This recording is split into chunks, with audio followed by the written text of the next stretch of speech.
Quiet pause in my chest like a secret. Something moves in the gaps where I breathe. Eyes closed, yet the room feels brighter. Like a word on the tip of my teeth. Hitting out in the breath, in the rise, in the rest, in the space between each thought I find you. Little flame in the dark, breathing wisdom in my heart. Every question curls back into you. Soft wind on a page I folded. I turn it to the hush of my mind. Your voice is a silent speaking, pulling threads till my scattered selves align. Hidden God in the breath, in the rise, in the rest, in the space between each thought I find you. Little flame in the dark, breathing wisdom in my heart. Every hunger curling back to you. Teach me my own way, how to lose in your echo. All my broken pieces, learning how to say hello.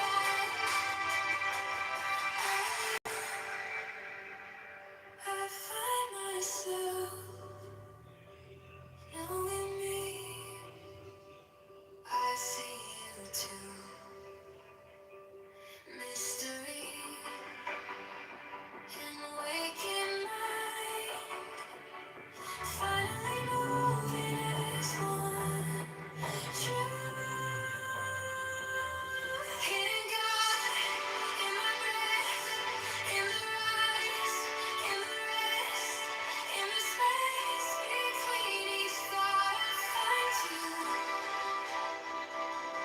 Little flame in the dark, breathing wisdom in my heart. Every heartbeat singing, I am yours. I am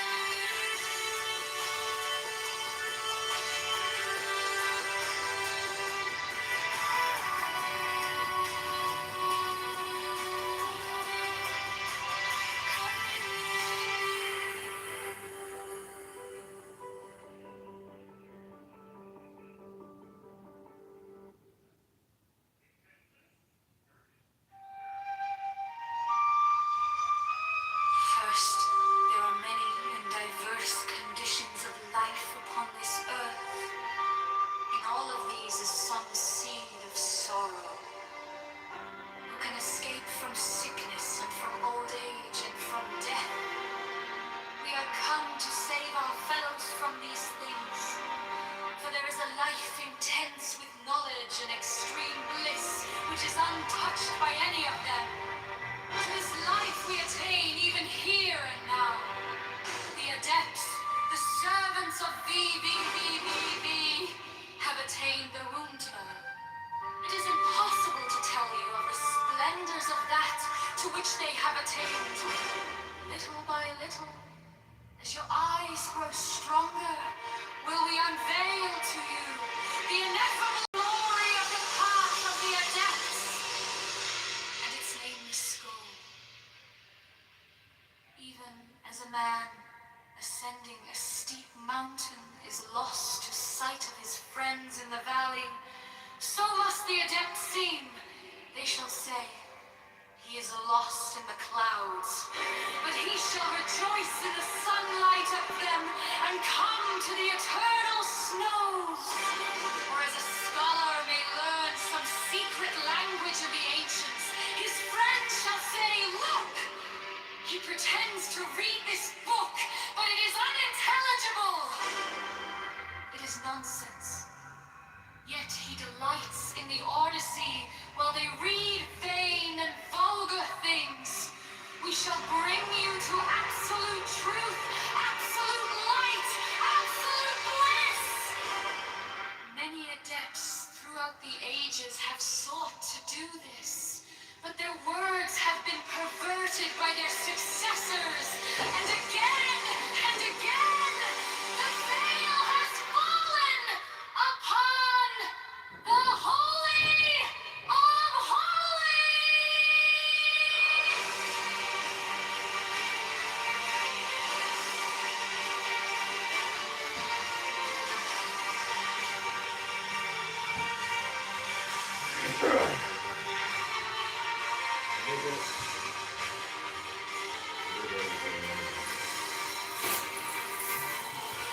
first. There are many and diverse conditions of life upon this earth. In all of these is some seed of sorrow. Who can escape from sickness and from old age and from death? We are come to save our fellows from these things.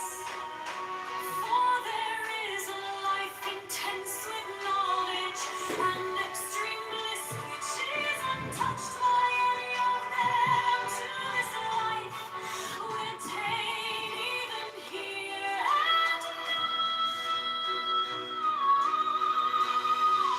Yes, the servants of Vivi have attained their untold.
Motherfucker. This motherfucker mood is a motherfucker. Son of a bitch coming into my room to listen to the art of worldly wisdom, you motherfucker. Blowing people up in Annapolis, you son of a bitch. Cocksucker, motherfucker, pateja. Son of a bitch. Okay, everybody, this is the art of worldly wisdom. We are reading from a pocket oracle. This is one of the smartest books. They claim that it's one of the top books ever written. We shall see. I've read it before here on Clown House. I hope you enjoy it.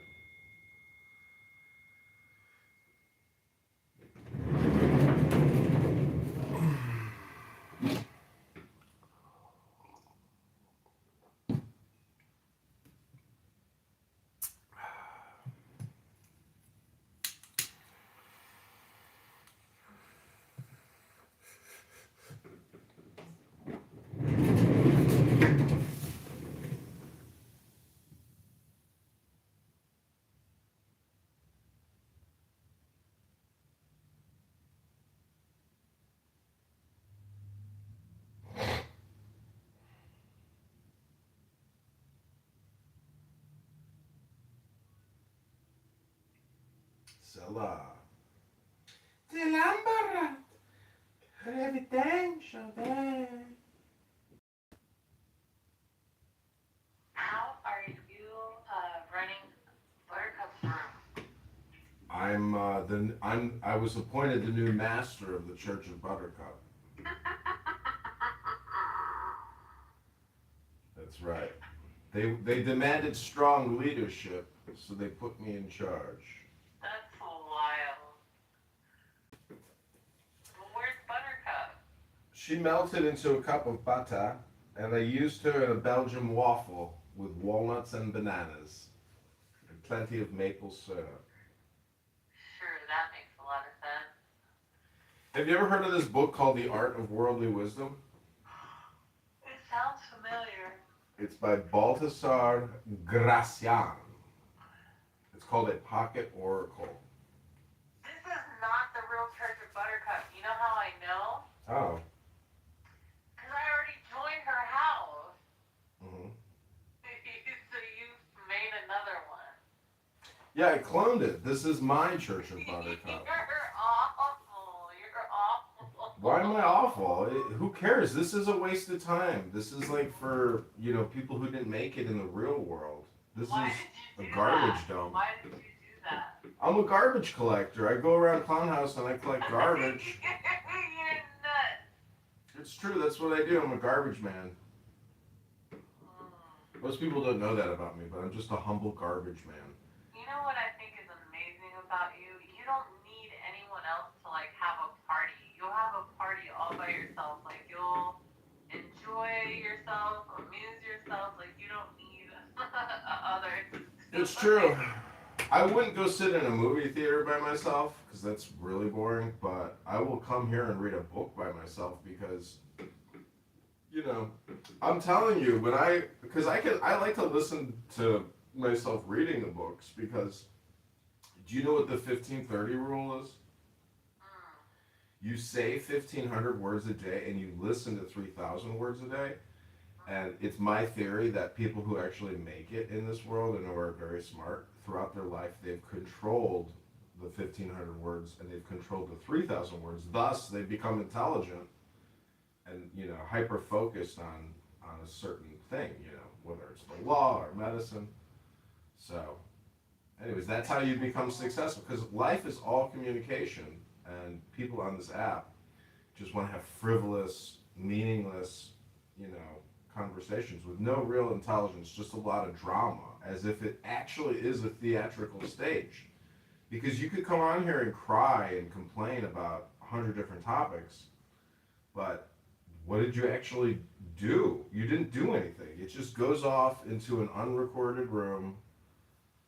Maybe some trash collector collected it and put it in the dump, but you'd have to go into the dump to find what I collected and then bring it back to Clubhouse to repolish the garbage. It's all garbage in, garbage out. Hold on,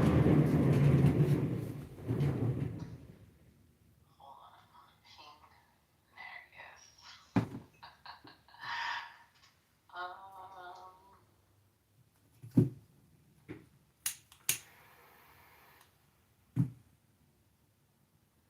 You know what I don't understand in the Palestinian conflict? Why haven't we heard one Palestinian speaking Arabic and that he needed a translator? And was like, I don't speak English. I need a translator. And then we got the translator.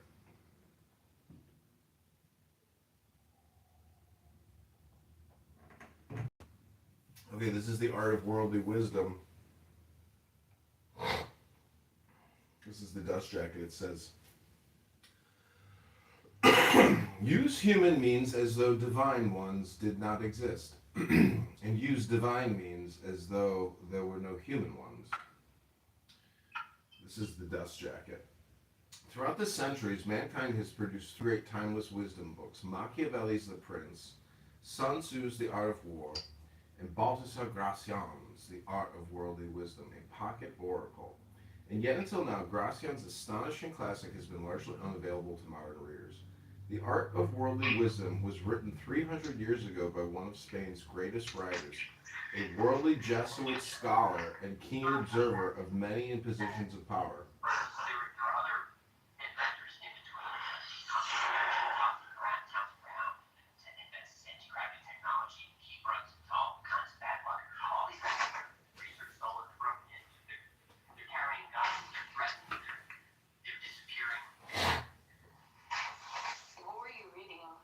I'm reading a book called The Art of Worldly Wisdom. Oh, that's what you're reading from. That was the dust jacket. This is the introduction. The Art of Worldly Wisdom, a pocket oracle, is a book of strategies for knowing, judging, and acting, for making one's way in the world and achieving distinction and perfection. It is a collection of 300 aphorisms, too delicious not to share with friends and colleagues, too penetrating not to hide from enemies and rivals. Its ideal reader is someone whose daily occupation involves dealing with others, discovering their intentions, winning their favor and friendship, or, on the other hand, defeating their designs and checkmating their will. Like all aphorisms, these are meant to be read slowly, a few at a time. The Pocket Oracle revolves around a duality. I've read this. You read I've this read book? this. But the thing is, you may have read it, but you can't actually recall anything from the book that you read. Probably not. So that's why you have to read every day, because that's my point, is like coming to Clubhouse is like not reading. And it's better to just read than it is to do this app. This app is like a brain drain. It's like a hypnosis app with, you know, low frequency, low vibration people who will never solve anything. They're just complainers in a complainium or a garbage dump. That's it. There's like, how many times are you going to keep going back to the garbage dump? It's crazy. Good point. It's better to, like, you know, I don't even want to drive to the garbage dump. You know, that's the worst thing about having to take a dump is you got to drive really far to the dump. And then sometimes you got to pay just to get into the dump. But there are people on this app that want to go to the dump every day and then go to the dump after the dump closes to bring back more garbage. But see, the thing about bringing a gem like this to the garbage dump is some people might enjoy it. The Pocket Oracle revolves around a duality dear to the 17th century and to our own. It sees life as warfare, involving both being and seeming, both appearance and reality. It provides advice not only for modern image makers and spin doctors, this is a good book, but also for the candid, for those who insist that substance, not image, is what really matters. Do, but also seem, is Gracian's pithy advice, aphorism 130. It assumes that good people are those most easily duped, sheep in the midst of wolves, and it teaches us to temper the innocence of the dove with the wisdom of the serpent, governing ourselves according to the way people are, rather than the way they would like to be or to appear. I mean, Sally, you spend a lot of time influencing, you know, talking about this topic, talking about that topic. But what if you're not really that effective and there was a book that could amplify your effectiveness, you know, tenfold, 100-fold? But the question is, do you think that, you know, books like this can make you maybe, you know, more wicked and effective? Like, what if part of effectiveness is wickedness? Meaning that, you know, you present as being this sweet, lovable, affable, beautiful woman, but what if you could be more effective, but you were more wicked in the process? What if this book, what if wisdom can make you, you know, more effective, but nastier? To some people, not to all people, but it depends on what you're trying to achieve. But anyways, this is a reading room because we do the opposite of what Buttercup does in her church. We actually read books. We don't just spout propaganda, lies, misinformation, disinformation, and scream genocide and occupation and white structural racism and neo-colonialism and security and illegal security checkpoints and checkpoints.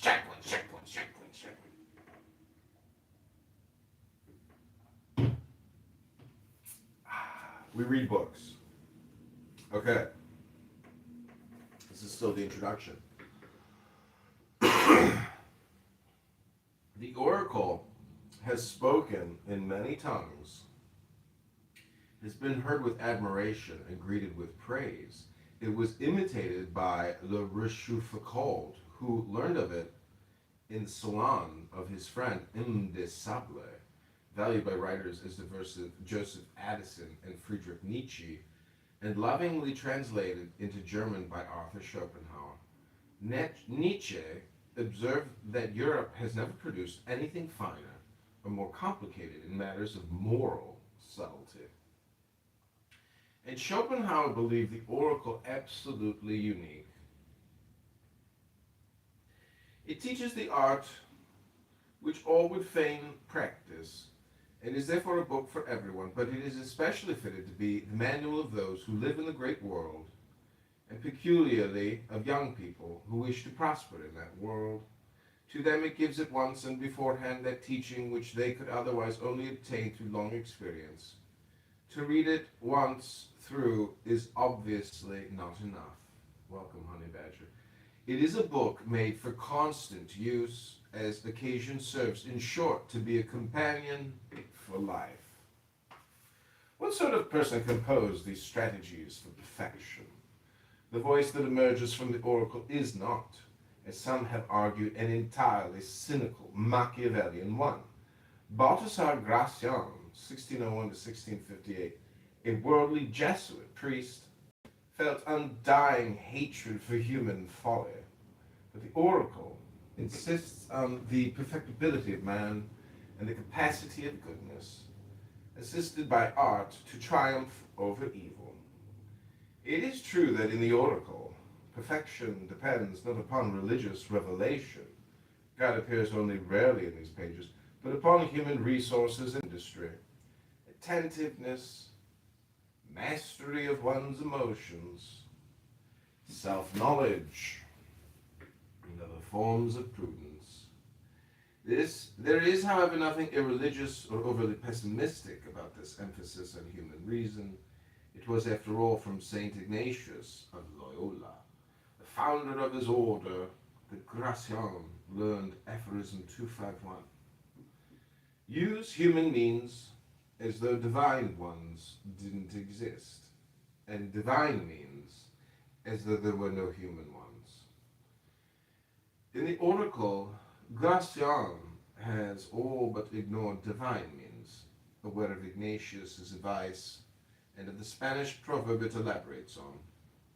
Pray to God, but hammer away. Gracian assumes without saying so that God helps those who help themselves. What is disconcertingly modern about this book is the apparent subordination of ethics to strategy, moral generalizations, the immutable hard rules of ethics yield in these pages to the conviction that to reach perfection, one must adapt to circumstance.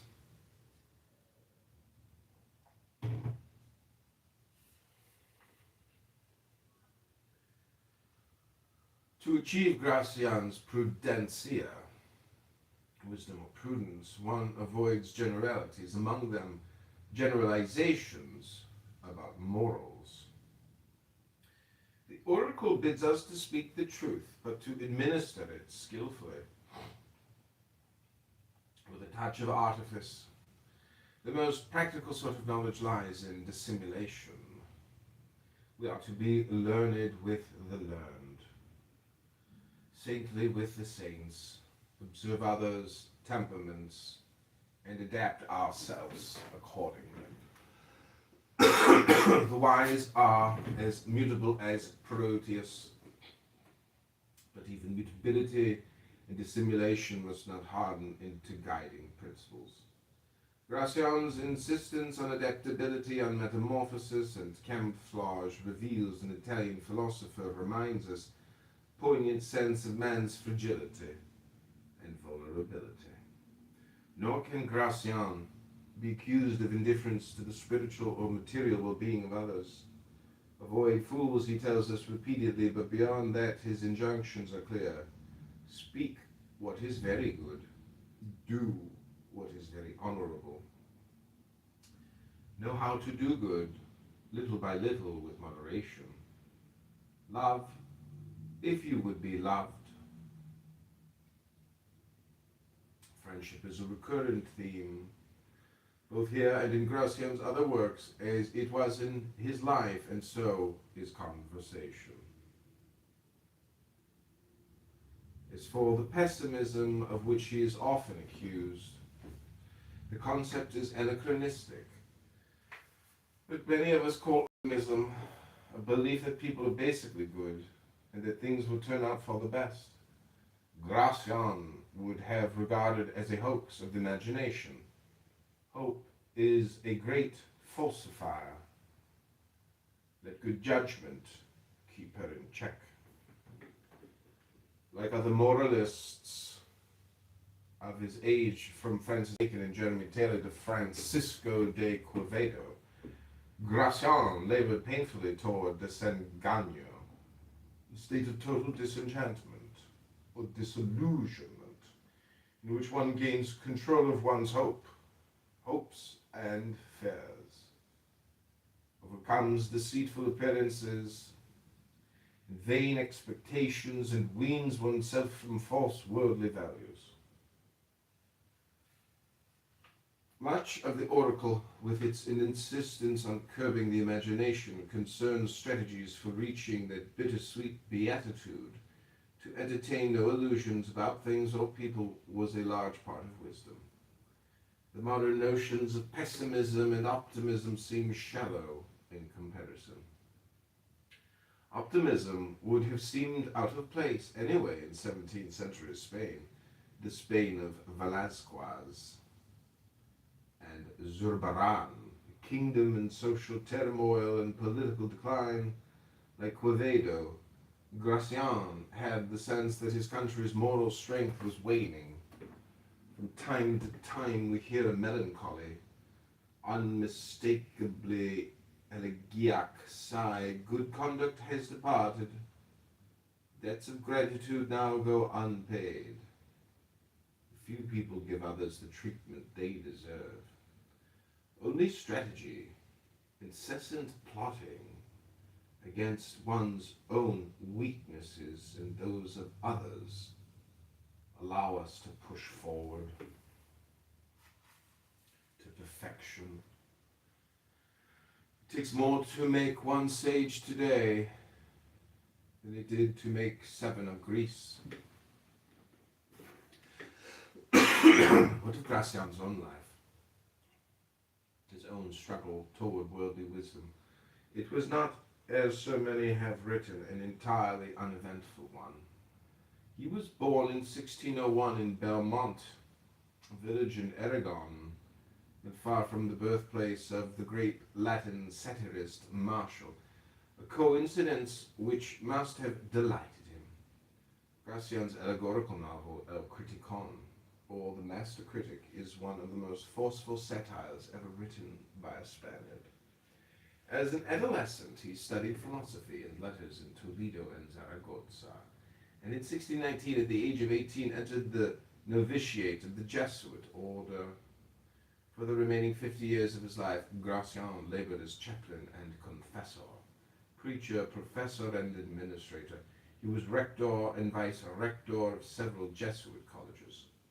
Though he never held an important position in public life, he kept company with those who did, and his aphorisms draw on long and careful observation of human behavior, both in peace and in warfare. As a young man, he served as confessor of the Viceroy of Aragon, the Neapolitan aristocrat Francesco Maria Carafa, accompanying him on several occasions to the court. In 1646, in the bleakest days of the revolt of Catalonia, Gracian served as chaplain of the royal armies that freed the Aragonese city of Larida from the French.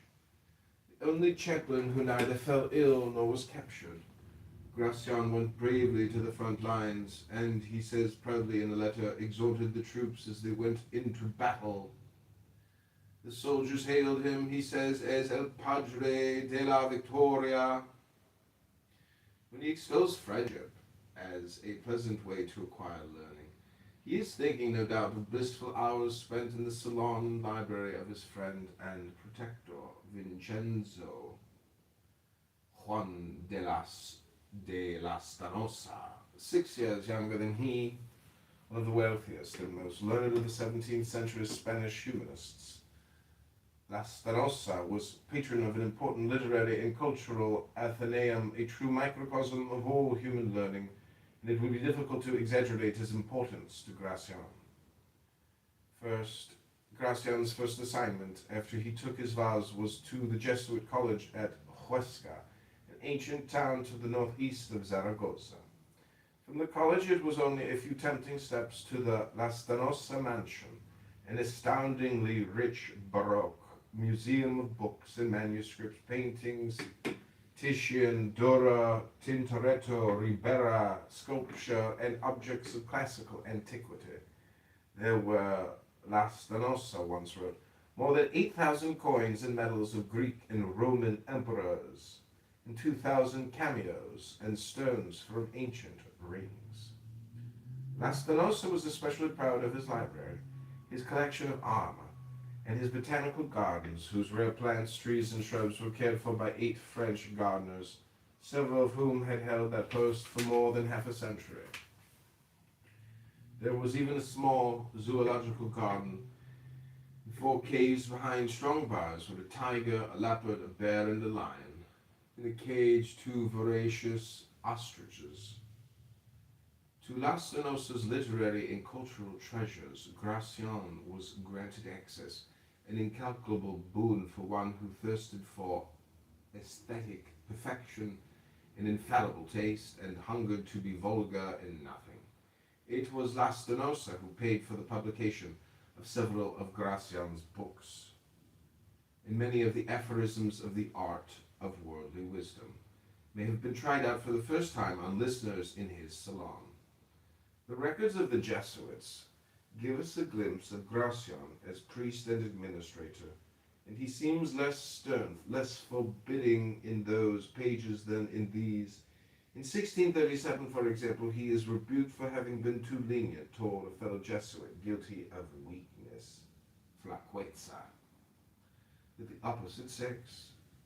A year later, the general of the Jesuit order suggests from Rome that Padre Gracian be reassigned because he is a cross and a burden to his superiors, a source of problems and disturbances, and because, displaying little prudence, he has been caring for the child of one who has left the order, asking for money to support him, and also because he has published a book under the name of a brother of his. The book alluded to his first El Héroe, the hero, 1637, an imaginary portrait of the perfect leader. Other treatises followed, most of them published, as the oracle was, under the same pseudonym, Lorenzo Gracian, without permission from the Jesuit order El Politico, 1640, in which he ponders the political and moral greatness of King Ferdinand.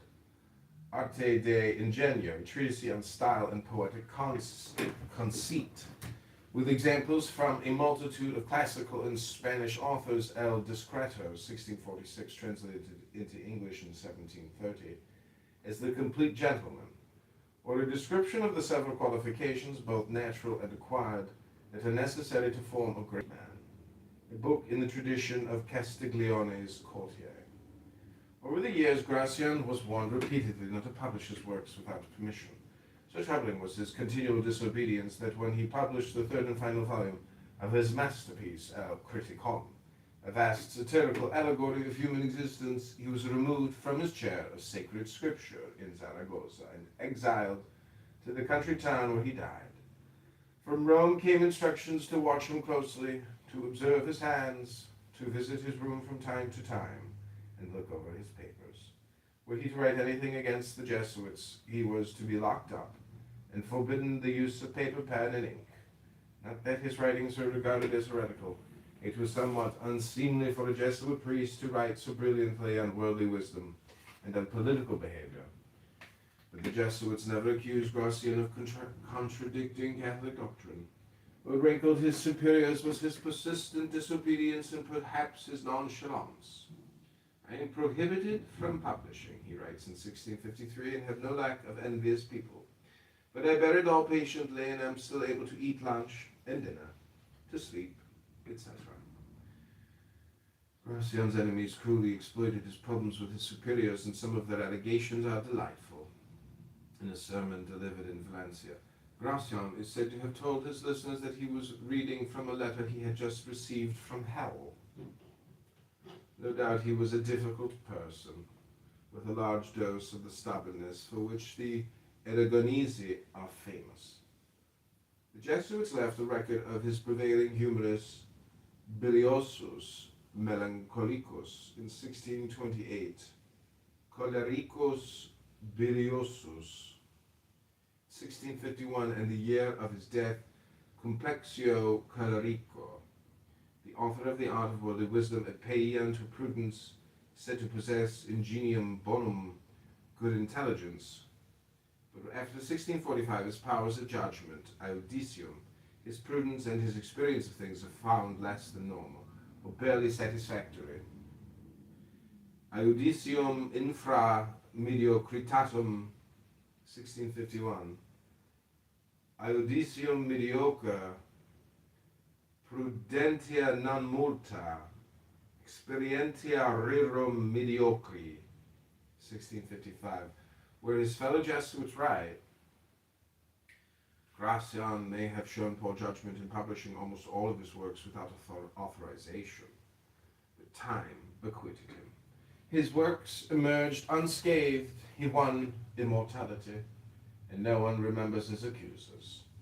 Even Gracian's style roused animosity, and it continues to do so among those who have no time for brevity. He is one of the most laconic writers of the 17th century, a period when European humanists, heeding justice, Lipsius, call for brevity, delighted in Seneca and Tacitus, and lost the taste for copious Cicero. Many of Gracian's stylistic habits are easy to recognize even in translation: antithesis and paradox, the constant use of ellipses, the concentration of meaning brought about by punning and other sorts of wordplay, the lack of connective tissue between one sentence, one point, and another. Notice that there is often an abrupt transition between aphorism and commentary, and that the commentaries themselves are often seen disjointed and fragmentary. His traits are more than idiosyncrasies. They arise from a vision of human nature. The stylistic values reflected in these pages, wit, intensity, conscience, subtlety, are also rules for wise living. For Gracian, living is a high art. Aesthetic strategies correspond to moral ones. In other words, the author's relations with the readers are analogous to the reader's relations to those around him. The author fences with the reader, withholds his meaning, disguises his intentions, avoids putting all of his cards on the table, keeps matters in suspense, and uses obscurity to awaken admiration and reverence. The reverence due an oracle. The truth that matters most to us, Gracian writes self-reflectively, are always half-spoken, fully understood only by the prudent. Secrecy has the feel of divinity. Gracian does not mingle with the common reader, does not court his affection. He knows that affection spoils veneration, and that familiarity breeds contempt. He does not want his writing and thinking to please the crowd. He would have agreed with Louis de Gongora, Spain's great Baroque poet, who defended his solitudes with these contemptuous words: "It has been a matter of honor to me to make myself obscure to the ignorant, for that is what distinguishes the learned, to speak in a style that seems Greek to the ignorant. for precious pearls should not be cast before swine. Despite Gracian's authorial aloofness, the oracle has delighted many thousands of readers. Perhaps that aloofness is a strategy for success. Another trick, he writes, is to offer something only to those in the know, for everyone believes himself an expert. The person who isn't will want to be one. Never praise things for being easy or common. You'll make them seem vulgar and facile. Everybody goes for something unique. As with Gongora, it is pleasant to divine Gracian's meaning, lingering over a few aphorisms at a time. No doubt the ellipses and zigzags of his thought have contributed to the oracle's lasting appeal. Don't express your ideas too clearly. To be valued, things must be difficult. If they can't understand you, people will think more highly of you.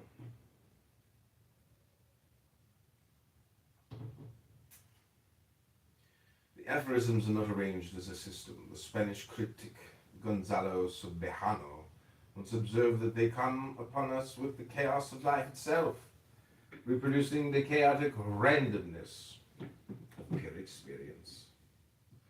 This is surely the best of authorial defenses. It is easy to kill the bird that flies in a straight line, but not the one that changes its line of flight. Not that the book itself is organized chaotically. Gracian's approach is dialectical.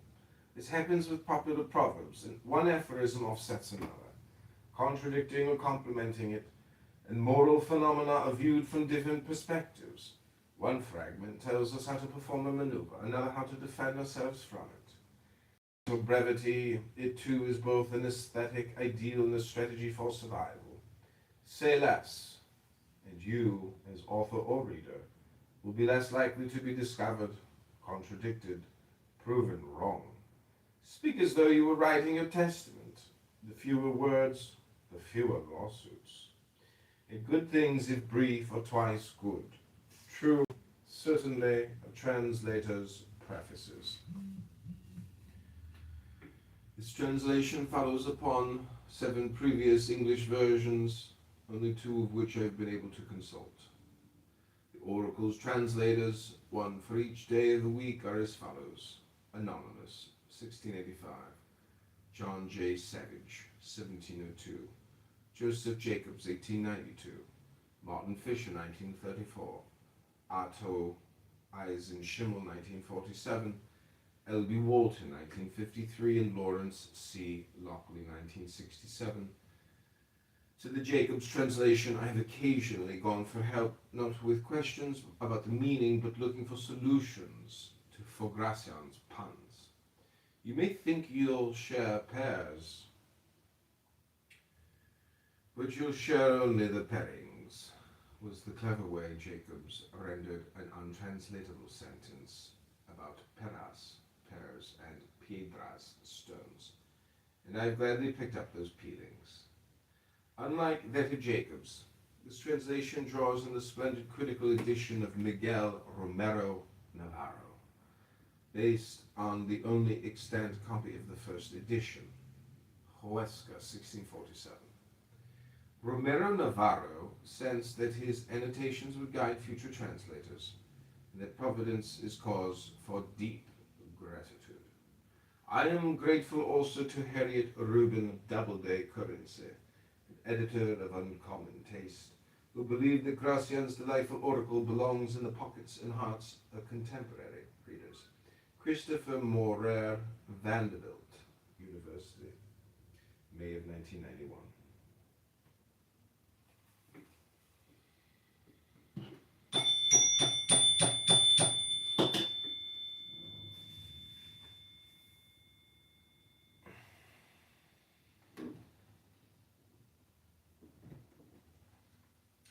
The Art of Worldly Wisdom.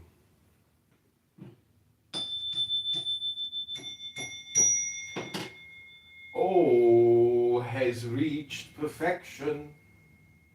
Becoming a true person is the greatest perfection of all. It takes more to make one sage today than it did to make the 7 of Greece. You need more resources to deal with a single person these days than with an entire nation in times past. Subnote.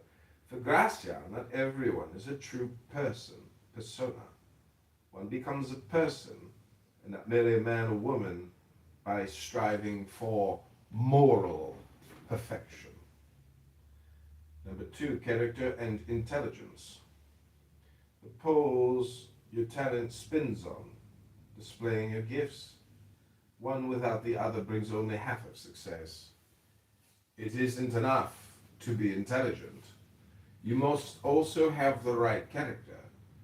The fool fails by behaving without regard to his condition, position, origin, or friendships. Keep matters in suspense. Successes that are novel win admiration. Being too obvious is neither useful nor tasteful. By not declaring yourself immediately, you will keep people guessing, especially if your position is important enough to awaken expectations. Mystery, by its very arcaneness, causes veneration. Even when revealing yourself, avoid total frankness, and don't let everyone look inside you. Cautious silence is where prudence takes refuge. Once declared, resolutions are never esteemed, and they lie open to criticism. If they turn out badly, you will be twice unfortunate. If you want people to watch and wait on you, imitate the divinity.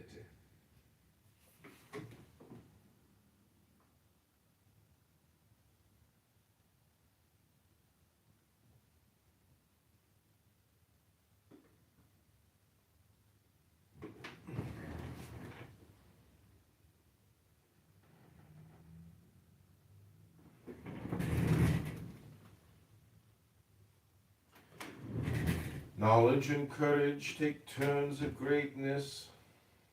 Because they are immortal, they can make you so. You are as much as you know. And if you are wise, you can do anything.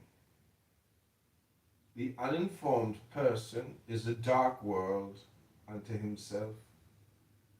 Judgment and strength, eyes and hands.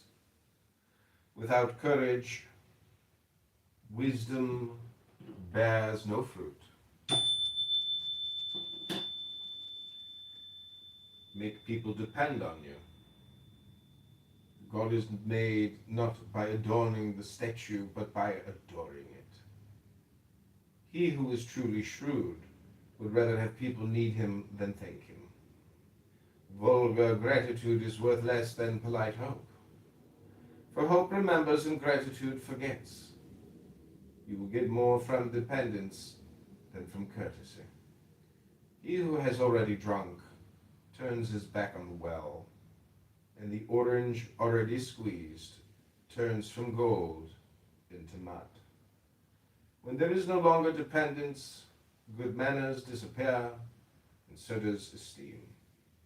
The most important lesson experience teaches is to maintain dependence and entertain it without satisfying it. This can hold even a king, but don't carry it too far, leading others astray by your silence or making their ills incurable for your own good.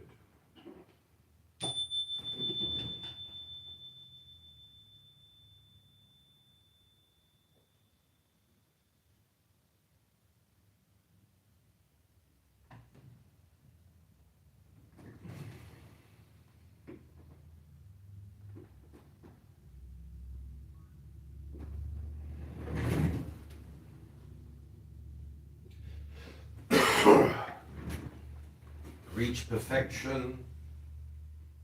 No one is born that way. Perfect yourself daily, both personally and professionally, until you become a consummate being, rounding off your gifts and reaching eminence. Signs of the perfect person: elevated taste, pure intelligence, a clear will, rightness of judgment. Some people are never complete and are always lacking something. Others take a long time to form themselves. The consummate person, wise in speech, prudent in deeds, is admitted to and even desired by the singular society of the discreet. Don't outshine your boss. Being defeated is hateful. Investing one's boss is either foolish or fatal. Superiority is always odious, especially to superiors and sovereigns. The common sort of advantages can be cautiously hidden, as beauty is hidden with a touch of artful neglect. Most people do not mind being surpassed in good fortune, character, or temperament, but no one, especially not a sovereign, likes to be surpassed in intelligence. For this is the king of attributes. Any crime against it is lèse-majesté. Sovereigns want to be so in what is most important. Princes like to be helped, but not surpassed. When you counsel someone, you should appear to be reminding him of something he had forgotten, not of the light he was unable to see. It is the stars who teach us this subtlety. They are brilliant suns, but they never dare to outshine the sun.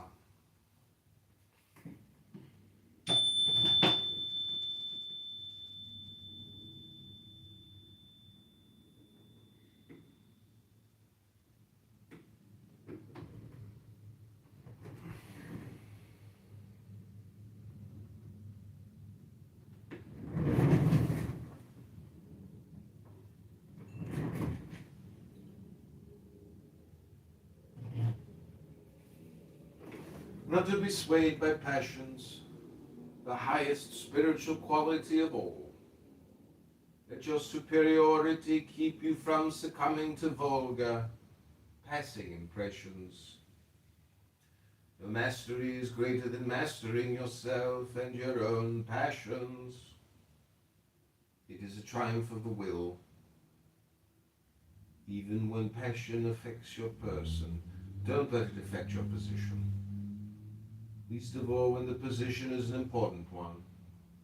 This is a wise way to avoid trouble and a shortcut to the esteem of others. Avoid the defects of your country.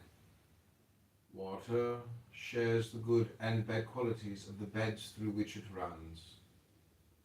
People share those of the region where they are born. Some owe more than others to the mother country or city, for they were born under favorable skies.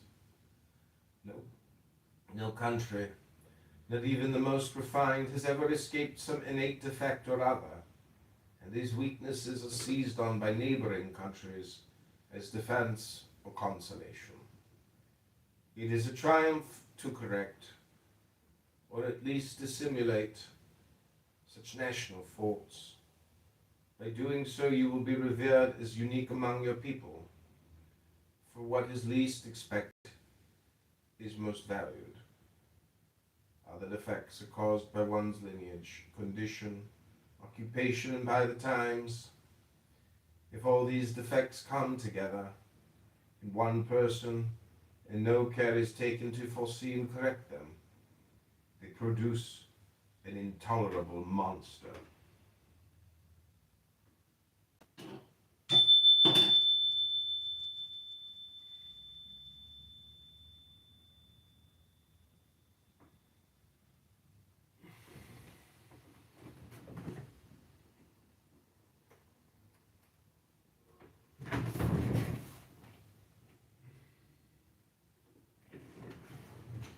Fame and fortune.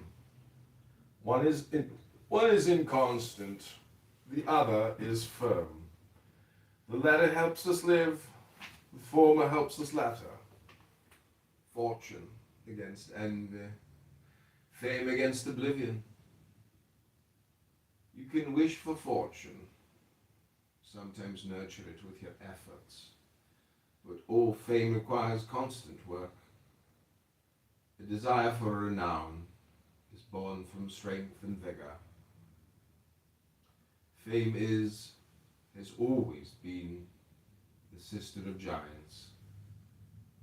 It always goes to extremes, monsters or prodigies, abomination or applause.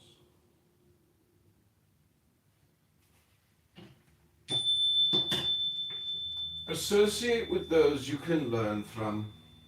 Let friendly relations be a school of erudition, and conversation refine teaching. Make your friends your teachers, and blend the usefulness of learning with the pleasure of conversation. Enjoy the company of people of understanding. What you say will be rewarded with applause. What you hear with learning. What draws us to others ordinarily is our own interest, and here that interest is ennobled. The prudent frequent the homes of courtly heroes, theatres of heroism, not palaces of vanity. Some are renowned for their learning and good judgment, oracles of all greatness through example and friendship. Those who accompany them form courtly academy of gallant discretion and wisdom. Nature and art, material and labor, all beauty requires help. Perfection turns into barbarism unless ennobled by artifice. Artifice rescues the bad and perfects the good. Nature often lets us down when we most need her. Let us turn to art. The best disposition is unrefined without her. And perfection is only half itself without culture. People seem rough and rude without artifice. Perfection requires polish. Act on the intentions of others. Their ulterior and superior motives. Man's life on earth is a militia against malicia, or malice. Cunning arms itself with strategies of intention. It never does what it indicates. It takes aim deceptively, feints nonchalantly in the air and delivers its blow, acting upon unforeseen reality with attentive dissimulation. To win the attention and confidence of others, it hints at its intention. But immediately it turns against that intention and conquers through surprise. The penetrating intelligence heads off cunning with close observation, ambushes it with caution, understands the opposite of what cunning wanted it to understand, and immediately identifies false intentions. Intelligence allows the first intention to pass by and awaits the second one, and even the third. Simulation grows even greater, seeing that its guile has been penetrated, and tries to deceive by telling the truth. Changing strategies, it beguiles us with its apparent lack of guile. It bases its cunning on the greatest candor. But observation comes forward, sees through all this, discovers the shadows that are cloaked in light. It deciphers intention, which is most hidden when most simple. Thus does the cunning of Python struggle against the candor of the penetrating rays of Apollo. Subnote the huge serpent killed by Apollo at the foot of Parnassus. Number 14, both reality and manner.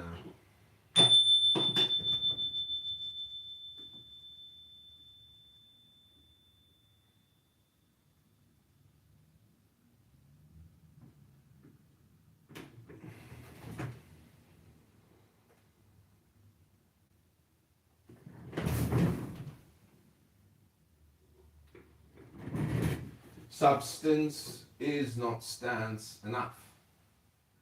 You must also heed circumstance. The wrong manner turns everything sour, even justice and reason. The right one makes up for everything. It turns a no golden, sweetens truth, and makes even old age look pretty. The how of things is very important, and a pleasant manner captures the affection of others. A bel portarse is precious in life. Speak and act well, and you will get out of any difficult situation.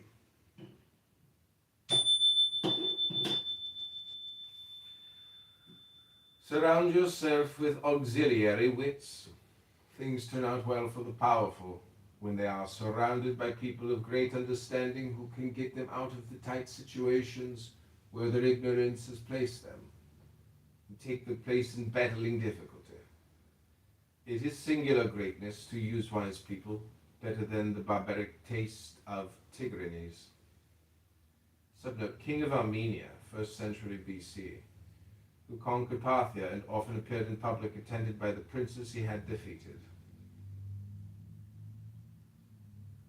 who wanted to enslave the kings he conquered.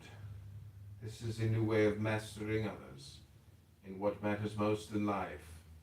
Skillfully make servants of those whom nature made superior. We have little to live and much to know, and you cannot live if you do not know. It takes uncommon skill to study and learn without effort, to study much through many and know more of them together. Do this, and you will go to a gathering and speak for many.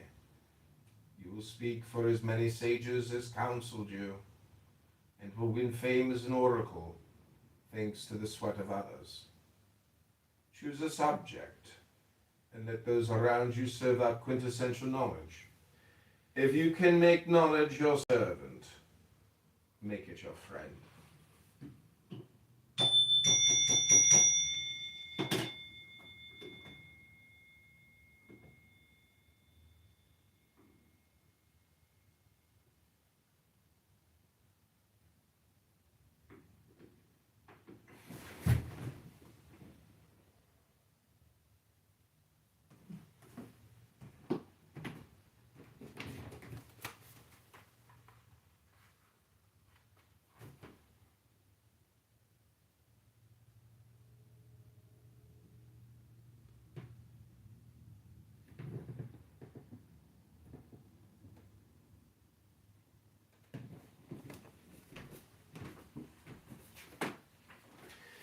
Knowledge and honorable intentions ensure that your success will bear fruit.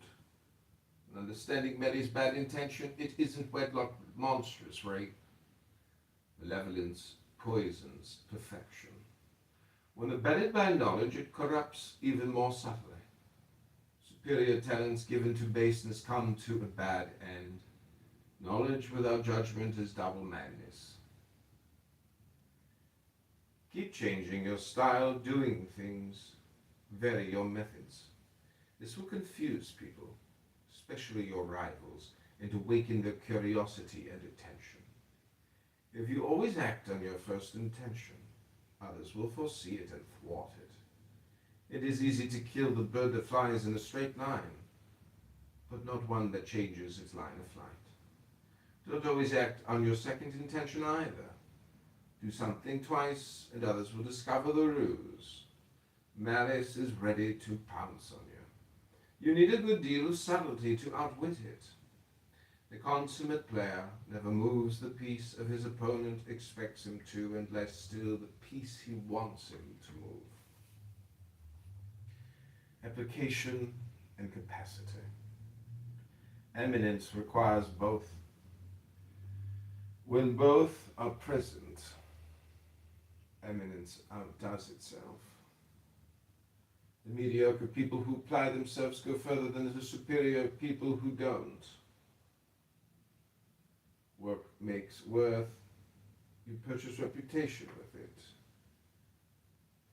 Some people are unable to apply themselves to even the simplest tasks. Application depends almost always on temperament. It is all right to be mediocre at an unimportant job. You can excuse yourself by saying you were cut out for nobler things, but to be mediocre at the lowest of jobs, rather than excellent at the highest, is no excuse at all. Both art and nature are needed, and application makes them complete. When you start something, don't raise other people's expectations. What is highly praised seldom measures up to expectations. What is highly praised seldom measures up to expectations. Reality never catches up to imagination. It is easy to imagine something is perfect and difficult to achieve it. Imagination marries desire, conceives much more than things really are. No matter how excellent something is, it never satisfies our preconceptions. The imagination feels cheated, and excellent leads more often to disappointment than to admiration. Hope is a great falsifier. Let good judgment bridle her so that enjoyment will surpass desire. Honorable beginnings should serve to awaken curiosity, not to heighten people's expectations. We are much better off when reality surpasses our expectations, and something turns out better than we thought it would. This rule does not hold true for bad things. When an evil has been exaggerated, its reality makes people applaud. What was feared as ruinous comes to seem tolerable.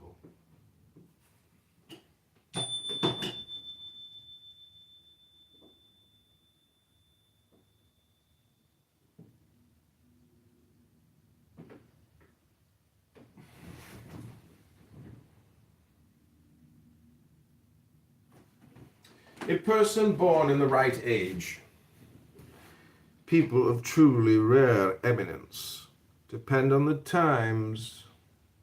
Not all of them had the times they deserved, and many who did were unable to take advantage of them. Some were worthy of better times, for not all goodness triumphs always. Things have their seasons, and even certain kinds of eminence go in and out of style, but wisdom has an advantage. She is eternal. If this is not her century, many others will be. The art of success. Good fortune has its rules, and to the wise not everything depends upon chance. Fortune is helped along by effort. Some people confidently approach the door of fortune and wait for her to go to work. Others are more sensible. They stride through that door with a prudent sort of boldness. On the wings of their courage and virtue, audacity spies luck and flatters it into effectiveness. But the real philosopher has only one plan of action: virtue and prudence. For the only good and bad fortune lie in prudence or rashness. Be well informed. The discreet arm themselves with a store of courtly, tasteful learning, not vulgar gossip, but a practical knowledge of current affairs. They salt their speech with witticisms and their actions with gallantry, and know how to do so at the right moment. Advice is sometimes transmitted more successfully through a joke than through grave teachings. The wisdom passed along in conversation has meant more to some than the 7 arts, no matter how liberal. Don't have a single imperfection. Few people live without some moral flaw or character defect, and they give in to it when it would be easy to cure. The prudence of others is grieved to see a universal, sublime talent threatened by a small defect. A single cloud eclipses the sun. Defects are moles on the face of reputation. and malevolence is good at noticing them. It takes supreme skill to turn them into beauty marks. Caesar covered his defects with laurels. Subnote, he hid his baldness under a crown of laurels.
tucked under your tongue. You practice compassion until your heart deruns.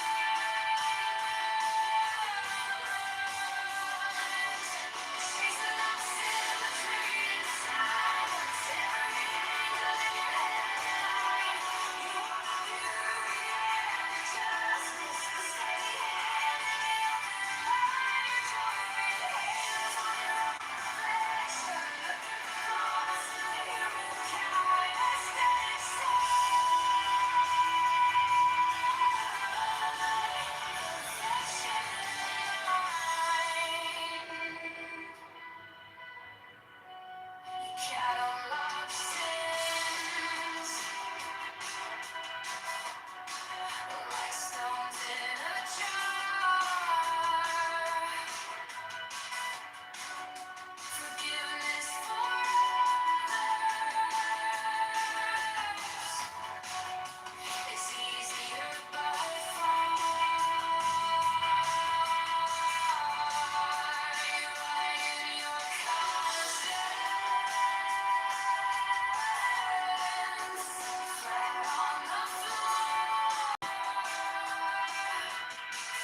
jar.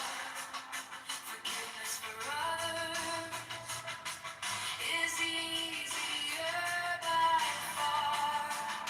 You lie in your conscience, flat on the floor, but all of your creases say you're something more. Chasing that symmetry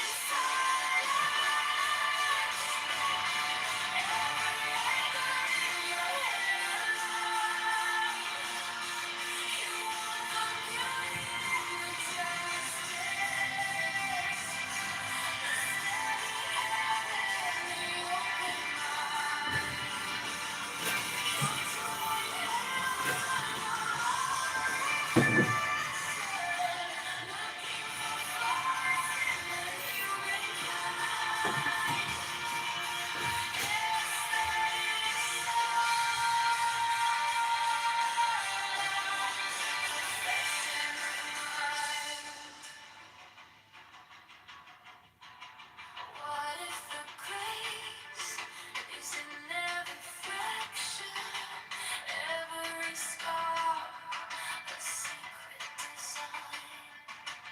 What if the truth is kinder than standards you carved in glass across your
sharp little questions cut through the chaos like it's paper in your hands.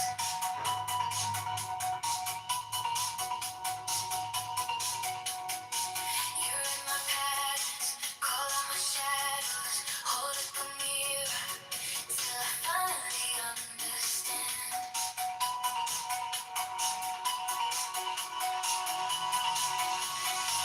Teach me where to start, not just stand tight, hold my shaking heart like it's made of light.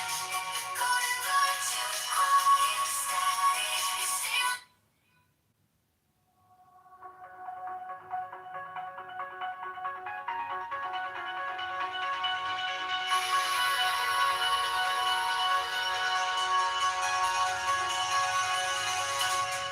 You speak in enigmas, sharp little questions, cut through the chaos like it's paper in your hands. You read my patterns, call out my shadows, hold up a mirror till I finally understand. Teach me wisdom, not just answers, hold my shaking heart like it's made of light. Goes in Danny! quiet, steady, you stay when I'm and you stay when I'm right. This is more than just falling, it's a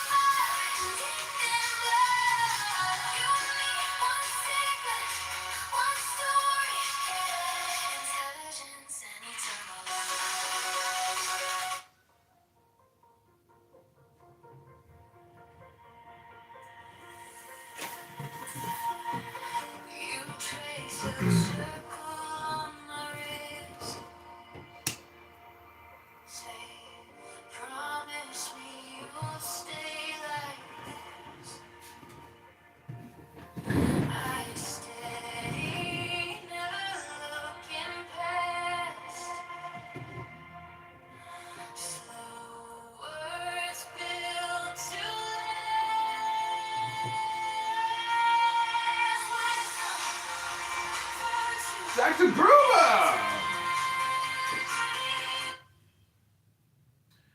Okay, we're going to continue reading Balthasar Gracian. Temper your imagination. You must sometimes rein it in and sometimes encourage it. On imagination all happiness depends. It should be governed by good sense. Sometimes it behaves like a tyrant. It isn't content to speculate, but swings into action, takes over your life, making it pleasant or unpleasant, making us unhappy or too satisfied with ourselves. To some it shows only grief, for imagination is a homespun henchman of fools. To others it promises happiness and adventure, gaiety and giddiness. It can do all this, as long as it remains unchecked by prudence and common sense. Know how to take a hint. Knowing how to reason was once the art of arts. It is no longer enough. One must also be a diviner, especially in matters where you can easily be deceived. You will never be intelligent unless you know how to take a hint. Some people are diviners of the heart and sharp, eyed lynxes of others' intentions. The truths that matter most to us are always have spoken, fully understood only by the prudent. In matters that seem favorable, rein in your credulity. In those that seem hateful, give it the spur. Find each person's handle, his weak point. The art of moving people's wills involves more skill than determination. You must know how to get inside the other person. Each will has its own special object of delight. They vary according to taste. Everyone idolizes something. Some want to be well thought of. Others idolize profit. And most people idolize pleasure. The trick is to identify the idols that can set people in motion. It is like having the key to someone else's desires. Go for the prime mover, which isn't always something lofty and important. Usually it is something low, for the unruly outnumber the well-ruled. First size up someone's character, and then touch on his weak point. Tempt him with his particular pleasure, and you'll checkmate his will.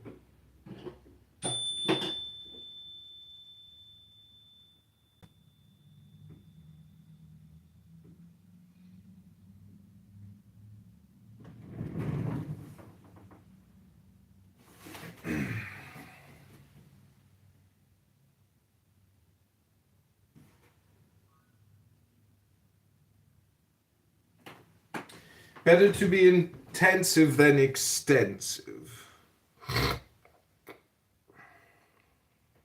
Perfection isn't quantity, but quality. Very good things have always been small and rare.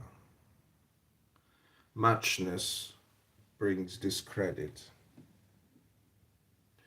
Even among men, the giants are usually the dwarfs. Some praise books for their girth, as though they were written to exercise our arms, not our wits.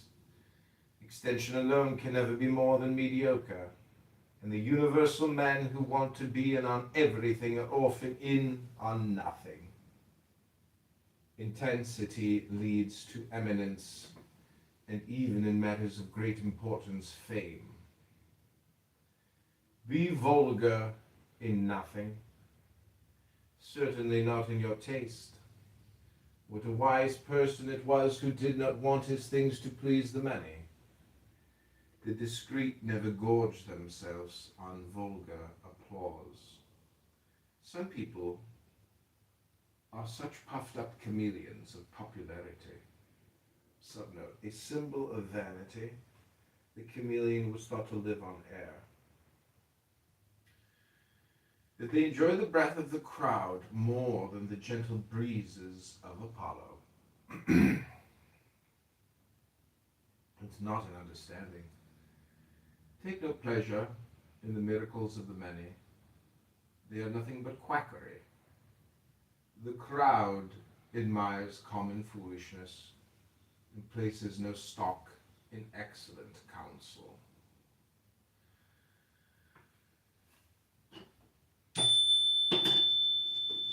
Be righteous and firm, side with reason, and do this so steadily that neither vulgar passion nor tyrannical violence will make you stray from it.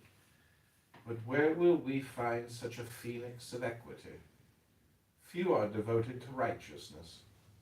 Many celebrate her, but few visit her. Some follow her until things get dangerous.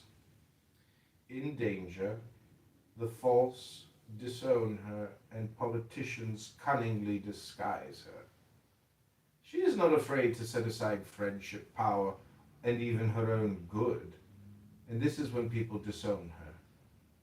Clever people spin subtle sophistries and speak of the laudable higher motives or reasons of security. But the truly faithful person considers deceit a sort of treason, is prouder to be steadfast than clever, and always found on the side of truth. If he differs with others, it isn't because of any fickleness of his own, but because others have abandoned the truth. Don't occupy yourself with disreputable things, even less with chimerical ones that bring more scorn than renown.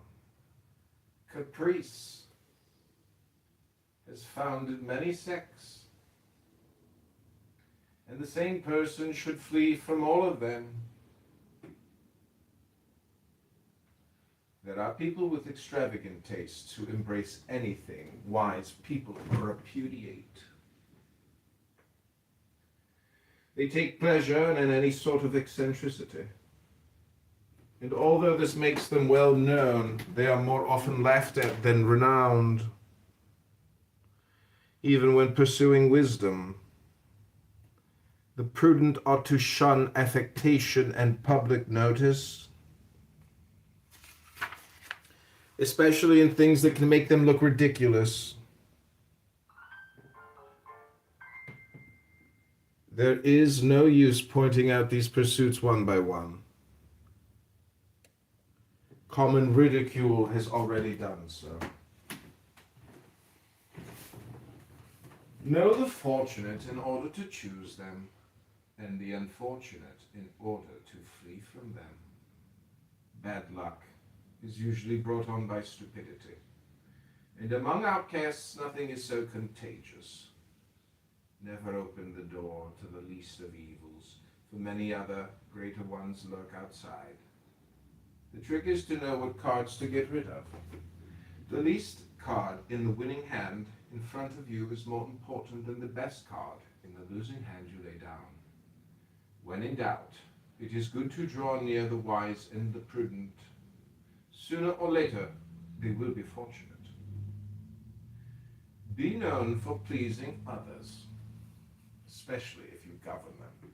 It helps sovereigns to win the good graces of all. Ruling others has one advantage. You can do more good than anyone else. Friends are those who do friendly things. Some people are intent on not pleasing, not because it is burdensome, but simply out of nastiness. In everything they oppose the divine communicability. Know when to put something aside. One of life's greatest lessons lies in knowing how to refuse. And it is even more important to refuse yourself, both to business and to others. There are certain inessential activities, moths of precious time, and it is worse to busy yourself with the trivial than to do nothing. To be prudent,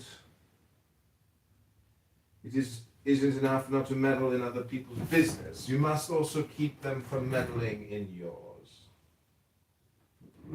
Don't belong so much to others that you stop belonging to yourself. You shouldn't abuse your friends or ask them for more than they give on their own initiative. All excess is a vice, especially in your dealings with others. With this judicious moderation, you will stay in the good graces of others and keep their esteem. And propriety, which is precious, will not be worn away. Retain your freedom to care passionately about the best, and never testify against your own good taste. Know your best quality, your outstanding gift.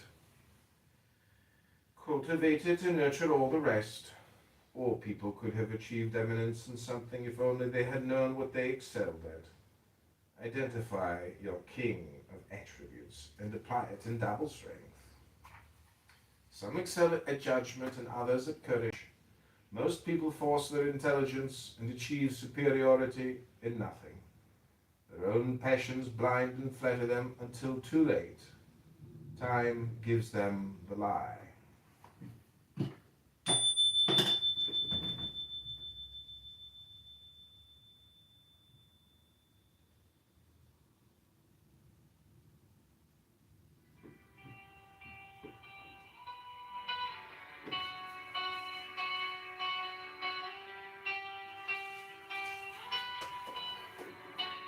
You measure your thoughts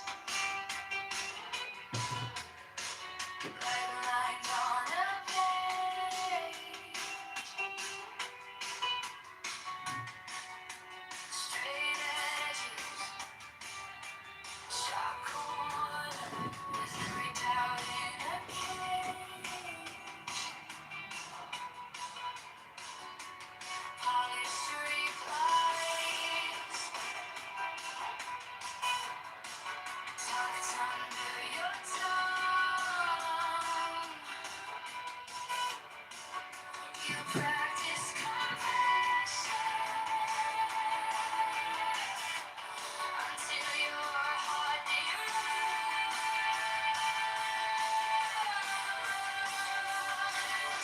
She's lost in the free silence, every line. You want the beauty and justice, steady hand and human mind. Drawing hands on affection, looking across the human canvas, getting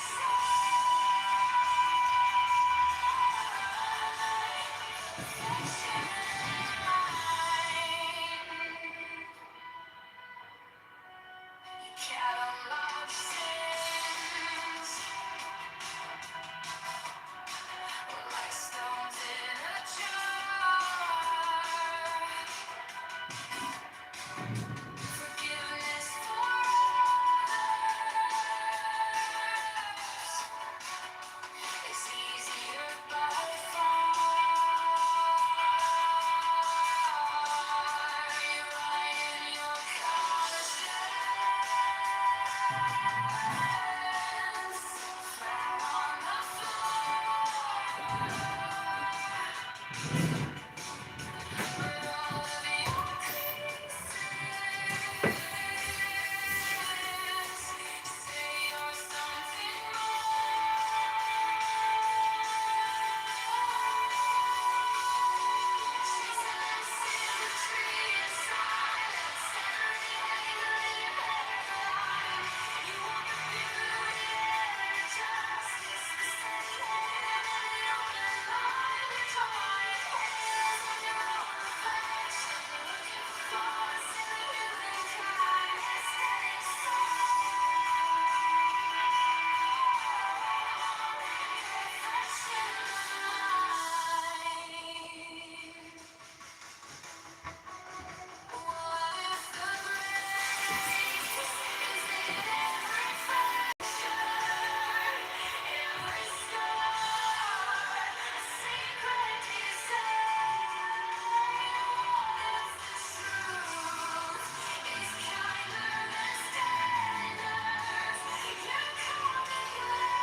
Okay, everybody, welcome back to the Art of Worldly Wisdom.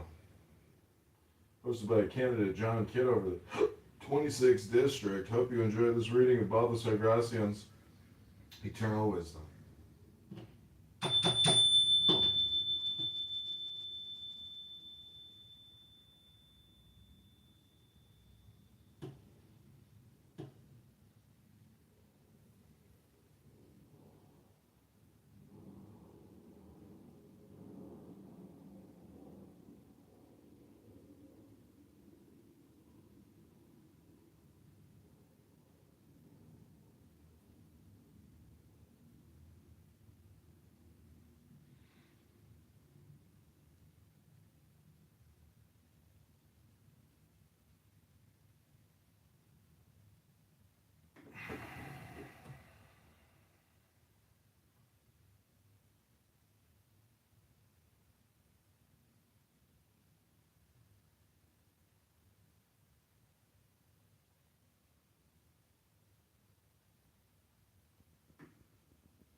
Weigh matters carefully and think hardest about those that matter most. Fools are lost by not thinking.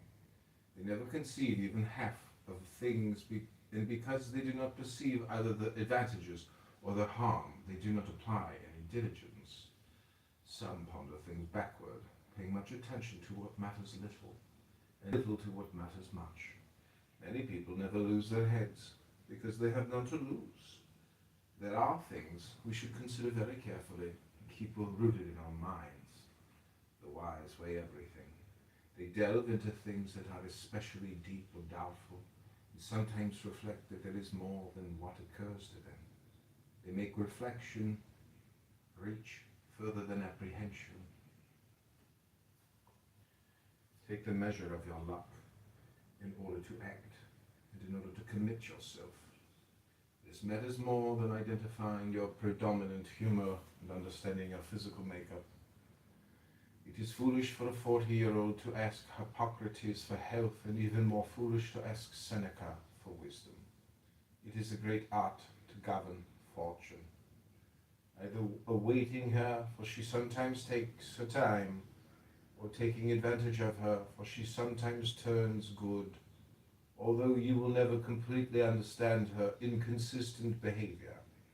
If she has favored you, proceed with boldness, for she often loves the dark, the daring, and like a dazzling woman, the young. If you are unlucky, act not.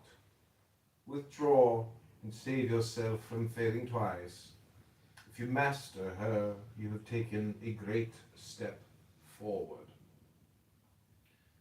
Know what insinuation is, how to use it. It is the subtlest point in your dealings with others. It can be used to test the wits and cunningly probe the heart. Some insinuation is malicious, careless, tinged with the herbs of envy, smeared with the poison of passion, an invisible lightning bolt that can knock you from grace and esteem. Some people owe their downfall to a single wounding, insinuating word. Those who expelled them from power showed not the slightest fear before an entire conspiracy of common murmuring and singular malevolence. Other insinuations, favorable ones, do the opposite, shoring up our reputation. But we should catch these darts as skillfully as they were hurled at us by evil intention. Catch them carefully, await them prudently. A good defense requires knowledge.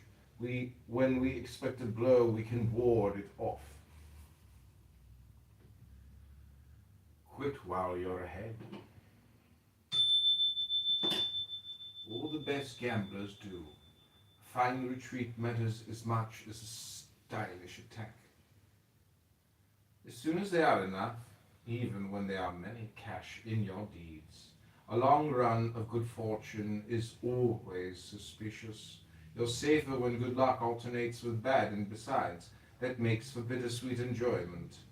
When luck comes racing in on us, it is more likely to slip and smash everything to pieces.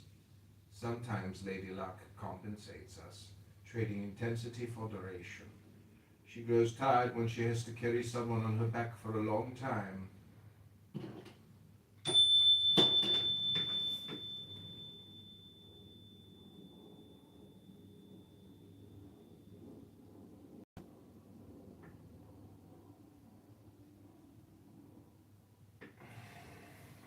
Know when things are at their acme, when they are ripe,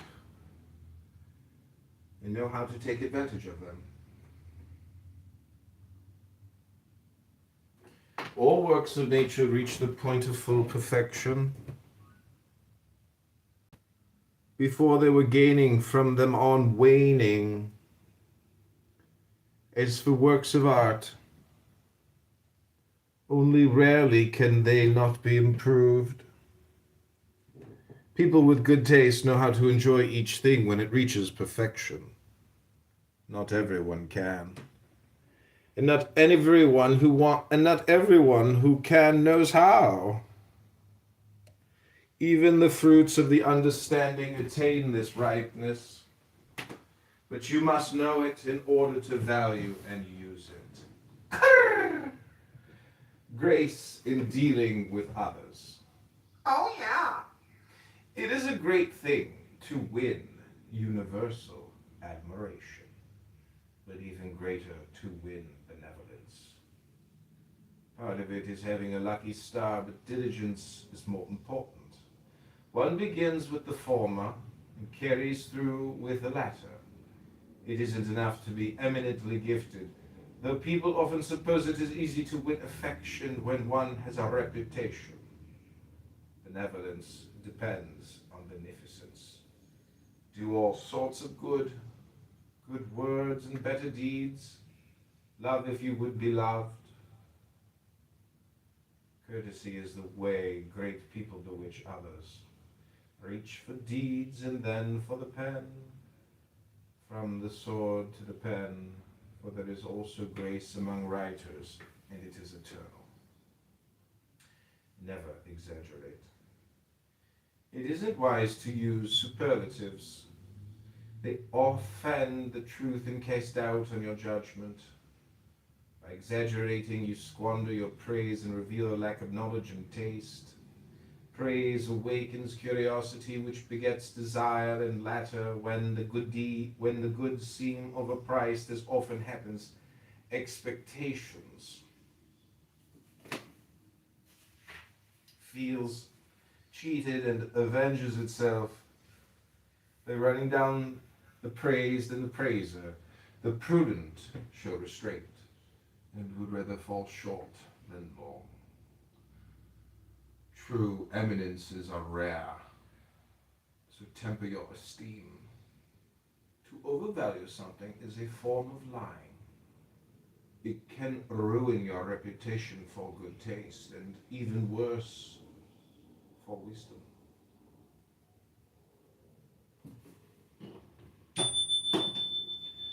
Born to rule, it is a secret, superior force. It doesn't spring from bothersome artifice, but from a nature born to rule. Everyone succumbs to such a person without knowing why. Recognizing the secret strength and vigor of innate authority. People like this have a lordly character. Kings by merit, lions by natural right. They seize the respect, the heart, and even the minds of others. When blessed with other gifts, they are born to be political prime movers. They can accomplish more with a single fainting gesture than others can with a long harangue. Feel with the few, speak with the many. Rowing against the current makes it impossible to discover the truth and is extremely dangerous. Only Socrates could attempt it. Dissent is taken as insult, for it condemns the judgment of others. Many take offense, whether on account of the person criticized or the one who applauded him. The truth belongs to the few. Deceit is as common as it is vulgar. You can never tell the wise by what they say in public. They speak not in their own voices, but in that of common stupidity, though deep inside they are cursing it. The sensible person avoids both being contradicted and contradicting others. He may be quick to censure, but he is slow to do so in public. Feelings are free, they cannot and should not be violated. They live in silent retirement and show themselves only to a few sensible people. Sympathy with the great.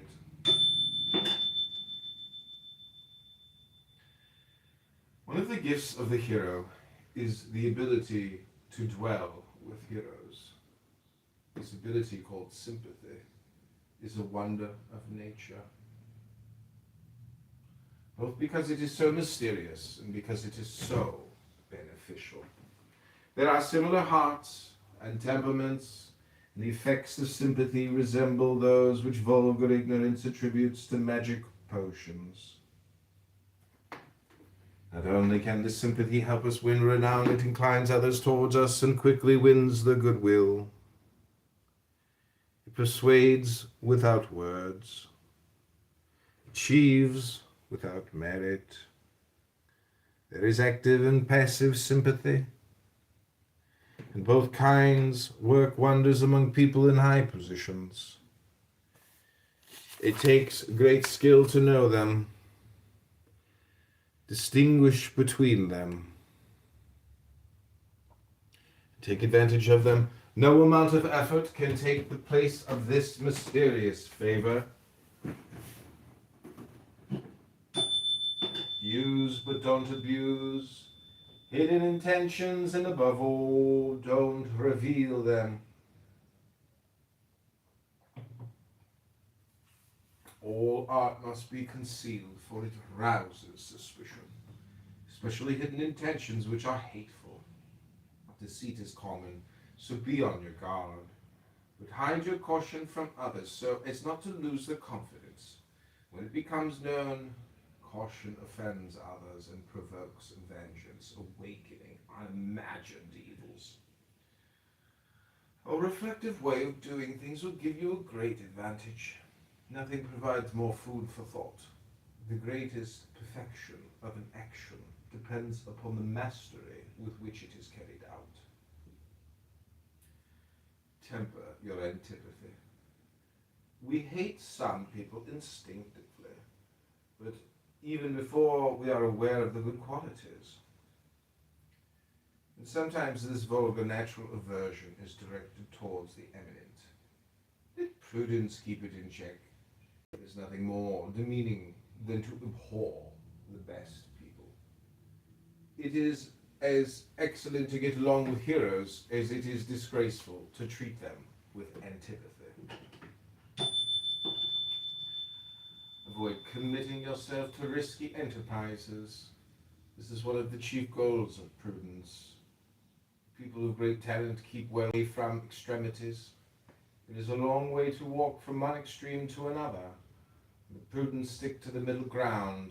Only after long deliberation do they decide to act, for it is easier to hide oneself from danger than to overcome it. Dangerous situations place our judgment in jeopardy. It is safer to flee from them entirely. One danger leads to another, greater one brings us to the edge of disaster. Some people are rash because of their temperament and their national origin, and they are quick to commit themselves and place others in danger. But the person who walks in the light of reason sizes up the situation and sees that there is more courage in avoiding danger than in conquering it. He sees that there is already one rash fool and avoids adding another.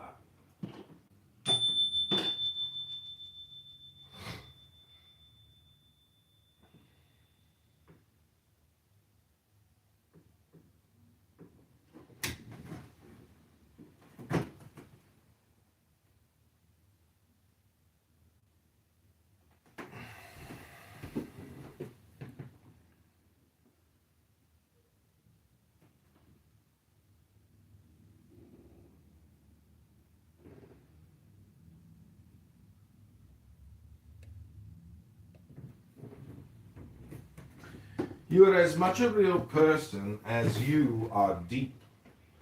As with the depths of a diamond, the interior is twice as important as the surface.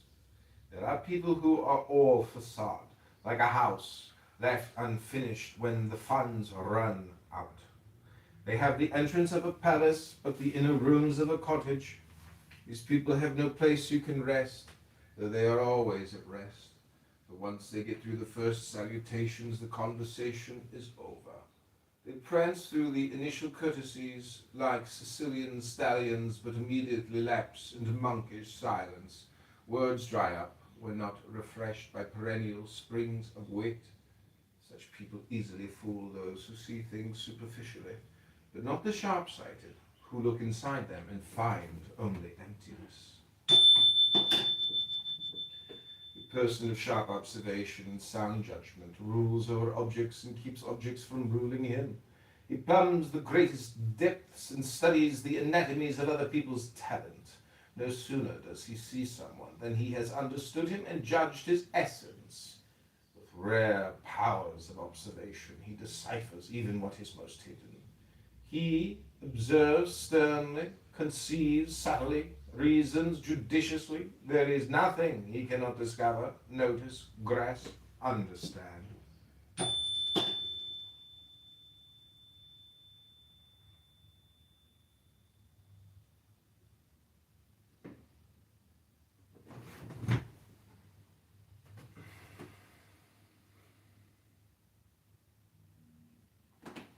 Never lose your self-respect or grow too familiar with yourself.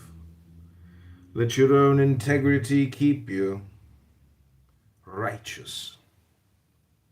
You should owe more to the severity of your own judgment than to all external precepts. Avoid what is indecorous, not because others will judge you harshly, but because you fear your own prudence. Grow to fear yourself, and you will have no need of Seneca's imaginary witness. Subnote, your own conscience. Gracian is alluding to one of Seneca's moral epistles. Know how to choose. Most things in life depend on it. You need good taste and an upright judgment. Intelligence and application are not enough. There is no perfection without discernment and selection. Two talents are involved, choosing and choosing the best. There are many people with a fertile, subtle intelligence, rigorous judgment, both diligent and well-informed, who are lost when they have to choose. They always choose the worst, as though they wanted to show the skill of doing so. Knowing how to choose is one of heaven's greatest gifts. Never lose your composure. Prudence tries never to lose control. This shows a real person with a true heart. For magnanimity is slow to give into emotion. The passions are the humors of the mind, and the least excess sickens our judgment. If the disease spreads to your mouth, your reputation will be in danger. Master yourself thoroughly, and no one will criticize you for being perturbed, either when things are at the best or at the worst. All will admire your superiority. Be diligent and intelligent. Diligence is quick to carry out what intelligence has lingered over. Fools are fond of hurry. They take no heed of obstacles and act incautiously. The wise usually fail through hesitation. Fools stop at nothing. The wise at everything. Sometimes things are judged correctly but go wrong out of inefficiency and neglect. Readiness is the mother of luck. It is a great deed to leave nothing for the morrow. A lofty motto, make haste slowly. Act boldly but prudently. Even hairs tweak the beard of a dead lion. Like love, courage is no joking matter. If it yields once, it will have to yield again and again. The same difficulty will have to be conquered later on, and it would have been better to get it over with. The mind is bolder than the body. So with the sword, let it be sheathed in prudence, ready for the occasion. It is your defense. A weak spirit does more harm than a weak body. Many people with eminent qualities lacked this brio, appeared to be dead, and were buried in their lassitude. Provident nature resourcefully joined the sweetness of honey with the sting of the bee. You have both nerves and bones in your body. Don't let your spirit be all softness. Know how to. It shows a great heart with deep reserves of patience. Never hurry and never give way to your emotions. Master yourself, and you will master others. Stroll through the open spaces of time to the center of opportunity. Wise hesitation ripens success and brings secrets to maturity. The crutch of time can do more than the steely club of Hercules. God himself punishes not with iron hands, but with leaden feet. A wonderful saying. Time and I can take on any two. Fortune gives larger rewards to those who wait. Think on your feet. Good impulses spring from a happy readiness of spirit. For such a spirit there are no tight spots, no troubling chance occurrences, only vivacity and brio. Some think much and then do everything wrong, and others get everything right without any forethought at all. Some people have reserves of antiperistasis, antiperistasis, opposition, by which the quality opposed acquires strength. Difficulties bring out the best in them. They are monsters who succeed spontaneously whenever they have thought about something. What doesn't occur to them immediately will never occur to them, and there is no use thinking about latter. Quickness wins applause, for it reveals prodigious talent, subtlety in thought, prudence in deeds.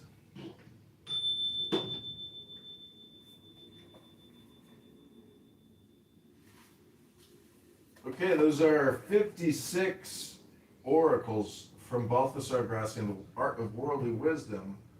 Let me put some music on now. I hope you enjoy it. This music was inspired from the reading. Let me play a different one. Here we go. This is called Breath of Better Days.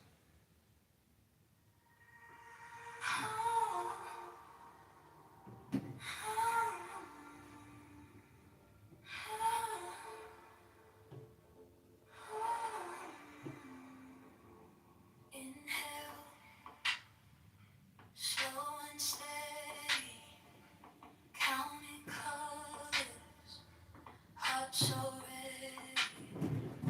1,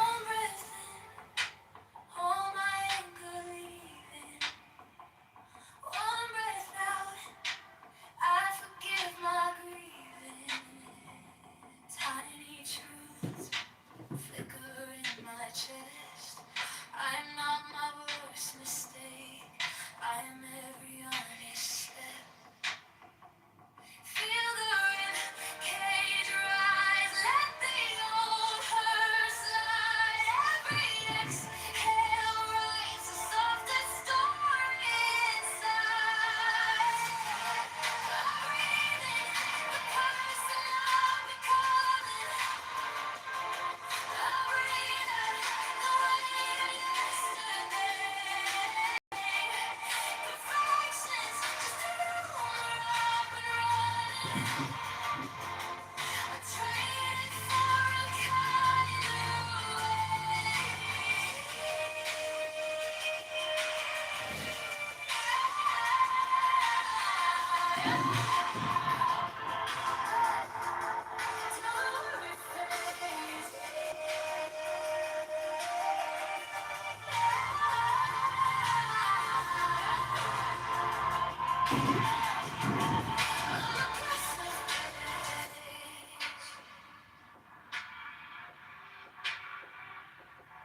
closed, but the future's clearer.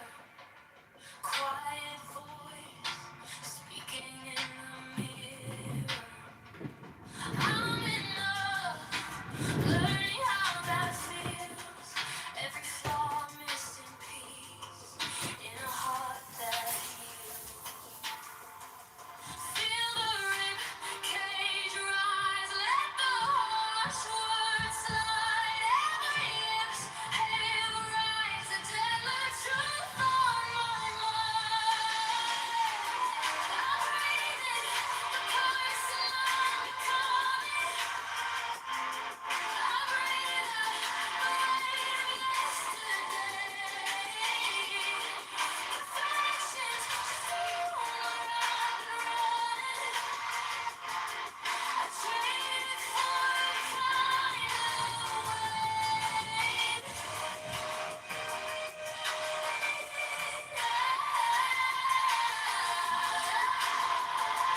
wasting, quiet room, clock still moving, heart still too soon, breath gets tangled into days to do.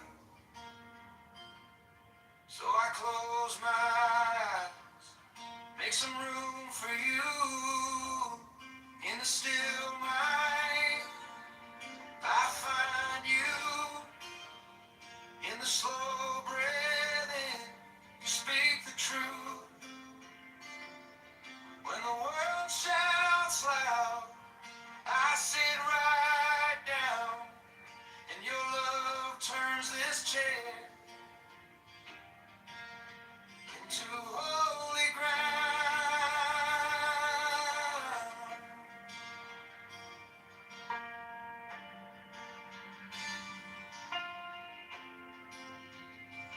Thoughts like thunder, rolling fast, old regrets, future plans. But your name, like a harbor sound, every fear walks out as I breathe you in now. In the still night, I find you. In the slow breathing, you speak the truth. When the world shouts loud, I sit right down, and your love turns this chair into holy ground.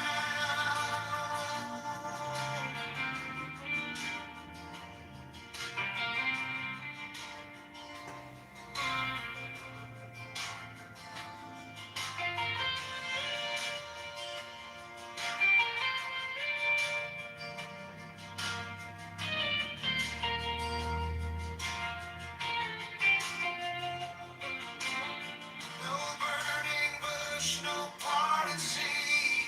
Oh, just a worn out man on aching knees. But in this quiet, you lean in close. I lose my worries. I hear your hope. In the still night, I find you. In the slow breathing, you speak the truth. When the world shouts loud, I sit right down, and your love turns this chair into holy ground.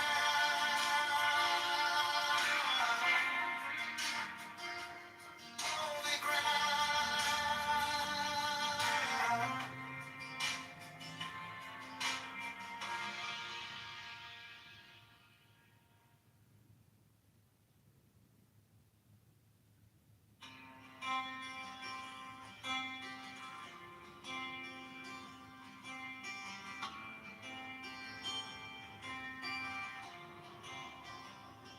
Coffee steam,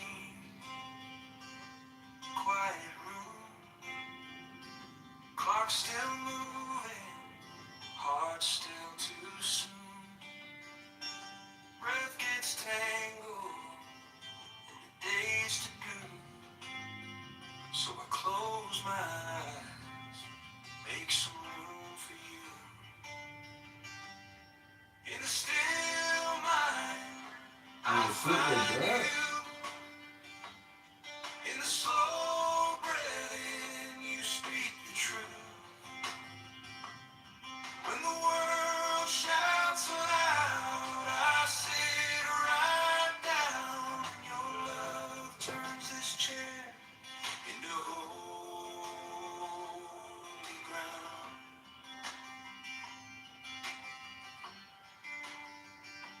Thoughts like thunder, rolling fast, old regrets, future plans.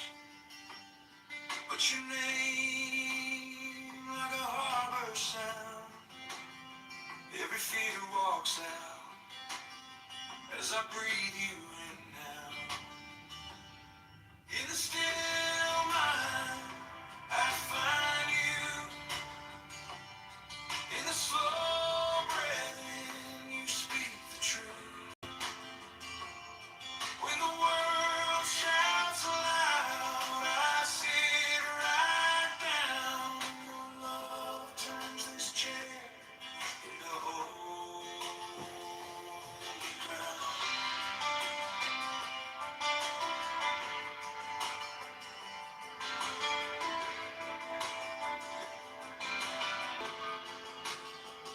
No burning bush, no party scene, just a worn out man on aching knees.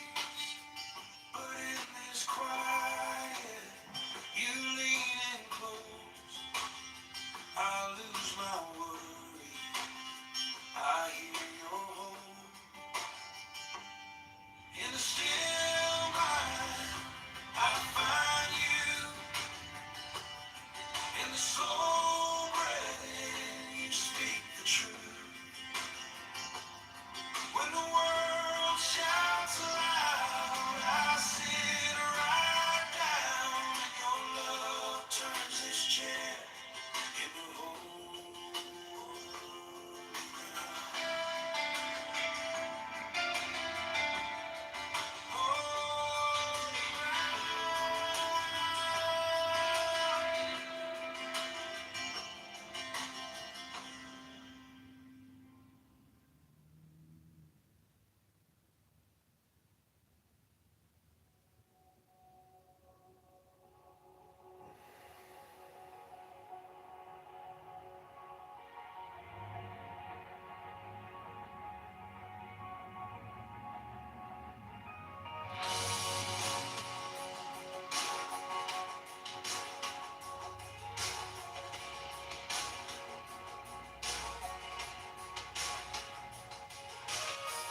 White page covering halo, highlighters in a perfect row.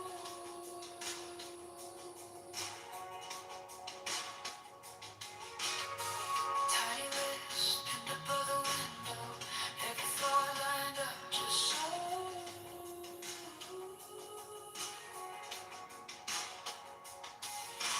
I taste the cards you unlock, my heart beats in a distance.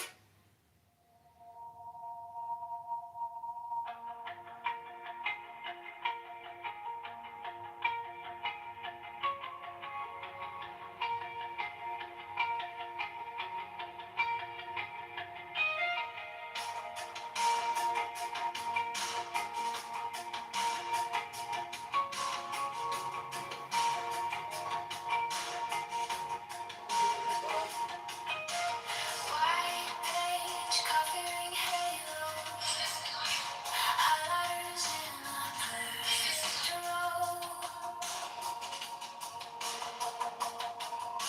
Tiny lips pinned above the windows, every thought lined up just so. I chase the golden light shield in my heart, measuring the distance between falling and out of straight.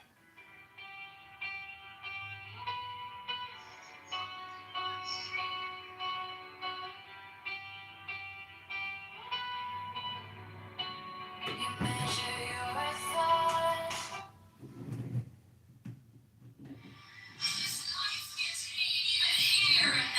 Why not declare yourself immediately?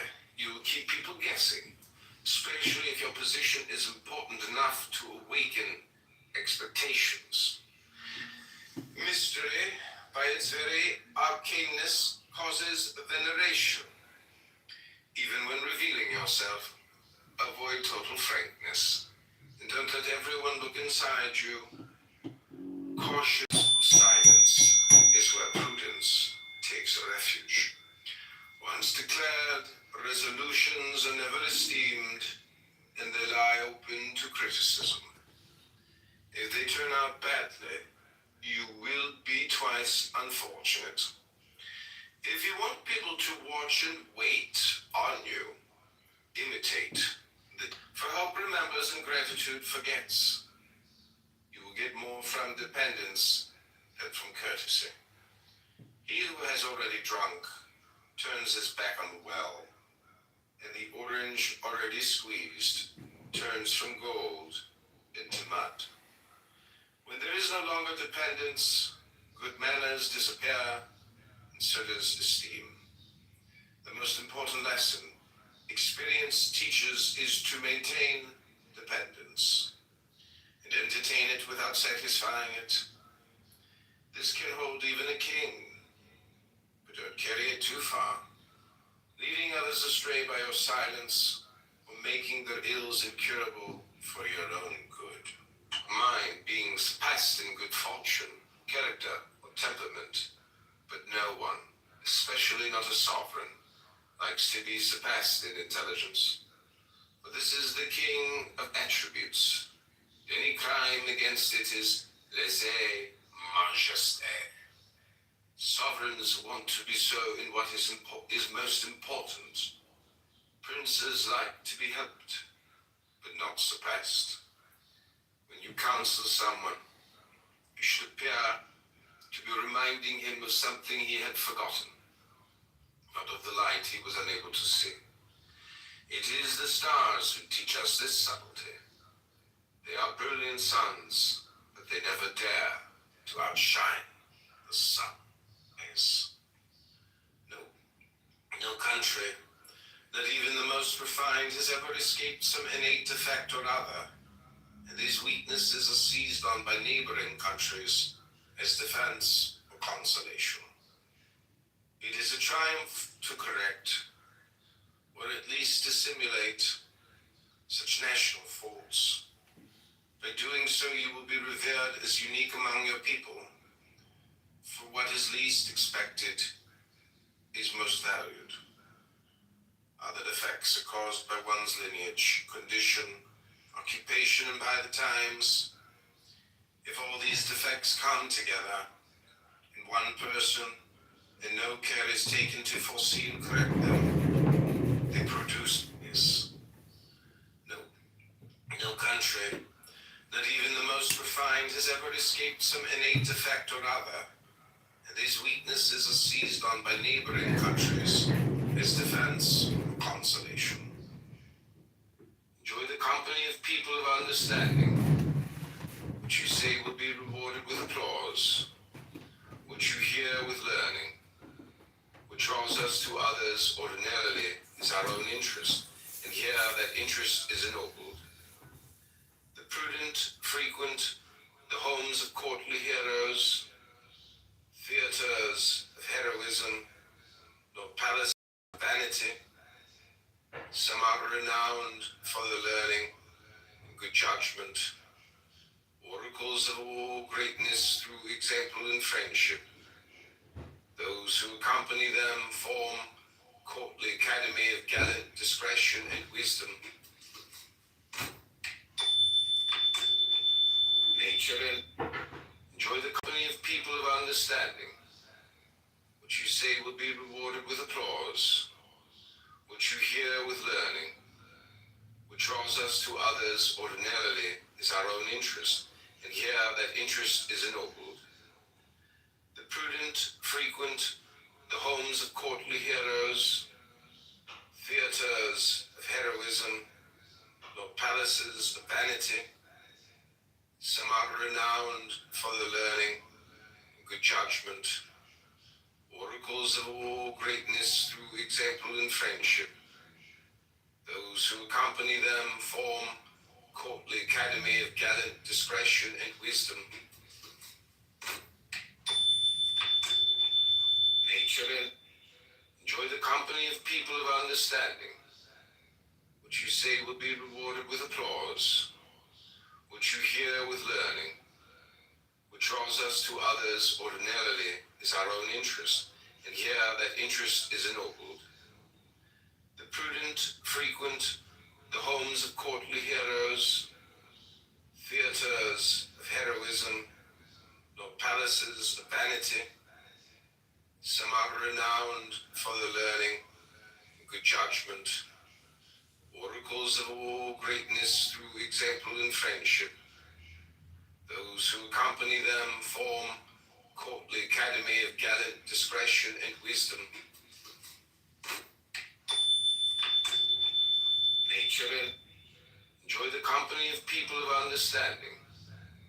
What you say will be rewarded with applause. What you hear with learning.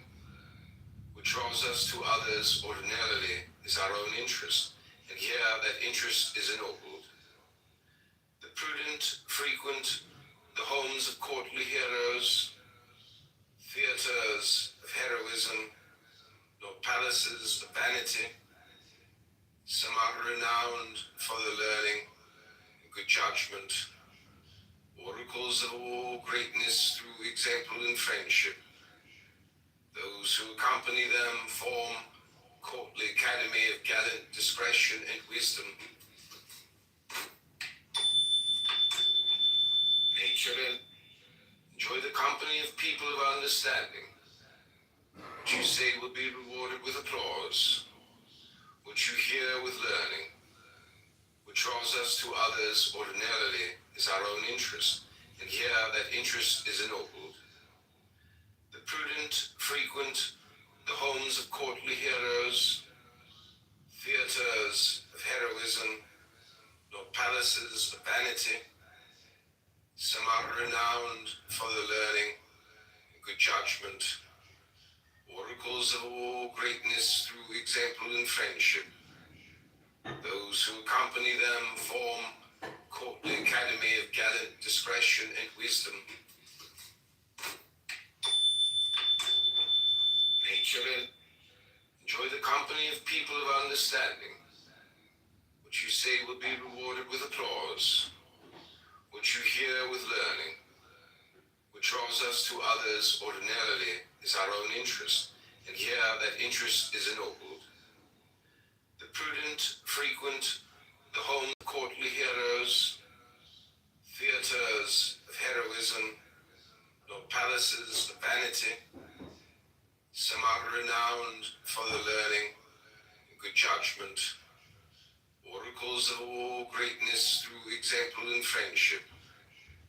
Those who accompany them form courtly academy of gallant discretion and wisdom. Nature and enjoy the company of people of understanding.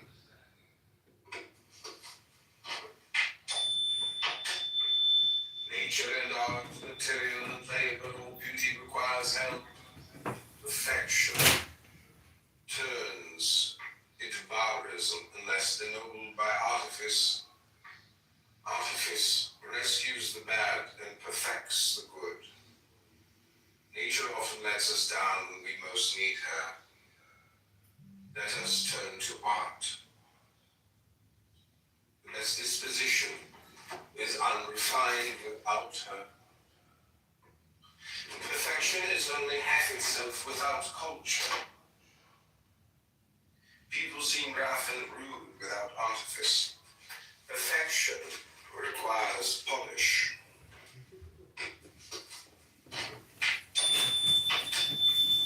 Nature and art, material and labor, all beauty requires help. Perfection turns into barbarism unless ennobled by artifice. Artifice rescues the bad and perfects the good. Nature often lets us down when we most need her. Let us turn to art. Unless disposition is unrefined without her. Perfection is only half itself without culture. People seem rough and rude without artifice. Perfection requires polish.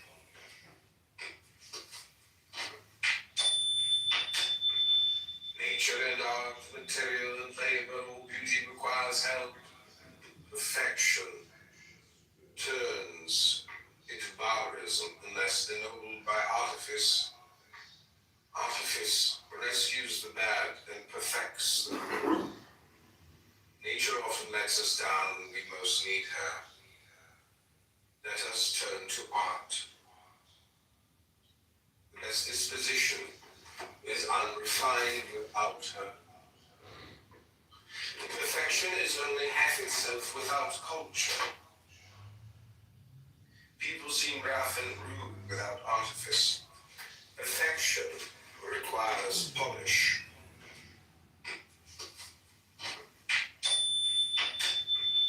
Nature and art, material and labor, all beauty requires help. Perfection turns into barbarism unless ennobled by artifice. Artifice rescues the bad and perfects the good. Nature often lets us down when we most need her. Let us turn to art. As disposition that its guile has been penetrated and tries to deceive by telling the truth. Changing strategies. It beguiles us with its apparent lack of guile. It bases its cunning on the greatest candor. But observation comes forward, sees through all this, discovers the shadows that are cloaked in light. It deciphers intention, which is most hidden when most simple. Thus does the cunning of Python struggle against the candor of the penetrating rays of Apollo.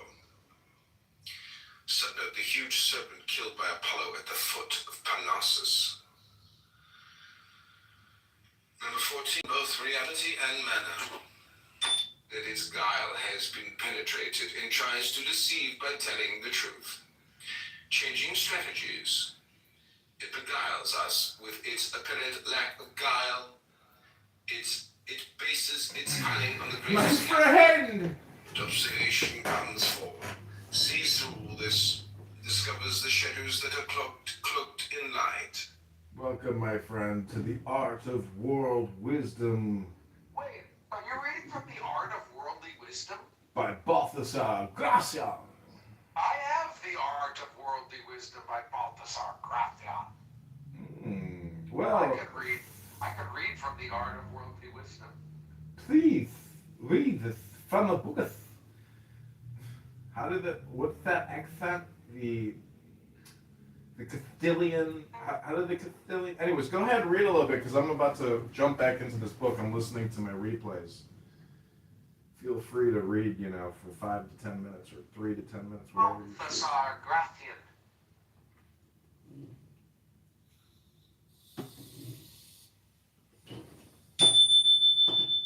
Do not live in a hurry.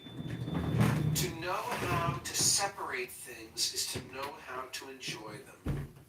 Many people finish their fortune sooner than their life.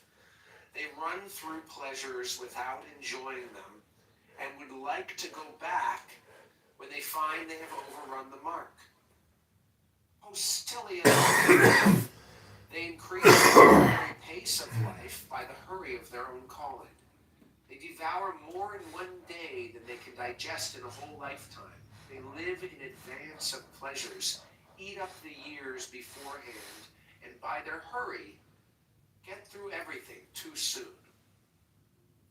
Even in the search for knowledge, there should be moderation, lest we learn things better left unknown. We have more days to live through than pleasures. Be slow in your enjoyment. Be quick at your work. For people see work ended with pleasure. Pleasure ended with regret.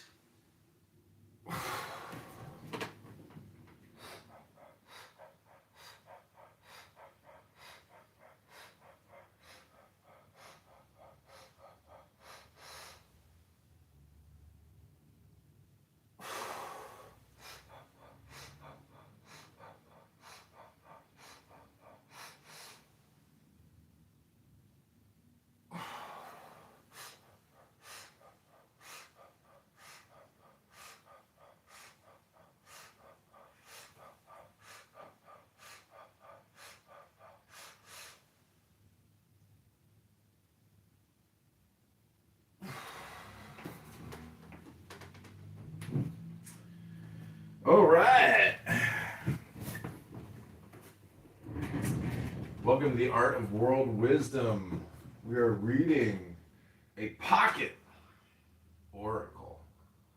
And I just want to point out that when I do rooms like this, I thank God that I can, basically disconnect from Clubhouse, because Clubhouse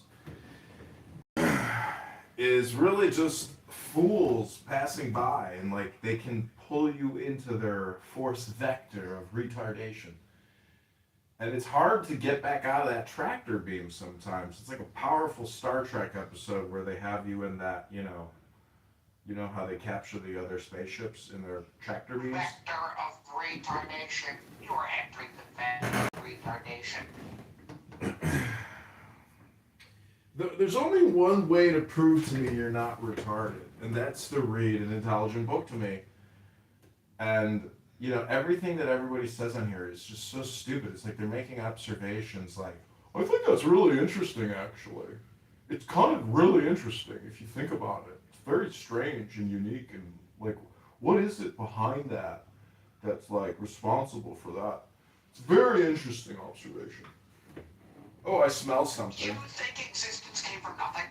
What do you mean existence had to come from something? You think existence doesn't exist and existence came from Excuse something? me, my friend, did you... Something. Can you check your shoes? I think you may have stepped in something. I smell feces. Can you make sure you didn't step in any dog shit? Excuse me, I'm sorry. That's resistance. That's that New York piece of shit. My bad, my friend. I thought I smelled something.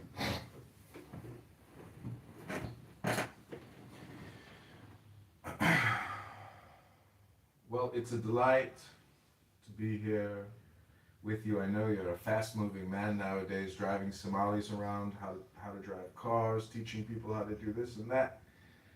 But let's not forget about the art of worldly wisdom. It won't matter how many... let me ask you this, my friend.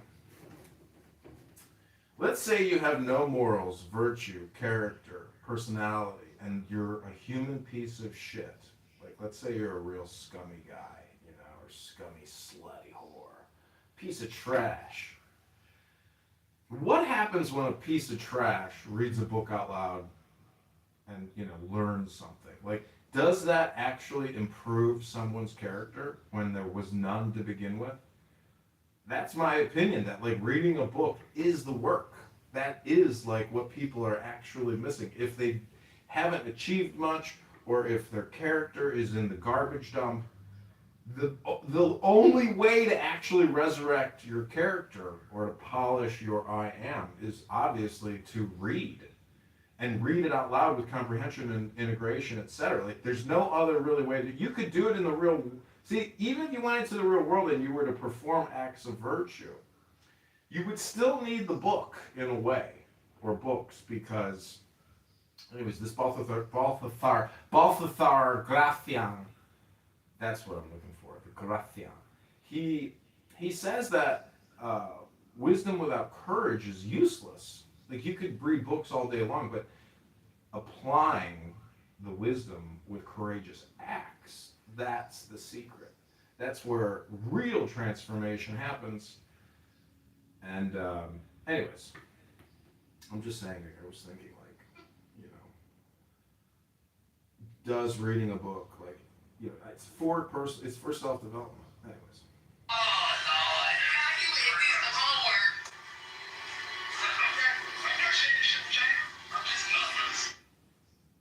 Jesse Jackson Jr. See, I was thinking today, like, what's more worthwhile of my time, to read a book or to listen to Schwartz?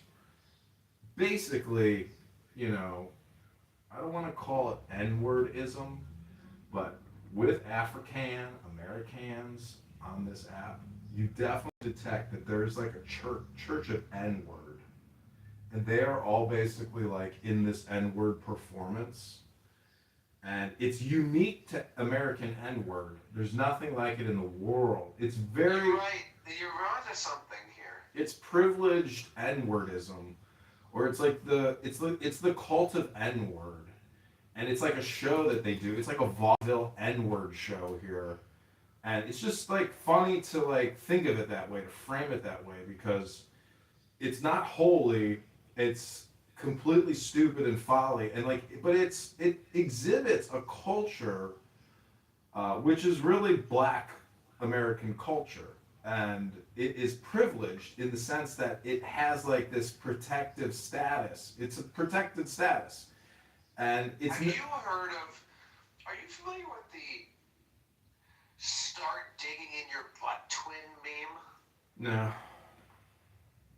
Okay, well, something that Black children especially are saying to each other these days is "start digging in your butt" twin. And they're using the word twin affectionately, like a term of endearment. Like, you're my twin. Now let's both together start digging in our butts. And I can't tell you what it means. I don't think it's about literally digging in your butt, although it might be. But I think that it's along the line, like, one of my favorite pieces of art that you've ever created is this long list of inane sayings. And that's what you hear a lot when you go to the Church of the N-word rooms, is you hear these things that are like, "My aunt told me too fitting on a 4-5," or, you know, "Oh baby, bring the macaroni," or something like that. And I don't know. Anyway, those are good examples, but you know what I'm saying.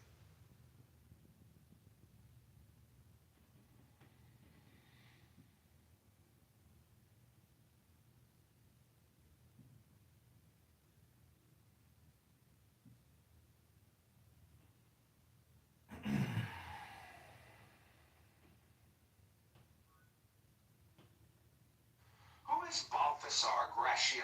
Do you know who he is? Yeah, he was a Jesuit priest in the 1600s.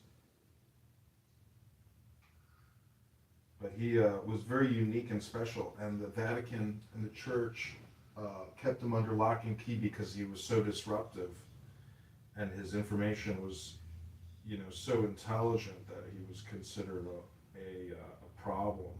And but he was happy because he outlived all his critics. His wisdom is still being read today, right now. But his critics have been lost to the history books of nothingness. So, truly, the publisher, the creator of intelligence, organization of intelligence. Oh, we got Shoddy here. We got my hot Kurdish girlfriend. Hey, Shoddy. She's from Kurdistan. She's fine. She's a beauty. Who is it? My girl, Shoddy. She's one of those warrior Kurdistani chicks in uniform, like marching around saying, "We will kill the Hamas. We will kill the ISIS. We will fight the ISIS. We will destroy the ISIS. Because we are warrior women of beauty and power." What up, Shoddy? This is my friend. My friend, this is Shoddy. We've been dating for like 6 hours. Shoddy looks like an attractive version. Shoddy is a hottie! Hey guys, how are you? Shoddy, do you know Nora Bandora? No, who is it? She's a young girl. Nora? Nora Bandera? Nora. Nora? Who's it? Never mind. She's just a lady, but you kind of look like her, I think. But that's a compliment. She's pretty. Was pretty. I wanna see. Nora Pandora? What are you doing, French? Are you okay?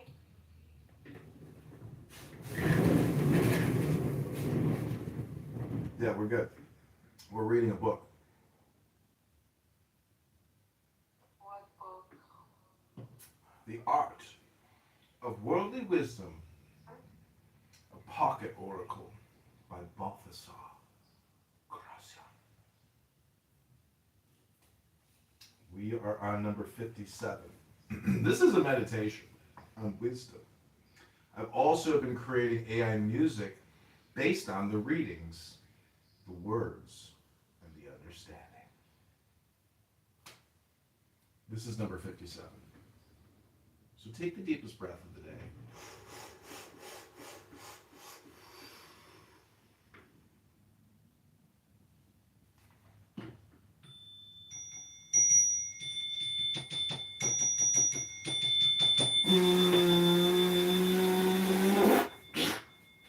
Thoughtful people are safer. Do something well, and that is quick enough. What is done immediately is undone just as fast. But what must last an eternity takes that long to do.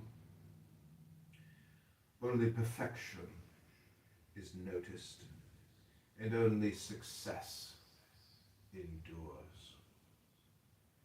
Deep understanding achieves eternities. Great worth requires great work. So with metals, the most precious of them takes longest to be refined and weighs most. What is that song? I'm enjoying. Adapt to those around you. Don't show the same intelligence with everyone. And don't put more effort into things than they require.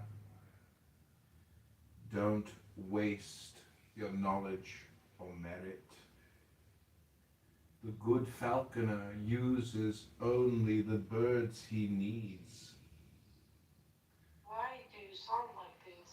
So weird. Don't show off every day, or you'll stop surprising people. I can't. I have to show off. There must always be some novelty left over. The person who displays a little more of it each day keeps up expectations, and no one ever discovers the limits of his talent. And well, if you enter a clubhouse room of fortune through the door of pleasure, you will leave through the door of sorrow, and vice versa. So be careful of the way you end things here on Clown House, and devote more attention to a successful exit than to a highly applauded entrance. Fortunate people of Clubhouse have very favorable beginnings and very tragic endings. What matters isn't being applauded when you arrive to a clubhouse room, for that is common, but being missed when you leave. Rare are those who are still wanted. Fortune seldom accompanies someone to the door. She is as courteous to those who are coming as she is rude to those who are going. Good judgment. Some people are born prudent. They come into the world with an advantage, the good sense that is a natural part of wisdom. And they have already walked half the road to success. With age and experience, the reason reaches complete maturity. That sounds Indian. And their judgment is turned to its surroundings. These people hate any sort of whim that can tempt prudence, especially in matters of state, where total security is important. Such people as these deserve to steer the ship of fate the ship of state, either as helmsmen or as counselors. Take a rest. Eminence in what is best. Amid different sorts of perfection, this is a rarity. There is no hero without some sublime quality. With hardship. Ease. Mediocrity Remember we, and I will remember you. never wins applause. Eminence at some lofty pursuit redeems us from ordinary vulgarity, raising us to the exceptional. To be eminent in a lowly occupation is to be something at very little. The more comfort, the less glory. To be exceptional at superior things gives you a sovereign character. It wins admiration and gains the goodwill of others. Education, indeed, the promise of Allah. Use the best instruments. Some people want to be thought subtle because they use poor instruments. Do not lose hope. This is a dangerous sort of satisfaction, and it deserves a fatal punishment. The worth of a prime minister never detracted from the greatness of his master. To the contrary, all the credit for success falls upon its principal cause, as does criticism in the case of fear. It is superiors who win the renown. One never says he had good or bad ministers, but he was a good or bad craftsman. So choose carefully. Examine your ministers. To them you are entrusting your immortal fate.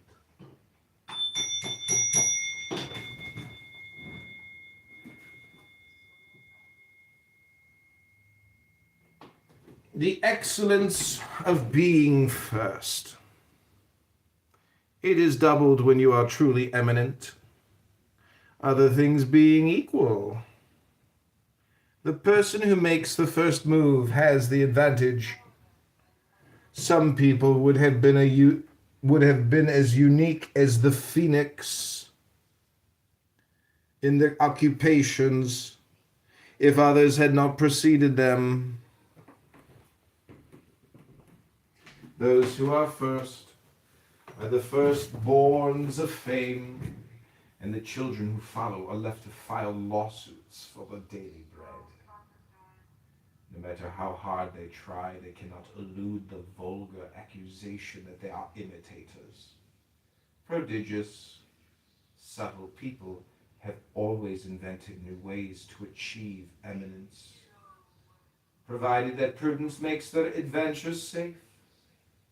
Using novelty, wise people have found room in the roster of heroes. Some people would rather be first in second class than second in first.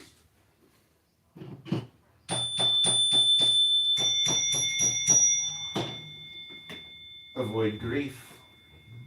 It is both beneficial and wise to steer clear of troubles. Prudence will save you from many. It is the Lucina of good fortune and content. Don't give others hateful news unless there is a remedy. And be even more careful not to receive it. Some people's hearing is spoiled by the sweetness of flattery. Others by hearing bitter gossip. And there are people who cannot live without a daily dose of unpleasantness.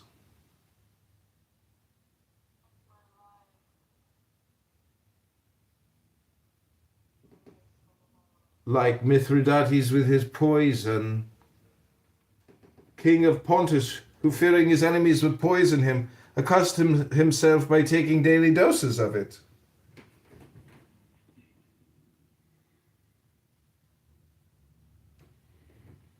Nor can you keep well by inflicting lifelong grief on yourself in order to please someone else. even if he is close to you. Never sin against your own happiness in order to please the person who counsels you and has nothing at stake in the matter. When giving pleasure to another involves giving grief to yourself, remember this lesson. Better for the other person to feel grief now than for you to feel it later and with no hope.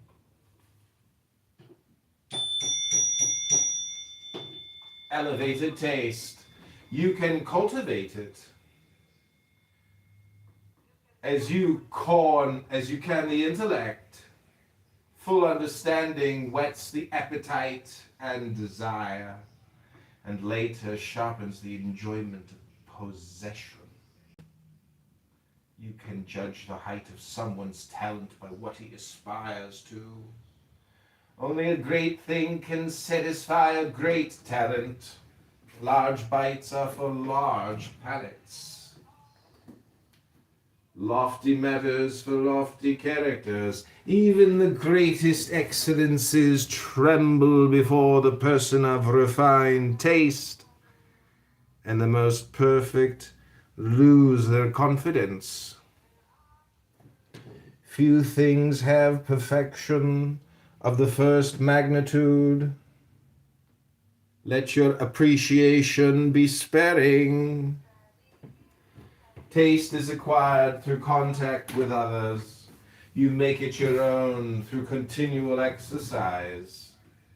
You are lucky if you can associate with someone with perfectly developed taste, but don't profess to be satisfied with nothing. It is a foolish extreme, more odious if from affectation than if from character. Some wish God had created another world and other perfections just to satisfy their own extravagant imagination.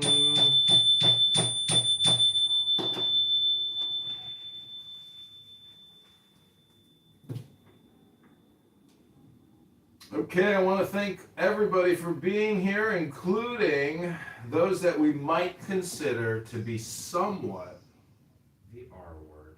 That's right, we don't say the R word, the N word, the Z word, the J word, the K word. We don't even say the P word. But I want to give you all the latest hit song based on some of these readings. Here we go.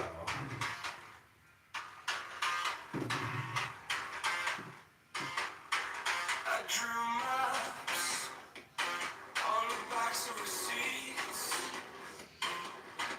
tiny plans in the dark of a cheap backseat. Taught myself how to fail with my teeth clenched tight, how to stare down every locked door like it owed me life. This is the wisdom of success.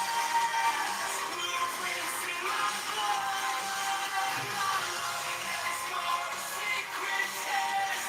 You know what it's right. I know I reach out of pressure, turn all that friction into gold. This is the wisdom of success. I never did what I was told.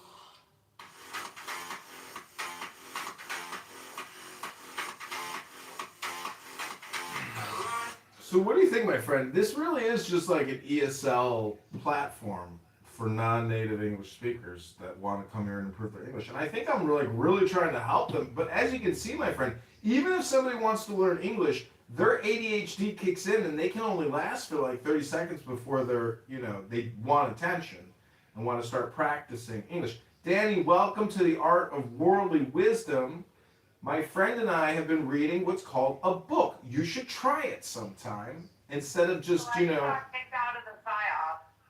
Oh, okay. Well, welcome back to the new PSYOP. Well, they kicked me out of Prince's room because they're all mad about Emrose. Emrose is like the newest hate person on this app. No, everyone can't stop talking about that Emrose. Yeah, I know. You're So talking like they're about. there. Yeah, And you're they're talking about her. Okay, so they kicked me out because they're like the Palestinian and the Jews and they're hooking up, and I'm like, maybe they should all have sex with each other. There's nothing better than a Palestinian and a Jew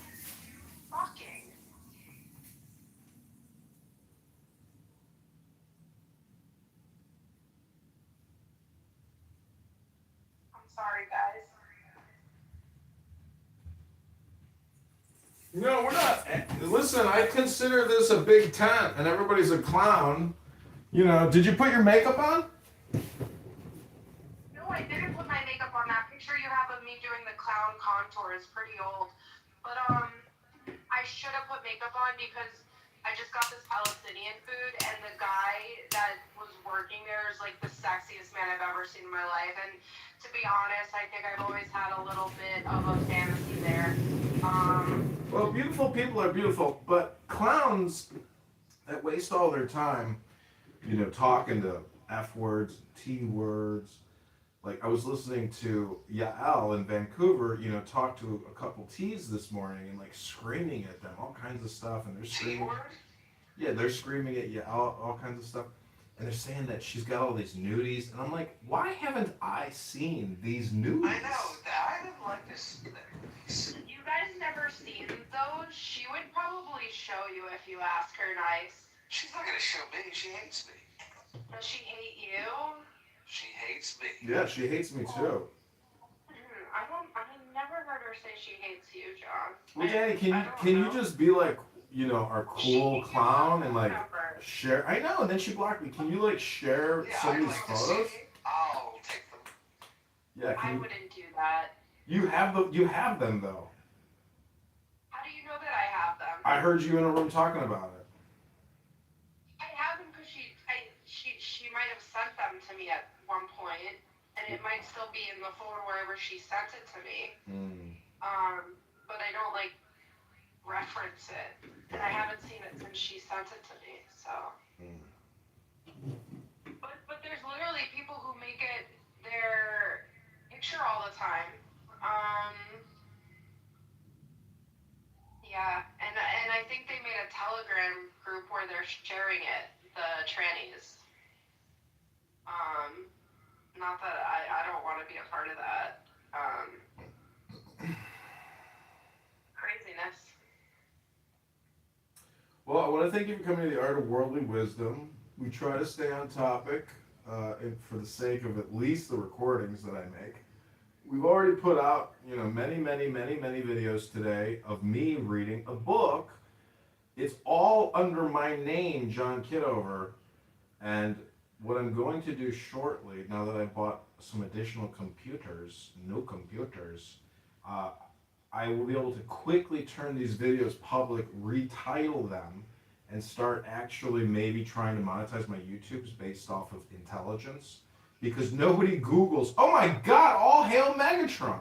Nobody Googles John Kitover, but they will Google some of these best books that I'm reading. Hi, Danny. Hi, Megatron. So what are you doing? Like, okay, you wanna focus on the SEO, Yeah. right? Is well, I don't know what they call it. Yo. It's keywords, yeah. Megatron, welcome to the Art of Worldly Wisdom. We've been reading books. So I sell like clothes and stuff, so you're gonna want the words. Yeah, You it's just have to put keywords. the words that are trending and get the perfect keywords, and they could just be completely random. No, that's true. I could title it with, you know, latest keywords. But Megatron, welcome to the thing is I want it to be like actually relevant to the video because it is quality. It's not just quantity. That's part of the reading that I did today. Why won't you just do the transcript and put the transcript in The transcript's in the bio? video. The transcript's generated. Anyways, don't worry about it, Danny. I got more experiments to do. Do you have a YouTube account, Danny? I don't think you do. Yes, I do. I follow you. You do? Okay, so why don't you put the transcript in the bio? Yeah, that would and be smart. use as the keywords. Good idea. I will do that. It was just an idea. Why did everyone else leave?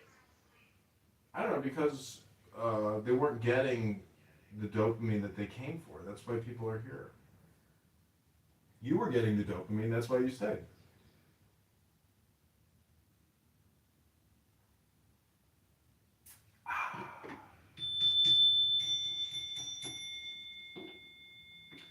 Okay, this is the Art of Worldly Wisdom. We have put out many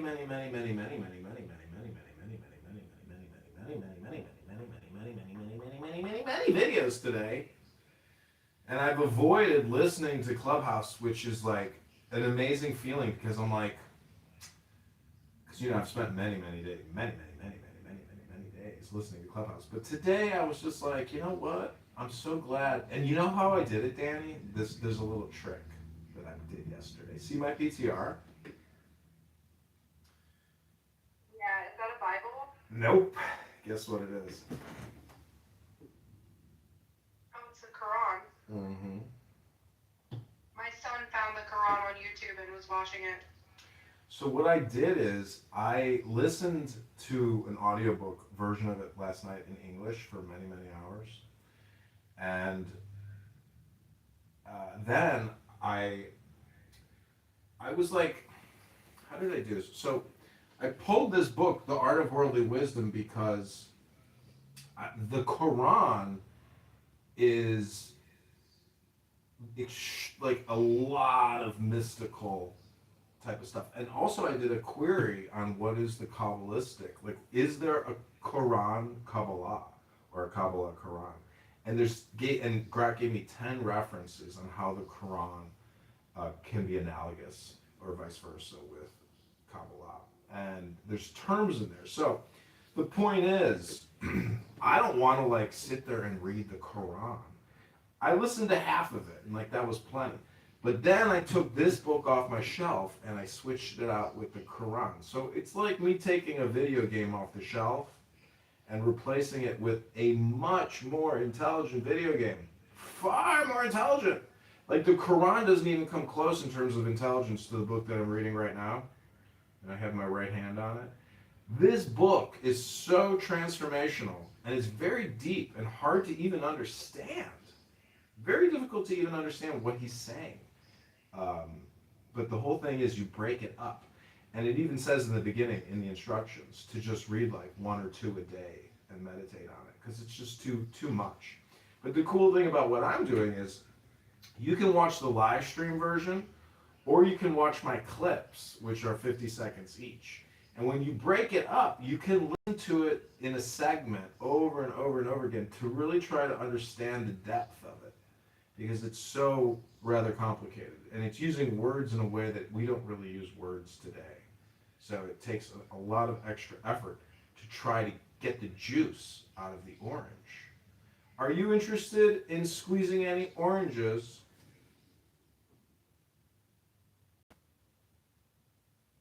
I don't know. You never made a fresh squeezed orange juice? I made fresh squeezed lemon tap. Well, the whole thing here is wisdom. This book is indisputable. Like, it's a masterpiece. And even in the beginning, it claims that it is one of the most important books ever written. And it ranks it in the top 10. And I would challenge you to listen along as I read it, to try to gain something from it, and then maybe give me like a little summary, as if you were like a compression agent and you were an AI chatbot sent here by Hashem to give me summaries. What do you think, Danny? Okay. So you'll be my sorcerer's apprentice.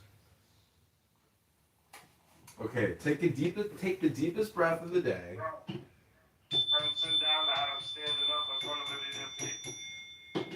Yeah, I think that's what he's doing though. To care to make things turn out well. Take care to make things turn out well. Some people scruple more over pointing things in the right direction than over successfully reaching their goals. The disgrace of failure outweighs the diligence they showed. A winner is never asked for explanations. Most people pay more attention to success or failure than to circumstances. And your reputation will never suffer if you achieve what you wanted to. A good ending turns everything golden. However unsatisfactory the means, it is an art to set aside art when you must do so to bring things to a happy conclusion.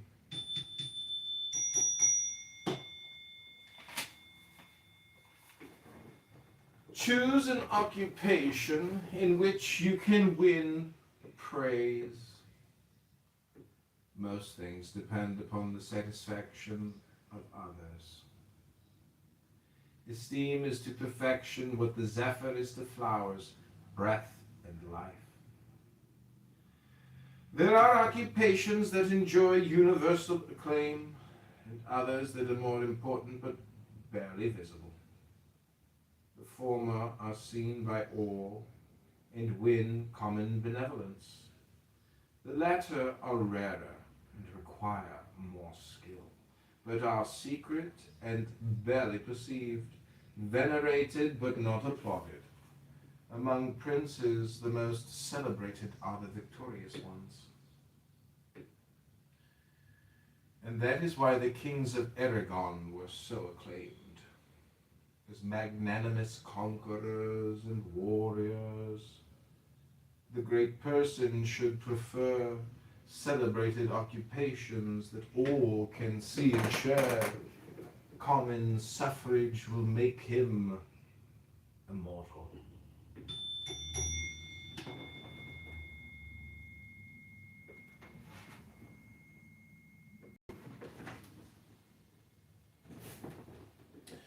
Make others understand.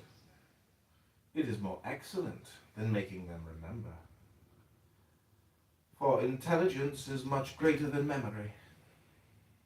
Sometimes you should remind other people, and other times counsel them about the future.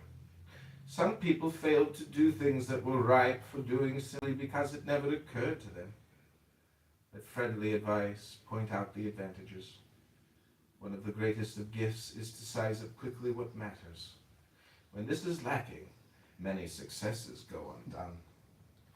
Let the person who has light give it to others, and let those who lack it ask for it, the former with prudence, and the latter with discretion, merely dropping a hint. This delicacy is especially necessary when the person giving advice has something at stake. It is best to show good taste and to be more explicit only when insinuation is not enough. A no has already been given, and you can now search skillfully for a yes. Most of the time, things are not obtained because they were not attempted.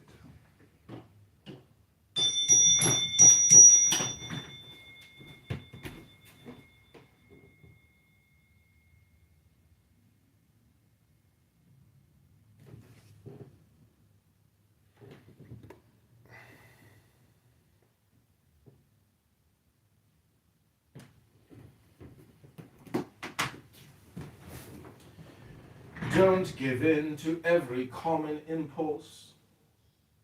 The great do not yield to every sort of passing thought. Part of prudence lies in reflecting about yourself, knowing or foreseeing your disposition, and moving towards the other extreme in order to balance art and nature. Self-correction begins with self-knowledge. There are monsters of impertinence who are always ruled by a certain humor, and their emotions vary accordingly. Tossed about by this vile imbalance, they go about their business in a self-contradictory way. Not only does the success ruin their will, it also attacks their judgment, troubling their desire and understanding.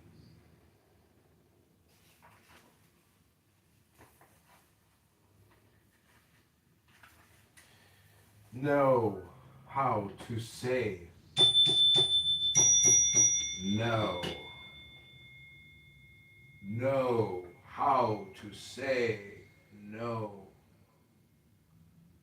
Know how to say no.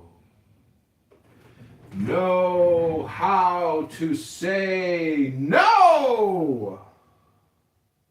Know how to say no.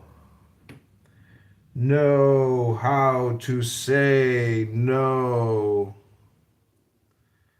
Know how to say no. You can't grant everything to everybody. Saying no is as important as granting things, especially among those in command. What matters is the way you do it. Some people's no is prized more highly than the yes of others. A gilded no pleases more than a curt yes. Many people always have no on their lips, and they sour everything. No is what occurs to them first. They may give in latter, but they aren't well thought of because they started out by being so unpleasant. Refusal shouldn't come in one fell blow. Let people nibble on their disappointment little by little. Never refuse something completely. Others would no longer depend on you. There should always be some last remnants of hope to sweeten the bitterness of refusal. Let courtesy occupy the void where favor once stood, and good words compensate for a lack of action. No and yes are short words requiring long thought.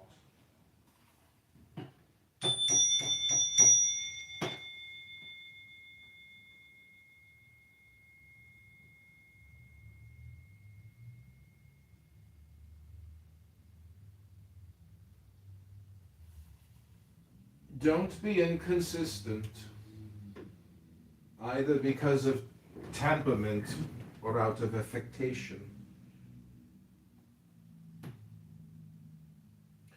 The prudent man is consistent in all things pertaining to perfection, and this speaks well for his intelligence. Only the causes and relative merits of things can change his behavior.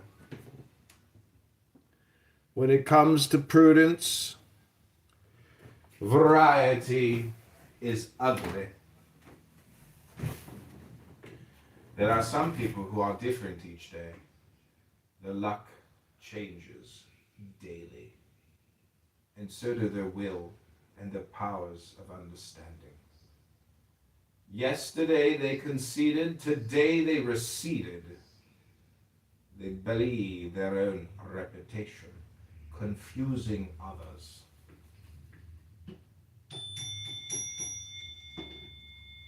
Be resolute. Faulty execution does less harm than a lack of resolution. Materials turn bad more often in repose than in motion. There are people who can't make up their minds and need a push from others. At times this is caused not by perplexity, for they see clearly enough, but by inactivity.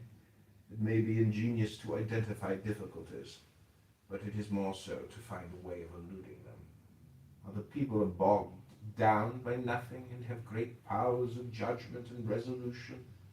They were born for lofty pursuits, and their clear understanding lets them succeed with ease. No sooner done than said, and there is still time left over. Sure of their luck, they venture forth with even greater confidence.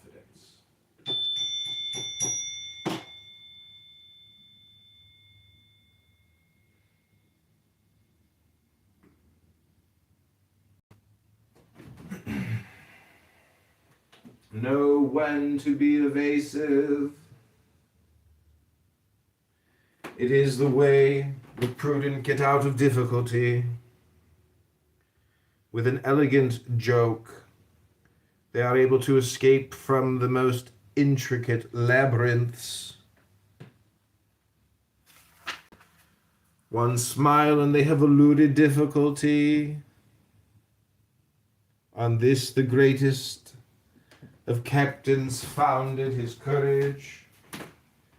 A friendly way of saying no is to change the subject, and no ploy is more clever than to pretend it wasn't you, but someone else who is being alluded to.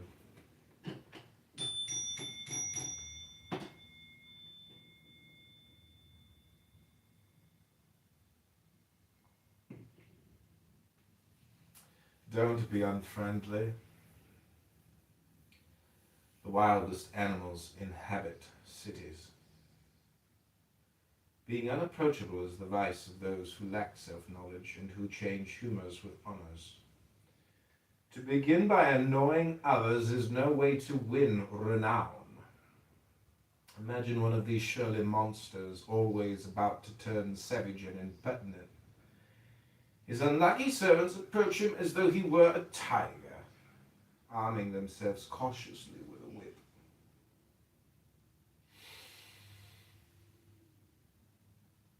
In order to reach their high position, they pleased everyone. And now that they are there, they want to get even by angering everyone.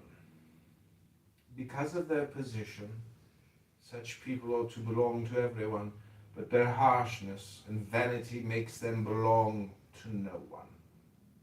Courtly punishment for them entirely. Bestow your wisdom on others. Subnote Gonzalo de Cordova, El Gran Capitan, the great captain. Military man known for his exploits in the war against the Moors and in southern Italy.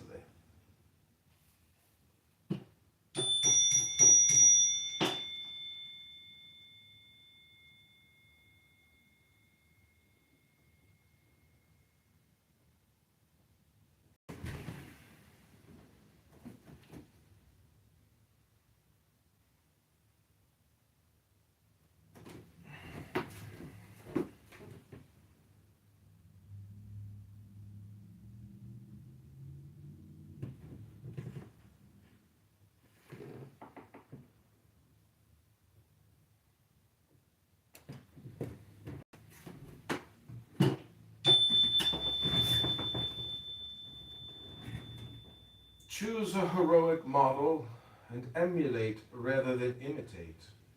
There are examples of greatness, living texts of renown. Let each person choose the first in his field, not so much to follow him as to surpass them. Alexander cried at the tomb of Achilles, not for Achilles before himself, for unlike Achilles, he had not yet been born to fame. Nothing makes the spirit so ambitious as the trumpet of someone else's fame. It frightens away envy and encourages noble deeds.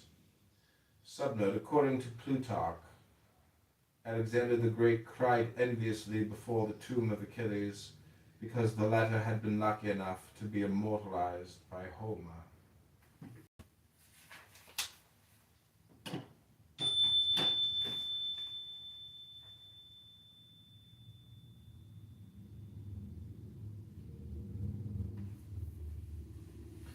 Don't always be joking.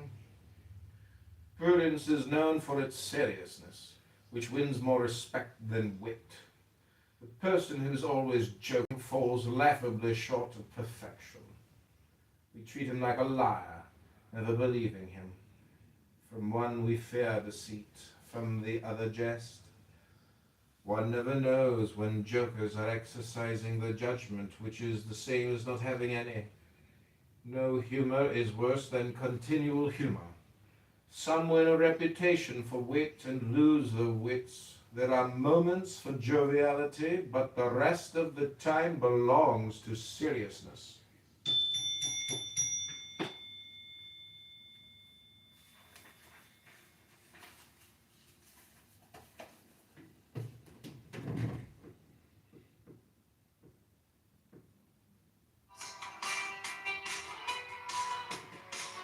Like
Like stones in a jar. Forgiveness for others is easier by far. You lie in your conscience, flat on the floor. But all of your creases say you're something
successful exit than to a highly applauded entrance.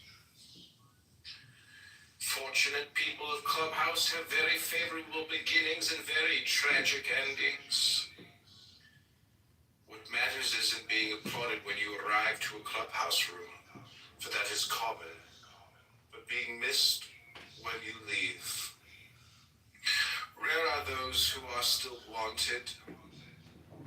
Fortune seldom accompanies someone to the door. She is as courteous to those who are coming as she is rude to those who are going. Into a successful exit, then to a highly applauded entrance. Fortunate people of Clubhouse have very favorable beginnings and very tragic endings. What matters isn't being applauded when you arrive to a clubhouse room, for that is common, but being missed when you leave. Rare are those who are still wanted.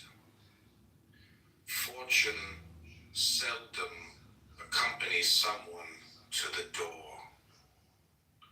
She is as courteous to those who are coming as she is rude to those who are going.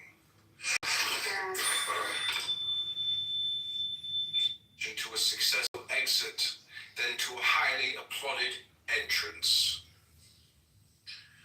Fortunate people of Clubhouse have very favorable beginnings and very tragic endings.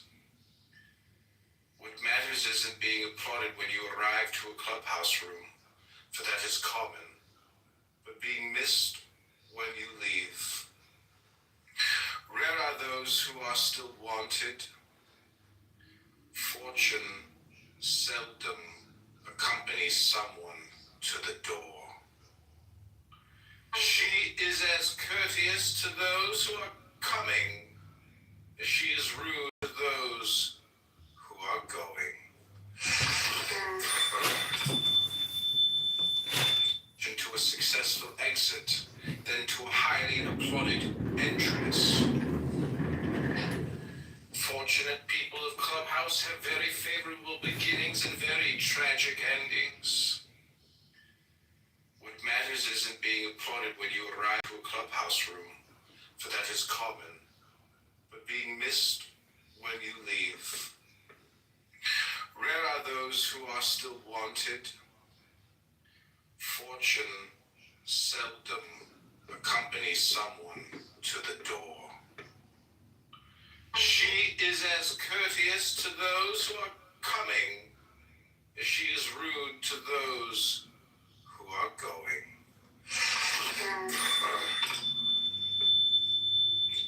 Coming as she is rude to those who are going. Good judgment. Some people are born prudent. They come into the world with an advantage, the good sense that is a natural part of wisdom. And they have already walked half the road to success. With age and experience, the reason reaches complete maturity. That's something new. And the judgment is turned to its coming. She is rude to those who are going. Good judgment. Some people are born prudent. They come into the world with an advantage, the good sense that is a natural part of wisdom. And they have already walked half the road to success. With age and experience,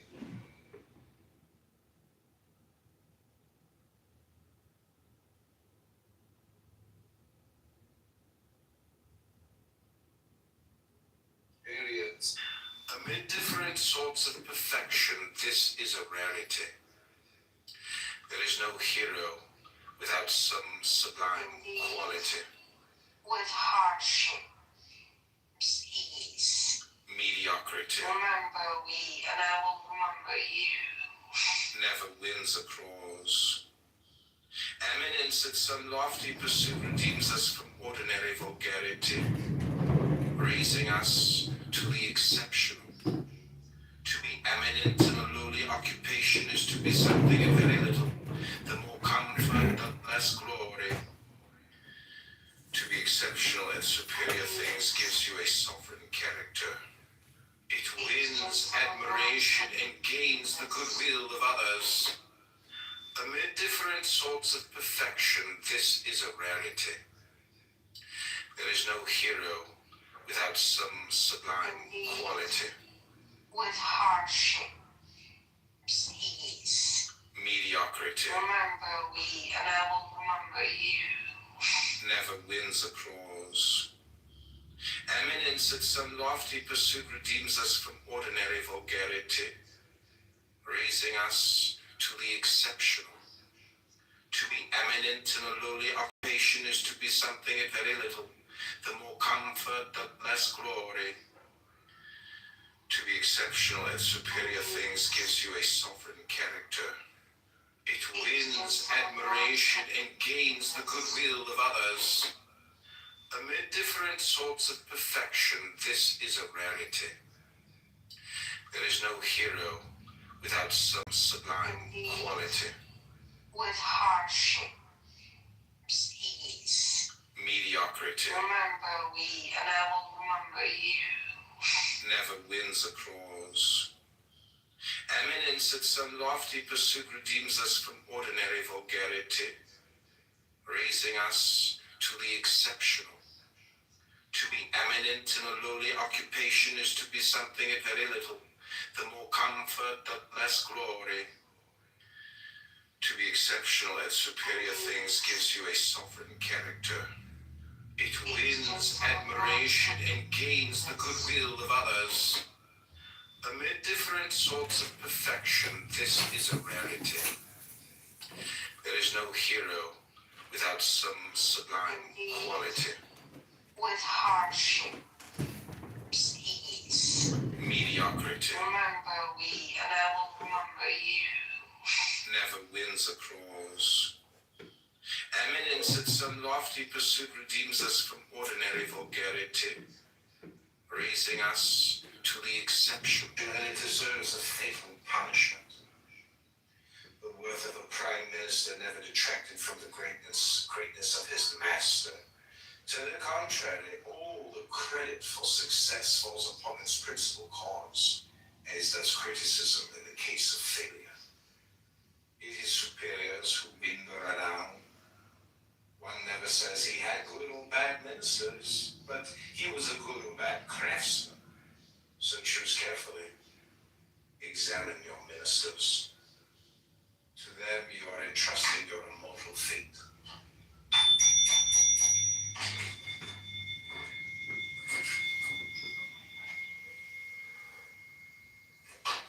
The excellence of being first, and it deserves a fatal punishment. The worth of a prime minister never detracted from the greatness of his master. To the contrary, all the credit for success falls upon its principal cause, as does criticism in the case of failure.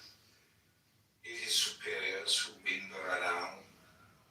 One never says he had good or bad ministers, but he was a good or bad craftsman. So choose carefully. Examine your ministers. To them you are entrusting your immortal fate.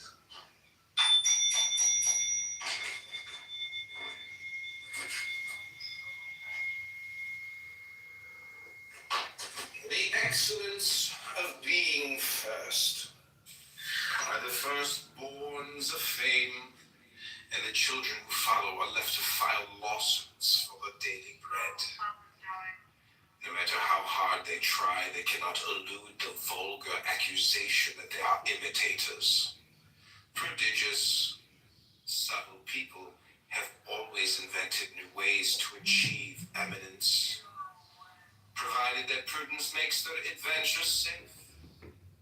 Using novelty, wise people have found room in the roster of heroes. Some people would rather be first in second class than second in first.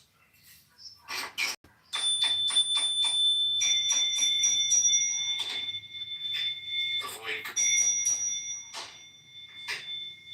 grief.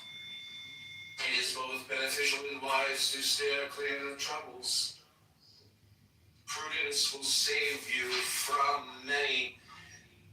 It is the Lucina, a good fortune content. Don't give others hateful news unless there is a remedy.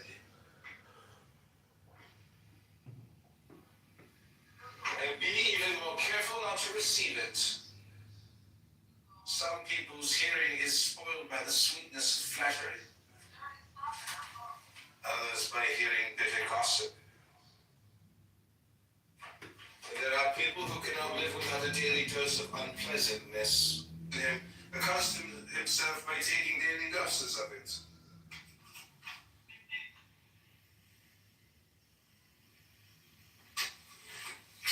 Nor can you keep well by inflicting lifelong grief on yourself in order to please someone else, even if he is close to you. Never sin against your own happiness in order to please the person who counsels you and has nothing at stake in the matter. When giving pleasure to another involves giving grief to yourself, remember this lesson. Better for the other person to feel grief now than for you to feel it later and with no hope.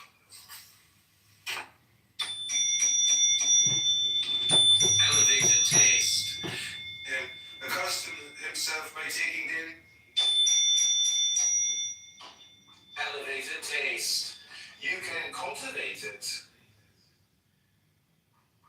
As you can the intellect.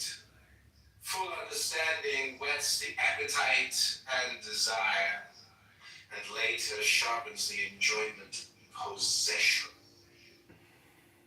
You can judge the height of someone's talent by what he aspires to. Only a great thing can satisfy great talent. Large bites are for large palates. Lofty matters for lofty characters. Even the greatest excellences tremble before the person of refined taste. Are occupations that enjoy universal acclaim, and others that are more important but barely visible. The former are seen by all and win common benevolence.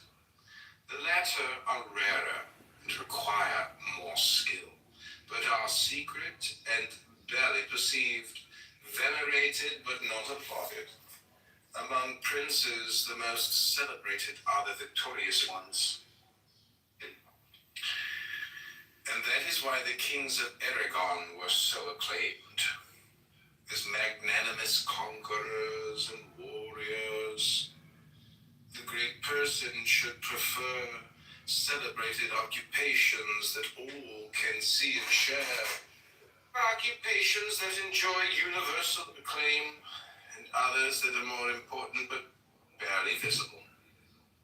The former are seen by all and win common benevolence.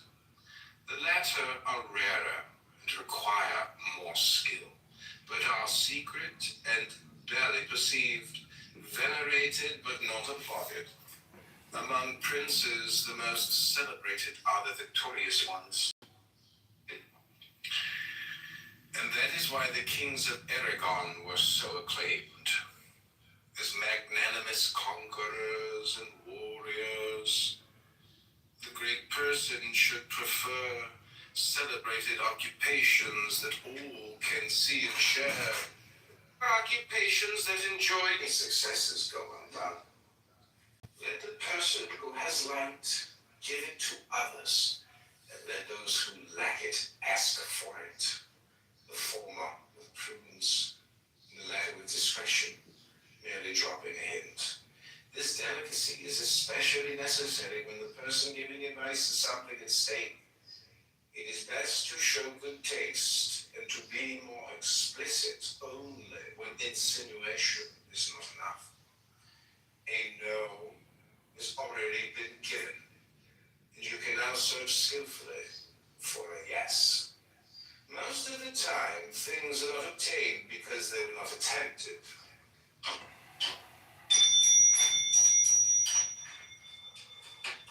Successes go undone, and their emotions vary accordingly. Tossed about by this vile imbalance, they go about their business in a self-contradictory way. Not only does the success ruin their will, it also attacks their judgment, troubling their desire and understanding.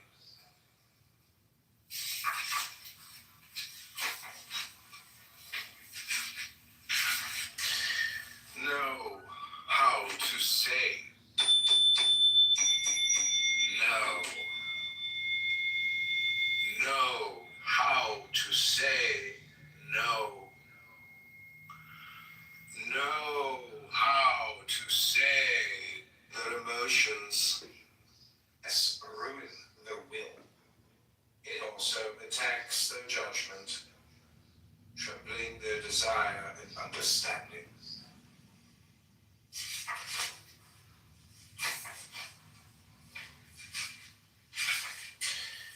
Know how to say no. Know how to say no. Know how to say no. Know how to say no. Know how to say no. Ruin the will. It also attacks their judgment, troubling their desire and understanding.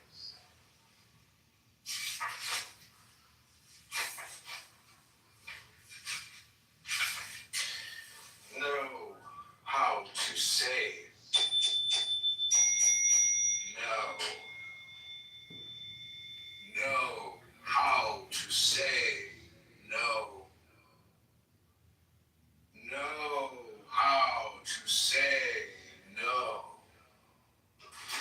Know how to say no. Know how to say no. Ruin the will. It also attacks their judgment, troubling their desire and understanding. Some men walk away from their own children. As they turn around to the radio love to the phone. I can't understand that. My boy is more than my son. He's me. Know How come how some to men say walk away from their own children? As they turn no.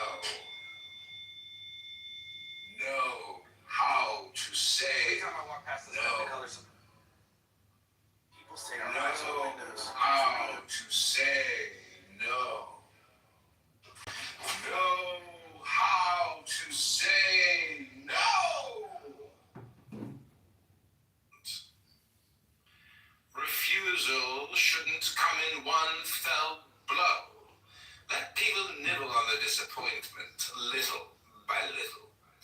Never refuse something completely. Others would no longer depend on you. There should always be some last remnants of hope to sweeten the bitterness of refusal. Let courtesy occupy the void where favor once stood, and good words compensate for a lack of action. No and yes are short words requiring long thought.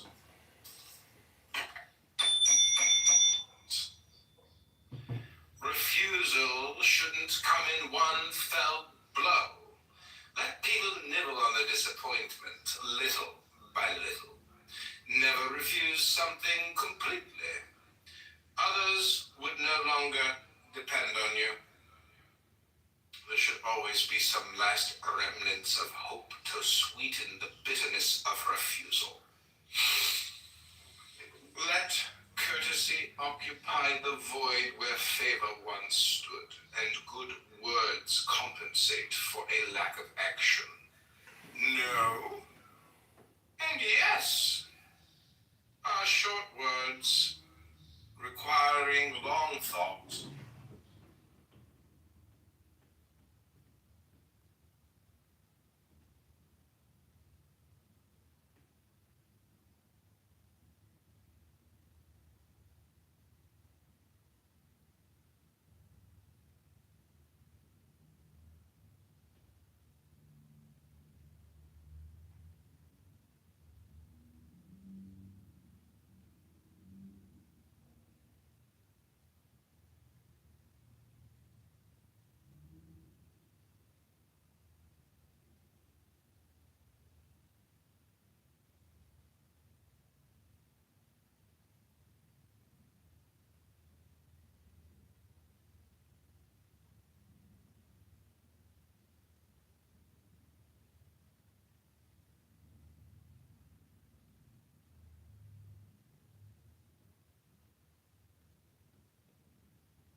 Requiring long thought.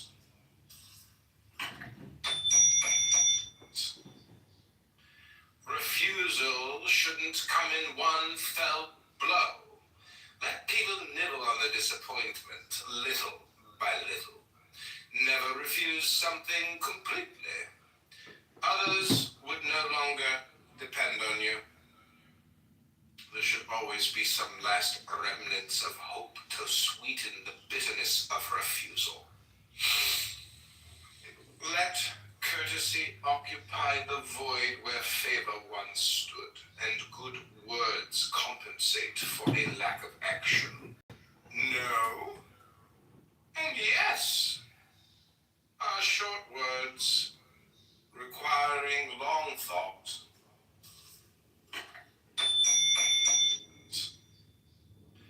Refusal shouldn't come in one fell blow. Let people nibble on compensate for a lack of action. No and yes are short words requiring long thought.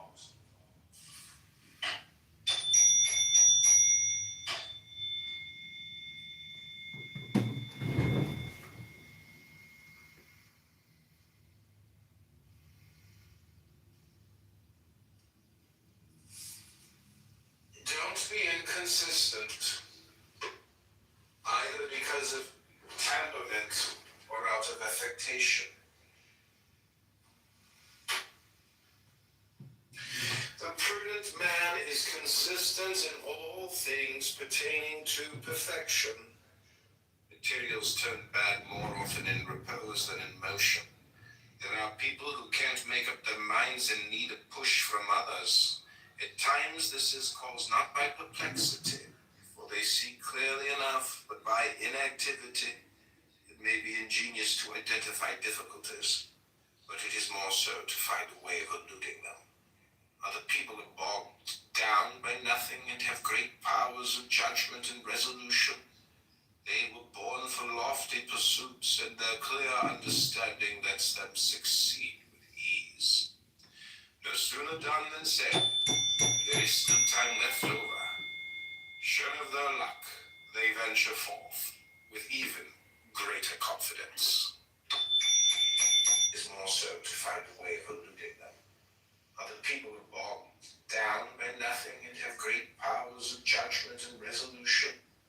They were born for lofty pursuits, and their clear understanding lets them succeed with ease.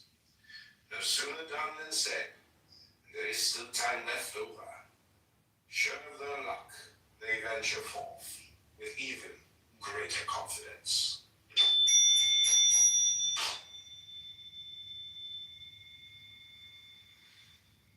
They are there, they want to get even by angering everyone. Because of their position, such people ought to belong to everyone, but their harshness and vanity makes them belong to no one. Courtly punishment for them. Avoid them entirely. Bestow your wisdom on others.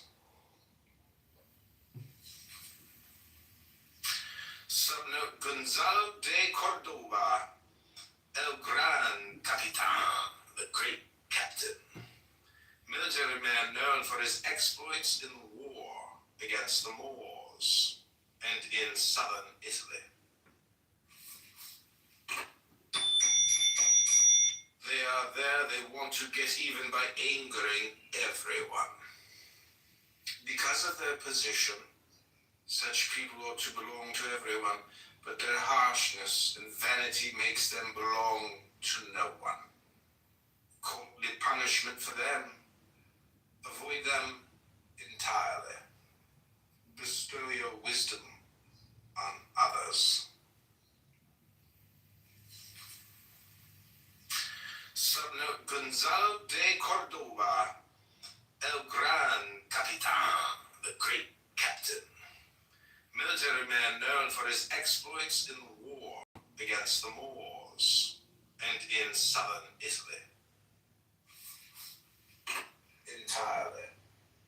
Bestow your wisdom on others. Subnote Gonzalo de Cordova, El Gran Capitan, the great captain. Military man known for his exploits in the war against the Moors and in southern Italy.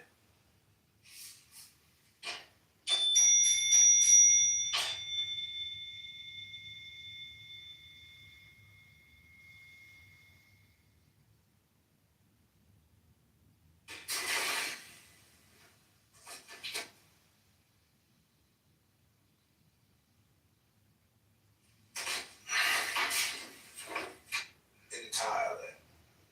Bestow your wisdom on others.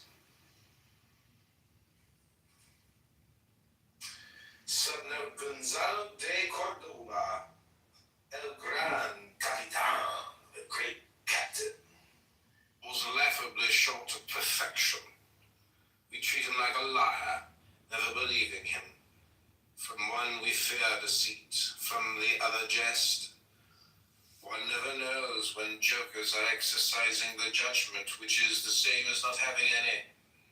No humor is worse than continual humor.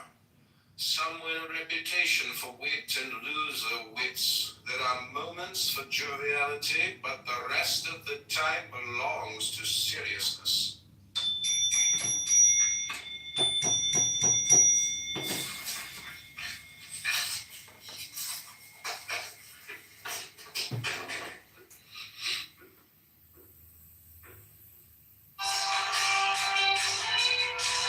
Continual humor.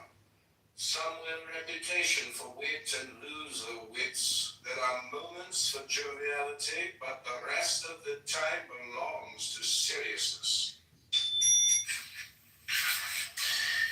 Know how to say.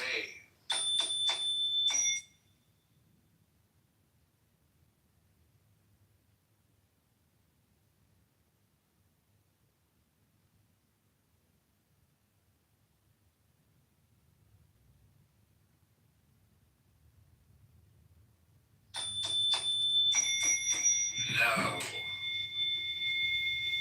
Know how to say no. No.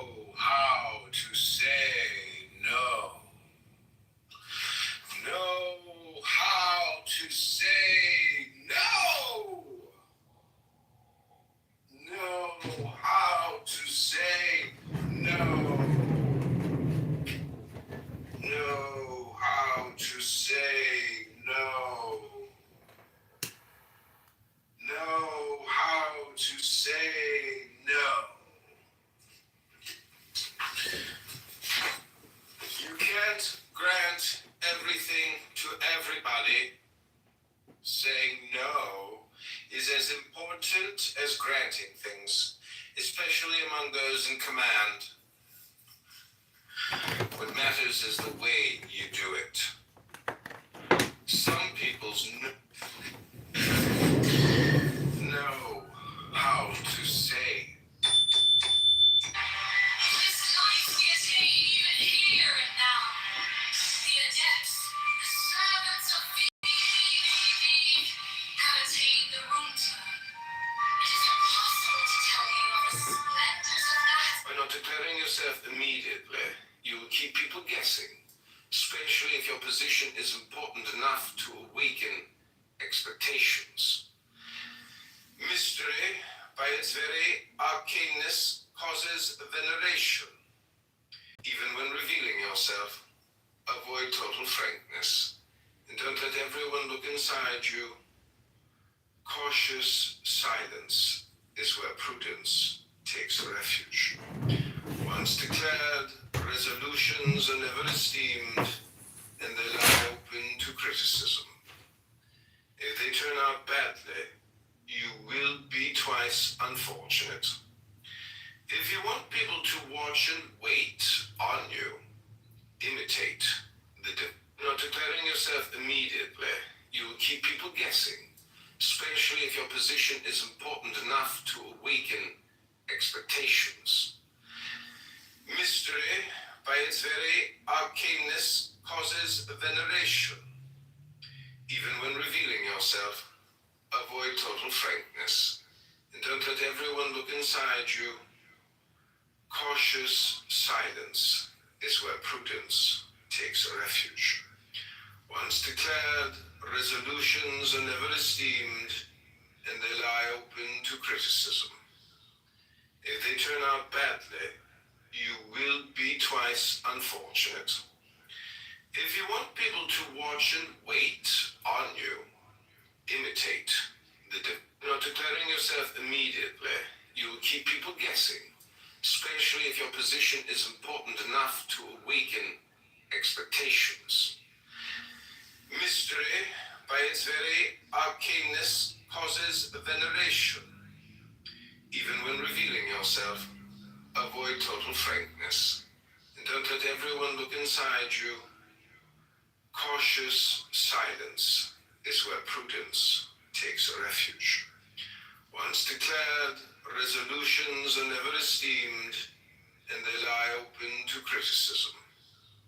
If they turn out badly, you will be twice unfortunate. If you want people to watch and wait on you, imitate the not declaring yourself immediately, you will keep people guessing, especially if your position is important enough to awaken expectations. Mystery, by its very arcaneness, causes veneration. Even when revealing yourself, avoid total frankness, and don't let everyone look inside you. Cautious silence is where prudence takes refuge. Once declared, resolutions are never esteemed, and they lie open to criticism. If they turn out badly, you will be twice unfortunate. If you want people to watch and wait on you, imitate the not declaring yourself immediately, you will keep people guessing, especially if your position is important enough to awaken expectations. Mystery, by its very arcaneness, causes veneration. Even when revealing yourself, avoid total frankness, and don't let everyone look inside you. Cautious silence is where prudence takes refuge.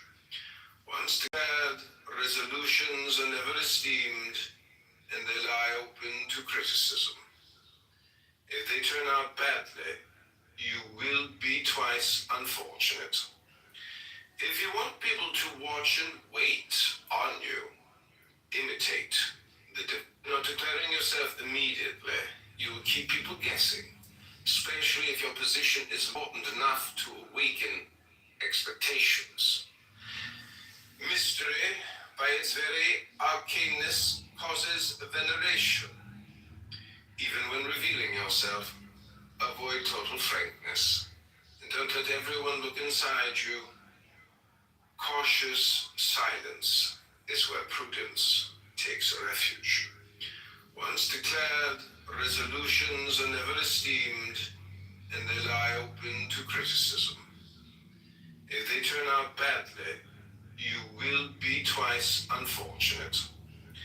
If you want people to watch and wait on you, imitate not declaring yourself immediately.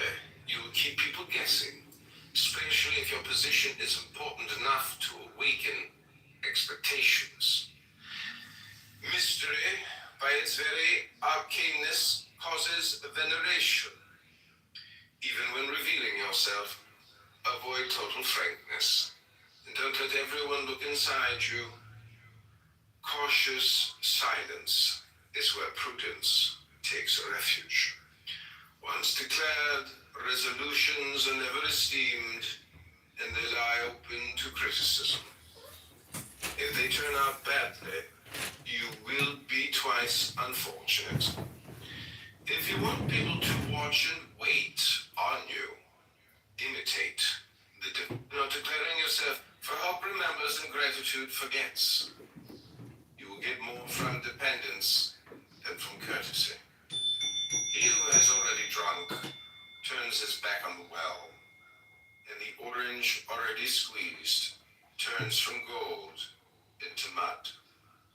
When there is no longer dependence, good manners disappear, and so does esteem.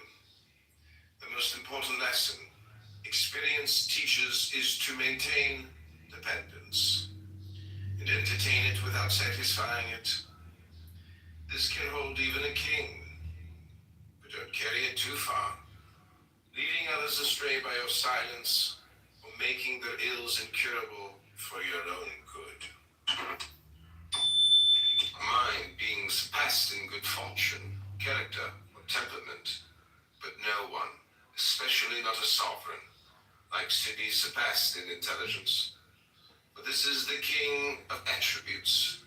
Any crime against it is lèse-majesté. Sovereigns want to be so in what is most important. Princes like to be helped, but not surpassed.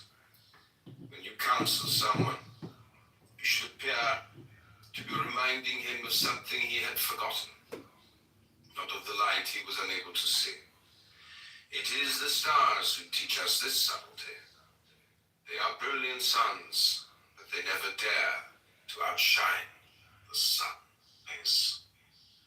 No country, not even the most refined, has ever escaped some innate defect or other, and these weaknesses are seized on by neighboring countries as defense or consolation.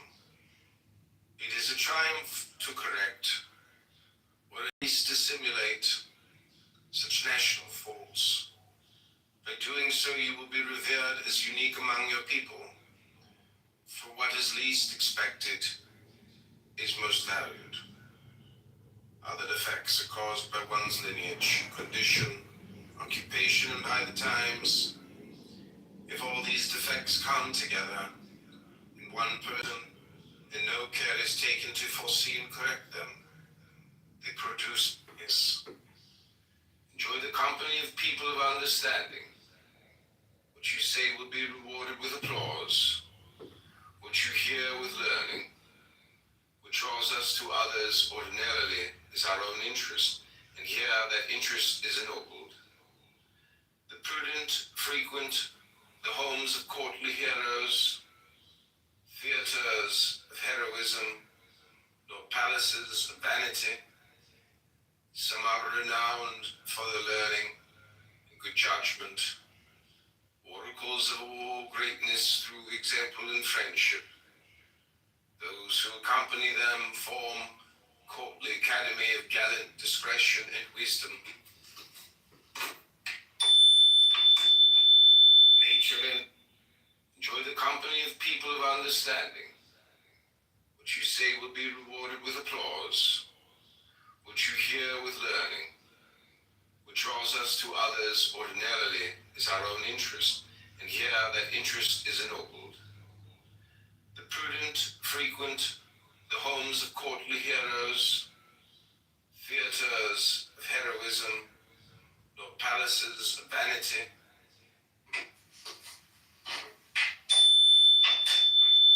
Nature and art, material and labor, all beauty requires help.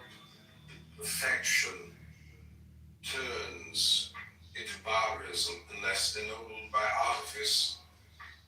Artifice rescues the bad and perfects the good. Nature often lets us down when we most need her. Let us turn to art. The best disposition is unrefined without her. Perfection is only half itself without culture. People seem rough and rude without artifice. Perfection requires polish. That its guile has been penetrated and tries to deceive by telling the truth. Changing strategies, it beguiles us with its apparent lack of guile. It bases its cunning on the greatest candor. But observation comes forward, sees through all this, discovers the shadows that are cloaked in light. It deciphers intention, which is most hidden when most simple. Thus does the cunning of Python struggle against the candor of the penetrating rays of Apollo. Note the huge serpent killed by Apollo at the foot of Parnassus. Number 14, both reality and manner. We have little to live and much to know, and you cannot live if you do not know. It takes uncommon skill to study and learn without effort, to study much through many, and know more than all of them together. Do this, and you will go to a gathering and speak for many. You will speak for as many sages as counseled you, and will win fame as an oracle, thanks to the sweat of others. Choose a subject, and let those around you serve up quintessential knowledge. If you can make knowledge your servant, make it your friend. Sages as counseled you, and will win fame as an oracle, thanks to the sweat of others. Choose a subject, and let those around you serve out quintessential knowledge. If you can make knowledge your servant, make it your friend. This will confuse people, especially your rivals, and awaken their curiosity and attention. If you always act on your first intention, others will foresee it and thwart it. It is easy to kill the bird that flies in a straight line, but not one that changes its line of flight. Don't always act on your second intention either. Do something twice, and others will discover the ruse.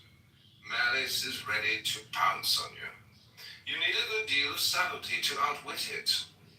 The consummate player never moves the piece of his opponent expects him to, and less still the piece he wants him to move. Application and capacity. Eminence requires eminence outdoes itself. The mediocre people who apply themselves go further than the superior people who don't. Work makes worth. You purchase reputation with it. Some people are unable to apply themselves to even the simplest tasks. Application depends almost always on temperament. It is all right to be mediocre. In an unimportant job, you can excuse yourself by saying you were cut out for no other things but to be mediocre at those jobs. Rather than excellence at the highest, there's no excuse at all. Both art and need never satisfies our preconceptions. The imagination feels cheated, and excellent leads more often to disappointment than to admiration. Hope is a great falsifier. Let good judgment bridle her so that enjoyment will surpass desire. Honorable beginnings should serve to awaken curiosity, not to heighten people's expectations. We are much better off when reality surpasses our expectations, and something turns out better than we thought it would. This rule does not hold true for bad things. When an evil has been exaggerated, its reality makes people applaud. What was feared as ruinous comes to seem tolerable. Never satisfies our preconceptions. The imagination feels cheated, and excellent leads more often to disappointment than to admiration. Hope is a great falsifier. Let good judgment bridle her so that enjoyment will surpass desire. Honorable beginnings should serve to awaken curiosity, not to heighten people's expectations. We are much better off when reality surpasses our expectations, and something turns out better than we thought it would. This rule does not hold true for bad things.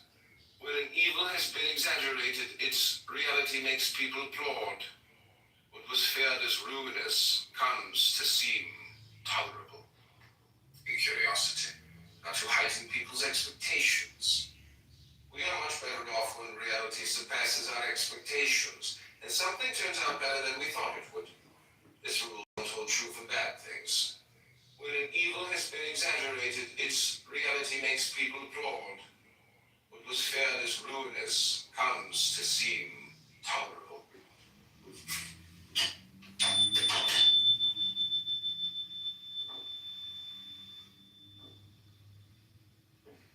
Few people live without some mortal flaw or character defect, and they give in to it when it would be easy to cure. The prudence of others is grieved to see a universal, sublime talent threatened by a small defect. A single cloud eclipses the sun. Defects are moles on the face of reputation, and the malevolence is good at noticing them. It takes supreme skill to turn them into beauty marks. Caesar covered his defects with laurels. Subnote, he hid his baldness under a crown of laurels.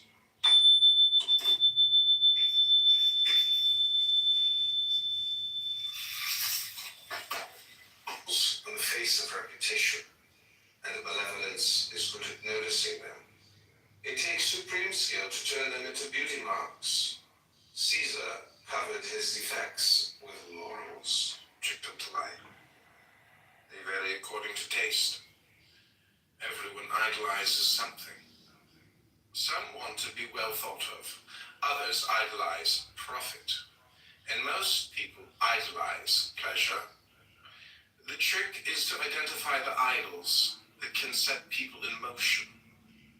It is like having the key to someone else's desires. Go for the prime mover, which isn't always something lofty and important. Usually it is something low, for the unruly outnumber the well-ruled. First size up someone's character, and then touch on his weak point. Tempt him with his particular pleasure, and you'll checkmate his will to lie. They vary according.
Don't lie.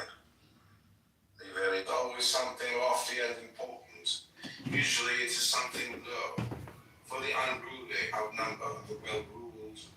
First size up someone's character, and then touch on his weak point. Tempt him with particular pleasure, and you'll checkmate his will.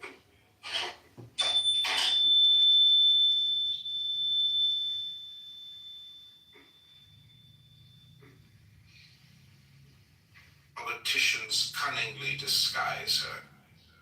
She is not afraid to set aside friendship, power, and even her own good. And this is when people disown her. Clever people spin subtle sophistries and speak of the laudable higher motives or reasons of security. But the truly faithful person considers deceit a sort of treason, is prouder to be steadfast than clever, and is always found on the side of truth. If he differs with others, it isn't because of any fickleness of his own, but because others have abandoned the truth. Politicians cunningly disguise her. Others have abandoned the truth.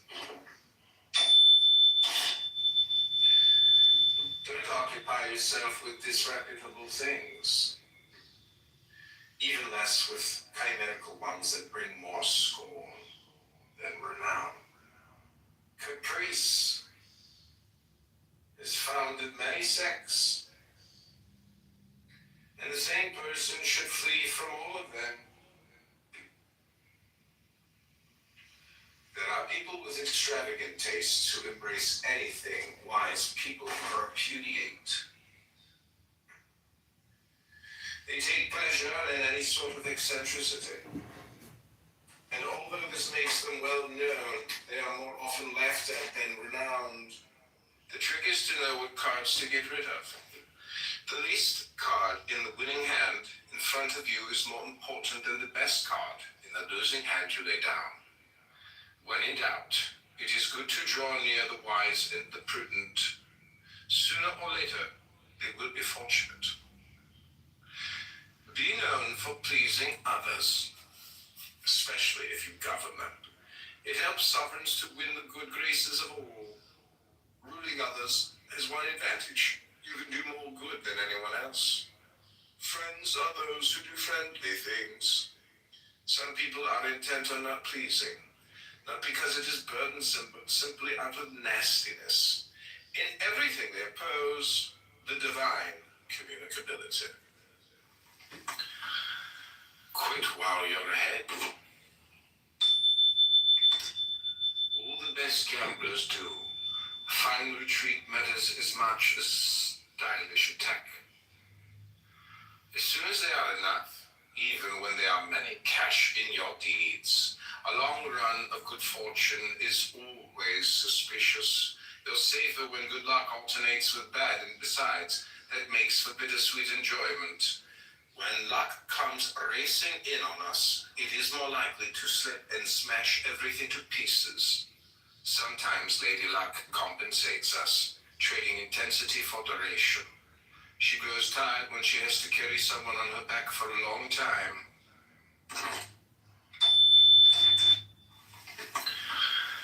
Quit.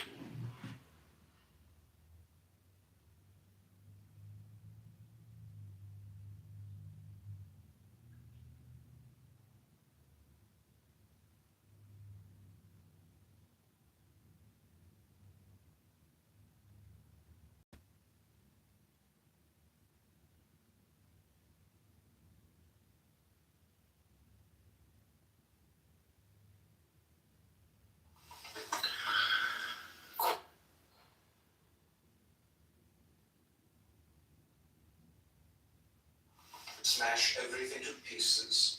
Sometimes Lady Luck compensates us.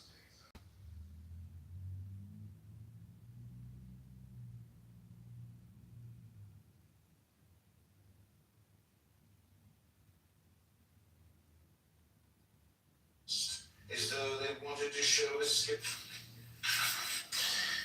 know how to say no.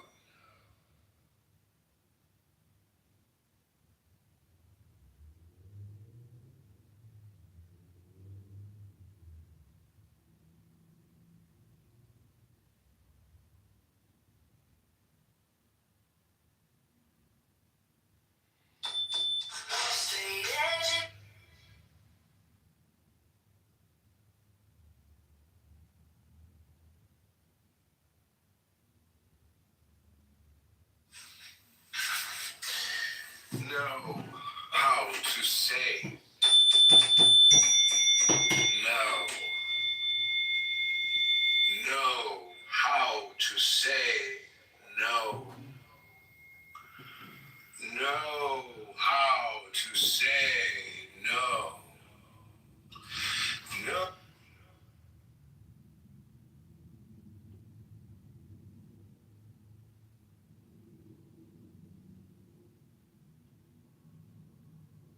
No.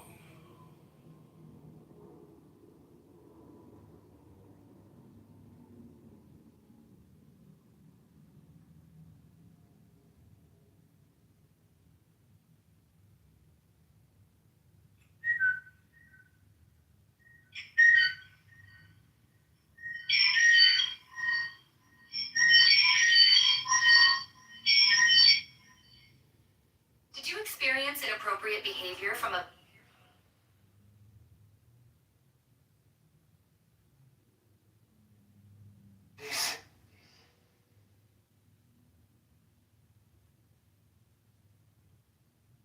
Oh boy, did your shirt just surrender?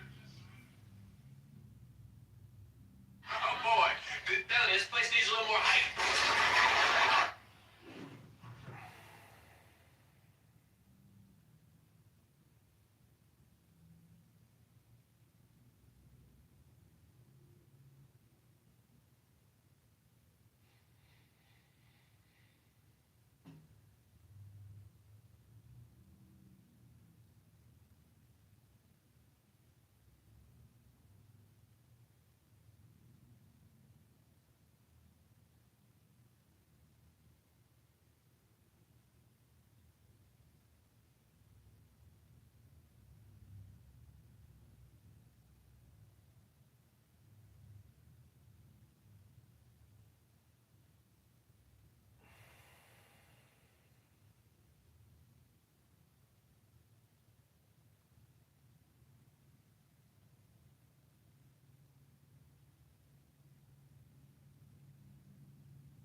hands froze, my fingers trace every question on your face. You ask me what I'm searching for.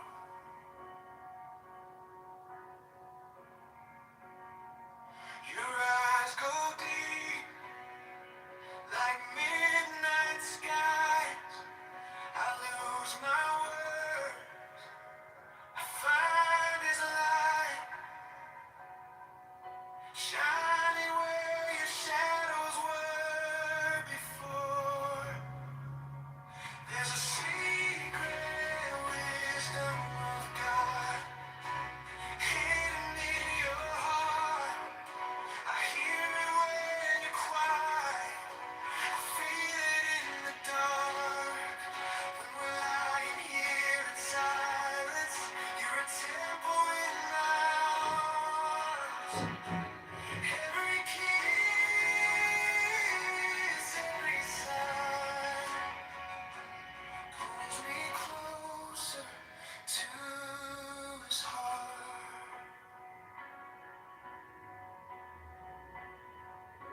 You close your eyes, I close mine too. I talk to Him while holding you. Every breath a quiet little prayer.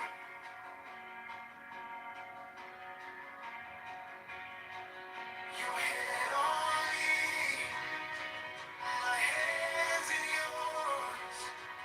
I never knew a love like this before. He answers me by keeping you right there. There's a secret wisdom of God hidden in your heart. I hear it when you're quiet. I feel it in the dark. We're lying here in silence. You're a temple in my arms.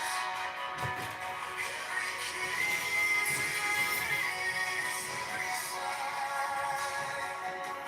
pulls me closer to His heart. Teach me how to love You like He always planned. Let this soft devotion be our secret land. When the world grows louder, we'll just stay right here, listening for heaven beating in your tears. Right here, the secret wisdom of God hidden in your heart. I hear it when you're quiet. I feel it in the dark.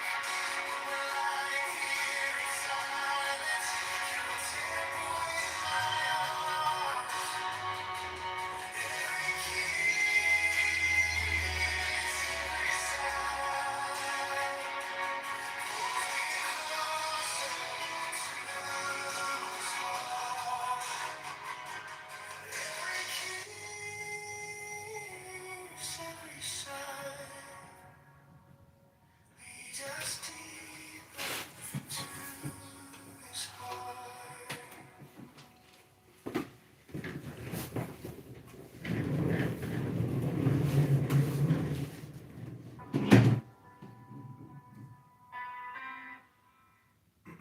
Okay, we're going to go back to Balthasar Gracian.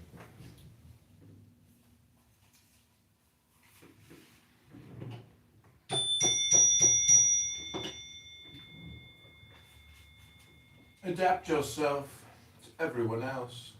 A Proteus of discretion. Learned with the learned, saintly with saints. This is a great way to capture the goodwill of others, for similarity generates benevolence. Observe people's temperaments and adapt yourself accordingly. Whether you're with a serious person or with a jovial one, follow the current and politely transform yourself. This is especially true of those who depend on others. It is a great stratagem for living prudently, and it requires much capacity. It is less difficult for the person with a well-informed intellect and varied tastes.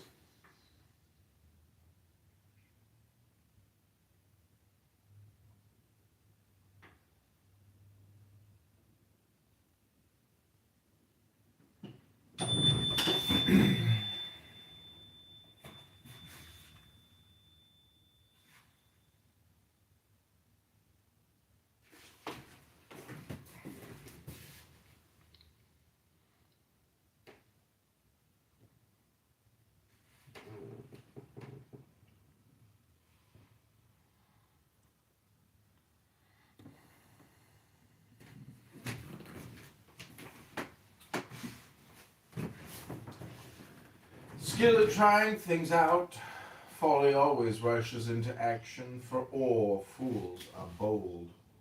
The very simplicity which prevents them from foreseeing danger keeps them from worrying about their reputation. But prudence enters with great care. Caution and penetration precede her, beating the bushes so that she can advance safely. Discretion sentences hasty action to failure, though fortune sometimes issues a pardon. Go slowly when you fail the depths.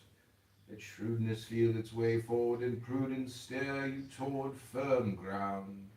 These days there are pitfalls in dealing with others, and it is best to fathom things as you go along.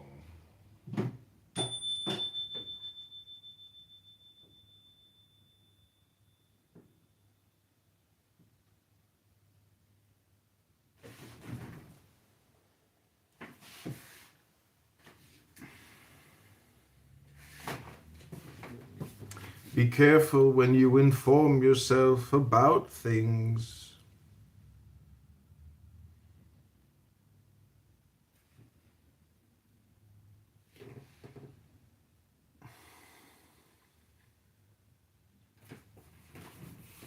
Much of our lives is spent gathering information. We see very few things for ourselves and live trusting others. The ears are the back door of truth and the front door of deceit. Truth is more often seen than heard. Seldom does it reach us unalloyed, even less so when it comes from afar. It is always blended with the emotions it has passed through. Emotion taints everything it touches, making it odious or favorable. It tries always to impress us one way or another. Be more careful with someone who is praising than with someone who is criticizing. Discover what axe he is grinding, on what side he is limping, where he is heading. Beware of the false and the faulty.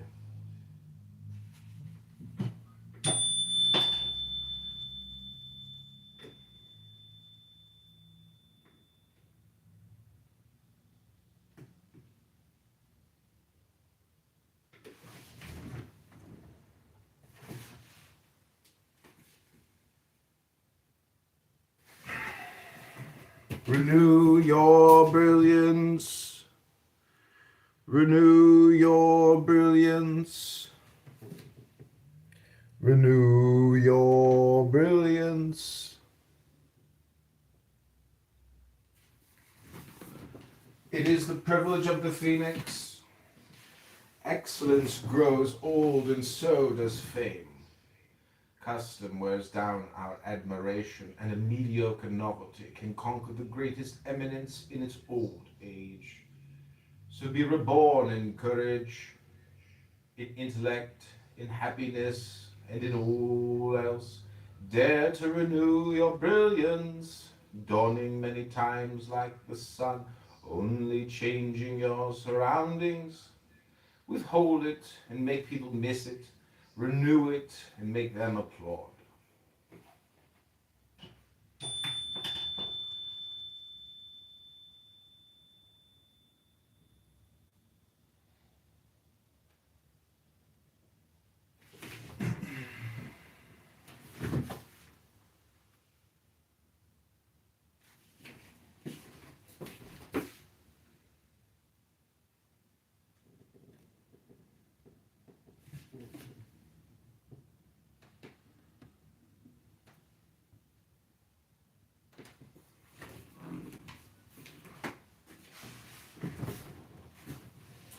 neither all bad nor all good. A certain sage reduced the whole of wisdom to the golden mean. Carry right too far and it becomes wrong. The orange squeezed completely dry gives only bitterness. Even in enjoyment, you shouldn't go to extremes. The intellect itself will go dry if pressed too hard. And if you milk a cow like a tyrant, you will draw only blood.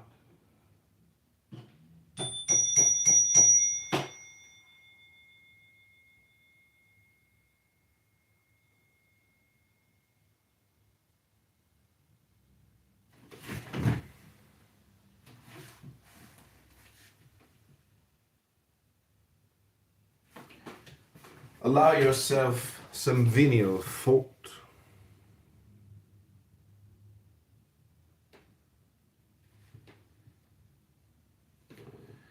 An act of carelessness can sometimes be the best way to help others see your talents. Envy often ostracizes people. The more civil it is, the more criminal.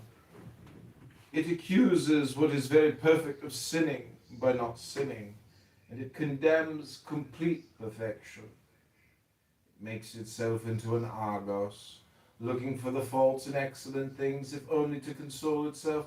Like lightning, censure strikes the highest places. So let Homer nod at times, pretend that your intelligence or courage, though not your prudence, has committed some act of carelessness.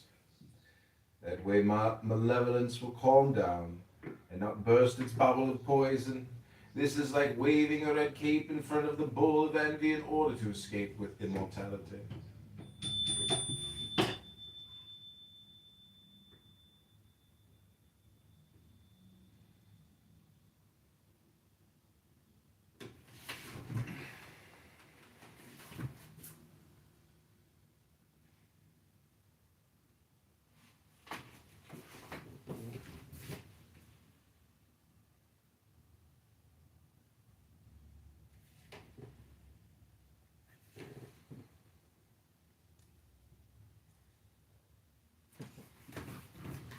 Know how to use your enemies.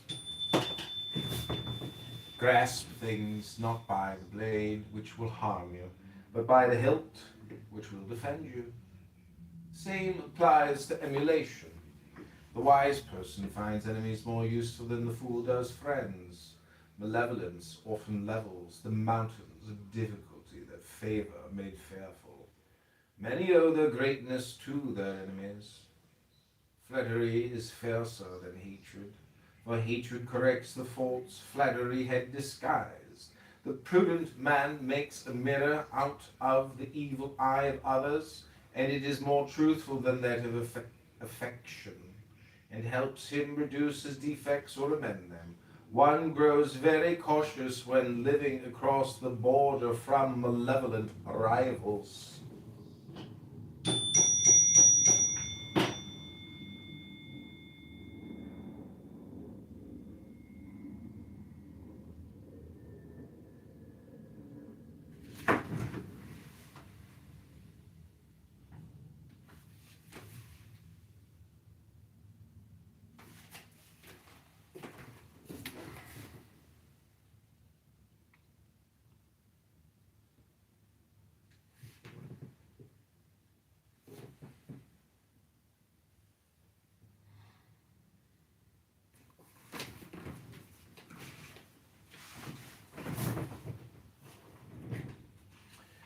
Don't be the wild card.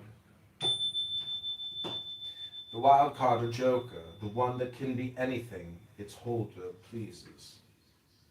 Excellent things are easily abused.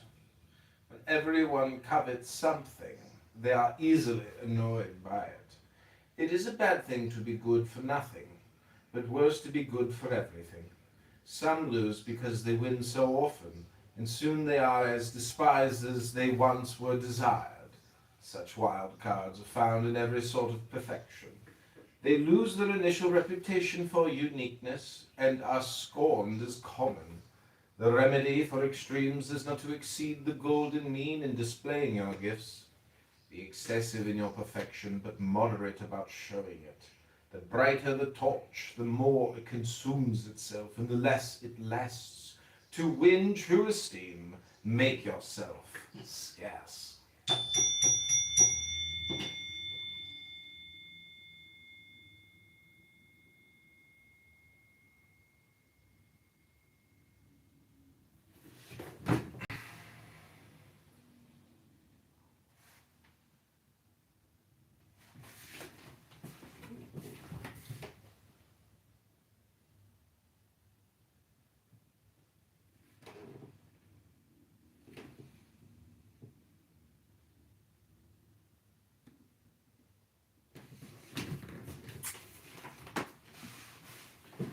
Head of rumor.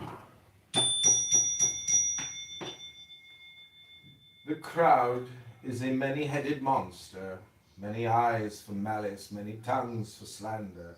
Sometimes a rumor arises and blights the best reputation, and if it sticks to like a nickname, your fame will perish. The crowd usually seizes on some outstanding weakness or some ridiculous defect fit material for its murmurings. At times it is our envious rivals who cunningly invent these defects. They are a mean mouse, and they ruin a great reputation sooner with a joke than with a shameless, bold-faced lie. It is very easy to acquire a bad reputation. The badness is easily believed and hard to erase. Let the prudent person avoid all this and keep an eye on vulgar insolence. For an ounce of prevention is worth a pound of cure.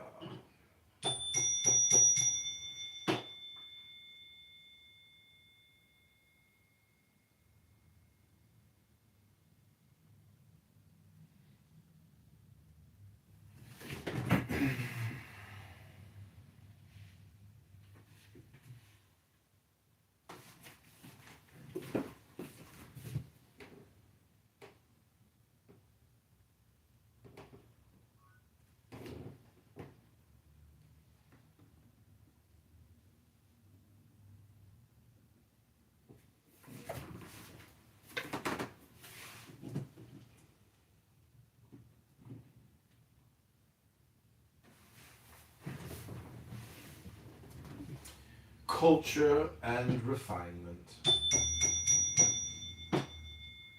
Man is born a barbarian. Culture raises him above the beast. Culture turns us into true persons. The more culture, the greater the person. In that belief, Greece called the rest of the universe barbarian. Ignorance is rough and rude. There is nothing more cultivating than knowledge. But wisdom herself is coarse when polish is lacking. Not only must understanding be refined, but also our desires and especially our conversation. Some people show a natural refinement both in the inner and outer gifts, the concepts and words in the bodily adornment, which is like the bark, and the spiritual gifts, the fruit. Others are so gross that even the fine qualities with an unbearable barbaric sloppiness.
They have to. When we're lying here in silence, you're a temple in my arms. Every kiss, every sigh pulls me closer to his heart.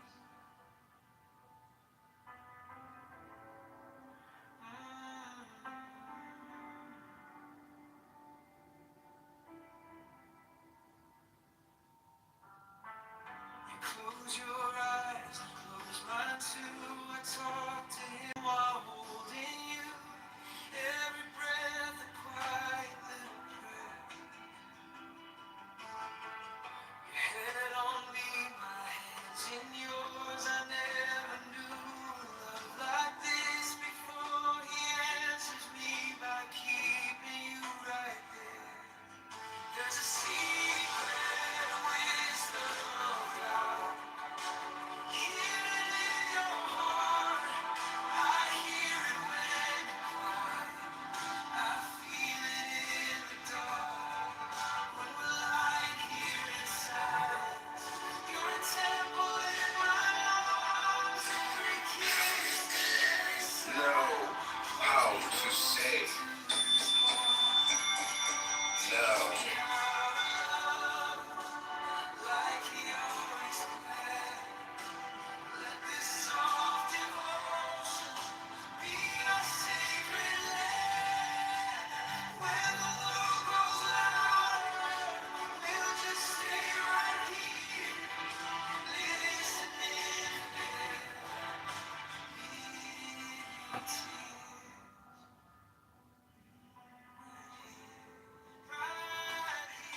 There's a secret wisdom of God hidden in your heart. I hear it when you cry. I feel it in the dark. Lying here in silence, you're a temple in my arms. Every kiss, every sigh, closer to his heart. Every kiss, every sigh leads us deeper to his heart.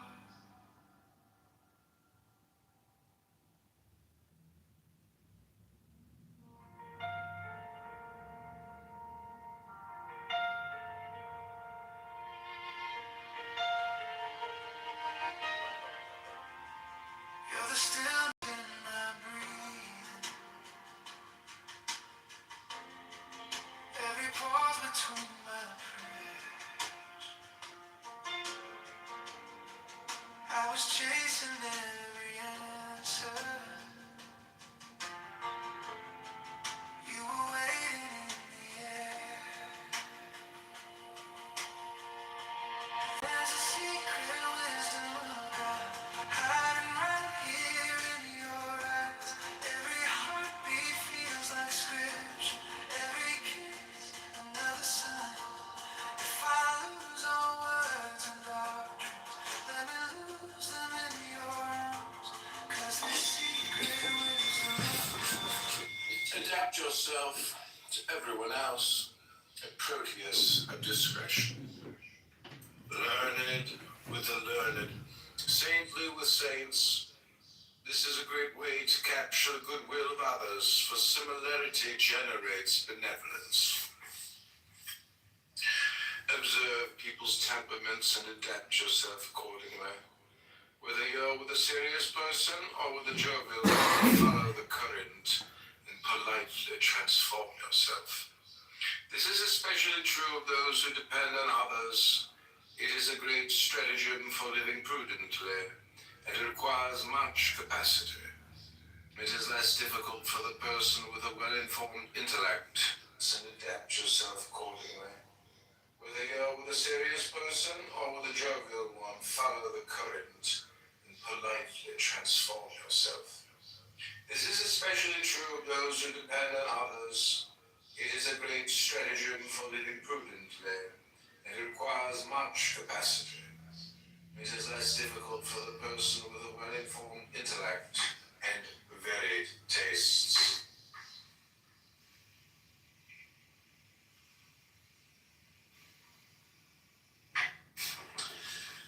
Skill trying things out, folly always rushes into action, for all fools are bold.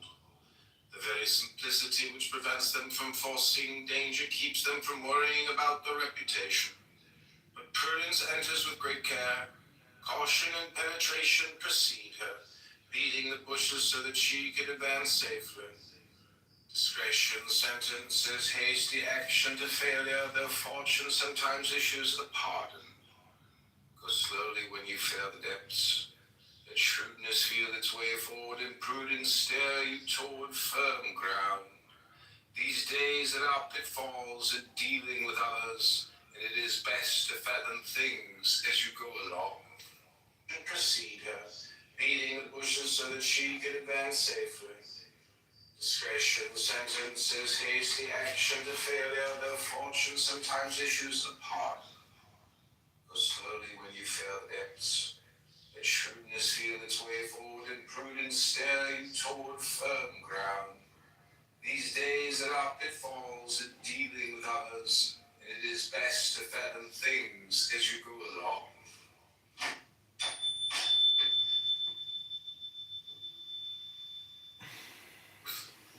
And the front door of deceit. Truth is more often seen than heard. Seldom does it reach us unalloyed, even less so when it comes from afar.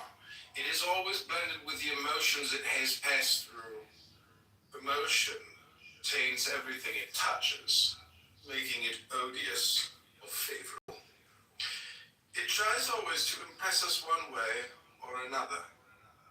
Be more careful with someone who is praising than with someone who is criticizing.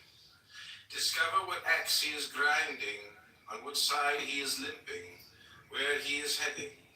Beware of the false and the faulty. Yes, or favorable. It tries always to impress us one way or another. Be more careful with someone who is praising than with someone who is criticizing. Renew your brilliance. It is the privilege of the phoenix. Excellence grows old, and so does fame. Custom wears down our admiration, and a mediocre novelty can conquer the greatest eminence in its old age. So be reborn in courage, in intellect, in happiness, and in all else. Dare to renew your brilliance, dawning many times like the sun, only changing your surroundings. Withhold it and make people miss it. Renew it and make them applaud. Mediocre novelty can conquer the greatest eminence in its old age. So be reborn in courage, in intellect, in happiness, and in all else. Dare to renew your brilliance.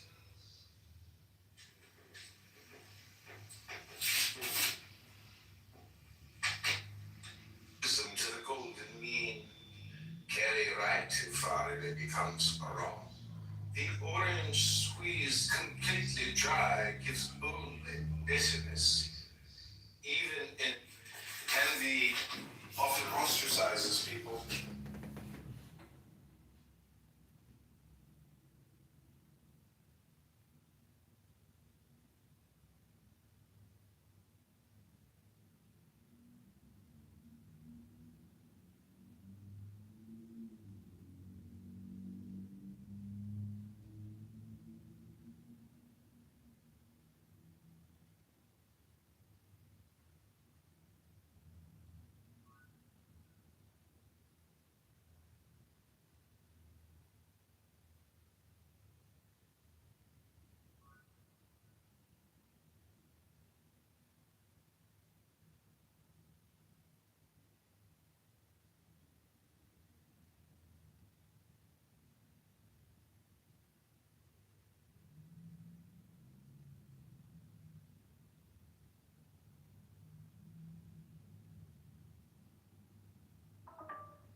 excellent things, if only to console himself like lightning.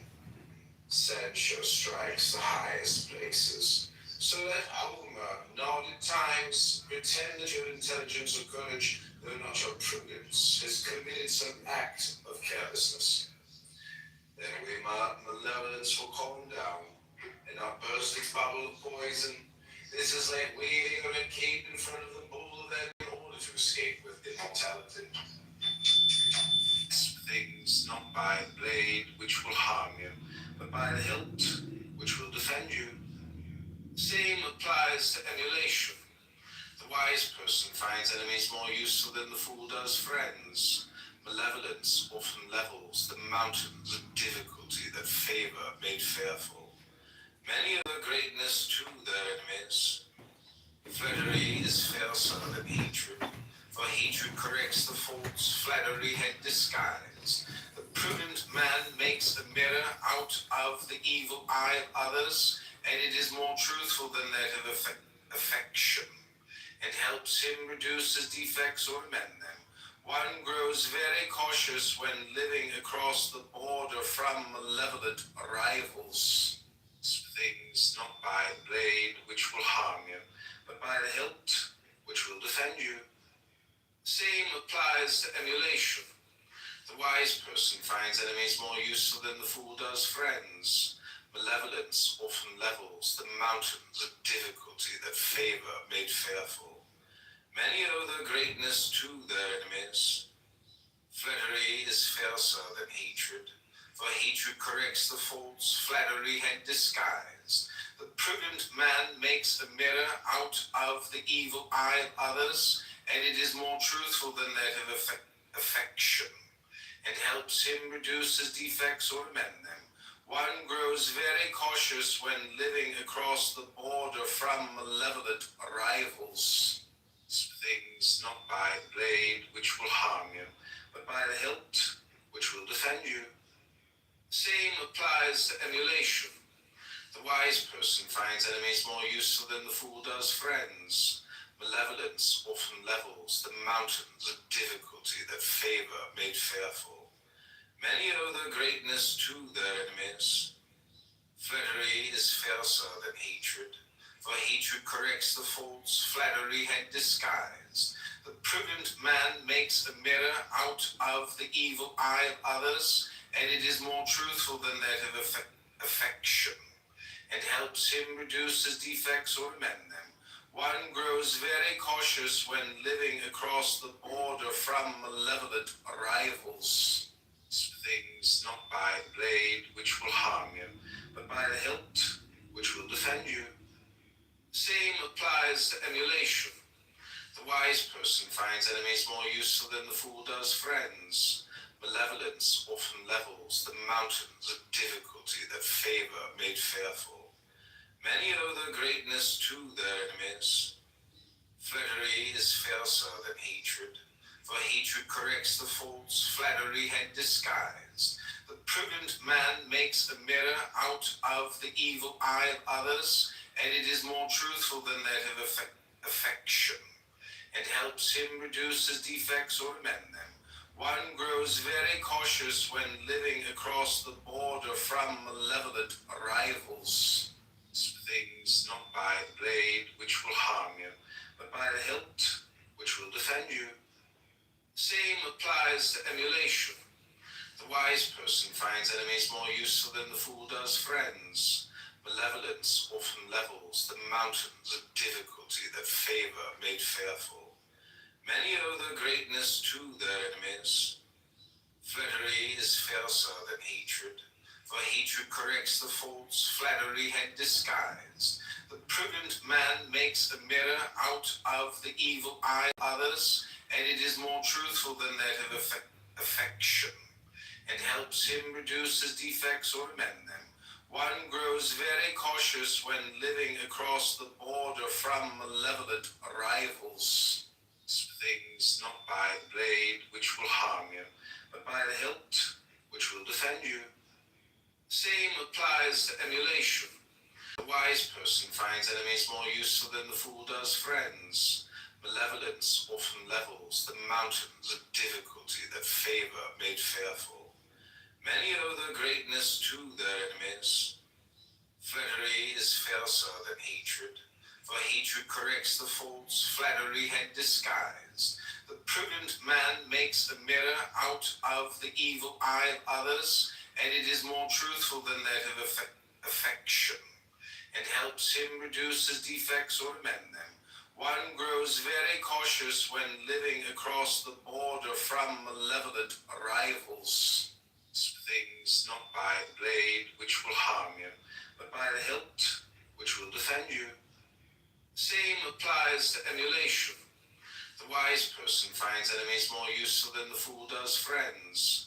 Malevolence often levels the mountains of difficulty that favor made fearful. Many owe their greatness to their enemies.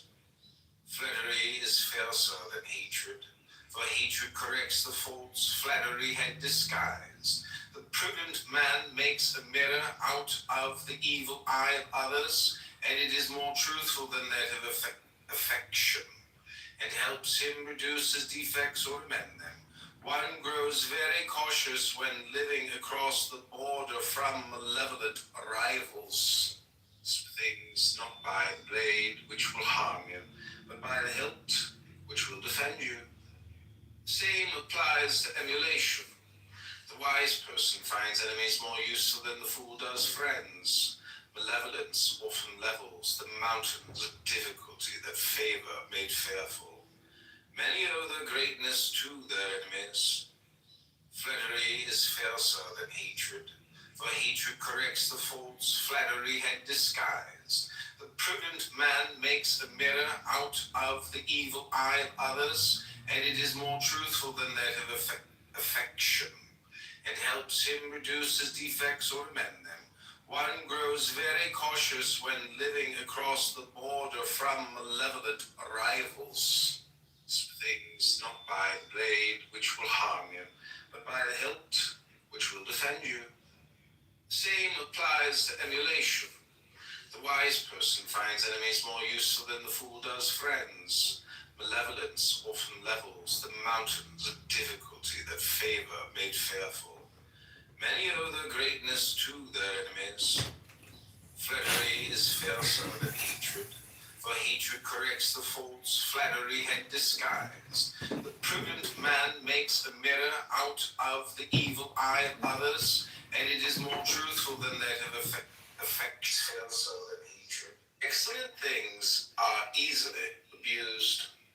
When everyone covets something, they are easily annoyed by it. It is a bad thing to be good for nothing, but worse to be good for everything. Some lose because they win so often, and soon they are as despised as they once were desired. Such wild cards are found in every sort of perfection.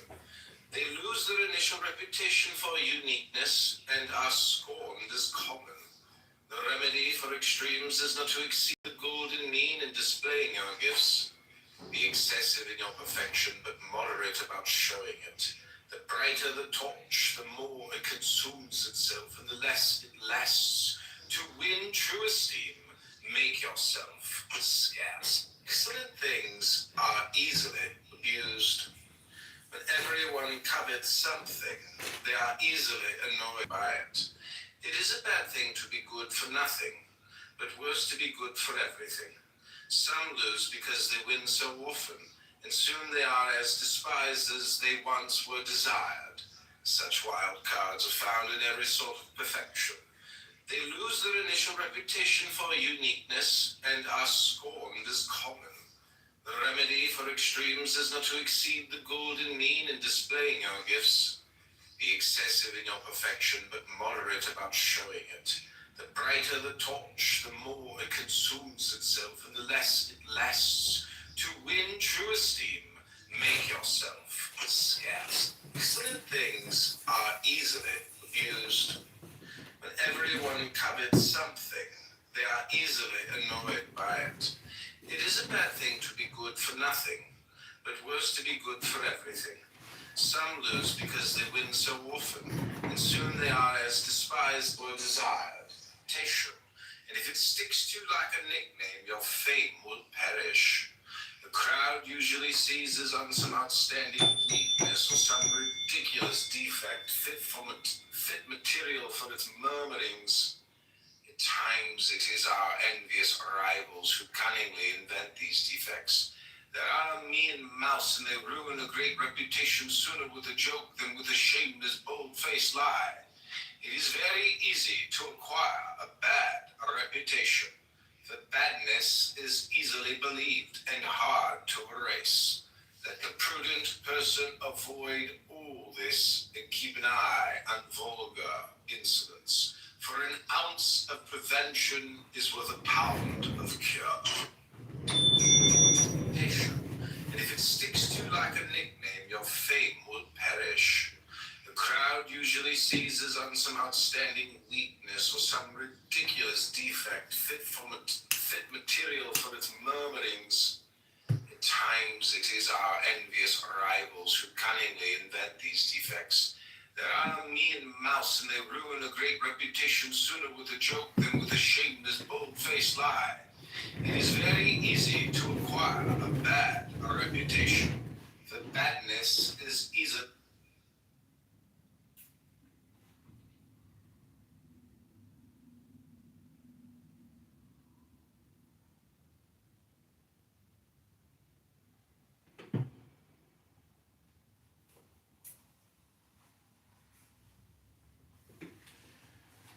Deal with others in a grand way.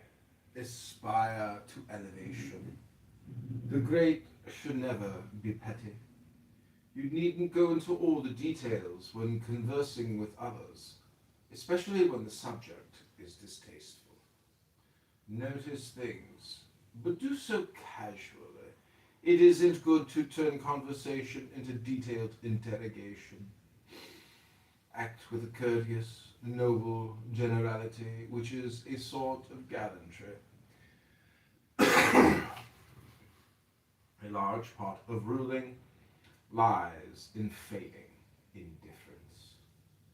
Learn to overlook most of the things that happen among your close friends, your acquaintances, and especially your enemies. Over-scrupulousness is irritating, and if it forms part of your character, you will be tiresome to others. To keep circling round something unpleasant is a sort of mania. Remember that people usually behave like what they are, according to their own heart and their own capacity.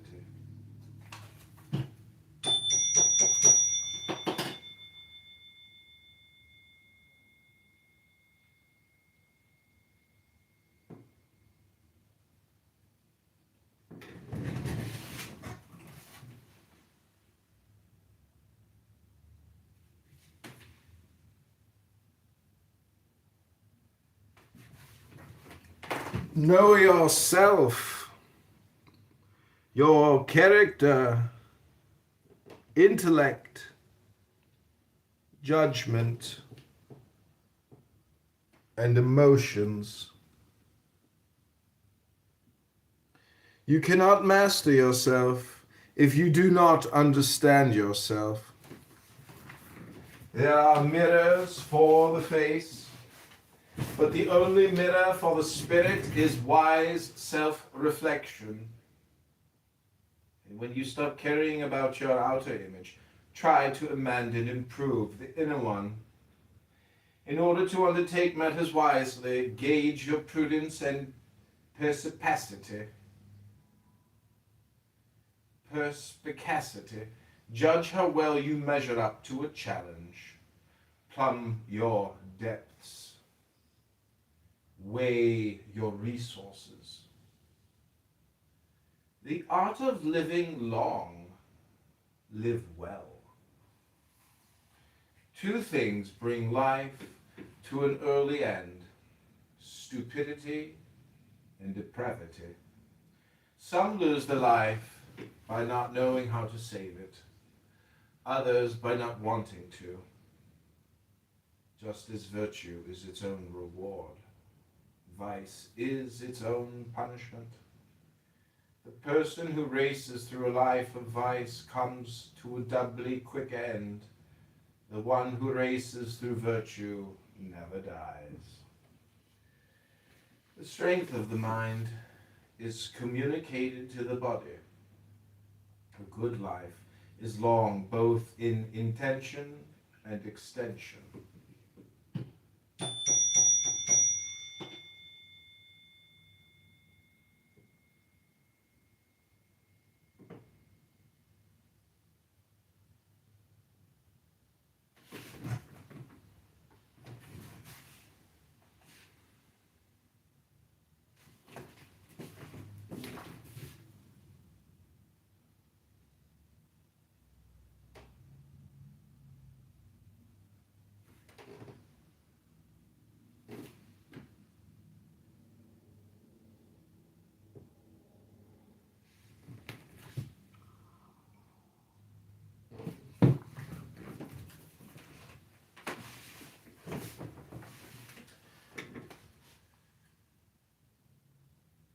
The art of living well, live well.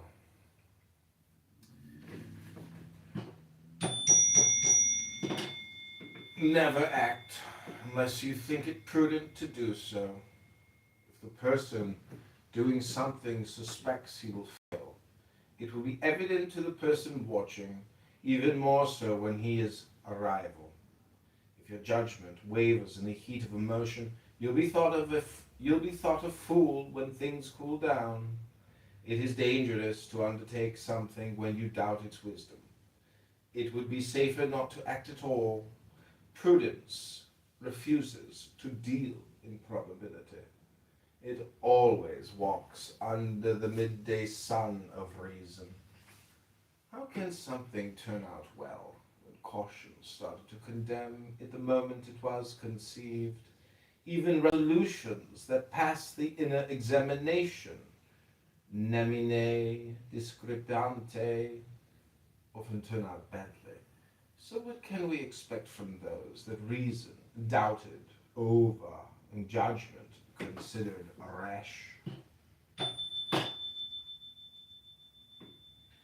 Transcendent wisdom, transcendent wisdom, transcendent wisdom. Transcendent wisdom, transcendent wisdom, transcendent wisdom. In every situation, this is the first and highest rule in acting and speaking. The more necessary, the greater and higher your occupation. An ounce of prudence is worth a pound of cleverness.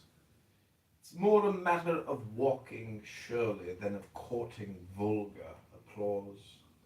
A reputation for prudence is the ultimate triumph of fame. It is enough if you satisfy the prudent, whose approval is the touchstone of success. A universal man, a universal man, a universal man, a universal man. Possessing every perfection, he is equal to many men. He makes life ever so pleasant, communicating that enjoyment to his friends. Variety and perfection are what makes life delightful.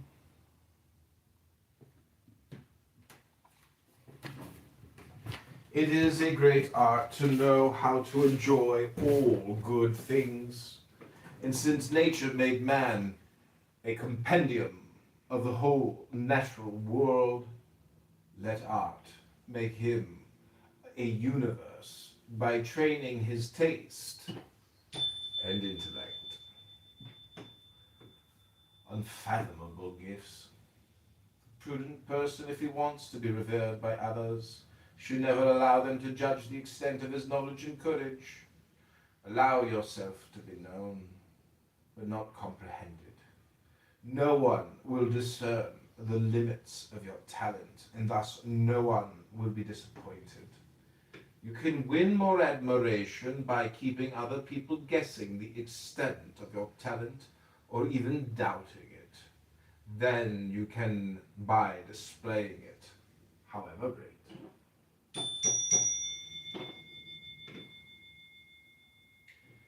Keep expectations alive.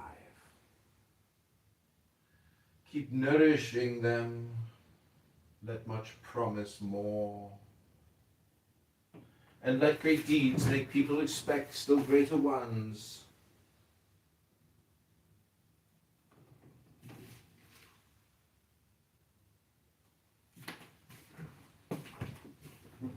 Don't show everything you have on the first roll of the dice. The trick is to moderate your strength and knowledge and advance little by little toward success. Good common sense, it is the throne of reason, foundation of prudence, and by its light it is easy to succeed. It is a gift from heaven, highly prized, because it is first and best. Good sense in our armor, so necessary that the lack of the single piece will make people call us lacking. When least present, most missed. All actions in life depend on its influence, and all solicit its approval. For all depends on intelligence.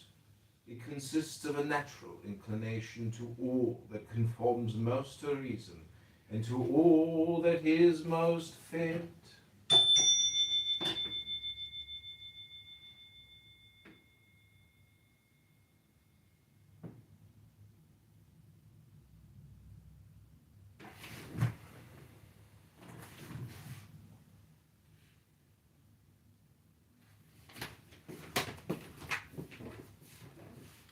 Make your reputation and keep it.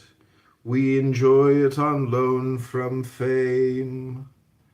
It is expensive, for it is born from eminence, which is as rare as mediocrity is common. Once attained, it is easily kept. It confers many.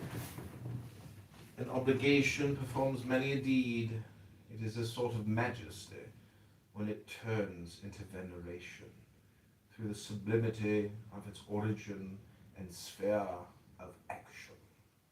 Reputations based on substance are the ones that have always endured. Write your intentions in a cipher. Passions are the gates of the spirit. The most practical sort of knowledge lies in dissimulation. The person who shows his cards risks losing. Let caution and reserve combat the attentiveness of others. When your opponent sees into your reasoning like a lynx, conceal your thoughts like an inky cuttlefish. Let no one discover your inclinations. No one foresee them, either to contradict or to flatter them. Reality and appearance. Things pass for what they seem, not for what they are. Only rarely do people look into them, and many are satisfied with appearances. It isn't enough to be right if your face looks malicious and wrong.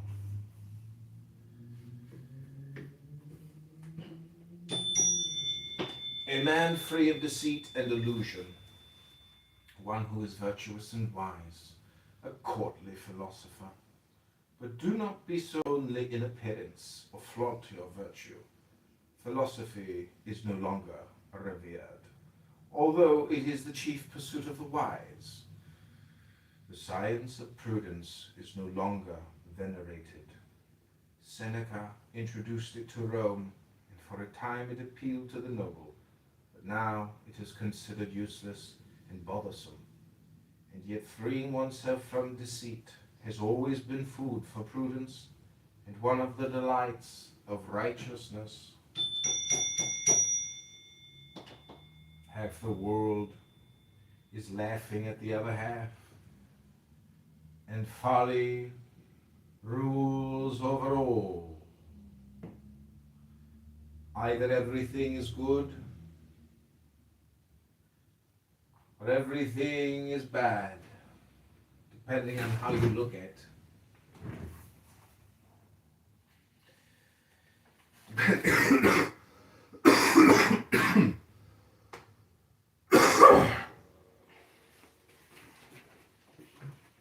Either everything is good or everything is bad, depending on how you look at it.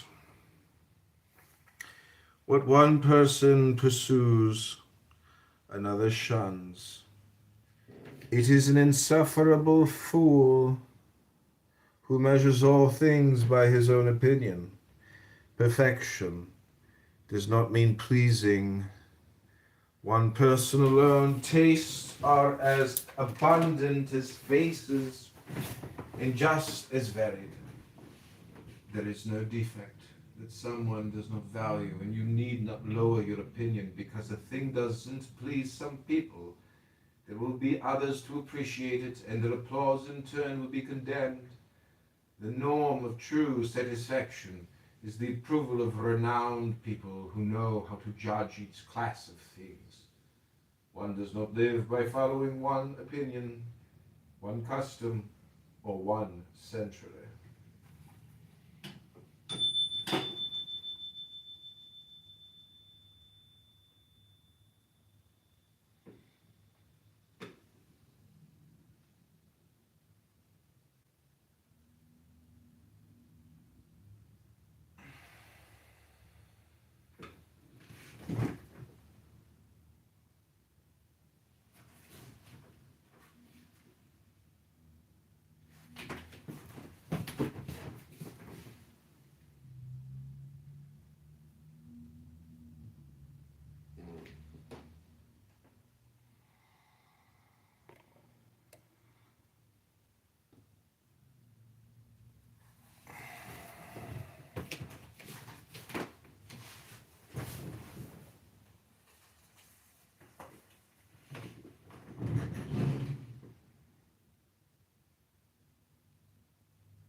appreciate Oh, mercy is gentle, and forgiveness is enough. You save the bravest hearts, all the first ones to return. So turn that fragile hate and let my restless heart learn from you.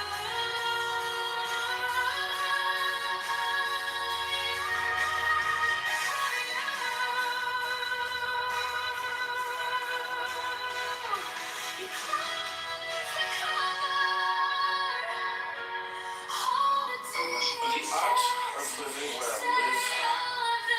Live well. Till we put it to the test. So I stumble through the sentences. You just take my heart and Live well. Virtue is eternal reward. If your judgment wavers a little, or if something turn out well, lose not.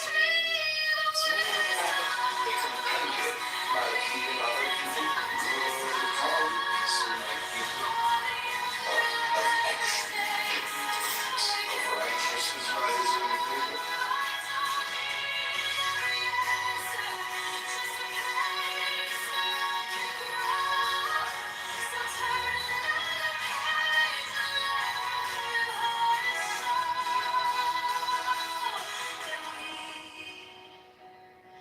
Where the story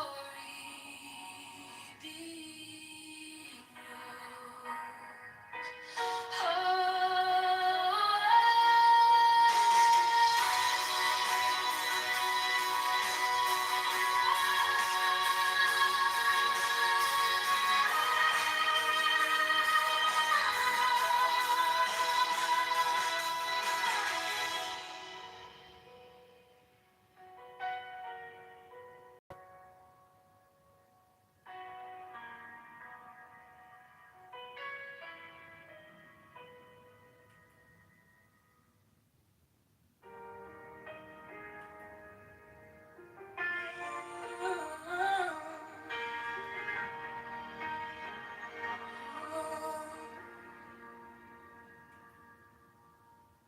Trace the lines on a page that's worn and bent.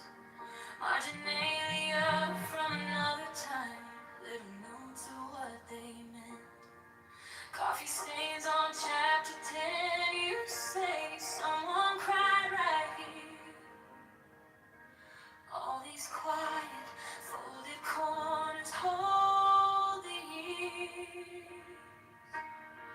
Teach me the wisdom of books, the intelligence of love.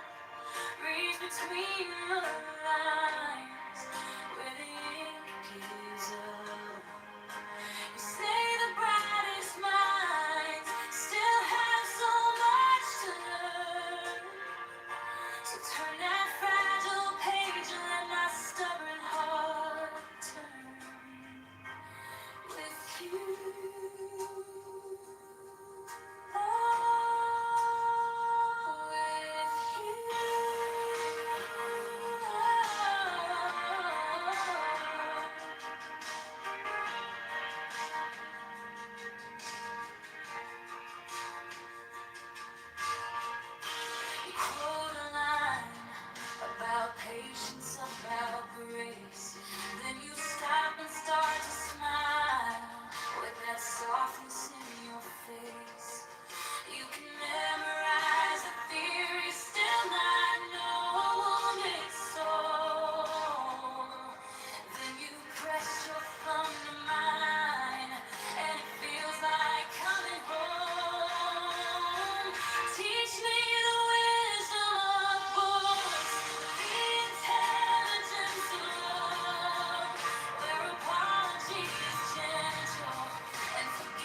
sitting there pissed off.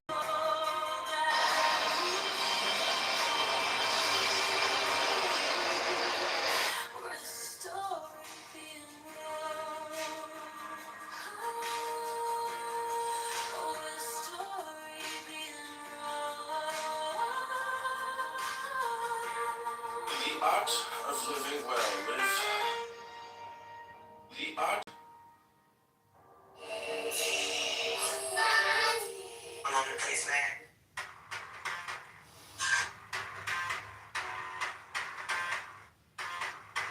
I drew maps on the backs of receipts,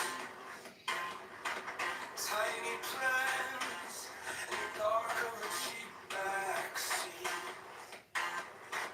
Taught myself how to fail with my teeth clenched tight, how to stare down every locked door like it owed me life. This is the wisdom of success. Blueprints in my blood. My love has gone secret test. You know, alone is wrong. I'm gonna reach out of pressure, turn all that friction into gold. This is the wisdom of success. I never did what I was told.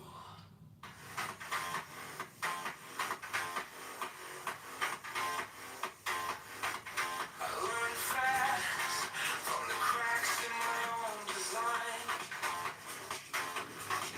Sharp turns where I almost crossed the line. Wrote truth on the walls of an empty room. If they won't open up a space for you, you carve your own through the stone and fumes. This is the wisdom of success. Blueprints in my blood. Every scar, secret test. Every note, although it's wrong. I'm gonna language out of pressure. Turn all my friction into gold. This is the wisdom of success. I never did what I was told. Genius. Just 1,000 tiny edits. Midnight questions. Wrestling with habits. I keep my doubts like tools on a metal rack. They cut deep, but they keep me sharp. Keep me coming back.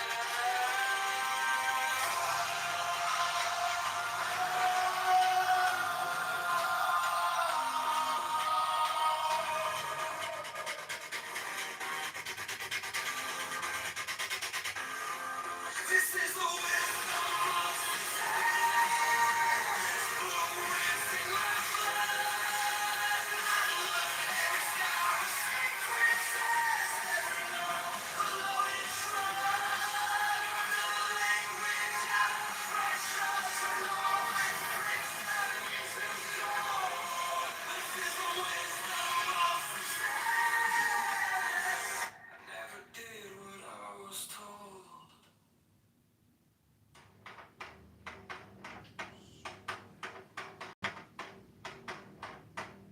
I drew maps on the backs of receipts, tiny plans in the dark of a cheap backseat. Taught myself how to fail with my teeth clenched tight, how to stare down every locked door like it owed me life. This is the wisdom of success.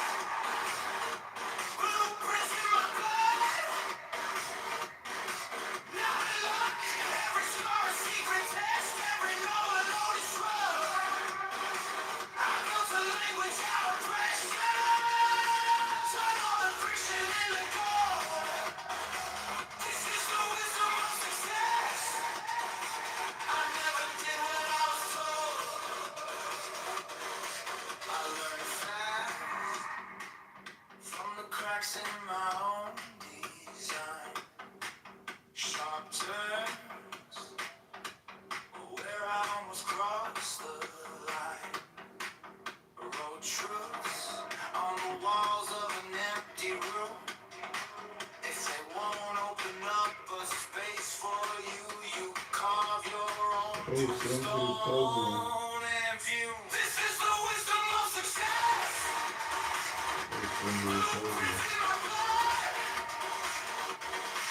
not luck. Every scar a secret test, every no loaded slug. I built a language out of pressure. Fix it in the throat. This is the wisdom of success. I never did what I was told.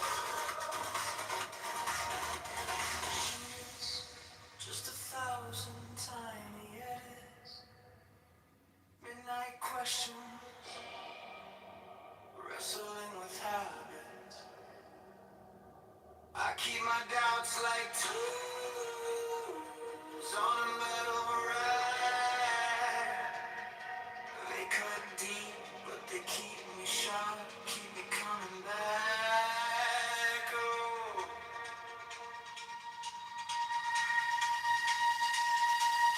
this is the wisdom of success. Blueprints in my blood, not luck. Every scar a secret test, every number loaded slug. I built a language out of pressure. Turn on the friction in the glow. This is the wisdom of success. I never did what I was told.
You said wisdom is an old man's hands. Joy is a child in pouring rain. Beauty is your mother humming in the kitchen. Peace is breathing through the ache and the strain. Knowledge is the question you still keep asking. Courage is a tremble as you take the stand. Morals are the lines that you draw in the shadows. Virtue's what you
Teach me the heart of God in a human hand.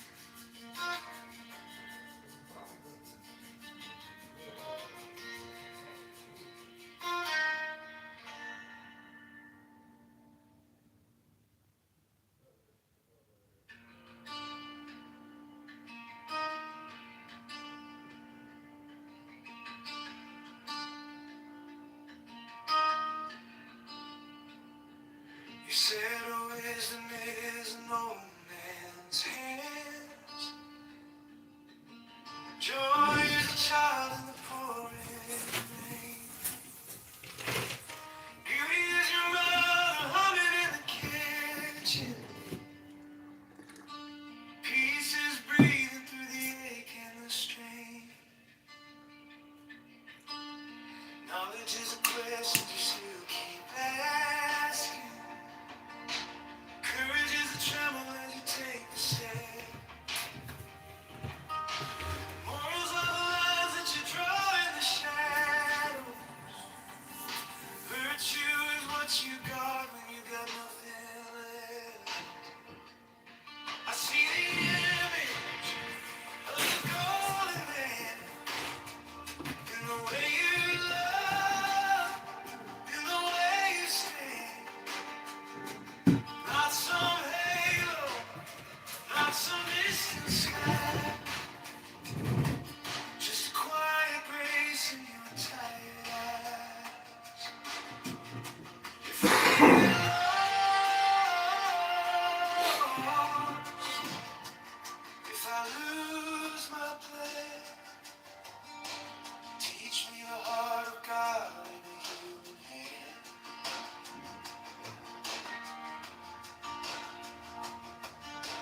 Character's a promise you make at midnight. Perfection is a crack where the light gets in. All these broken pieces on the table between us. Turn to something holy when you call me friend.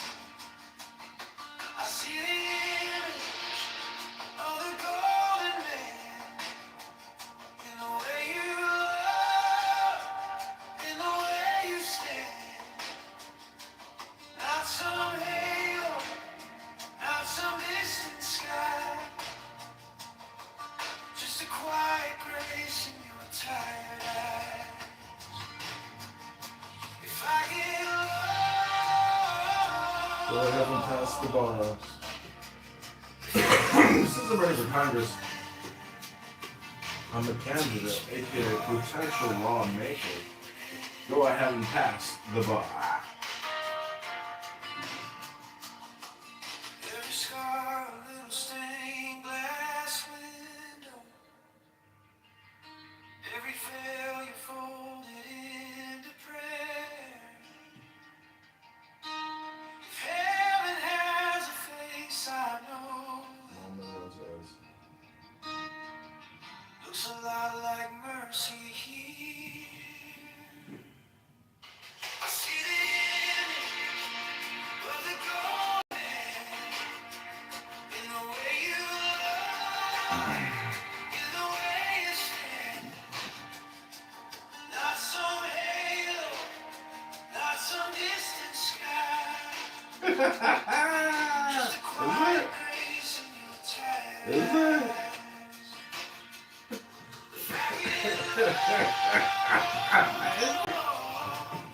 It should be interesting. If I lose my plan, teach me the heart of God in a human hand. Teach me the heart of God in a human hand.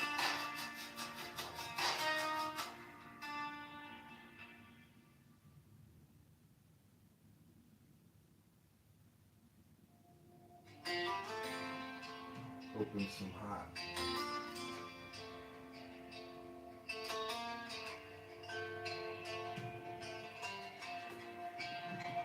I was chasing flowers.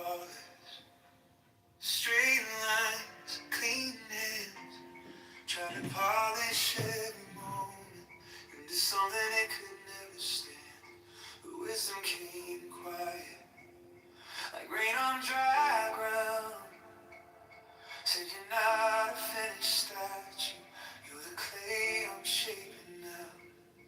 I'm a perfect work in progress. Every scar, every step, every Very breath wise. held inside your kindness. You're not asking me to impress. You call this beating, breaking heart, a mirror of your love.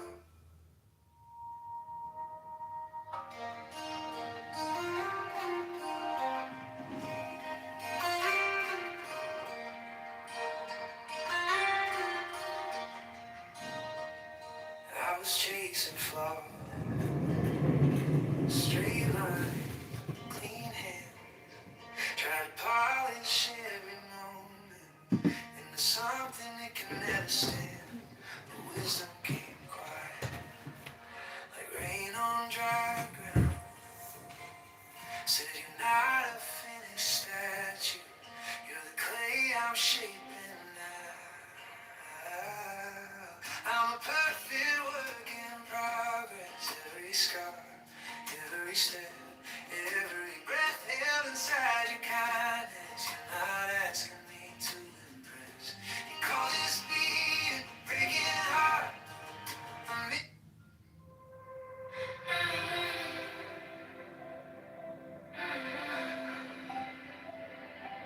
Little cracks in my halo, coffee stain on my white shirt. Still I'm tracing every shadow for a hint of how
Coffee stain on my white shirt.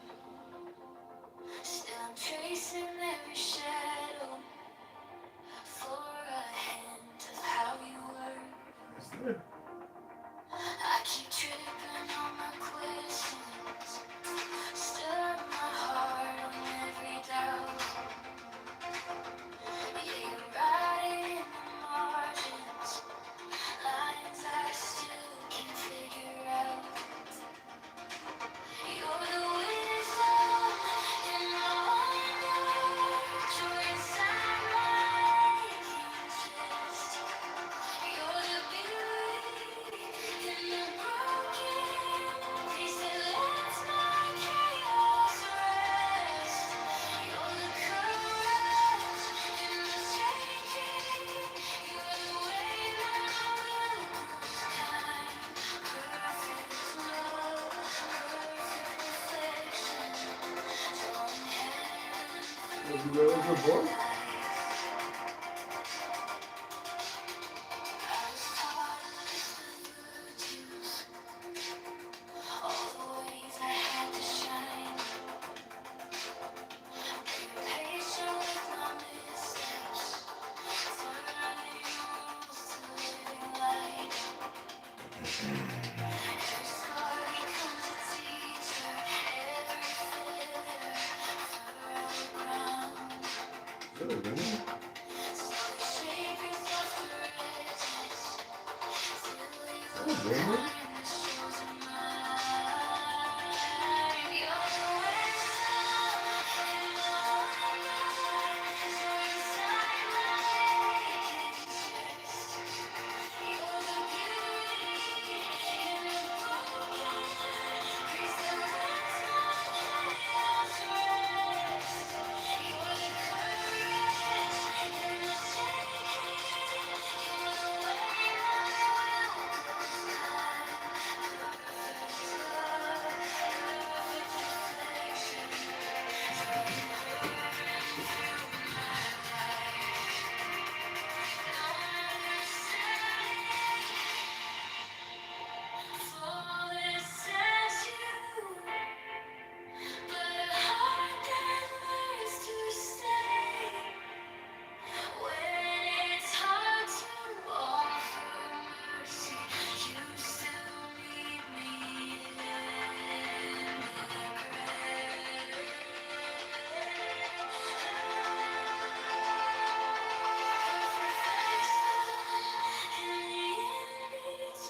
where my strength and fear collide.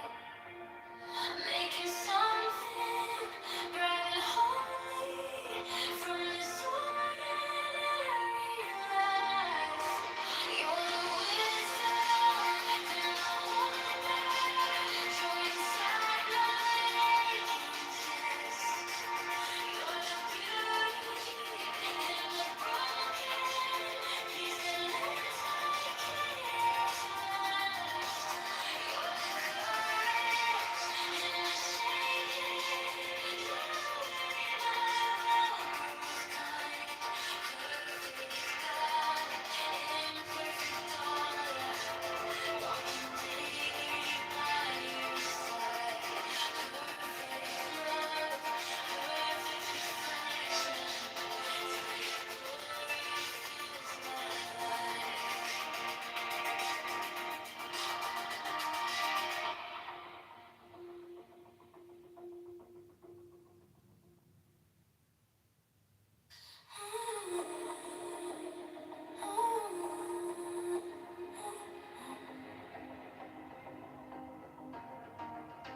Your traces circle on the window. Breath on the glass turns to light. Ask me what are we made for? I say more than just getting by. Little flashes in the mirror, patience, laughter, quiet grace. Every scar you try to cover, writes a halo on your face. Heaven, not heaven, right, right.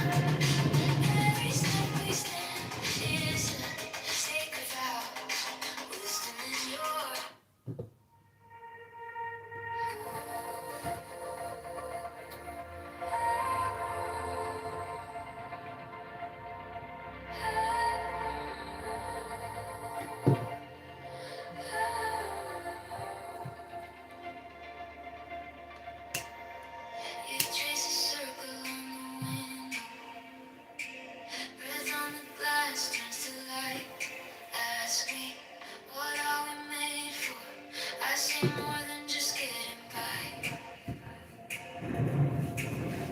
Little flashes in the mirror, patience, laughter, quiet grace. Every scar you try to cover, rise a halo on your face. Heaven in our hands, right here, right now. Every step we stand is a save.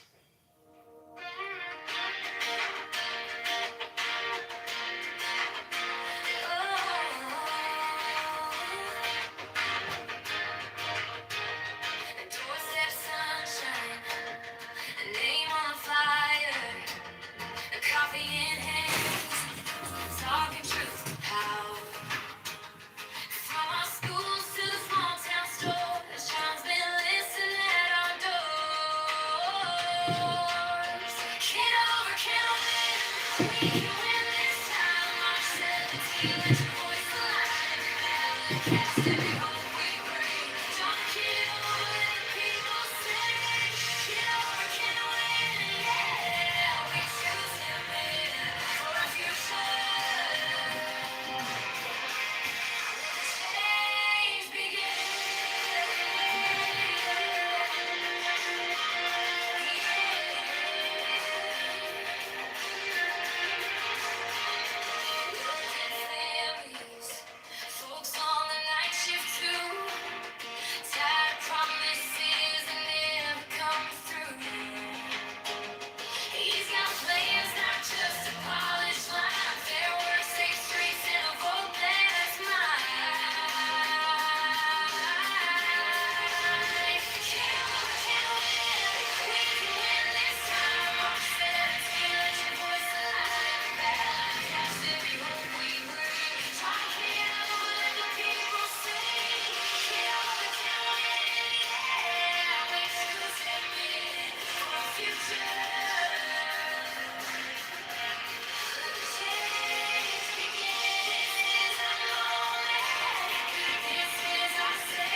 This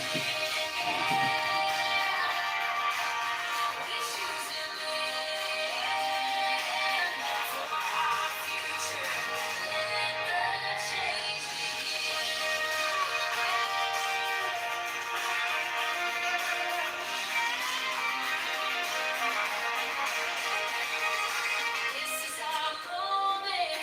This is our say. We move the needle when we show up that day.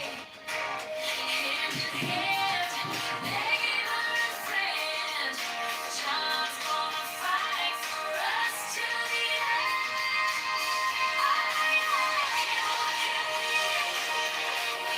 This time, March 17. Let your voice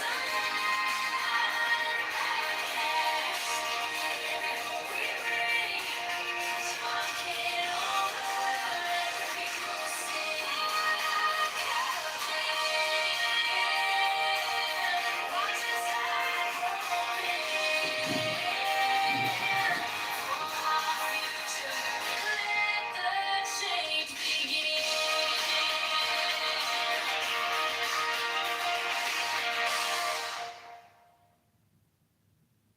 Marching forward side by side. 22 when it starts, this is our time. I seen our town get brushed aside. Heard the tide, maybe next time. We've been patient, we've been kind. Now we're drawing a brand new line. You want schools that really shine. Small biz dreams that actually thrive. Clean streets, safe days, calm nights. We need someone on our side. So when they say it's just the same old game, we answer back, we call his name. With John Kitover, let's make our future clearer. Every voice a little stronger. We pull back, let it together on March 17. Stand up, let your hope show up for us. Marching forward, side by side. 2026, this is our time. I've seen our town get brushed aside. Heard the time, maybe next time. We've been patient, we've been kind. Now we're drawing a brand new line. You want schools that really shine. Small biz dreams that actually thrive. Clean streets, safe days, calm nights. We need someone on our side. So when they say it's just the same old game, we answer back, we call his name. With John Kitover, let's make our future clearer. Every voice a little stronger, when we pull that lever together on March 17. Stand up, let your hope show up, honest change in our corner.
Shabba's prayer song, asking for health, wealth, love, peace, and strength.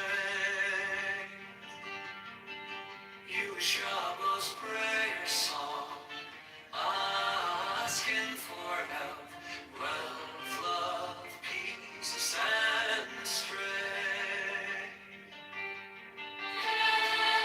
Shabbat's prayer song, asking for health, wealth, peace, and strength.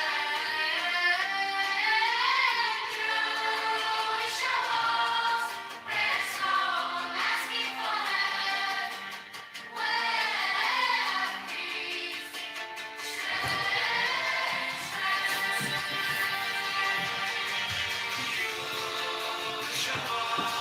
prayer song, asking for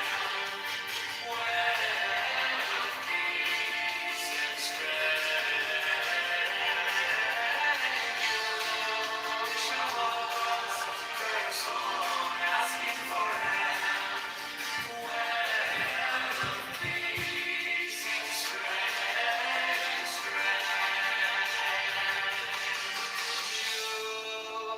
Shabbat's prayer song, asking for help.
Yahweh's prayer song, asking for health, wealth, love.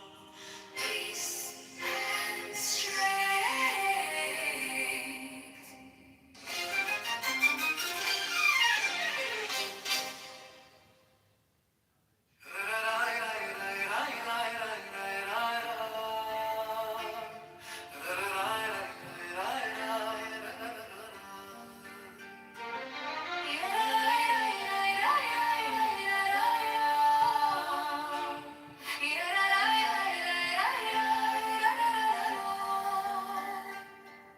Jewish Shabbat's prayer song, asking for health, wealth, love, peace, and strength.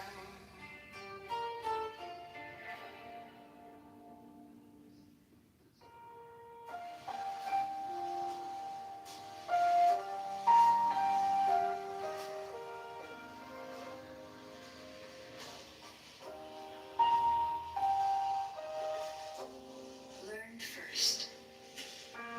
O thou who aspirest unto our ancient order, that equilibrium is the basis of the world. If thou thyself hast not a sure foundation, whereon wilt thou stand to direct the forces of nature?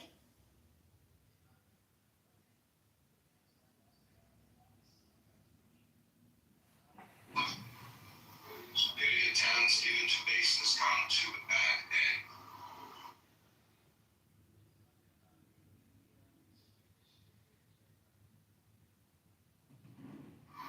Knowledge without judgment is not madness.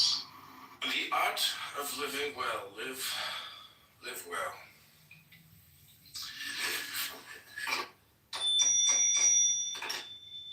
Never act unless you think it prudent to do so. If the person doing something suspects he will fail, It will be evident to the person watching, even more so when he is a rival. If your judgment wavers in the heat of emotion, you'll be thought a fool when things cool down. It is dangerous to undertake something when you doubt its wisdom. It would be safer not to act at all. Prudence refuses to deal in probability. A large part of ruling lies in feigning indifference. Learn to overlook most of the things that happen among your close friends, your acquaintances, and especially your enemies. Over-scrupulousness is irritating, and if it forms part of your character, you will be tiresome to others. To keep circling around something unpleasant is a sort of mania. Remember that people usually behave like what they are, according to their own heart and their own capacity.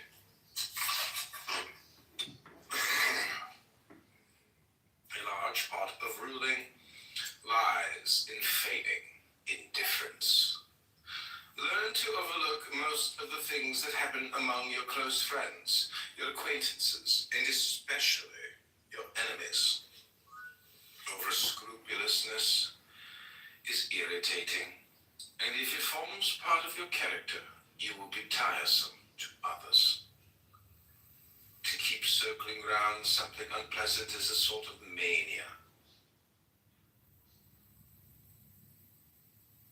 Remember that people usually behave like what they are, according to their own heart and their own capacity. You will be tiresome to others. To keep circling around something unpleasant is a sort of mania.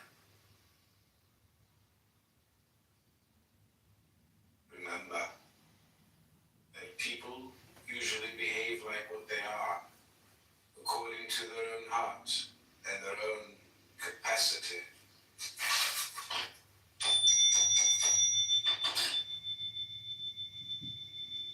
Live well. Two things bring life to an early end: stupidity and depravity. Some lose their life by not knowing how to save it, others by not wanting to. Just as virtue is its own reward, vice is its own punishment. The person who races through a life of vice comes to a doubly quick end. The one who races through virtue never dies. The strength of the mind is communicated to the body. A good life is long both in intention and extension. Live well. Two things bring life to an early end: stupidity and depravity. Some lose their life by not knowing how to save it, others by not wanting to. Just as virtue is its own reward, vice is its own punishment. The person who races through a life of vice comes to a doubly quick end. The one who races through virtue never dies. The strength of the mind is communicated to the body. A good life is long both in intention and extension. Live well. Two things bring life to an early end: stupidity and depravity. Some lose their life by not knowing how to save it, others by not wanting to. Just as virtue is its own reward, vice is its own punishment. The person who races through a life of vice comes to a doubly quick end. The one who races through virtue never dies. The strength of the mind is communicated to the body. A good life is long both in intention and extension. If well, two things bring life to an early end: stupidity and depravity. Some lose their life by not knowing how to save it, others by not wanting to. Just as virtue is its own reward, vice is its own punishment. The person who races through a life of vice comes to a doubly quick end. The one who races through virtue never dies. The strength of the mind is communicated to the body. A good life is long both in intention and extension. If well, two things bring life to an early end: stupidity and depravity. Some lose their life by not knowing how to save it, others by not wanting to.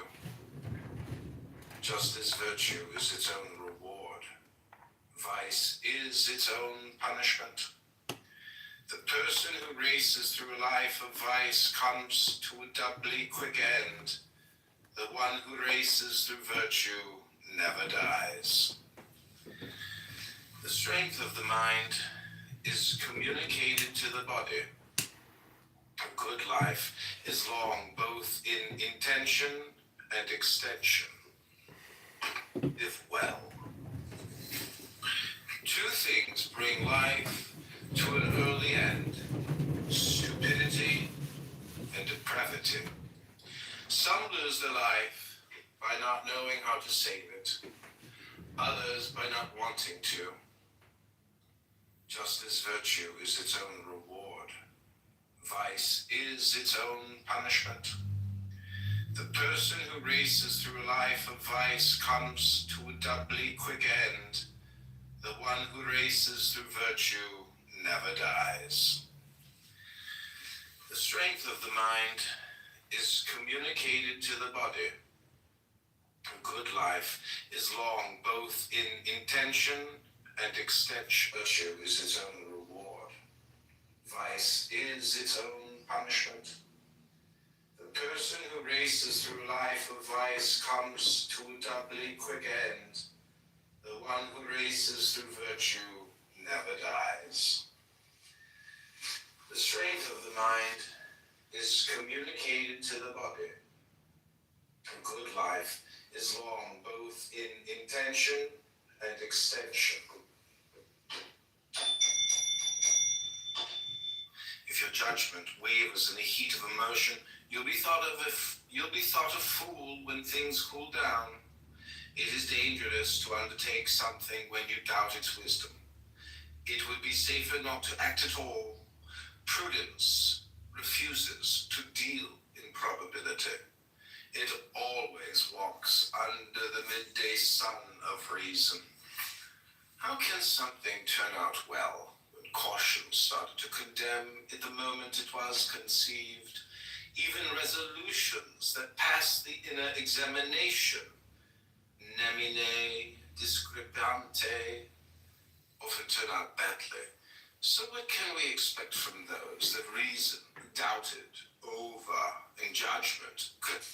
How can something turn out well when caution started to condemn at the moment it was conceived? Even resolutions that pass the inner examined wisdom. It's more a compendium of the whole natural world. Let art make him a universe by training his taste and intellect. Unfathomable gifts. Prudent person, if he wants to be revered by others, should never allow them to judge the extent of his knowledge and courage. Allow yourself to be known, but not comprehended. No one will discern the limits of your talent, and thus no one will be disappointed. You can win more admiration by keeping other people guessing the extent of your talent or even doubting it, then you can, by displaying it, by keeping other people guessing, good common sense. It is the throne of reason, foundation of prudence, and by its light, it is easy to succeed. It is a gift from heaven, highly prized, because it is first and best. Good sense in our armor, so necessary that the lack of the single piece will make people call us lacking. When least present, most missed. All actions in life depend on its influence, and all solicit its approval. For all depends on intelligence.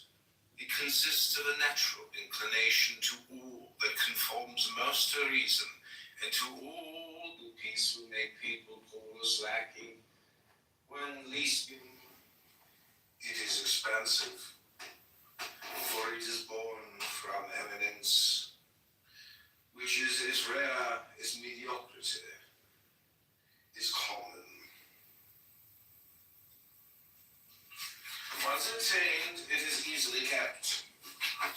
It confers many an obligation, performs many a deed.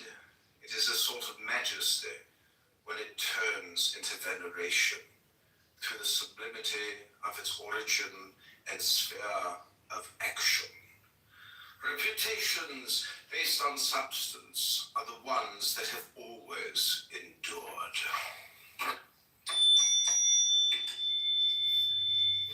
Of action. A man free of deceit and illusion, one who is virtuous and wise, a courtly philosopher.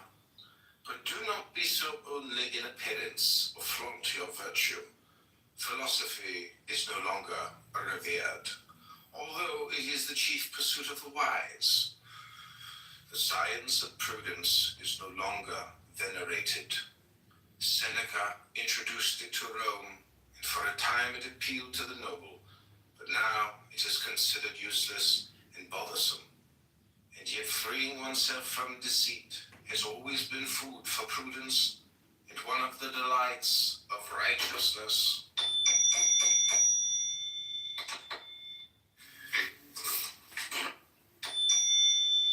A man free of deceit and illusion, one who is virtuous and wise, a courtly philosopher. But do not be so only in appearance, or flaunt your virtue. Philosophy is no longer revered, although it is the chief pursuit of the wise. The science of prudence is no longer venerated. Seneca introduced it to Rome, and for a time it appealed to the noble, but now it is considered useless and bothersome. And yet freeing oneself from deceit has always been food for prudence, and one of the delights of righteousness. By his own opinion. Perfection does not mean pleasing. One person alone. Tastes are as abundant as faces, and just as varied. There is no defect that someone does not value, and you need not lower your opinion because a thing doesn't please some people.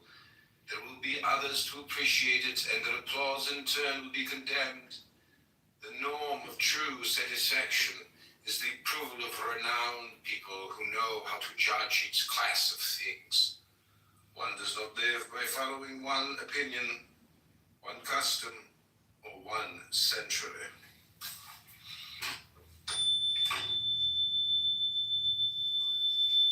Smile to appreciate it, and the applause in turn will be condemned. The norm of true. Nick, what up, dude? No, I'm not gonna do any Cindy Stumpo impersonations, Nick. This is a serious room, and you know you always want to joke around about Cindy Stumpo and Grant Cardone and the genius known as Chatter's CEO Nelson, Lord Admiral Nelson. What's going on, Nick? How you doing? How are you? How are you?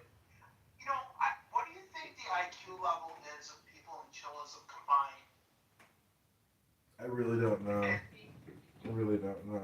It's just when you read a book, you realize, or you listen to a book, you just realize how all the stupid shit you hear is stupid, and it's not even worth listening to it. So I'm trying to like control my mind by controlling what I listen to and what I say. You know, I just finished reading a book called Bully Market. Mhm. Have you ever read it? Mm-mm. It talked about this lady working at Goldman Sachs for like 19 years, right? Mhm. Because when I was in college, like I wanted to go work in accounting first, and then eventually go work on like Wall Street or something. Because like my finance professor was like, oh, you know, these are good firms if you can get in with like Goldman Sachs or Smith Barney or whatever, doing investment banking. I'm like, this is gonna be like awesome. And then I heard like how horrible it is to work there. And then I was like, nah, I didn't believe it. And then I read a book. It was called like Why I Left Goldman Sachs by like Greg Smith, Mhm. and that validated everything I heard about working there. And then I just read this book, and I'm like, that further validated like how awful of a company that is. Mhm. Look, you're paying insane amounts of money, but Yeah. like you work insane out. Well, you live in Chicago, you know the banking industry. Yeah, but it's not like I don't know. I mean, they say in the news that they're doing, return from home, and got to be back in the office, but I just don't buy it. Like, real intelligence isn't, manic. Like, if your team is manic, like, anyways, I'm just saying it's all like bullshit, unless you actually work at Goldman. Like, imagine getting out of college and starting at 500,000 or 800,000. Like that's actually more of like a culture, like status, caste type welcome. Like if you have a JD MBA from Harvard or Yale and you get a job at Goldman, like it's a little bit like that movie American Psycho, Yeah. with M&As and I mean I know somebody who's really high up in banking and they had 300 million. Now they only have 50 million. But it doesn't mean he was smart. It just means that it was the right place time. He's not he's a book reader, but like he lost 250 million. Like he didn't diversify. He kept it all in Citigroup, and Citigroup went to $2 a share, and he panicked and he sold all. But now it's all back. That's the craziest thing in the world. That all the equity was wiped out of every major, and it's back and it's bigger than ever before. Yeah, that's just it. If you would have held, you would have been fine unless you were all in on Bear Stearns or Lehman. But it's interesting. Bear Stearns went under, right? And that's actually Epstein's firm. So like that kind of shows you that wasn't like a legitimate firm to begin with. It's like a dummy corp that they let go bankrupt. Because they're like, fuck it, Bear Stearns is done. Dude, everything is tied to Epstein. Like because it's such a mind virus. It's an impressive mind virus. It's very powerful. And there's these websites like jmail.world, etc. And there's YouTube channels now that are like expressly dedicated to posting all the Epstein videos. Like it's out there at scale. Like do you know how all these people that didn't want their names named, they were just like, now they're just like, oh my god. Like the fucking Pritzker of Hyatt Hotels was raping boys in Afghanistan with toys. It's like you can't make this shit up. And like, how the fuck do you stay on as the CEO of one of the world's largest hotel groups if you're in an email exchange with Epstein saying that he's raping boys in Afghanistan? You're like, what? Arrest this fucking guy! Arrest this motherfucker! Arrest Pritzker! He's raping boys with Epstein. What? It's not fake, right? Hello? It's not fake. This is like on the DOJ website. You can download it yourself if you have the ability, Dude, your videos are hilarious on Instagram. Like, I got to say, they're pretty creative with that app that you use. Yeah. It's not me, dude. It's like, it is me, but it's not me. Like, It's AI. Yeah, It's yeah. I mean, no. I mean in like in terms of like how they're funny, you know, because like the prompt. But the thing is, the app is just so stupid and crazy. Like it makes it funny by being like kind of artistic, you know. Like the format of a sitcom is like kind of special because like that's how people relax. You know, they watch All Family or like you know Brady Bunch or whatever. Like those shows are very calming and it's just so funny how Sora like is able to like basically make it a sitcom, meaning like you're on a couch, like that's the focus of the cameras on the show. It's impressive. It's very funny. I mean, I sit there and I can't. I fucking die laughing sometimes.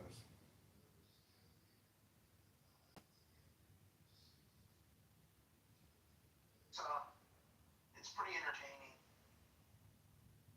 Yeah, I mean, I'm never really gonna get distribution. The whole thing, like, if you want to try to succeed in web publishing, it's all keywords. You have to be able to, you know, get placement for keywords. Otherwise, you have no audience. Right. But I'm going to the gym shortly. I've been reading a book all day by Balthasar Gracian called The Art of Wisdom. It's very smart, and I'm trying to control what I listen to on this app because this app is like a tractor beam, like Star Trek. You know, it can capture you. It's like I said, just being a finance nerd. I like reading books about like finance and economics. And when I read the one like Bully Market with this lady's like 19-year experience at like Goldman Sachs, it was really really enlightening. Another one, another really good book. Ever read the end of Loyalty, the rise and fall of good jobs in America? Mm-mm. That's a really good one too. What's another one that's pretty good? Well, you've read End the Fed by Ron Paul and Ron Paul Revolution, I'm sure. The Revolution Manifesto. I don't think I ever read them. Maybe parts of it online. I think I read like some of his publishings that he put out, but I haven't read a Ron Paul book in a long, you know, since I gave him a bunch of money and I got a photo with him. Yeah, that is pretty amazing. That he went to my college one night, and then he showed up at like some restaurant to say hi. I was gonna go, but you know, I had to work late that night, so I didn't get a chance to go see him. But that was in 2012 when I mean I thought at one point I didn't think he was gonna win, but I thought he was at one point gonna go against Mitt Romney, but that never ended up happening. I mean, he was in the top four at one point,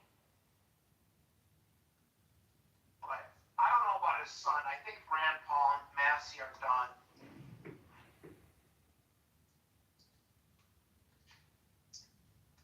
Too many rhinos out there.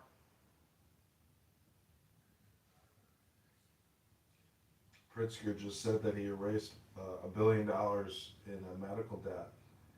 I'm like, oh, I'm like, you mean you just reassigned it to the taxpayers? Nice job on borrowing and spending that to pay off, you know, creditors. Wonderful. Right. I mean, I just wonder how long it takes them to like before they just say fuck it, we're defaulting on this debt. But they won't do that because just inflating away is the easier way to do it. Did you see the video of Mamdani responding to how high will the property taxes go? No, what did that dumbass say? He's like, they'll go as high as they need to go based on how high the homeowner can pay it. Well, the funniest thing, John, was when Gavin Newsom, he put a wealth tax in California. Now, like, how many trillions of dollars of tax dollars left? It's now Zuck the Cock and all these people, and Sturgy Ben and Larry Page are buying shit in Florida. Because like these dipshits don't understand. Rich people have mobility options. Yeah. Just go somewhere else. Like I know. I came to that conclusion when I was like, I'd like to move, but then I'm thinking to myself, it's like, I can't because like I can't clone what I have somewhere else. I just can't. Right, those guys can. Yeah, many times over. I Like mean, Google's thinking about moving their headquarters out of California to Florida. They were talking potentially. well, when I worked at Google, when they fired me, and like, I could see like he was going through like his laptop on all the notes and everything. Like he had, because I actually looked up to see where Larry Page sits in the Menlo Park office, and I was looking at like the org chart and going through it extensively. And like even you could, I mean, the org chart thing at Google was like the coolest thing in the world. It was so fucking big. I wish I would have screenshotted all of it. Like when they fired you at Google, did they give you a severance package? Nothing, bro. Nothing. They Really? took my laptop and walked me out the fucking front door. That was the end of it. If I was smart, I wouldn't have come into work that day, and I would have just kept the laptop and sued.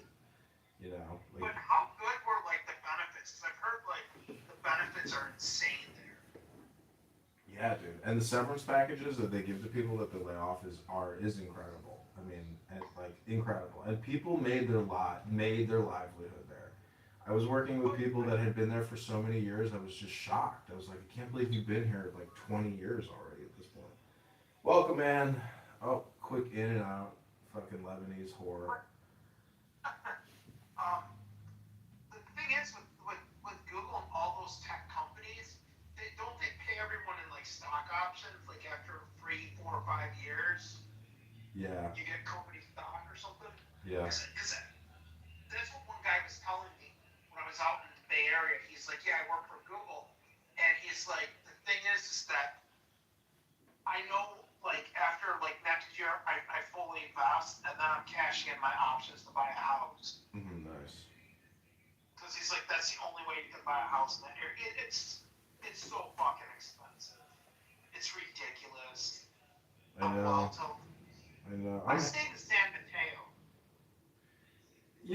It's really nice. I don't know, like, I don't really think that geography is all that important. Like, people, because I'm like big into meditation. Like, if I already have my basics covered, I don't need to go anywhere else. And people are just like ridiculously greedy.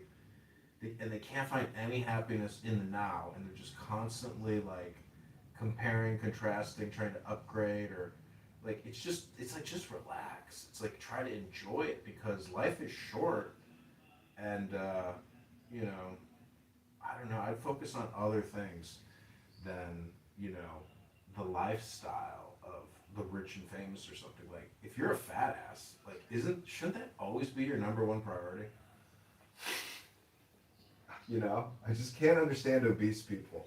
How they can't make it their priority to find the time to like work out 2 hours a day. You're obese. Like that should be your top priority number, right? So it's just always amazing seeing the morbidly obese. I get it. Maybe it's, so many factors, but the whole thing comes down to the fact that they can't control themselves. And, but there's some wealthy fat asses, which is amazing. Because that shows you like making money is not all about intelligence. A lot of it is about like sociopathic, psychopathic behavior, manipulation, and lying, and cheating, stealing, or anyways. Like look at Reid Hoffman and basically see this whole Epstein thing is it is basically. Like a 9/11 volcano exploding nonstop because it confirms this suspicious story of a higher level pedophile network secretly running ops and manipulating and controlling world affairs. And it's like, how the fuck did Pam Bondi, Trump, everybody at the DOJ, FBI, everybody just say we're not releasing it? It's national security. Like, what? Just do that. Like, why did they release all this? Because now it's like, it has created a serious mind virus. And like, even Thomas Massey, he's like, I'm not suicidal. And he's pushing, and everybody's pushing. And it's like, And now, because of all these internet sleuths, like without the internet sleuths and people using AI to construct and create all these new platforms based around the Epstein files, they have created like a global focus. Like it's not just it's like, do you know in France they've raided like multiple businesses and nonprofits based off of the sex trafficking? Like the police in France are not just like standing by. Like they're taking action. It's a little different. It's everywhere though. It's UK, it's Germany, it's Italy. Like Epstein was a goddamn fucking octopus, and his network is the network that is engaged in real pederasty. So, I mean, all these photos of him with children, he never had, well, I guess he had, like, children, I suppose, you know, designer babies that he was working on or something. That's the thing is, the people who are part of this are very rich and powerful. They're not going to release names for that reason. Dude, it's all out there. There's like not like they have pieced together. It's so hard to follow. It's a little bit like COVID-19 because there's so much information that it's like No. COVID-19 was really easy to follow. If you had half a brain or any common sense, you could realize the whole thing was bullshit. it doesn't matter. It is the medium is the message, and I mean I guess in that sense maybe the Epstein files aren't going as far as they think they are, but They'll never release it all. They never will. They'll just redact everything. the thing is they fucked up. The redactions didn't work. They on their website, on their server, you could change like the handle of the redacted file and get the unredacted and the videos unredacted. Like they didn't know what they're doing. Like they didn't know how to really redact, and that, you know why? Because like it's difficult, and like they should never have released any of it to begin with. Do you know what's interesting about the FBI? Is like I saw a picture of the FBI in the 50s, and it was a giant, huge, massive like filing system where every piece of evidence, you know, gets like a number and a file, and it's just a huge warehouse of like files. And like that's basically how they treated all the Epstein stuff. Every single piece of evidence, photographed, scanned, etc., has like a file number, you know, which is an extension on the website. So, anyways, I'm just saying, I don't know how much time you've spent on this, but I've spent quite a few hours like going through the DOJ website and filming it all and posting it on YouTube and Instagram, etc. But then also all the stuff on X, because I have so many cell phones, I get so much, you know, data running through my head and so much information. Right. But I'm just telling you, this Epstein thing, not the Epstein thing, like the Epstein, you know, network. It's a social network, and it's amazing as well because the photography of the luxury that Epstein was living in is like bar none remarkable. And so, like the real inside. It's all damn island. I know, but that's nothing compared to the wealth of Bill Gates, Elon. Like their wealth dwarfs Epstein, because Epstein, his value of estate was 800 million, and when you think about like the wealth of like Bill and Elon and the stuff we've never seen, I mean, dude, Zuckerberg's boat is 300 million, and he's got a follow-on craft that's worth 30 million. That's Dr. Evil power, bro. These people are their own nation states. Like they're beyond nation state status. Like they are their own world government. Larry Elliston, that guy bought the island of Lanai, bought 97% of it just because he could. Yeah. They wouldn't sell 100% of it. So he bought an island in Hawaii and just put a bunch of like hotels on it and hospitals and a school because he could. I mean, that guy has so much fuck you money. Bezos, Yeah, well, Buffett. Oracle is big time. I mean, it's amazing. All government platforms run on Oracle and on Windows around the world. Yeah, my company uses, like, for accounting software, like, Oracle's, like, a popular one, too. So, like, and the thing is, John, they can charge you whatever the fuck they want. Because if Oracle invoices my company, we have to pay it. Or else they're going to shut off our service. So, like, we can't say no. So it's like such a good, it's an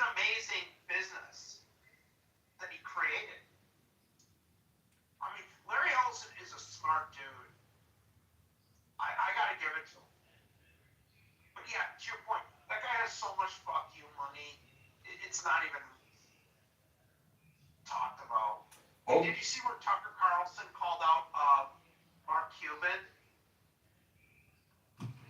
No. You should go watch that. It's pretty good. Because he was talking about, like, oh, Mark Cuban saying the U.S. should give money to Ukraine. He said, well, then why don't you give money to them? He's like, I'm trying to fix healthcare in the U.S. And he's like, well, why don't you be the person that changes Ukraine? And he was, like, calling him out on it. It's pretty good. Did you see the Peter Schiff, Tucker Carlson interview? Mm-mm. That one's pretty good, too. Oh, that would be a good one. Yeah, I listen to Peter Schiff's show for God, since 08. Yeah, Peter Schiff's really good. I like the best when he called out Art Laughter. He's like, there's no sense of a recession. There's no housing crash. I'll bet you a penny to say if you're wrong. That was the best. And he's like, no, the statute of limitation is 1 year.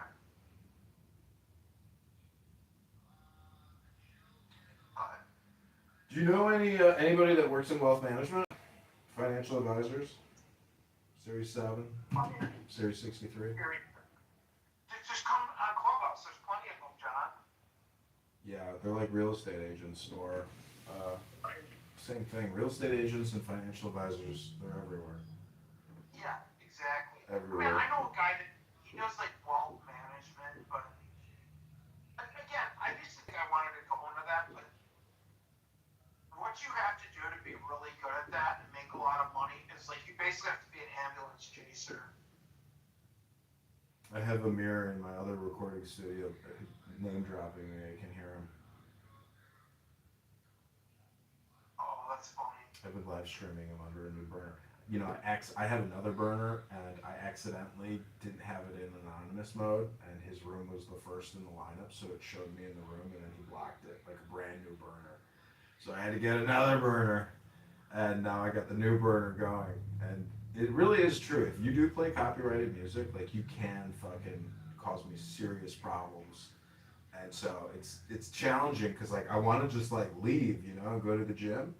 But at the same time, I'm worried, like, if they catch it, like, they could cause me, like, it's very annoying to get a copyright strike on YouTube. Like, it shuts me down, you know. So it's like, I just come in, I record, and I used to record like all night, but I feel it's like, give it a rest, dude. You know, it's like, really, because what I'm trying to do is create samples of people, you know, in rooms. But like, I'm not trying to like run it forever. Like 1 to 3 hours of recording you talking endlessly about your hate speech is like enough. You know, we don't need more. We don't need more garbage.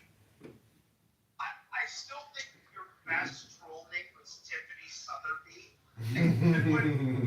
That is a good one. I really want to hear what Tiffany has to say about dating. I was like eating or something. I almost spit out my food because I was crying of laughter. I know what you're trolling. Anyone just trolling the fuck out of these people. And then that other one with like Jean-Jacques Ferrer or something. That was a hilarious troll name because you used to go and debate the news and troll Jonathan Bing. And he's like, damn it, moderators. Don't bring that motherfucker back up. Don't bring that guy back up. Stop bringing that guy up.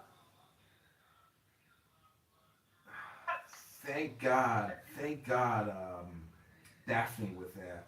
Otherwise, I would have been arrested for fucking rape. Thank God Daphne was there to fucking provide a witness statement. Oh my God. Thank fucking God Daphne was there. And that was like the funniest shit I've ever heard. It's like, bro, what are you talking about? Why is this like your content about how you know, abused somebody and then you had somebody on Clown House to back you up against their accusations? I'm like, is this how you clear the slander, I guess? You know, well, he used to get so pissed at you when you would have that Jean-Jacques name.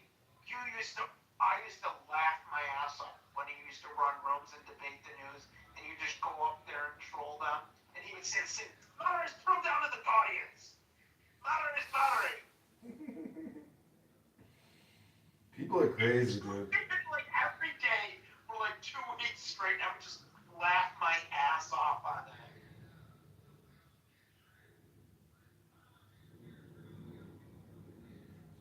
But no, the one that I mean, I knew it was you with the Tiffany one, but I was like, I'm just gonna sit in the audience and laugh my ass off at this. And people thought like you were real, and you said you were from Mississippi or Alabama. I can't remember. And you had the Southern accent, kind of like a Monica mix, but it was like something else too. Dude, Monica has been on politically correct, and people just fucking drag her. It's so funny how she gets attacked, and I assume it's like that in all rooms. But when people specifically like won't let up and they just keep dragging her, like that is very funny. And it's funny because like she's so weak and like she sounds like a fat ass who's like, you know, immediately like she gets choked up and like you can tell it's like impacting her and hurting her and like they just don't stop and oh man, it's just and it's sad because it's like she's choosing to be there and like her responses are so weak you can't even hear her and it's just like embarrassing, you know, for her to like let herself be destroyed like that. Politically correct, I'll go in there for 5 to 10 minutes and they always remove me. They always remove me. Because I always put in the chat with Goats mods. I'm like, Rutgers plays Duke today. I'm rooting for Rutgers. What about you, Douglas? And then he removes me. So, and then if Mickey's there, I say, no, we don't want to buy fixed annuities for life insurance programs. She'll remove me. But yeah, those people are fucking dumb. You know that guy, Aaron, Yeah. whatever? Yeah, He's low extremely. IQ. He works for George Soros. Well, I put that out there. I don't know if he really does. I tell him that all the time. Yeah, his it's funny because it's like these people have you know been here for a long time, and it's unbelievable like how boring they must be to like just continually repeat the same mantras for so many years.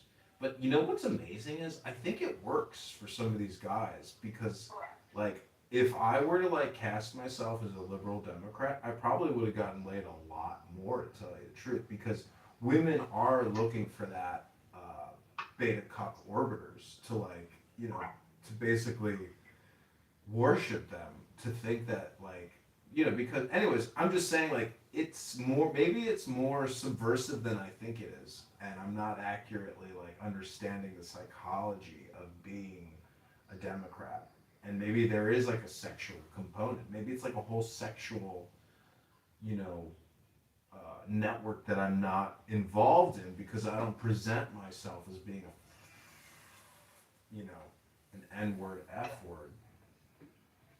I think that's probably what's up. Probably fucking myself by not having fake profiles and being like a liberal cuck Democrat. Well, what do you think though is going to happen at this like midterm election? Do you think the Democrats are going to get a clean sweep? It's pretty status quo, dude. Whatever the status quo is probably what the status quo will be, based on you know my interactions and knowing the Democrat candidate versus the Republican candidate. People talk about this +3, +4, +5. You're not gonna flip shit, and you know what? They're right. Like it's pretty fucking status quo, because it's like fully automated. I mean, all these voter rolls and databases and you know, the fact that Trump won, that's the fucking miracle. Because how the fuck does our electoral college, you know, vote Trump when we know they're mostly all fucking woke Democrat leftists? Like, how the fuck did Trump become the president? I still can't understand that. So that to me is like a fucking miracle. That fucking Kamala couldn't get the electoral college to say, you're our new Madam President, when you know most of them are all left. It's got to be at least 51% leftists. Got to be. So how the fuck did Trump become president? But I just wonder, like, you know, you see people like Massey that are probably going to be gone, Rand Paul might be gone. Dude, how can you say Massey's gonna be gone? The guy's been there for a long time, and he's got real, actual people like that worship him like a god. Like he's I like Massey. I know, and none of these Trump endorsements carry any weight. It's all just paper tiger shit because, people vote for Massey because, like, they know what's up, dude. Like, I'm telling you, he's not, dude. He's highly organized. He's gonna win. If I could bet on it, I would bet on it. Like, maybe he's on Polymarket. I would put money on him. I hope so.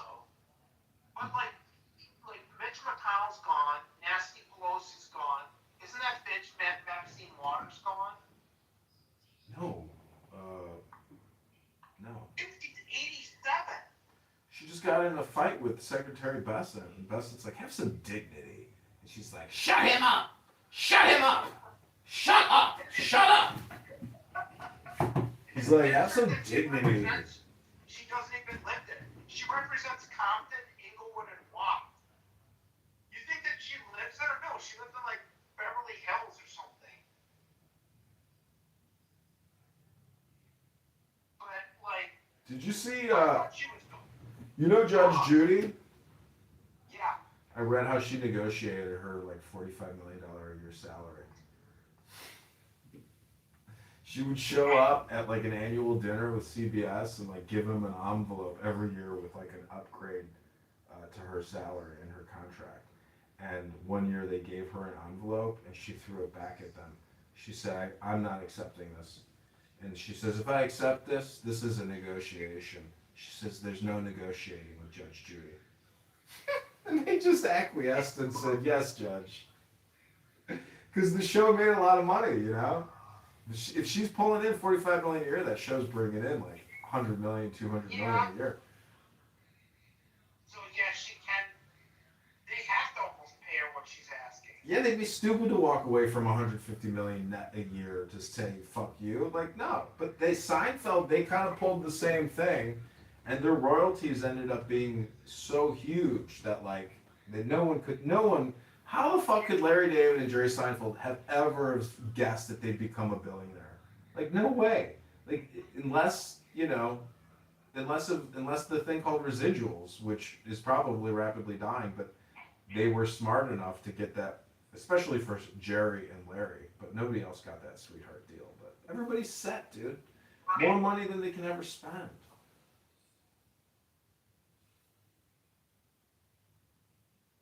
Bro, when you get that kind of money, man, you just go to Topanga Canyon and you get yourself a house in the hills and you live in a bubble, bro. Beverly Hills is like the greatest bubble on the planet. It's the best weather. Unless, of course, you were caught in the fucking fire and you lost it all and now you can't even rebuild. That's the Palisades, not the Beverly Hills, dude. I'm telling you, when I was out in Los Angeles doing LA in a day, or like doing like a bike tour there, the tour guy goes, watch what happens when you cross this street. I go, what's so big about it? It's just two streets. He goes, no, you don't understand. He's like, when we cross the street, we're going into Beverly Hills. Yeah. Like, dude, you can eat off the fucking streets there, and it's still clean. Yeah. And he's like, yeah, when they had the LA riots in 1991, you need an ID to cross the street here.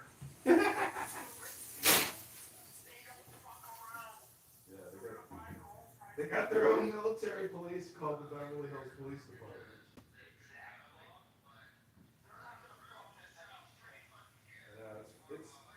It's still dangerous though. Like, people in Beverly Hills, because all these crazy people, they're attracted to it. And homeless are definitely attracted to Beverly Hills.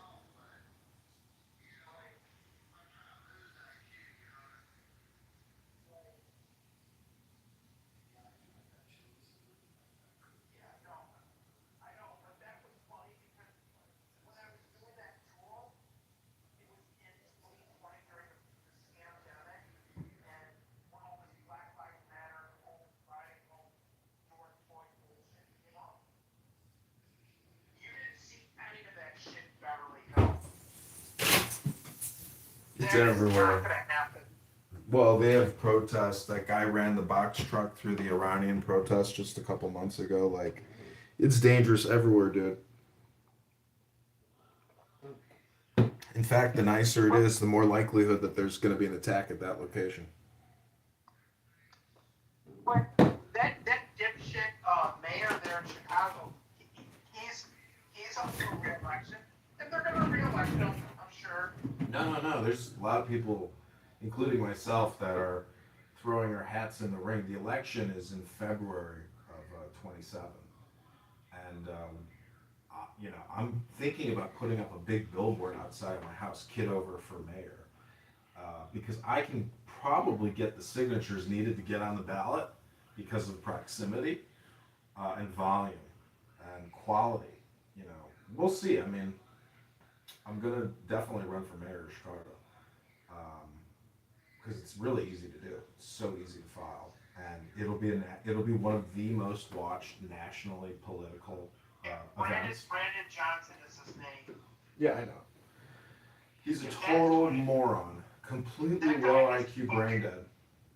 That guy is fucking dumb. Some girl called a black lady called him a dumb N-word to his face. He's really stupid. That's how you know you're bad, when your own people are calling you that. And like they fucked up like 16, 17 years ago when they basically sold all their parking meters to what, the Saudis or Qatar or whoever. Dude, it's like the Pentagon. They don't even know how much debt they have. Like it's run. Yeah, they don't know. What's amazing though is Bank of BOA is the #1 debt holder. So like, dude, the accountants, the CPAs, the actual everybody really knows how much debt there is, etc. And like, they can't even make the payments to meet the bare minimum for the funding of all of these pensions. And like, the city of Chicago is refusing. But listen, there is this woman here in Chicago named Stacey Gates, who's like the most hardcore communist psychopath liberal retard you've ever seen. And for President's Day, she gave a speech about herself because she's the president of the Chicago Teachers Union. So like, instead of honoring U.S. presidents, this dumb bitch honors herself, and like everybody just trashed her on her. Like, dude, the comments are so crazy. Like, it's like there's like an open revolt, and like, but the thing is, like, it's the images that they put out, the videos they put out are so cringe and so crazy that it's like obvious that these people are parasites and like not really interested in educating our children because they have never even educated themselves. It's fucking crazy. It's like a different planet. It's like a Martian planet of like, you're like, this isn't what like teachers and unions were like when I was a kid. Like, it was totally professional, totally dedicated to education. No politics at all.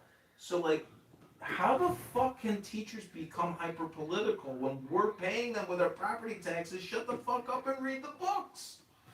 It's crazy. Right. What did Karl Marx say? Workers of the world unite. But see, these aren't workers. These are socialist. See, you can't call education work.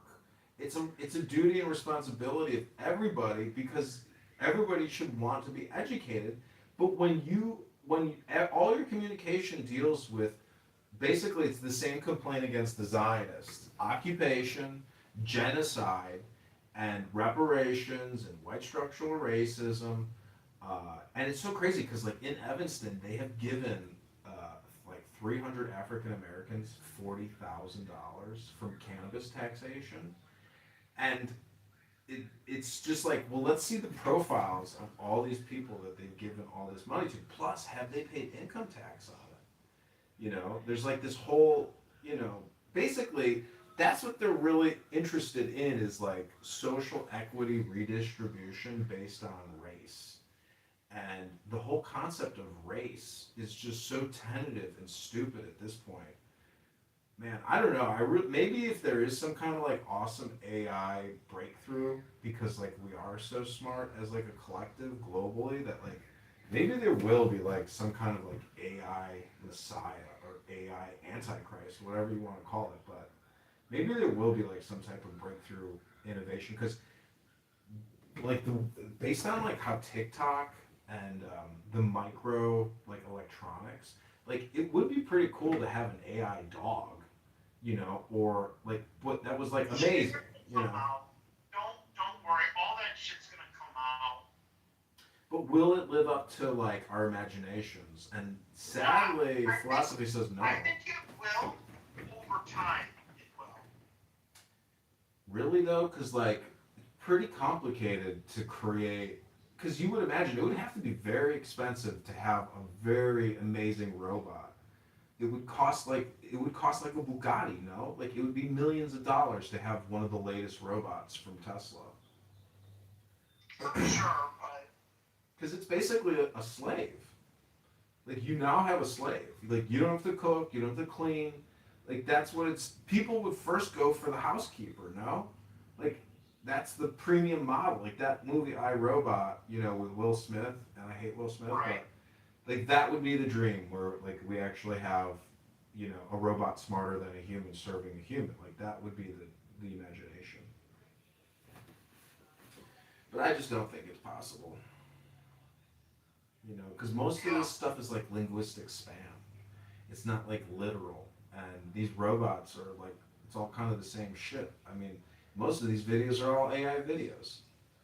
So it's possible though, But fuck, they'll probably use them for war before they'll use them for housekeeping. Let's be practical here. Let's not send our soldiers to go die in the trenches. Let's go send a million robots. Right. It's a little bit like Star Wars, the clone army. But I'm optimistic, because it's like the world, like I'm glad that I live in America versus, I'm glad we have the leadership that we have in America. Like I would be very demoralized if Kamala Harris and Tim Walz were our president right now. I would God. be very upset I, regularly. I, I think Tim Walz was probably one of the dumbest fucking vice presidents I've seen in our lifetime. Although, I mean, we thought Dan Quayle was bad.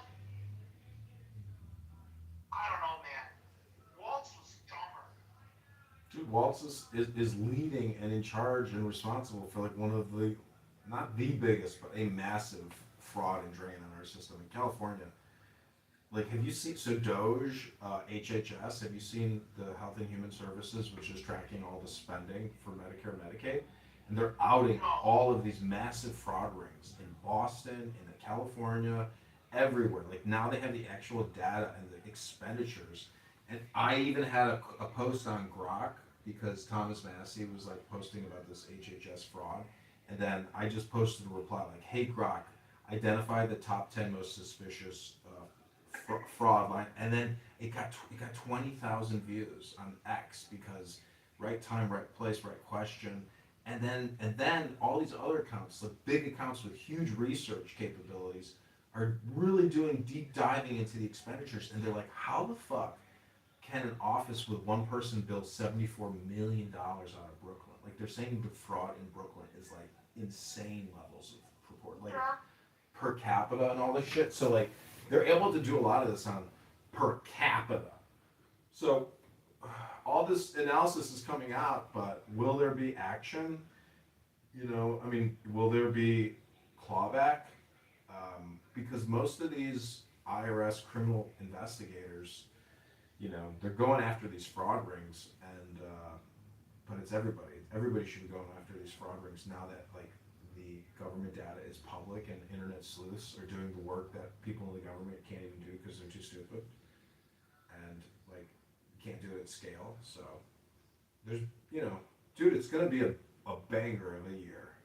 It's just getting started, and the weather's pretty good. They keep spraying aluminum into the sky though, but I gotta tell you, the weather's pretty good for February. Yeah, that's very interesting. There should be a lot of arrests, and there's so many arrests on pederasty and other sexual abuse crimes, which is like crazy because it's like, why are they publishing all this stuff now and doing all these arrests now? It's like it's got to be timed to like the Epstein release, where it looks like the government is taking action on a lot of these child sex trafficking rings, which are criminal, global criminal conspiracies, etc., and tied to narco terrorists, tied to just criminals. Like, have you been to the DHS website and seen the booking photos of all these ICE arrests? I've seen some.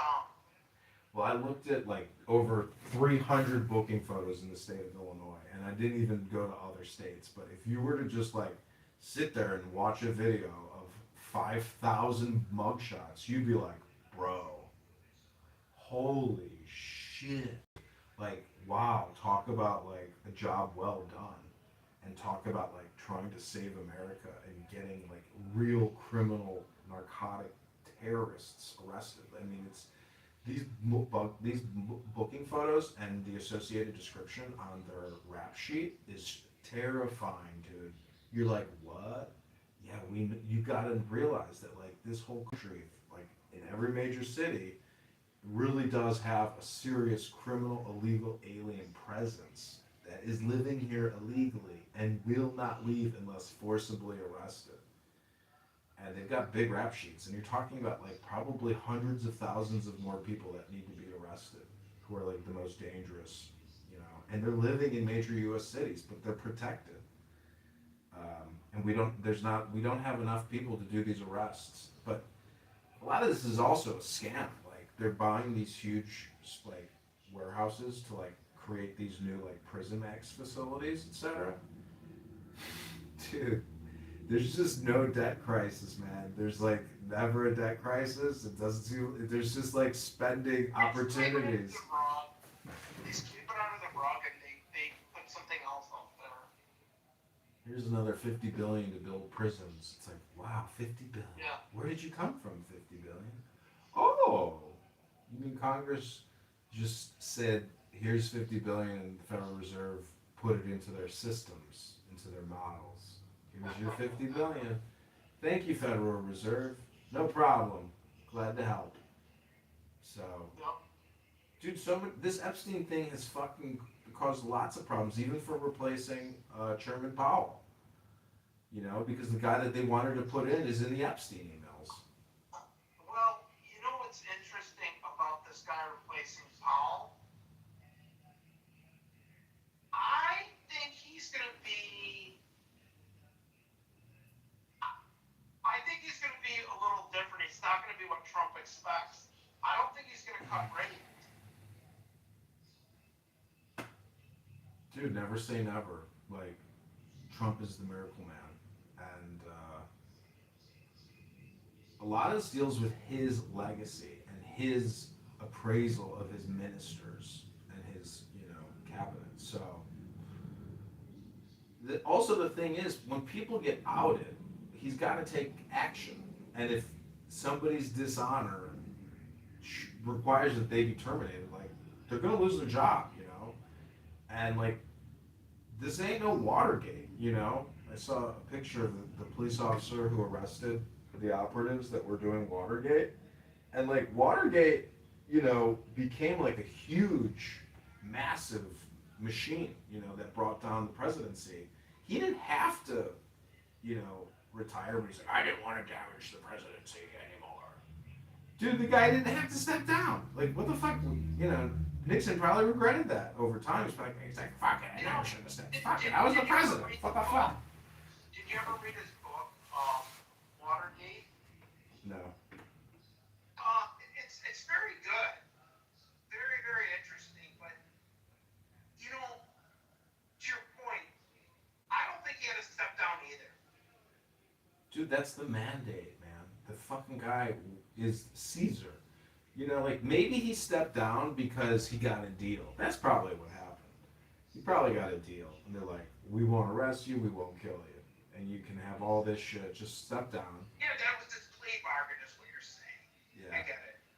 Because he lived a great life, man. That guy had a fucking baller-ass ranch in California.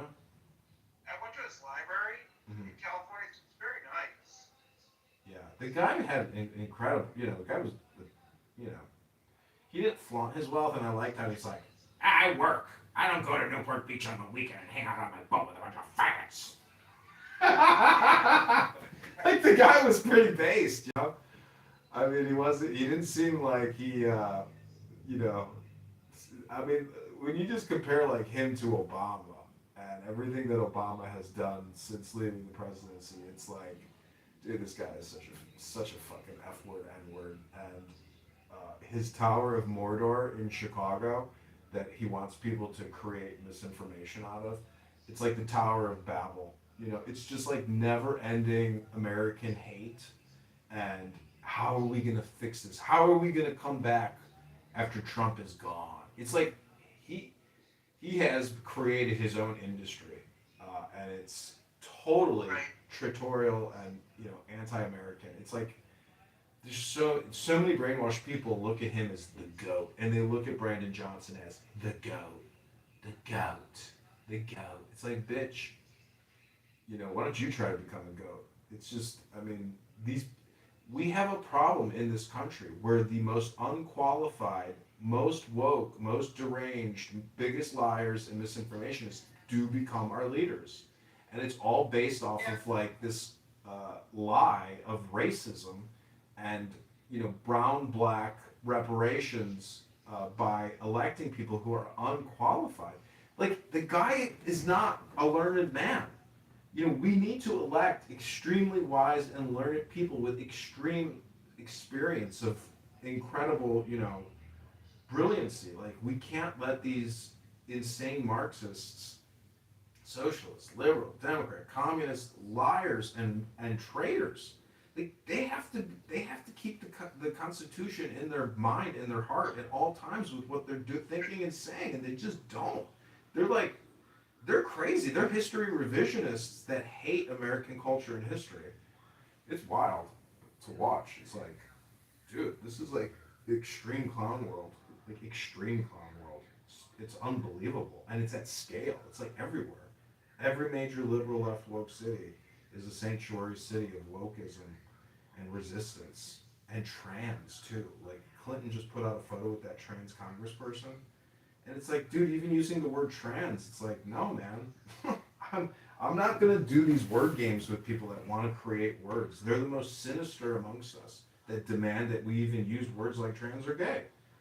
No, homosexual faggots. Like, don't be afraid to use the word faggot. Because, faggots is a bundle of sticks, and we're not associating faggots with a protected class.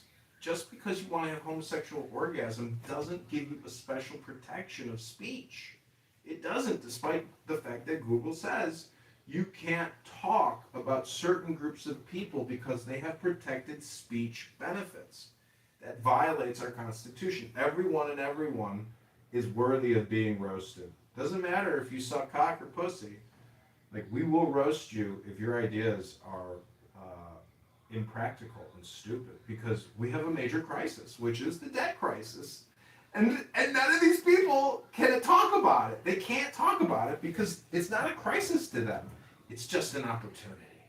And so we've been sold out. Like, our founders and our fathers saved for us for the future. And we spent it all and borrowed 1,000 times against it. What? Dude, Nick, I'm telling you, man, it is a crisis, and it's real. Like, it's not impacting me, but there's other people out there that shouldn't have it so rough because they got sold out, 1,000 times Well, over. think about it.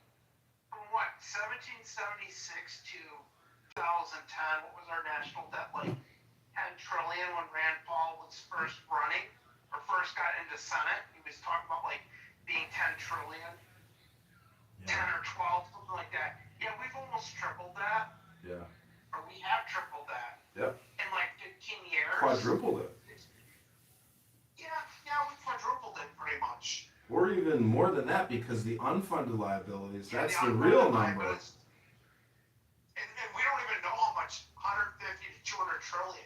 I brought that up in a room in here, and this guy's like, no, you're full of shit, and I showed him some things like, no, that's just an arbitrary Google website. I'm like, okay, whatever.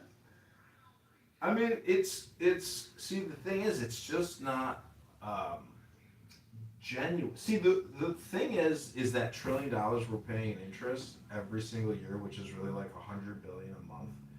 Bro, who are the recipients at $100 billion a month?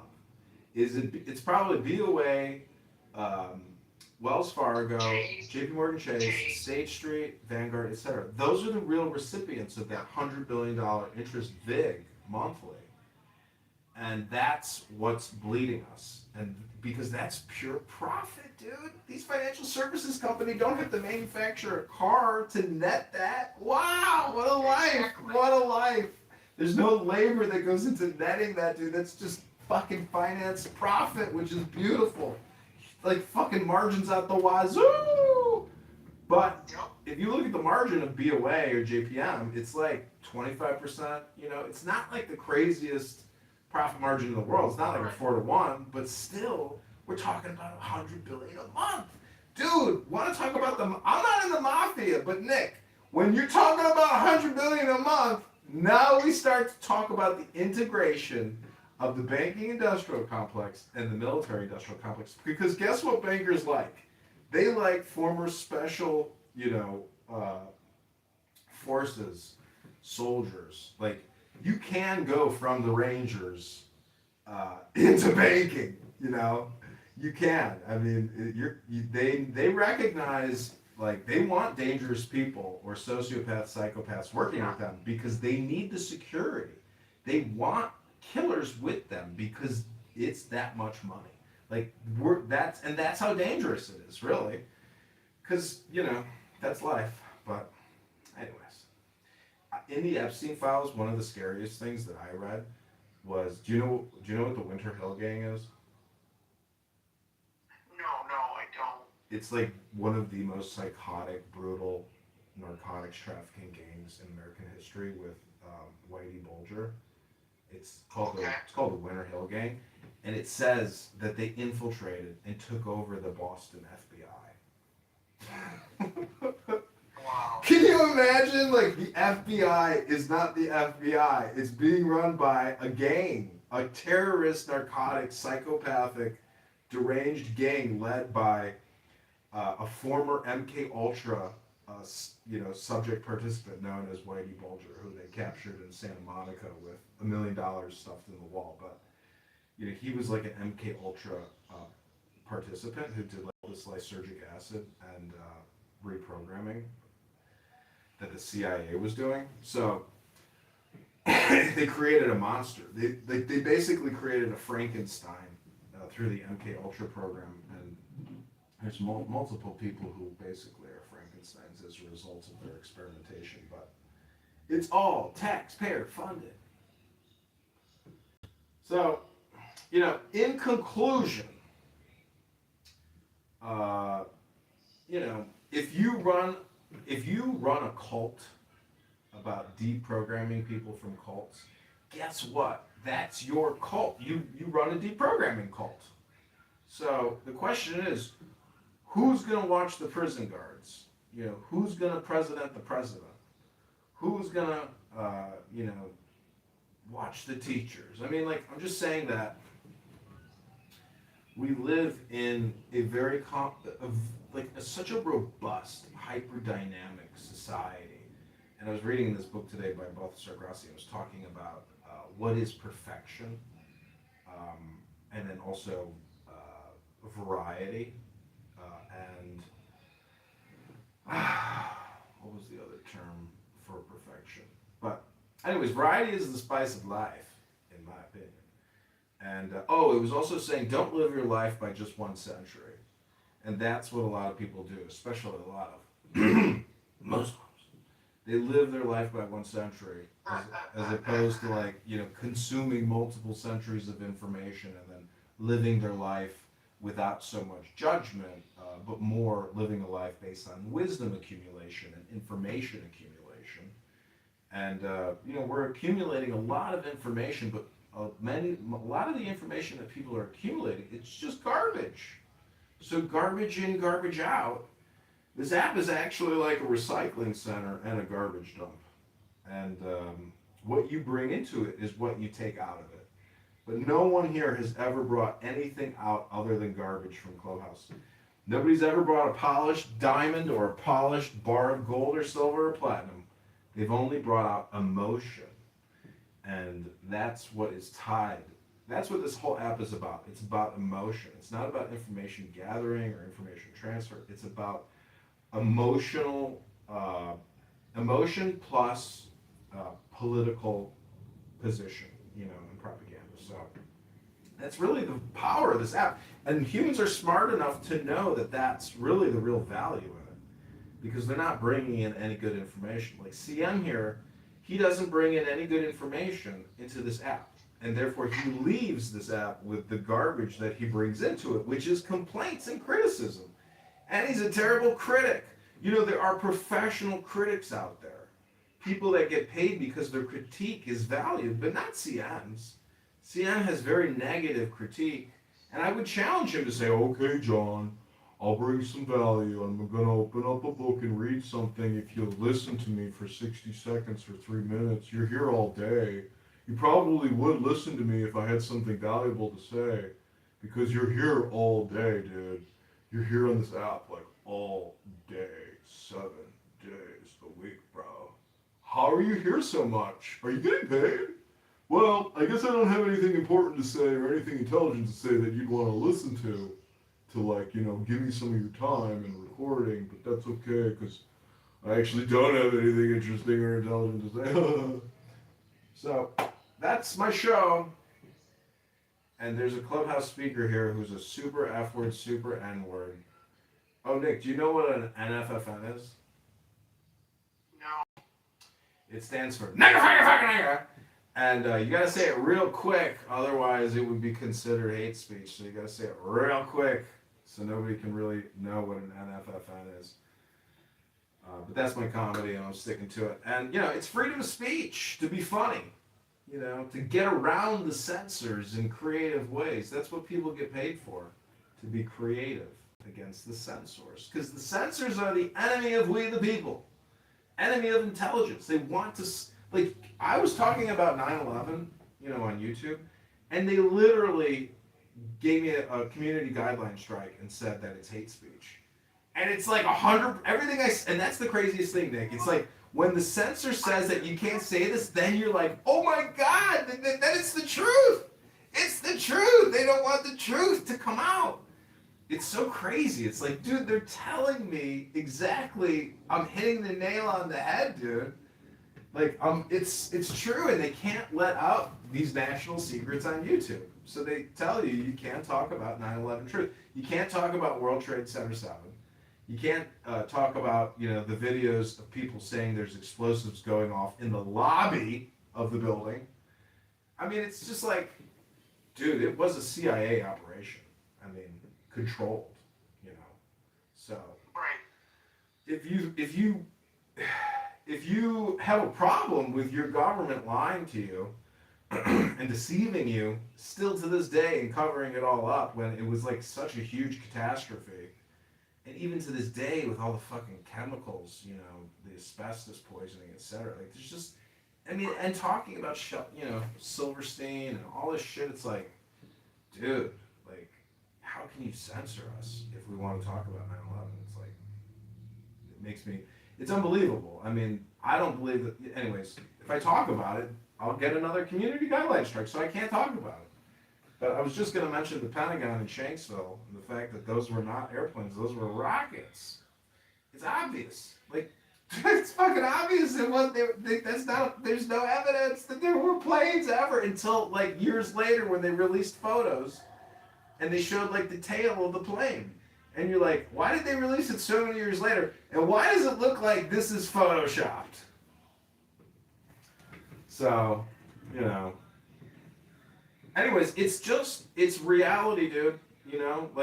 I'm not in on it, but there are people whose whole careers, were dedicated to this operation and this project.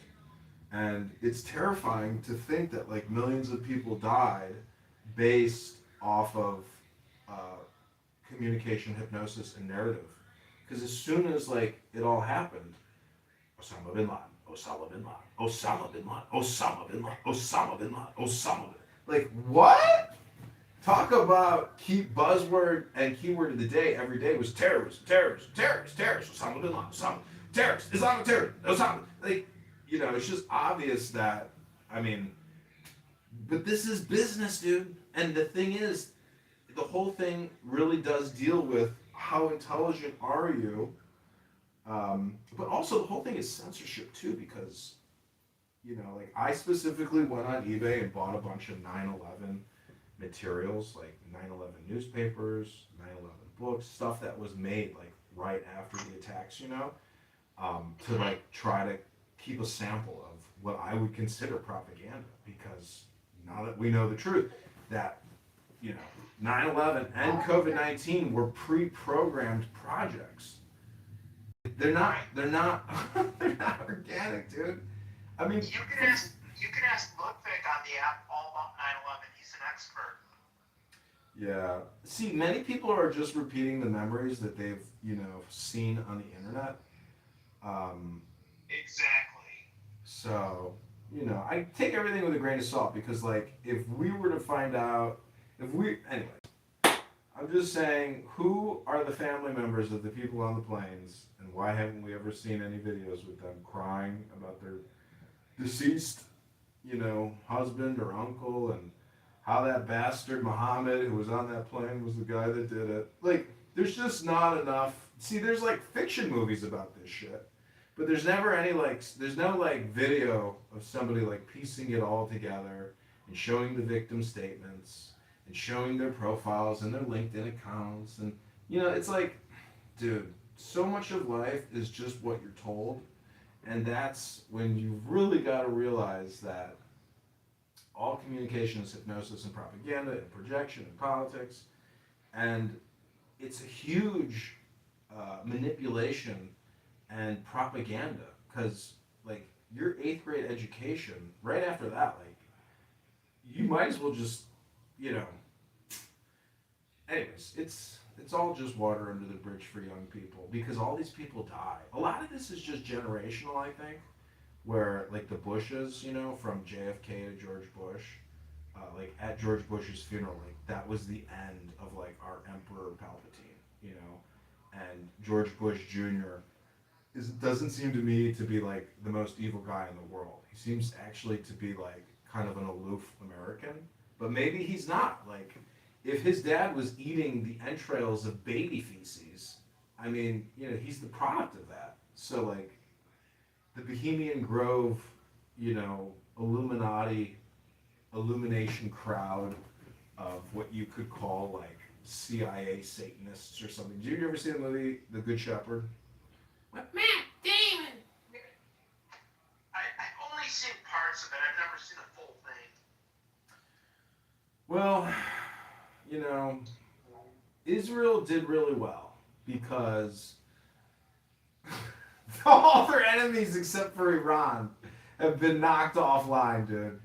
Everybody that really hated Israel, they're gone.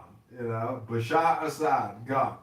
Muammar Gaddafi, gone. Saddam Hussein, gone. Like, dude, I mean, Israel is like, they had to do it. They had to do it.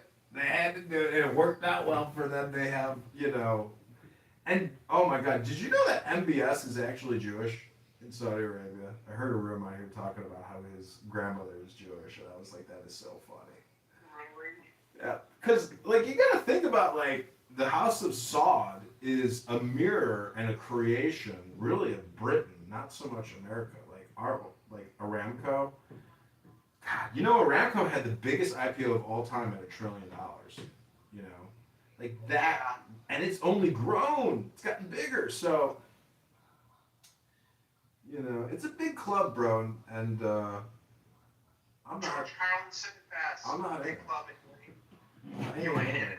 But if you are aware of it, in a way, you're just like tangential, because, like, many people will never apply to BlackRock, and they'll never apply to the Federal Reserve, because they don't even know anything about it, and they don't even think about it. But, like, if you think about it, if you want to be a saint, you got to be saintly, and a lot of life is people never achieve anything because they never attempt it. They never even attempt it. That's what I was reading about today. Let's see what the market cap of Aramco is now. $6 trillion! Jesus Christ. It's got a 5% dividend yield. Holy fuck. Yeah, it's $6 trillion. Dude, Aramco, Saudi Arabian oil company, is worth $6 trillion. I can't believe it. Fuck, dude. I think Nvidia's like 5 trillion, 4 trillion. Apple's at $4 trillion. Damn. It's amazing, like, oil is used everywhere. Cell phones are used everywhere. So, like, they're pretty much on par. And what's amazing is when you're worth $6 trillion, you're not even so much an oil producer as you are a financial services company. Because, like, so much of your work is, oh my God, we're making all this fucking money. You know, like, and, oh, God. And Aramco invests, you know, Aramco has a portfolio. It's an institution. So, there's a lot of money. You're a CPA, bro. If you got your Series 7 or you know, because a lot of this is also marketing. Like, how are you going to get hired at Goldman Sachs? How are you going to get on, like, you know, a Saudi trading desk for Aramco? I mean, it's real. It's out there, you know. A lot of this also is your investigation into it. Who are the people? And what's their LinkedIn? What's their X account? What's their Facebook page? Like, you know, because a lot of this is just communication and sales. Like, I was reading about, like, famous art brokers. And, like, if you want to make a lot of money as an art broker, like, you got to basically get a patron. A billionaire who wants to spend, you know, $100 million a year on artwork, and you're his broker. You know, you got to get that position. So, but those people earn it by cultivating it, by researching it, and basically running a psyop on their victim, on their client. So the question is, you know, how much time and effort are you going to invest in trying to achieve whatever your desire is? You know, you might be satisfied with what you got, and, you know, but a lot of this is really just awareness, knowledge, and doing a little work. Like, if you have a stock and you get their, you know, annual shareholder statement and their perspective, their series, whatever, like their disclosure shit, like, it tells you who all the vice presidents are, etc. And, like, do you do LinkedIn? No, I don't use it. I don't use it either, and I love that I'm not on it because I fucking hate it. But it I is. bought it some years ago. I deleted my account. It's just got really annoying, and people want to sell you stuff. Yeah, but people who work at publicly traded corporations are on there because they are actually, like, trying to, like, survive. Meaning, like, if they get cut, like, they're gonna get picked up because they have that network, and they're on there. And, like, if you own a share in any of these companies, you know who their board and who their key executives are because they publish it. And it's like, where else are you gonna get that information? You're not gonna get it anywhere unless you own a share in that fucking company. And they mail it you every year. They're like, here's our fucking brochure, and here's who we are. And then you're like, okay, now I know who you are. Maybe I can try to communicate with you. You know, and most people are open to communication. That's the amazing thing. And we're living in this communication technology revolution of mind control. Like, the cell phone is our fucking, it is our base orbiter, and people live their lives imprisoned in a cell phone now. You know, even the rich, like, it's a drug, dude. It's a medical device technology delivery, and this app is like a thing of it, you know. And Elon still does this, but he doesn't do it here. He does it on his own platform now, under Adrian Dittman. So you can talk with Elon Musk, but you got to know how to talk to him. You can't talk to him as Elon Musk. There are multiple, like, Adrian Dickman accounts on X. No, there's one Adrian Dittman account. He's got all these other little feeder accounts that, like, all go back to the Adrian Dittman. And he even took over my profile handle, Adrian Dittman, where he suspended it. Because I spelled it with one T and one N. He goes with two T's and two N's, I believe. But it's a big profile. And he just plays video games now. He just live streams himself playing video games. And if you knew that the richest man on the planet wastes all his time picking his ass playing video games, I'm actually kind of, like, you know, amazed. But I'm not, because I understand how ridiculous life is at this point. Like, Clown World runs it, but Elon Musk has the time and the desire to just give no fucks and play video games and sit there and makes stupid memes. And, you know, he calls it art. Yo, Yo! Yo! are you a Muslim? Am I a Muslim? What's a Muslim? Muslim is the one who pray, the one who believes in God, and who believes the Prophet is the messenger. Muhammad sallallahu alaihi wasallam. What was all that at the end there? I couldn't hear you. You like said a bunch of quick stuff in like a snake tongue. What was that? I say like the Prophet, you say like peace be on him in Arabic. Muhammad. Oh, Muhammad. Does he go by any other names? Nah, we say like Prophet Muhammad in Arabic, you say Muhammad sallallahu alaihi wasallam means peace be on him. Like my English is kind of bad. Who's the God of who's Muhammad's God? Muhammad's God is Allah. And who is Allah? Allah is the one all-knowing, the almighty, the king, the master, the sustainer, the everything. Allah is everything? Allah is everything, subhanahu wa ta'ala. He is the king of the kings. Allah is King of Kings. And so what does that make Muhammad? Muhammad is a prophet, he is a messenger. Is he a servant of the king? Yes, like us. Interesting. Well, that sounds, you know, like a great movie. Is there a movie about this? Nah, bro, it's like... Pretty sure there's a movie about this. Maybe it's called The Prophet. Can I ask you one question, Mary? You want to ask me a question? Go ahead. Okay, what do you believe in religion? Do I believe in religion? Yeah, What's religion? like, do you believe in God? Do- First of all, What's God? God who creates you. Who? God created me? Yes, sir, man. I thought my mom and my dad had sex, and then because my father inseminated my mother, her uterus bare fruits of me. I didn't know God did that. Nah, that doesn't make sense. Something has to begin for the first time, you know? Oh, you mean like Adam and Eve? Yes, that's everything has a beginning. You know that? Oh, I see. Well, is Jesus a Muslim? Yes. I thought he was a Christian. No, it was not. Jesus is a Muslim? Yeah, he prayed to God. Oh my God! Listen, let me like clarify that you know the word Muslim is the who want to submit himself to God. Jesus prayed to God. That means he's Muslim. Every Oh prophet my before him was Muslim. God. I didn't know that. That's amazing. Well, Yeah, I hear you, bro. that's amazing. Well, what about the Pope? Who is the Pope? Pope, what's the Pope mean? Yeah, what does the Pope mean? Well, the thing is, my English is not that good. I'm not from America, you know. Where are you from? I'm from Sweden. You live in Sweden and you don't speak English? Yeah, we're not that good, bro. Oh my gosh, bro. Not everybody. Well, what century? Well, what year is it? Like in Sweden, Yeah, what's the year? in Sweden, Right now, yeah. it's 2026, bro.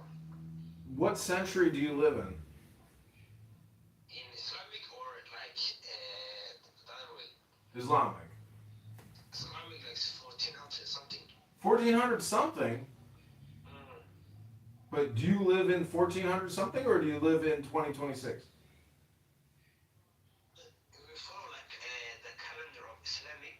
I live in 1400 something. Oh my God, you're still living in the 1400s. Wild. Well, would you get married to a 13-year-old? As you know, if you could have a marriage, would you marry a 13-year-old? No. Why? What about a 15-year-old? No. What about a 17-year-old? No. 18-year-old? Nah. 20-year-old? I'm like 21, so like in my age or like older. Okay, got it. So, Most 1 year younger than me. is that like a 2026 thing or like a 1400 thing? The thing is, back in the days, let me clarify. The thing is, back in the days, Aisha. Yes, I know. But the thing is, she was not 9, bro. How She old? was 8. She was 18. 18. Yes. Wow. Let me clarify that she was 18. But the time back then, they didn't know like how time moves. Nobody had what did I say? Focus or something like that. Mhm. She was Concentration. She was grown. She was grown, bro. Let me tell you about something, bro. You sound a good guy, bro. Let me be honest with you, bro. You can teach me about your religion. I will listen respectfully and listen. You hear me? Yeah, you want to learn English. English and religion. Do you believe in Christianity? What's that?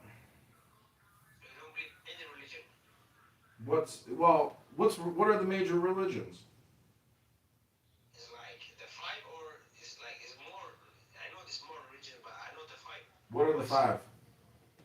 The five is like Christianity, Islam. Hello, Zaza. So Christianity, Islam, what are the other three? Judaism and Buddhism and Hinduism and something like that. Those are five big religions. What's the biggest? The biggest Islam. The biggest is Christianity, I think.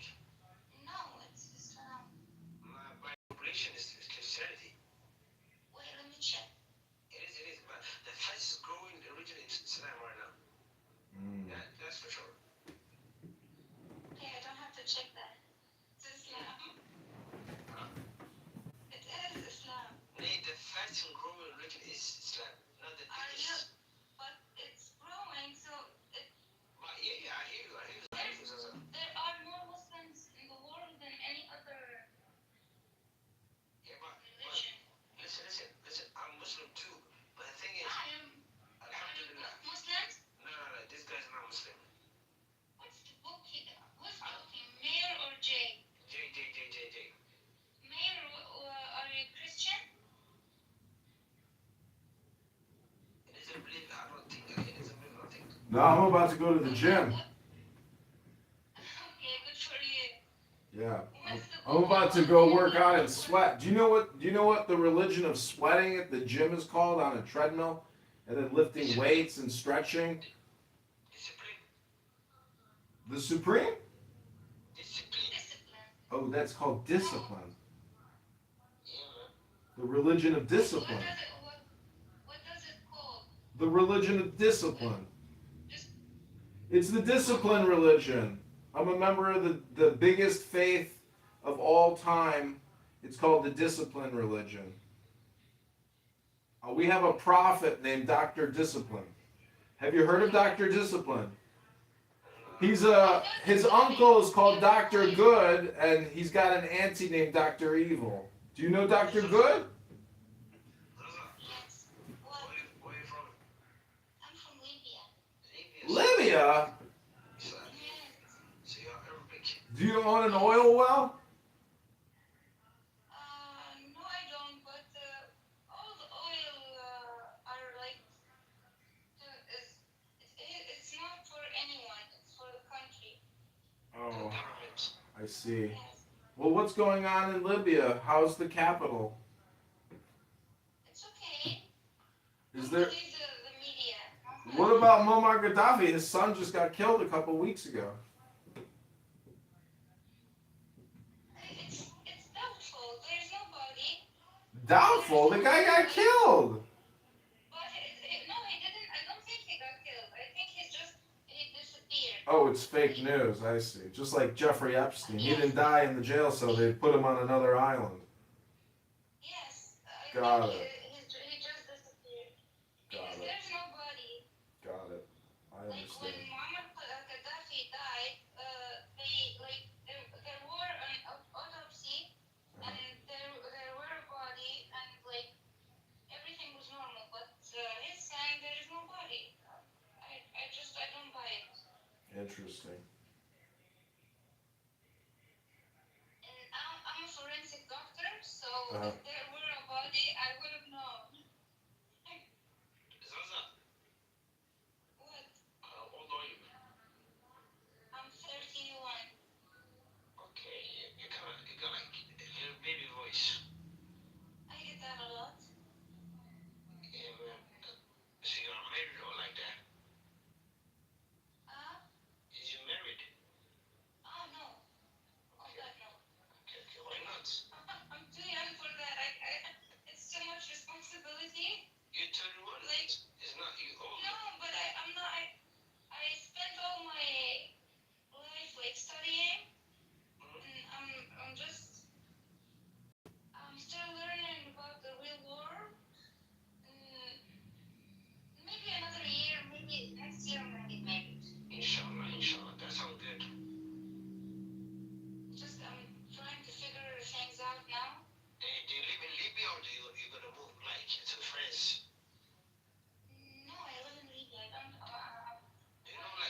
forensic histopathology. Like when someone dies, a forensic doctor must determine the cause of death. But he Okay. can't tell how the person died. They sent me like pieces of tissues. I examine it under the microscope and I tell them what's going on.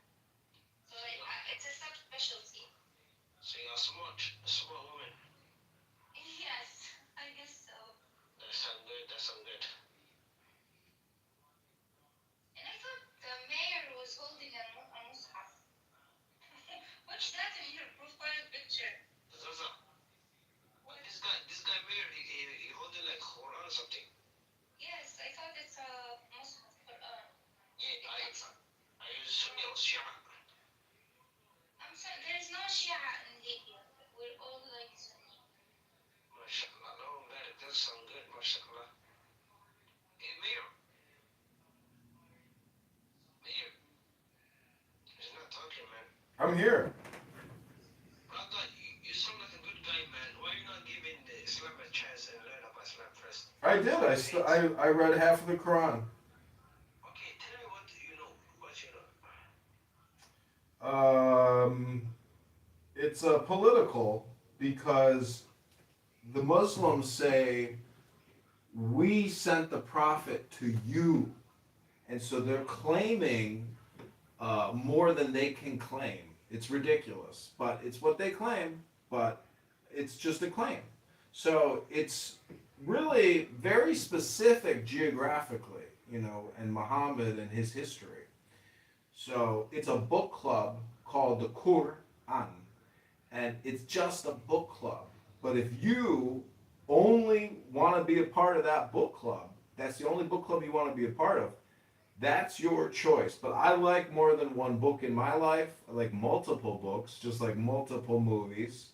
And when I get pizza, I like pineapple and chicken on it. Sometimes giardiniera, sometimes onion and garlic. I don't just eat one type of pizza. I like a pizza with a lot of toppings. And so, if you only like the Quran on your pizza, but you don't like the 1,000 other books in the book club, well, that's your choice to just eat one book. That's totally your choice. But there's a lot of books out there, so what are you going to do? Hello? But Hello? Quran, we Muslims believe in the Bible too. Well, then you got two books, but that's still pretty poor. What are you only going to do? What are you going to do with two books? That's not much. And there's a lot of other books out there from people that thought about this very deeply for a long time, their whole lives. And they've written better books that can compete with your favorite book. What are you going to do?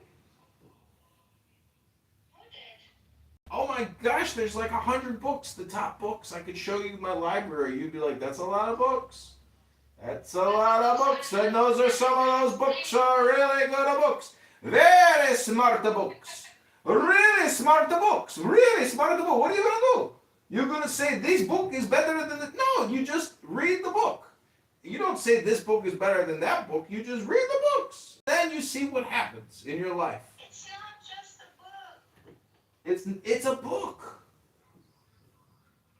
When you say it is not just a book, it is a book. It's not a book, but it's a miracle.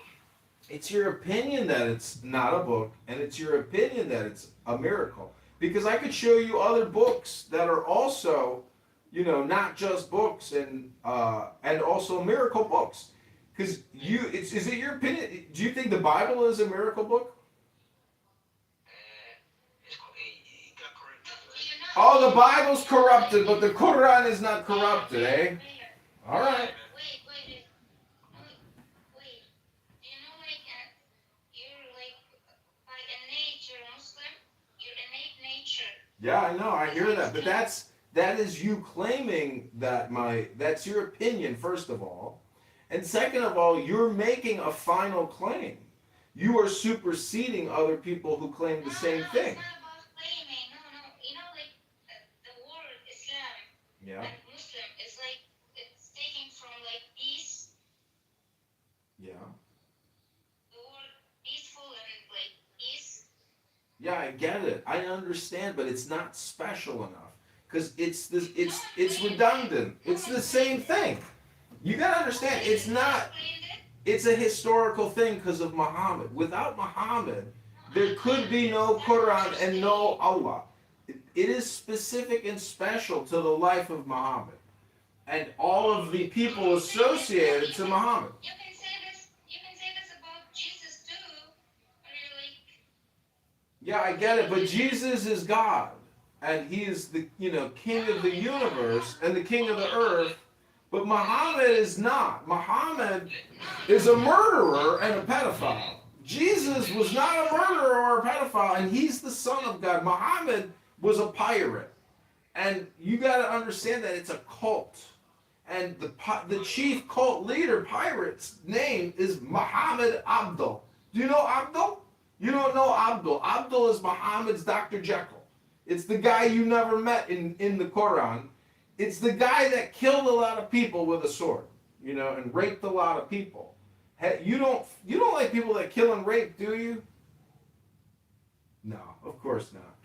But stop, yeah, this is offensive. And you're like being offensive.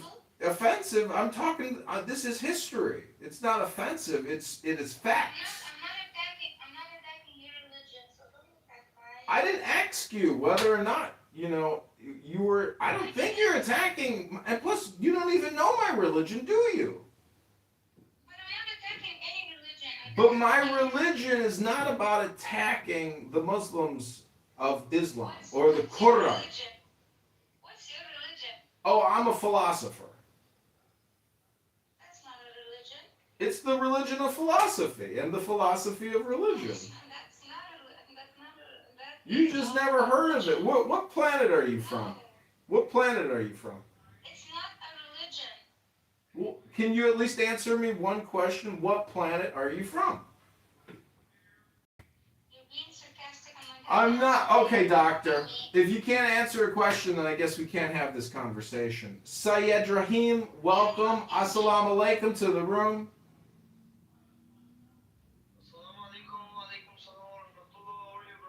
I am good, brother. How are you? I'm talking to Zaza here. She's sitting here and won't stop talking. She doesn't know how to meditate in her religion or peace. She's got to come here and attack my religion. It's ridiculous. You are attacking my religion. My religion is special. And you are sitting here criticizing what I am doing in my religion. I didn't criticize your religion. There is no religion called philosophy. There is. I created it. I'm a prophet of philosophy. I started it. I'm the philosopher prophet. And I am the New Testament of the newest testament. I'm here to give you the final revelation. I'm the guy. I'm the philosopher king. The king of philosophy. It's my religion. I've been studying my religion for many years. I call it philosophy. You just don't like my opinion. And that's okay. No. I don't care. Oh, you don't even care about it. Okay, you don't even have an opinion. You just don't care. So, Syed Rahim, I've tried to have a conversation with this one. She's very difficult. She is apparently a coroner. She works in, crime scene investigations or something like that. She's an oil well beneficiary in Libya. The oil is for the people, and she is a devout Muslim. And she thinks I'm making fun of her, and she has protected speech, that I can't criticize her. But that's what protected speech is. It's class protection. But she's just a censor. Are you a censor, Zaza? Do you try to censor people from saying what they think and feel? No, but I don't think it's okay for you to attack me. I didn't attack you. You're on a social audio chat app on the internet in a public room having a conversation or trying to. Are you just here to practice your English? And about شوي عربي حبيبتي. عفوا حبيبتي. Is that Arabic? نعم أنا بعرف شوي عربي. Hello? For you. Hello? It's really hard Nam nam. Do you want to speak in Arabic instead of English? If you want to, Okay, حبيبي. okay. وين محطة الحجاز؟ ما عادش تتهرب، ما عادش تتكلم بطريقة بتاعت استهزاء. عفوا حبيبي. إن السوري. انت سوري؟ نعم نعم إن السوري. انت مش انت قصدك عربي. امسكك بالعربي ده. بتاخة. بتاخة. Mayor, can what's your definition of Islam more, I slam. I slam. Mo. Muhammad. You know why Muhammad and Moses both have the Mo in front of their name? Why you hate Muhammad? Why? Mo, his name is Abdul. He goes by Abdul. Do you guys know Abdul? Yes, your name's Abdul also. Abdul. Abdul's his real name. It isn't Mo. Hamad. Do you guys eat ham? You have already told Abdul killed a lot of people, Afwan Habibi, what? Brother, in Islam it has rules. When the before the fight, Islam has some rules that they inform the non-Muslims that if you come to our religion, it's it doesn't have any problem. If you don't want to come, you have to pay money. Yeah, jizz. You guys want my jizz? The jizz. Let me finish my word that you Okay, 30 seconds. Land your plane. If they don't pay the money, the tax, then the Islam, will fight with them, will kill them. It doesn't matter. Okay, cool. That's far out, man. That's the rules, brother. It's far out, bro. I'm pretty sure there's a movie about this. Have you seen the movie about it? It's called The Prophet. It's a movie. It's a movie. It's a movie called The Prophet. Have you seen it? I'll put it in the link. I'll put it in the chat. I'll put it on the Jumbotron for you. It's called The Prophet. It's the only authorized version of Muhammad ever made. You guys should watch it. It's called The Prophet. Have you seen it? Brother, even you're from America? No, I was born inside Uranus next to Saturn and Neptune. It doesn't matter where you're from. Brother, that book that you have, read it. Mhm. That books are, mutilated. It's, something, written wrong from, the people, mutilated that. Even in the Injil and the, Torah and these, books, if you research, you will, realize that how Muhammad, alayhi salam was a very good, a very,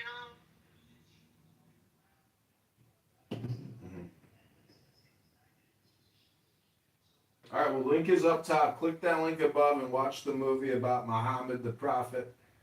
And then you come back and let's talk again after you watch the movie. Watch the movie and tell me what you think about it. It's a great movie. You're going to love it. It's a very, very, very, very, very good movie. Many, many people love that movie. It's a great movie.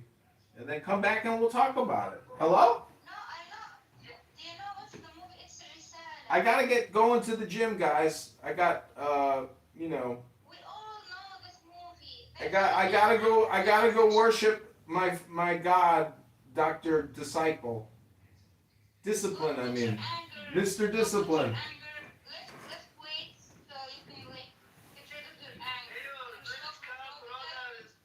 Click the link above, guys. Watch the movie. We know this movie. brother, ask me, if you watched the movie, have you ever watched that movie? Afwan Habibi, which movie? Omar movie. Omar? Please, yes, please, if you have time, once you watch that movie, you will realize everything. Oh. No, wait. This It's movie a is serial. It's a serial. Yes. It's not a movie, it's a serial. But this movie is talking about Risala.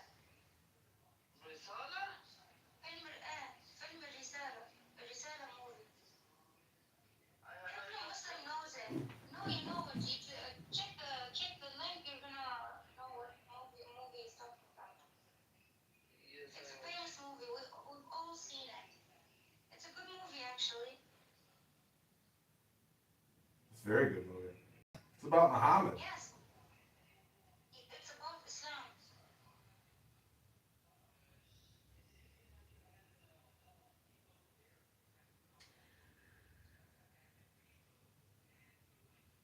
It's authorized because it's not offensive. Because Muslims won't tolerate Oh, any Ah! Just shut up. oh. Why are you being so provocative? Hello? You're so mean. Hello? Grow up around animals, you learn. I'm gonna get out. Oh my gosh. Yeah. Hello? No, you're fine. Okay. I'm sorry. Is this a conference call? Like a social audio chat app? Like, because the whole thing is, you know, people come here with their emotions and they take it so personally and they get all emotional. And, you know, I'm just here for information gathering, not even for fun, you know? Like, I'm not here to have fun, you know? You don't sound like you're gathering information. No, I'm here to gather information. You just got here at the wrong time. You know, you got here later in the information gathering where I stopped the information gathering a long time ago. Started fighting? No, you're the one getting angry, not me. I'm not angry. I'm annoyed. There's a big difference. I can, share the link of that movie. Mhm. But if you research, if you search, Omar radiallahu anhu or Omar movie, or see that, once you watch that movie, I'm sure, that you will, The series in Urdu? everything about Islam. Even your mind, your vision will change. I'm sure.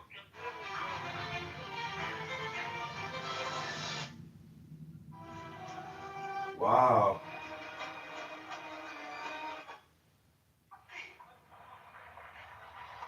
ولكني حين رجعت بالتمر والشعير ورجع هو إلى يثرب قلبت البضاعة فوجدت أنه قد غشني فجعل خيرها أعناق وما دون ذلك فاسد رديء لا يصلح لغير البهائم. Assalamualaikum. You don't need to work harder. You need a halal business model that works hard for you. The smart. ومن ازداد اجتهادا وجد عند الله مزيدا وإن الجهاد سلام العمل وإنما المجاهدون من يهجرون السيئات ومن يأتي بها. Yeah, I hear you. Brother, I beg on you to watch that movie because in Islam, when a person and you're watching it, the person, even he or she is a non-Muslim, if they are going in a wrong path, you have to show him the right path. Mhm. That's why I beg on you to watch this movie, and it will help you to know everything about the real Islam. In this world, no one no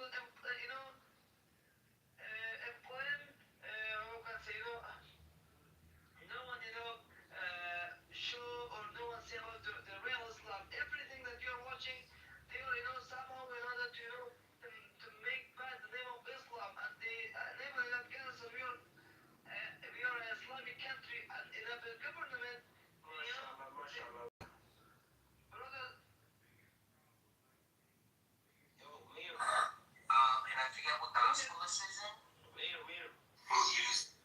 May God open your heart, man. Mhm. To the right power, man. Every human gonna die one day. Yeah, I know. Me and my love. It's coming. So you choose your way wisely, man. I know. Listen, you guys are just here at the end of the show, you know? The thing is, bro. Every man to himself. At the end of the day, Yeah, that's what's up. That's what's up. So if you choose the way you live, I respect it. That's your life. Yeah, I'm not gonna hate on you, bro. I hear you, bro. But if God decide to lead you in a good way, alhamdulillah, I'm happy for you then. Yeah. That's the way. That's the best way. You love me like a brother? Yeah, man. Wow, that's nice. That's not gay. That's nice. That's nice. Just randomly meeting somebody on a conference call app and calling them your brother. That's big up on you, brother. That means you a big brother. Yeah, man. Brother. Brother, I gotta get to the gym, brother. It's never too late to get to the gym, brother. Do your body right, brother. See you another time, and I will make like, man, may God lead you to paradise, man. I'm already in paradise, brother. No, that's not paradise, bro. Paradise is not even close.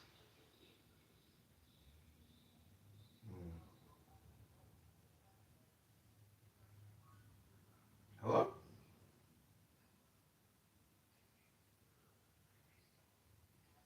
Hello?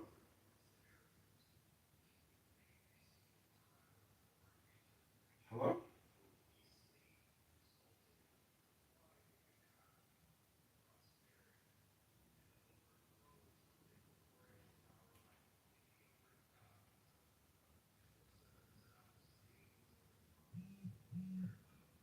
Hello?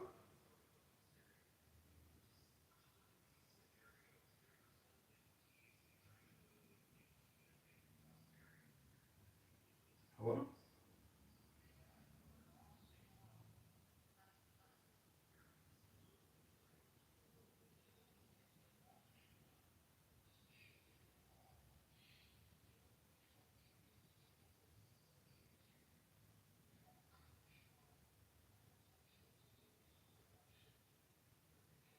Hello?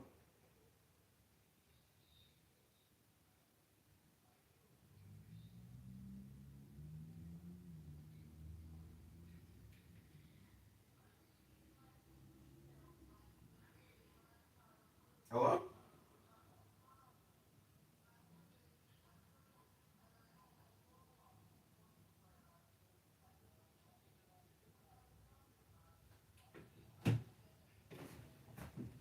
Hello?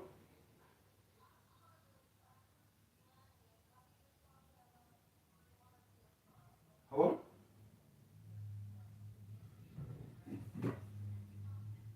Hello? A solution to say, oh, we need this, to say we have a higher class and a lower class. And what I do.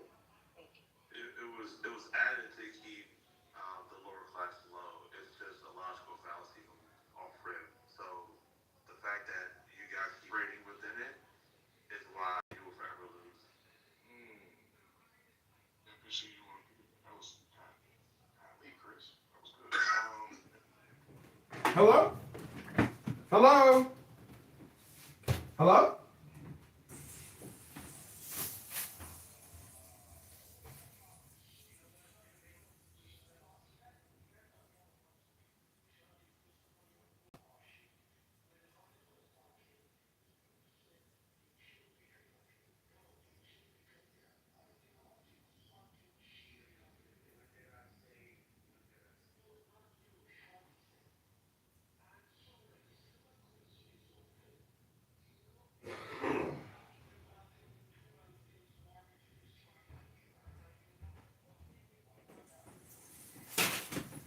Hello? Hello? Hello? I know that mighty government that murders its own people in cold blood. When I've seen it time and time again in the Middle East, when it happened in Syria, when it happened in these other places, as righteous as it is, again, I'm not a fan of the IRGC whatsoever. I think the first scenario Ahmed put forward is the best scenario, where the mullahs are overthrown, where the leadership in Iran is gone, and former IRGC, former core members of the Israeli military side with the Israeli people, and there is an automatic alert goes straight into a democracy. I think that's the best scenario. Again, unlikely, but that's the best scenario. But because you're both Azerbaijan, please tell me, considering Azerbaijan supply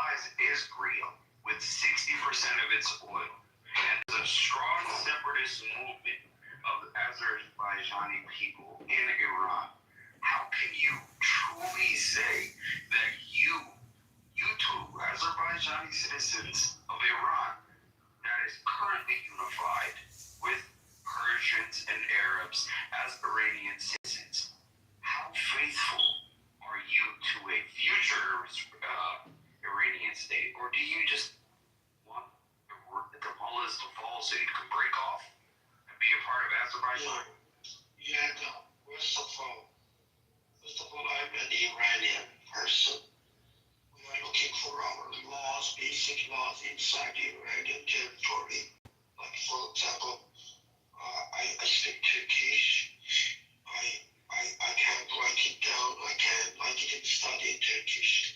Knowing that maybe 15, 60, 20 million people in Iran speak Turkish. We're fighting for our rights, principles. At the beginning, if they give us, stay with them. I love all part of Iran. If you start to say, I'm from Kurdish side, my wife is Kurdish. They love Iran. But if they don't do that, they're going to still start and have to fight to our basic laws, basic, whatever you call it. So we maybe, but that is separation. You are talking about the Azerbaijan is not that much strong, even if it's maybe 5-6%, maybe. But the people want to stay with Iran, it's much large land. Sorry, give me a second real quick. Little Hamid, I'm just gonna make this statement, okay? How can you ask another country to come in with military force when you yourselves are not willing to stand from other countries? Are you thinking, okay, but if you get the flag of another country as your PTR, the flag that randomly gets supplied 60% of its oil by your blood lineage Azerbaijan. So I don't know, maybe you're close. Yeah, and the reason why I say that is you guys to me are cowards, because you're asking another nation to come in. You are a coward. You're not willing to stand side by side with your other nation to come in. No, it's the free right. Sip is right. I'm not asking. I'm just justifying their request. Yeah, I want you to say you justify a request for military action to your country, while you have countrymen and women who are not cowards, who are doing what they believe is right, while you're sitting on a platform and debating this. Where, I don't know about you, but if a country, I answered my nation, I fought for 23 years for my country. Whether it's good in one person's eyes or bad in another, I answered my country's call, and I have good friends of mine that are around the world, and they have answered. I got Ukrainian buddies that left America. They left $200,000-$300,000 a year and went to their country and fought for their country, still fighting for their country, okay? But you're sitting here asking for other nations to step in on your behalf because you have no spine in the flesh you call your body to stand with your countrymen and women and fight for it. But you have the audacity to dialogue and debate why everybody else should die for your I think really little. Like that is very about the Azerbaijan, yeah? No, what? They don't 60% of their oil to Israel, yeah? You asked about that? Yes, you have a good one. Yes. What's the problem with this business? What is the problem with this business? No, here's the problem. Number one, I'm an American, right? I'm an American nationally. I absolutely hate Zionism from my core. Anyone in this room who knows me, especially Amir, can attest to that. I hate Zionism.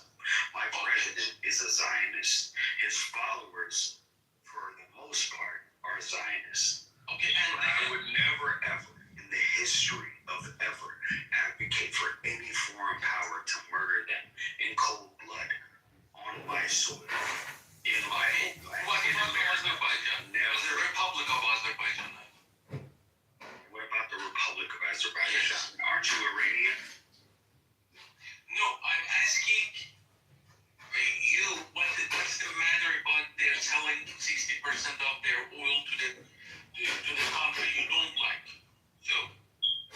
What's the matter with doing commerce with genocidal, bloodthirsty state? I don't know. You know why? What's the matter with Middle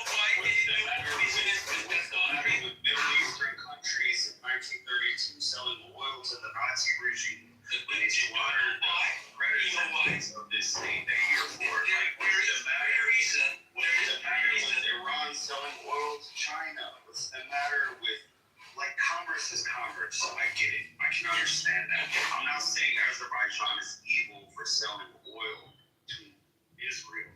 I'm saying you're ethnically Azerbaijani in Iran, in a region where there are people in that community, not all, but there are people in that community that want to break away and 100 years ago want to be a part. Yeah, 100 years ago. Okay, here's the point. The only thing currently holding that entire nation together is the IRGC. As evil as they are, that's the only thing holding Persia, me and Persia together. If you don't want to know about the Republic of Azerbaijan, why isn't it? Why are you advocating for the Republic of I have to tell you the story of Azerbaijan to understand better about this. Are you not talking about Iran? Why are you advocating for the Republic of Azerbaijan? Because you are asking why they selling oil to. No, I'm asking why you, who claim to be an Iranian citizen, are you an Iranian citizen? No, I'm the United States citizen. Oh, you're in the United States, but your family in Iran. Yes, my family. And your family's in Iran, but you're advocating for Azerbaijan. Actually, you asked the question and you're answering how to. I did. Okay, so it's fair.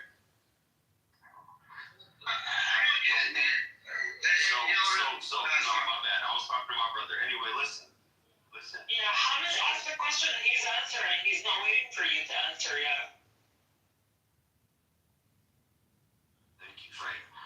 Okay, so as far as the economic dealings between Azerbaijan and Israel, I don't think there's anything wrong on Azerbaijan's part. I truly don't. I don't have anything against Azerbaijan other than their military campaign against Armenia 2 years ago. Other than that, I have no issue with Azerbaijan. There's many Muslims in Azerbaijan. There's many Christians and good people, and it's a beautiful And many Jewish people in Azerbaijan. Yeah, of course there are. But beyond that, Azerbaijan to Iran is a foreign nation, and it's adversarial. It's not an ally, a close ally of Iran. They have dealings as well, being close neighbors, they sharing a border and sharing ethnic lines. However, you have to admit, if the IRGC falls tomorrow, Azerbaijan, its government officials, and the certain segments of the Azerbaijani people who live in Iran will seek autonomy and reunification or unification with Iran. Right? So, what will that cause? A civil war. And that civil war will kill hundreds of thousands of Iranis. So let's just be real with ourselves. What are you advocating for, really? Unfortunately, this fear of separation and the label is used by a lot of people to shut people's mouths. Like two Islamic republics say, like you say, IRG is the glue for Iran. They keep them together, all these romances. Another side, Pahlavi, is using this term to say, oh, I'm the only person. I can keep Iran territory without separation. You know, check the back channel situation. Well, nothing will happen. Even Yanda, what's wrong with separation? If the people want to separate, the people, what do you mean the people? Like the people of where? Who want to separate? Azerbaijan. People of Azerbaijan, for example. The people in Iran? The people in Iran? Yeah, yeah. Who want to separate? Yeah, yeah. The people in Iran? want separation? Azerbaijan from Iran. I'm in Canada. In Canada, But then we have you a say law. like you were Bullshit. and Turk, how is it possible you want to be separated? So wait a minute, literally, you're saying which people in Iran want the entire province of Iran separated? I'm saying what's wrong with separation. In Canada, You ask the people that are in Tehran that are gonna pick up their AK-74s and force and separation. they have to be educated. I'm in Canada. I'm listening at in Canada, Alberta these days they want to separate. Quebec these days they want to separate. Nobody say no. You guys, I feel like they want to turn Iran into Yugoslavia. You know what happened in Yugoslavia? We don't. We don't. What do you do? Yeah, you made a claim earlier. Hold on a second. You made a claim earlier that if IRGC falls, they're going to start working together with Azerbaijan. Do you have any sources of that? Oh no, I didn't make the claim that and the quote unquote they would start working with Azerbaijan.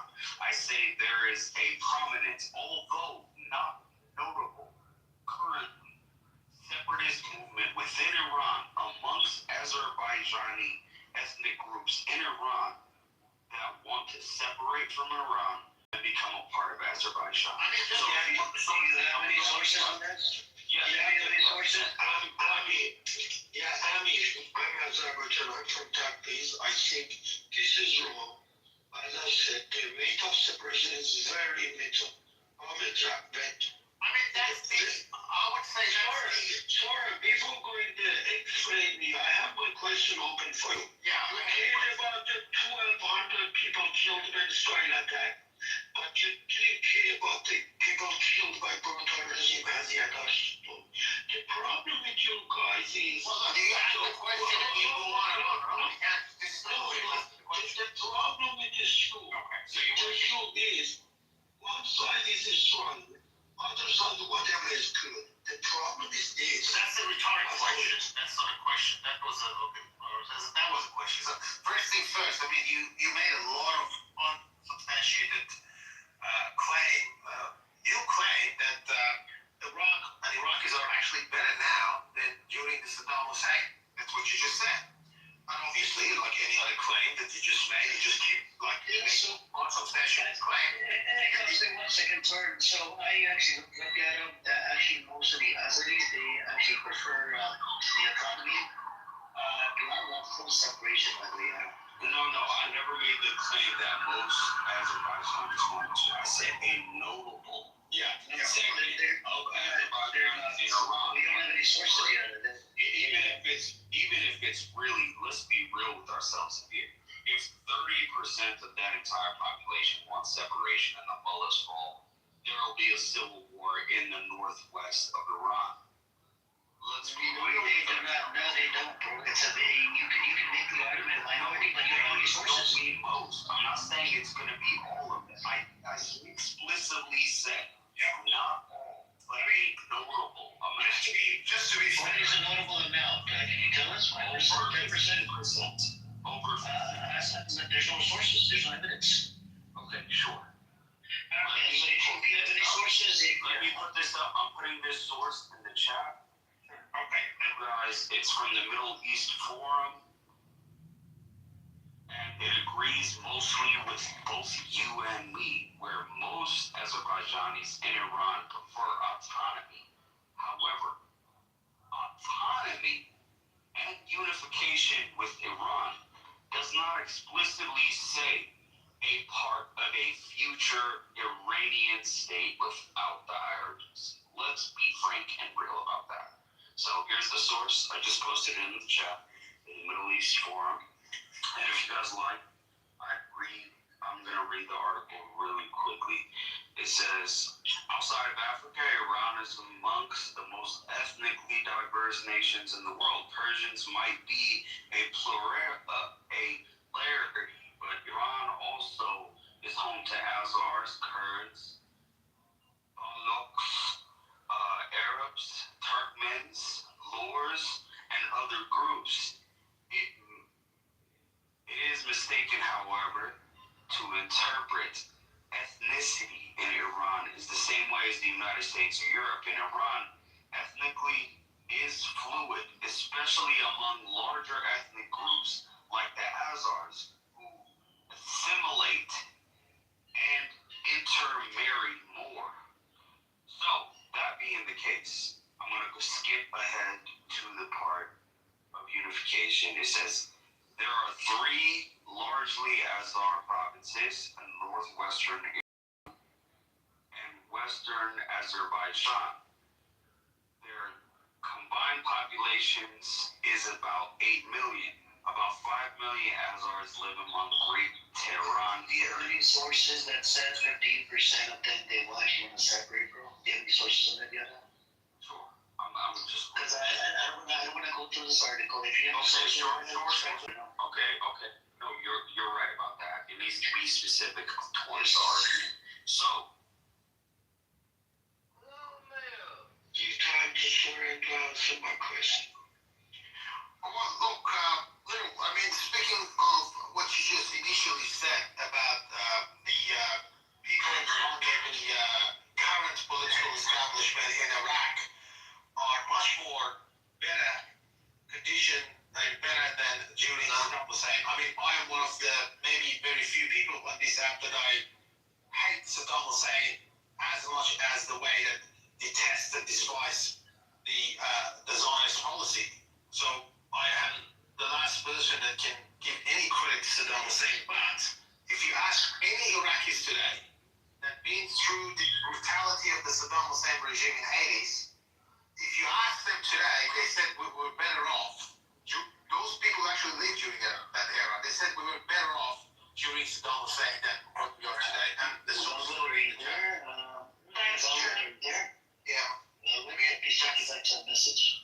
And I just put the link in the chat for you in case you were not aware of that. I mean, that's really sad, but that's the reality. That the people, in terms of economy, in terms of social coherence, the situation was better during Saddam Hussein. Again, that does not mean that I give credit to this monster. I hated that guy, and I didn't like him for obvious reason, probably you would know.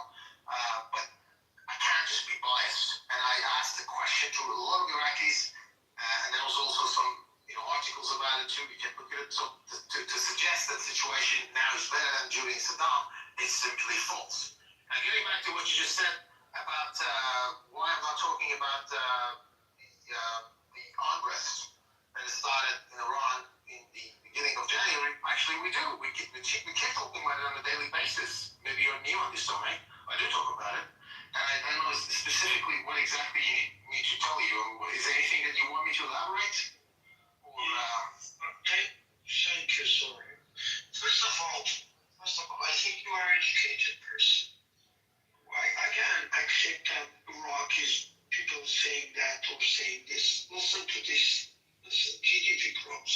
Following the 2003 invasion, the economy expanded, largely driven by surging oil production, which roughly tripled by 2021 compared to the 2003 low. Nominal GDP growth for around 25 million, average in the pre-2003 era, over 160 million in the post-2003 era. It's not that big. Per capita GDP, you know that, is nearly 2 times higher than 2022. Life expectancy has increased from 65 years in 2003 to 70.4 years post-2003 challenges. So these are the statistics. You can talk about GDP, life expectancy. I know that Iraq, they have freedom. Listen, sometimes that fucking Saddam, living in the fucking Saddam, even you have everything with you, beside you have your rice, you have your food, is shame. Because you are living in a kind of a republic, Iraq. I know Islamic Republic, fucking Islamic Republic, interfering there, they have Al-Shabi, but Iraq these days doing better than before. Guys, I would like to say thank you for everybody. I'm sorry, I mean, I didn't hear from one. Fire, sorry, shorty. Little, we like to have this conversation because there's few things. I know your concern. I understand your concern. So little, there's few things that are coming from the perspective of I care about the Iranian people. I don't support IRGC or Reza Pahlavi. Okay. Now, imagine this. Put yourself. I have two passports, American and Canadian passport. Okay. I have a problem. We have a pedophile in the U.S. government that was in Epstein files multiple times. There's a lot of stuff in the Congress. There's a bunch of pedophiles that are running the show in the American government. Okay, imagine. Now I have a problem. I approach the Canadian government. I go, can you topple this government, this American regime? I hate this. A lot of people at the protests are getting arrested, and they don't like this government, this and that. Do you know by default that would make me a traitor? Do you understand what a traitor is? So when I look at listen, the comparison is not fake. You cannot compare American government with brutal Islamic government. American government is brutal. That's what I just told you. ICE just killed a whole bunch of people. You didn't see it on the video? They're arresting people. They're killing people. They don't see what they don't want to see. Well, I know. I was watching the video today in Newfoundland or somewhere. The police want to arrest. But do you remember they attacked that cinema? What happened when Trump was? They said they cheated in the election. How many people? The people came to the parliament. Where was it? The Trump said they cheated. January 6th. I think so. How many people killed? How many?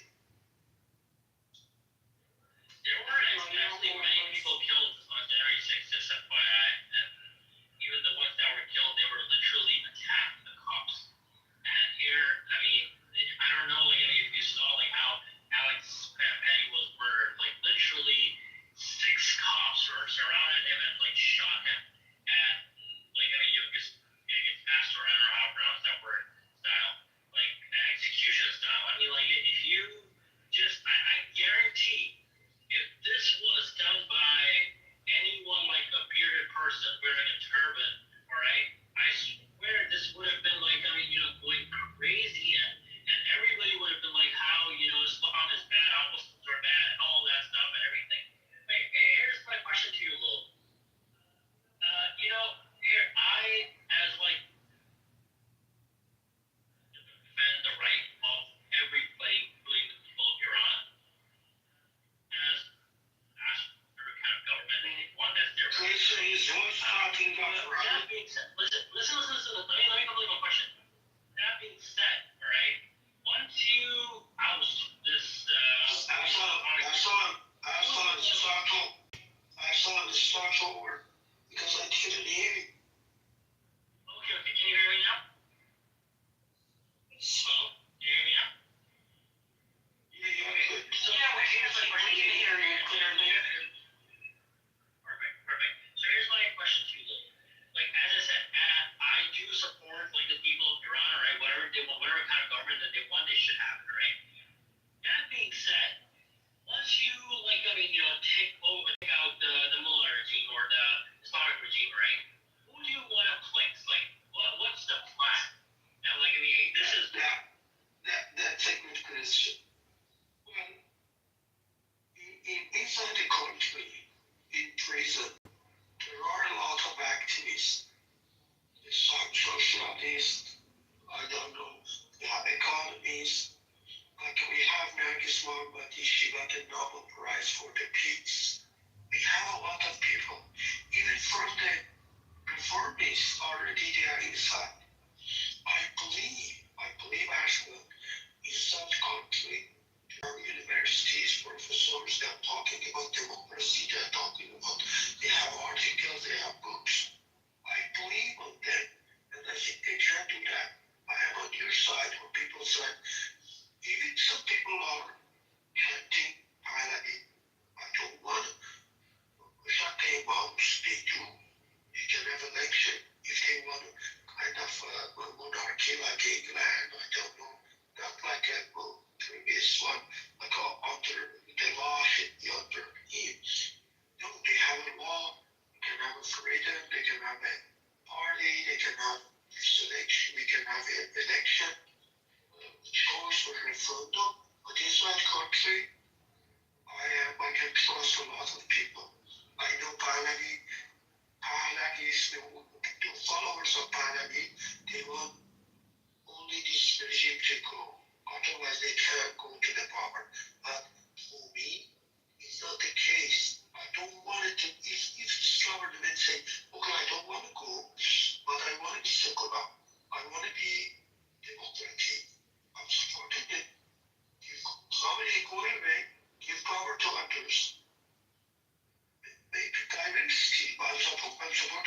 I don't want this regime to go with like a lot of plots. No, we can change them. That's my talk. Okay, I really appreciate what you said, Ray, and that's really nice.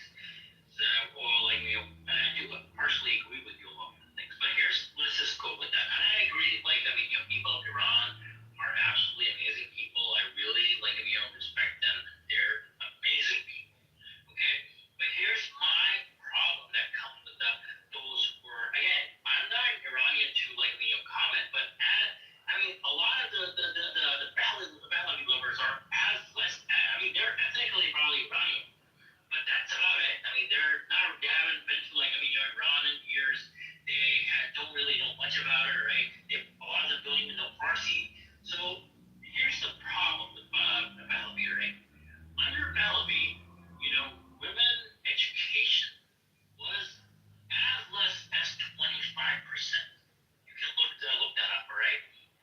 And now, women education is as high as 90%. All right, Iran produces one of the most university graduated women. All right, that I'm not giving credit to the Mullah regime for that. I'm actually not giving that. But what I'm trying to say is that when I see like those pictures, all right, of like women, oh, they're half naked or whatever they are, it's so misogynistic to the point that they're like, you know, we rather see a couple of naked women, all right, that's our comfort, than educated women, scientists, you know, doctors, engineers, all right? This is where my problem comes with the Pahlavi, this idea of like bringing Pahlavi again, right? That's the thing. And this is where my concern comes with is that, again, as I said, if people want freedom, if people don't want, like, I mean, Khamenei, that should be their right, right? But my concern comes is that once he is ousted, right, once he is thrown out, if there's a government that is pro-Palestine, if there's a government that's like, you know what, we're actually going to have negotiations with Russia, we're going to have negotiations with China, we're not really going to be someone who's just going to be another, you know, American puppet, right? The moment that's going to happen, there's going to be another coup, just like what happened in Egypt. In Egypt, all right, Mubarak was thrown out, all right, and then like, I mean, you know, there was the moment that like, I mean, hey, well, you may dislike Muslim Brotherhood. I mean, there's a lot of people who like dislike them, but they were, you know, they were elected by the people. Even if they were like 30% of the people, still they did end up becoming majority votes. Right? That's how like democracy works. And guess what happened? All right, you know, so you see, you know, the coup, and since then there has not been one election. All right, that's the problem. That's where the thing comes in. A lot of people were saying that, hey, we're concerned about this. It's not like they love Khamenei or they agree with Khamenei or they're like, you know what, it's all good. The people are concerned that there are outside agitators who are making this thing worse. I mean, Israel is literally openly saying that, hey, we can arm the protesters. We can arm them. I mean, you really think like Israel is just helping them out of love?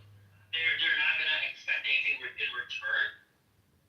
Hello, you paid the previous version with this one. You know, like even I'm talking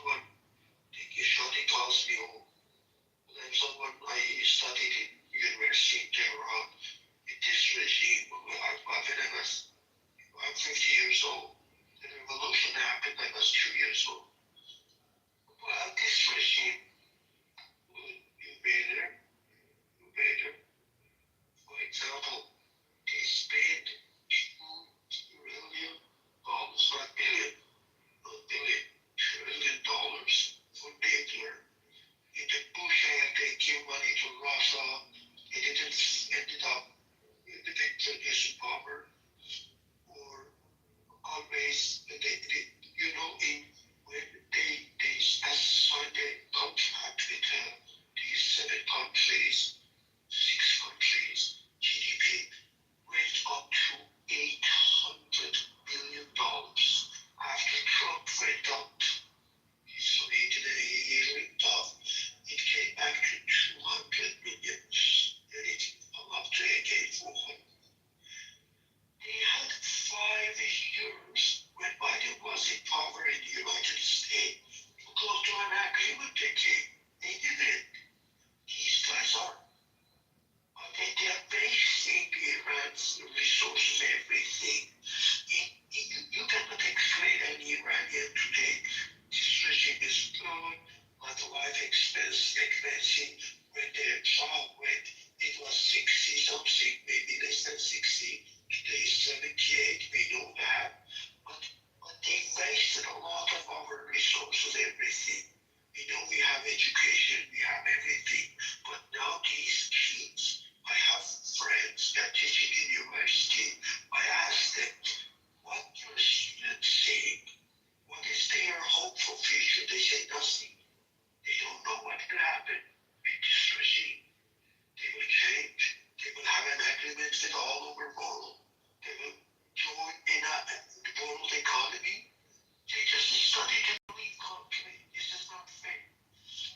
But when we're talking about the pandemic, don't go in the economy because you will get lost. But Mohammed is a fraud. His father, he's a dictator. We know that. You can read a lot of.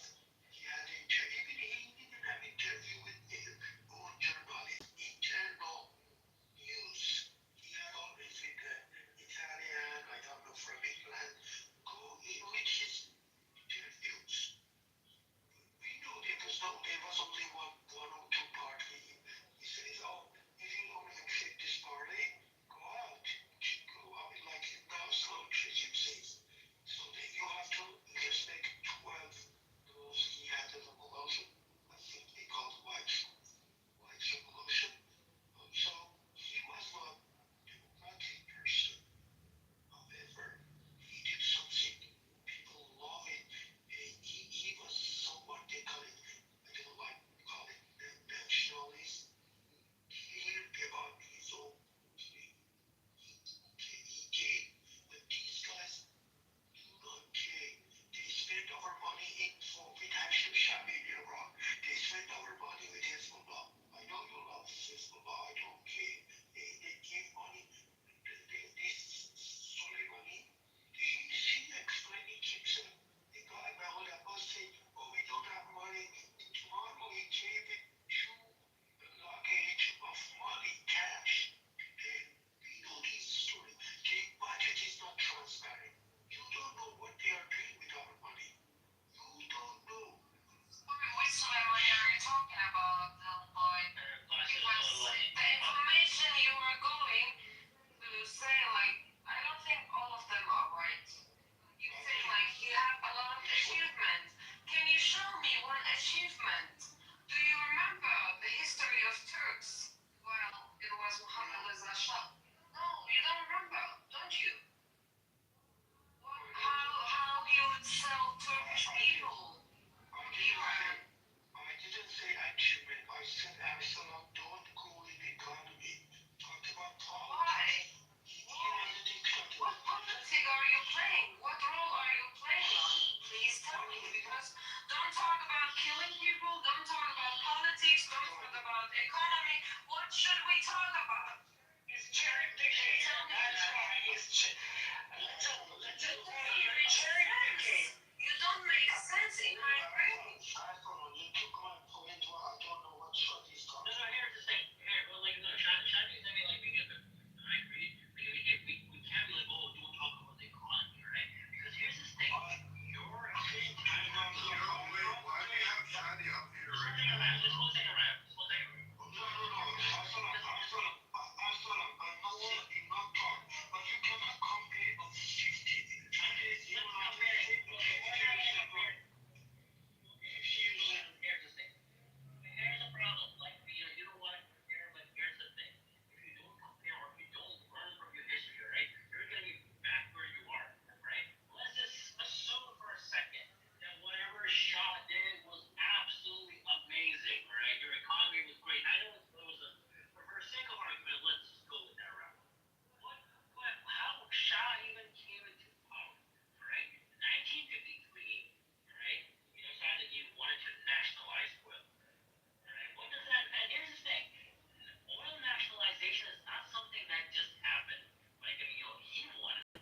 easily.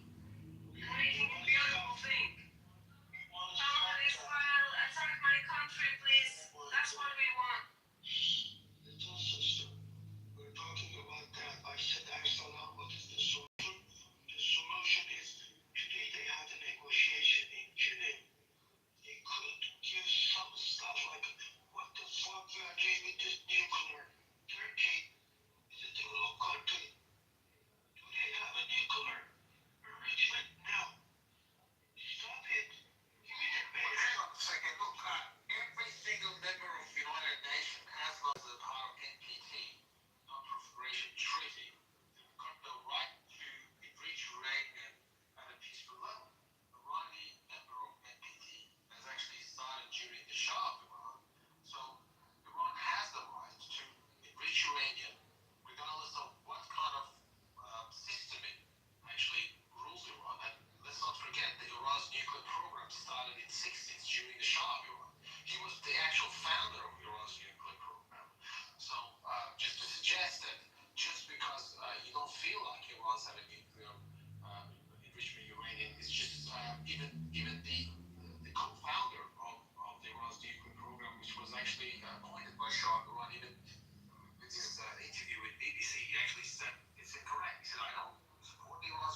country. So obviously they have to build their own. And they managed to do it. And that was because of Iran-Iraq war in the 80s. And they took the lesson the hard way. And that's why the Iranian scientists and engineers, they managed to build their own deterrence, the defense deterrence through the missiles. So regardless of who is ruling Iran, I don't understand why do you want to give up your country's defense capability? Well, I know what Trump wants. So basically, this is what Trump wants from you guys. When you comparing Shaw with Dan, Shaw was not trained for his training. He didn't have a Shushabi, he didn't have a Fatimiyun, he didn't have a Hezbollah. He supported Hezbollah. He was supporting Zafar, Mark. So let's not go there. You're right. Zafar. I think they want you here. Iran actually, during the Shah Iran was engaged in the Vietnam War, which was not our fight at that time in 1970s, and Iran was also engaged in Oman. Right? It was a Zafar. So it was not like Shah Iran was not involved in any regional. It was, in some extent, in some part of the East era, he's actually supported some Palestinian group too. So regardless of, again, that's the geopolitics. Regardless of the ideology of any governments in Iran, they have to have their own allies in the region. This is just normal. This is what any nation state would do. If Shah Iran will do this. You didn't explain what happened 14 days in Iran. Could you please explain it? Explain, sorry, what? You listening to me? He's asking, Sorry. what was the question, sorry? What happened 40 days ago in Iran? Okay, so the context of what happened, the Treasury Secretary, the U.S. Treasury, the Secretary of Treasury of U.S. in December 2025, in an interview followed in January, he started launching a financial campaign, the sanction campaign against Iran's economy, targeting Iran's currency. So he manufactured a currency fluctuation in Iran in December, and he took the credit for it on record. And he said it was me and my team managed to, crumble Iran's currency in December through, getting the countries around Iran not to trade with the U.S. dollar. He manipulated that, and he took the credit for it. So Mazari people in Iran, which obviously a lot of them are Azeris, so that's why I agree with what you just said. Azeris are not going for separate movement because they're actually inherent in economy in Iran. So that's why they're not going to go for independence. I don't think so. But moving on about what happens, the Bazari went to street rightfully because of the fluctuation of the currency. For 10 days, they were in the streets of Tehran protesting for the economic hardship, and I would support them. At that time, I was the one actually supporting them, and everyone was supporting them because it was a legitimate protest. It was a rightful protest because of the economic hardship, because of the fluctuation, and they expected the Central Bank of Iran to do something about this fluctuation, the currency fluctuation. But what happened, preceding the 10 days, we had some strange movements from external players who came to the pictures. Number one was the Mark Pompeo, the former CIA and the former Secretary of State. He had that very famous tweet saying that we congratulate for the new year to do all the Iranian protesters alongside the Mossad agents next to them. We had the Channel 14 of the Israelis claiming that the armed forces are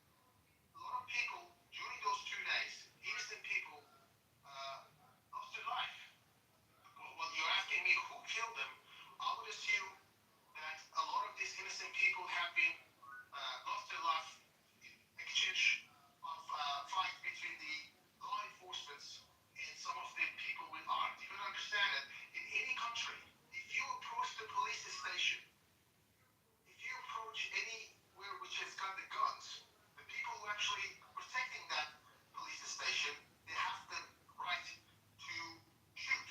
I'm not gonna say what they did is right, but I'm just saying from the rational point of view.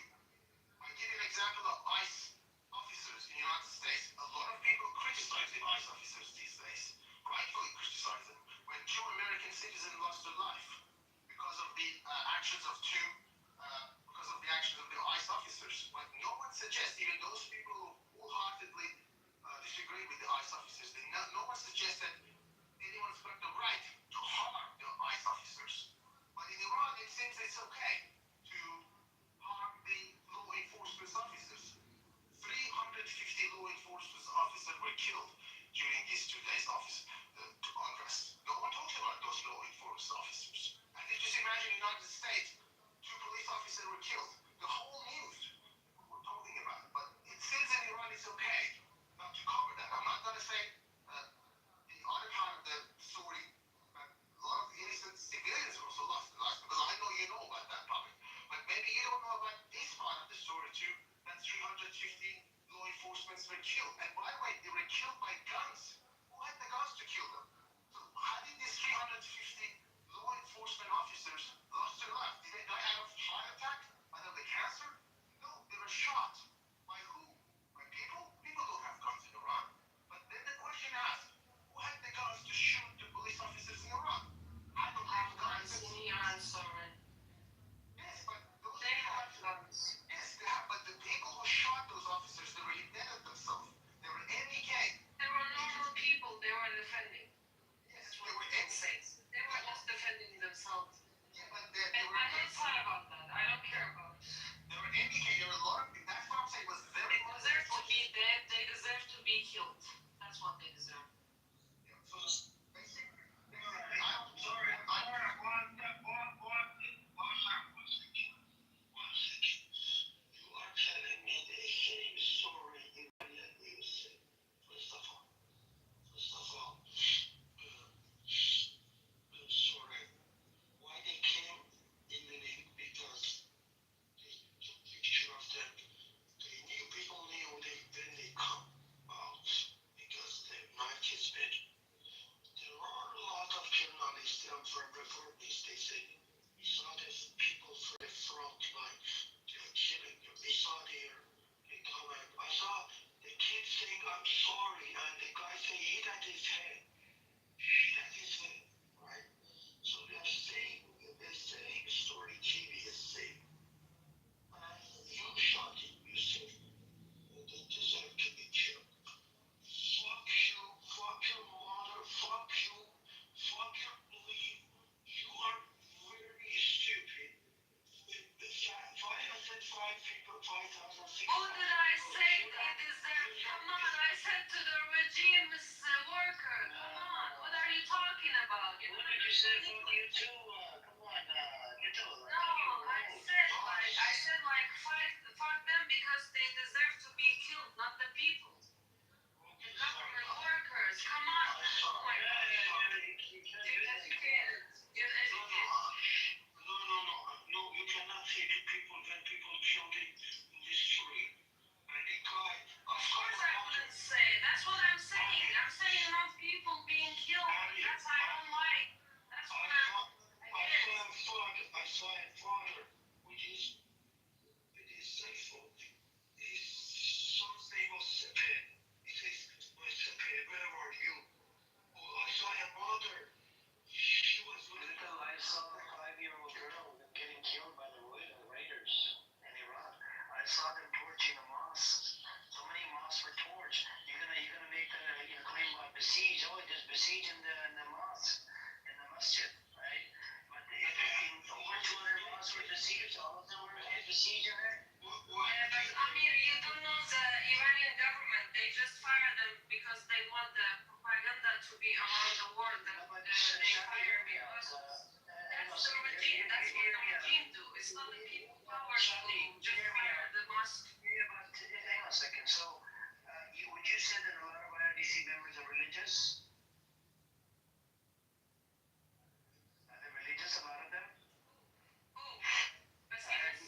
Islamic religion, if you don't see this, if you didn't see the people that they are just firing, so you can accuse them.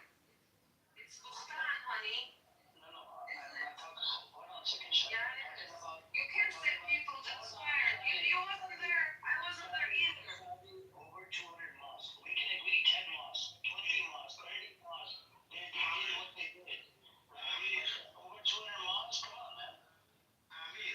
Logic is who's logic? Come on, Shadi. That's the Iranian regime, exactly. The logic of the Iranian regime.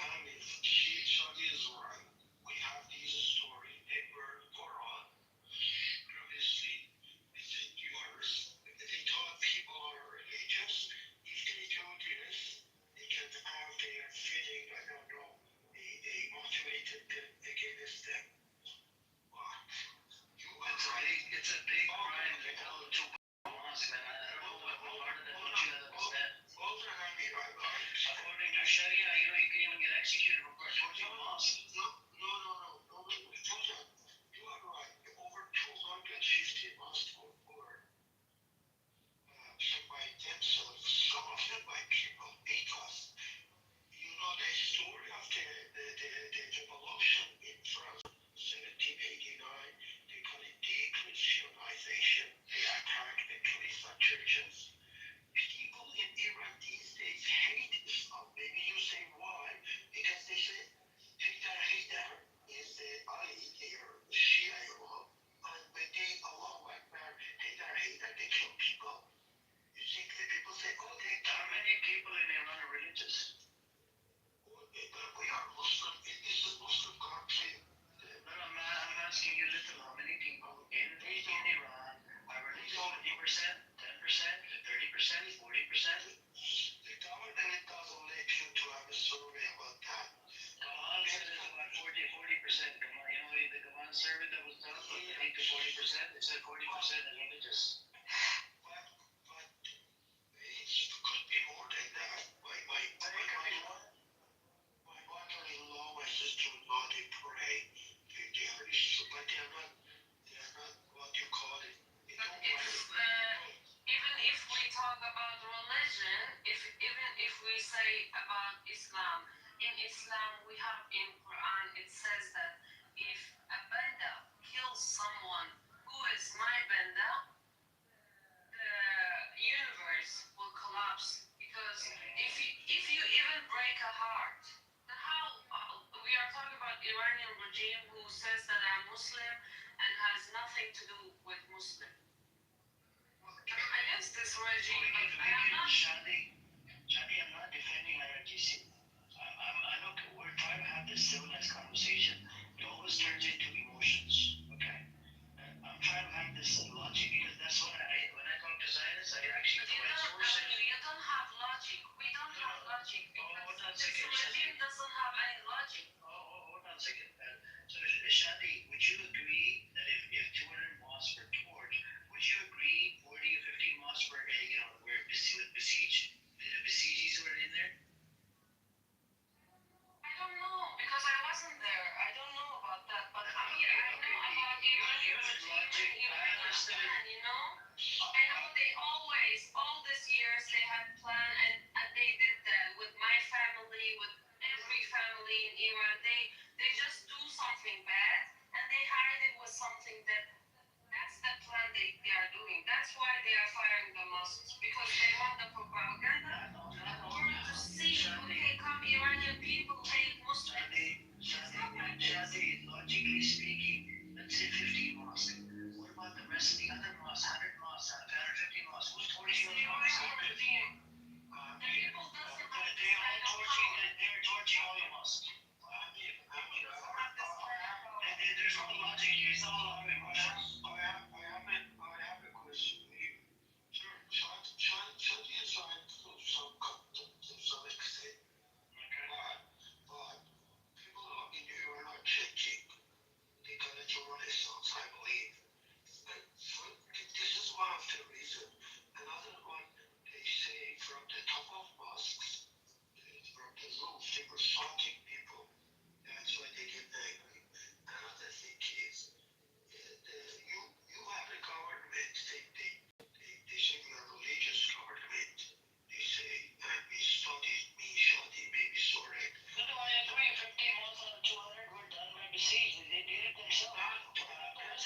was Nazis, people did that because pretty much people that were the protesters. They protested, yeah, because they put snappers on the top of the mosques.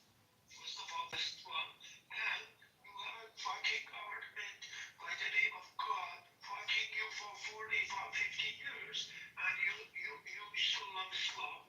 You can. But do you think it's okay, regardless of what country you're living now? You live in, I don't know, you live in U.S. or Canada. You're not happy about the Trudeau in Canada because of its lockdown. I remember there was a lockdown. The news was talking about the lockdown during the COVID. And also, I think I remember there was something about the truck drivers in Canada. Do you think at any point civilians have the right to attack law enforcement officers, be it in the United States, be it in Lebanon, be it in Iran, be it in Japan, as a principle? Do you think it's okay to attack a police officer? Yes. Okay, you think it's okay? No, absolutely. Yes. Okay, you think it's okay? How about you?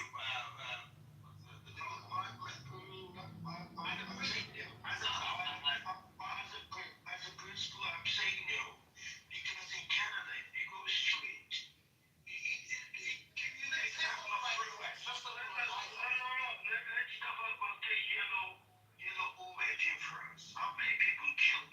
Million people came to the street. Million people came to the street. How many people killed? These guys killing, hang on a second. In Iran. Okay, I understand. Now, the United States, Canada, they don't care. Let's put aside emotions. We're talking about 2 days. Do you know what the Second Amendment is? I understand, but that's U.S.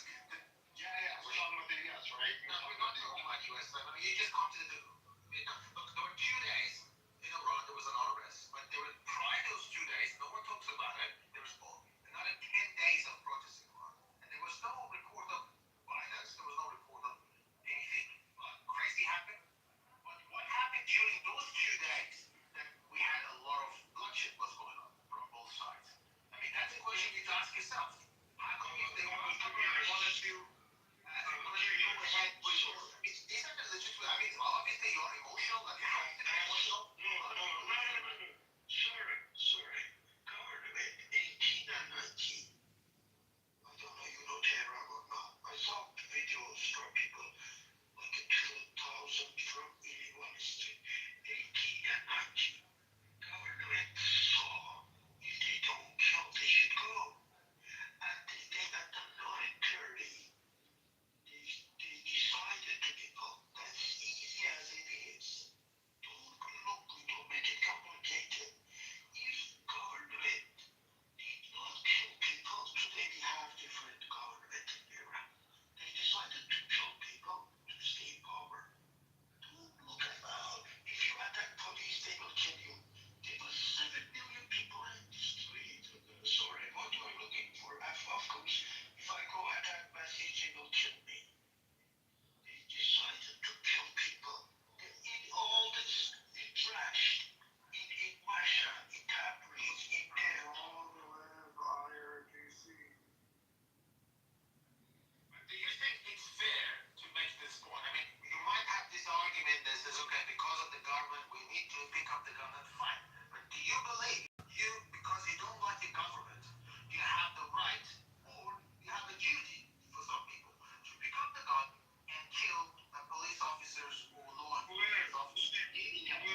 years ago, your fellow Shia Lebanese people were saying, no, most of the people left the government. Well, I never saw that. But what I'm trying to say is, and it's not the case, bro. Right now, it's very amplified on X and mainstream media, and it's just way blown out of proportion. It's not most of the people. Like we saw. I don't think that that's true. If it were really true, Let me just finish one sec. Like we saw, they had the protests, the pro-government protests were 10 times bigger than the anti-government one. yeah, it's very easy to pay people to come out.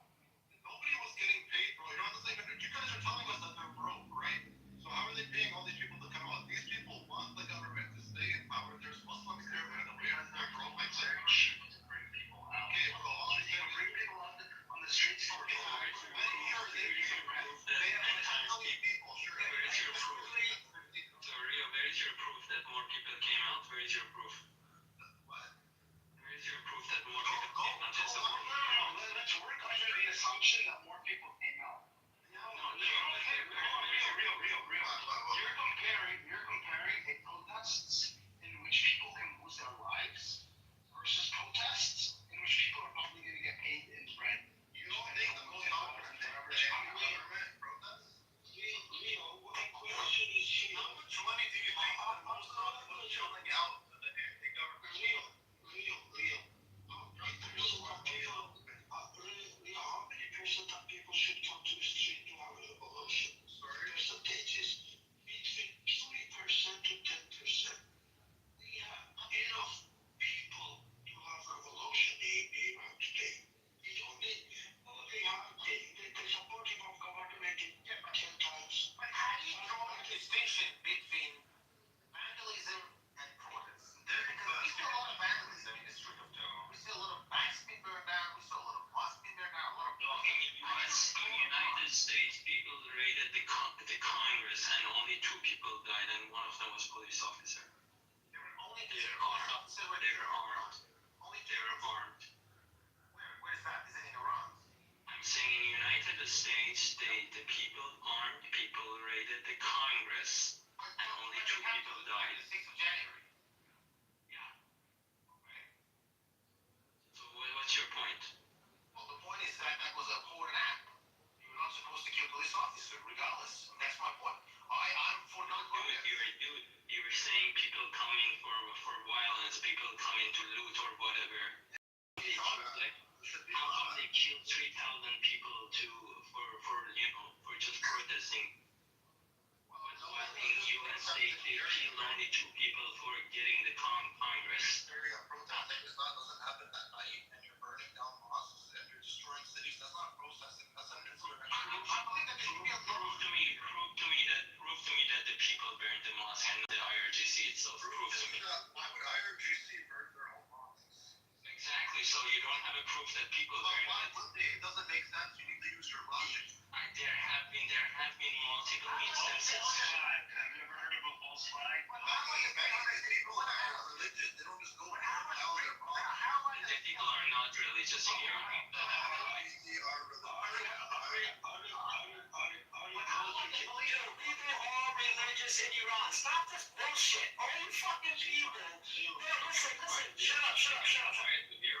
Listen. All you fucking people like Benny Adam and the rest of you people with your fucking Western news and how the white people told you all this bullshit. First it was like 1,000 dead, 10,000 dead, 50,000 dead. I think the last thing I heard was 100,000 dead. Shut the fuck up, dude. Shut the fuck up on topic. Shut the fuck up. Shut up, stupid. These fucking... Not all of them are religious again. There was even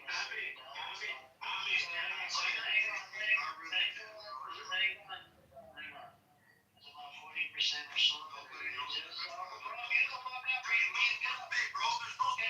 my God.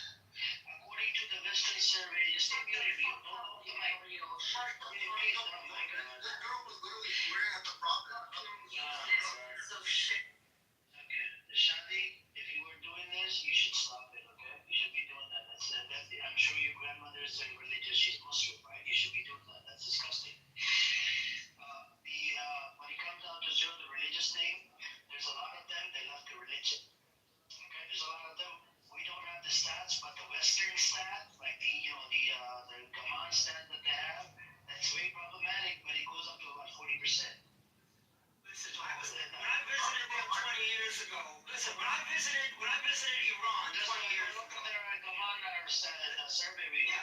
Sure. Yeah, but let me just mention what I saw as an outsider when I visited Iran back in 2004. Okay, when I visited Iran, yes, there was two sides. Okay, there's two sides. Okay, the poor people were like very religious, especially like I went to Isfahan. Isfahan is a very religious place. I mean, to me, that's like the most religious place. I love that place. But then when I was in Tehran, I mean, when I went to the north, like Gandhi Highway, where the people had money, the middle class, and I got invited, to somebody's house, and right, everybody wants to drink liquor. They want to walk around with their underwear like they do in America.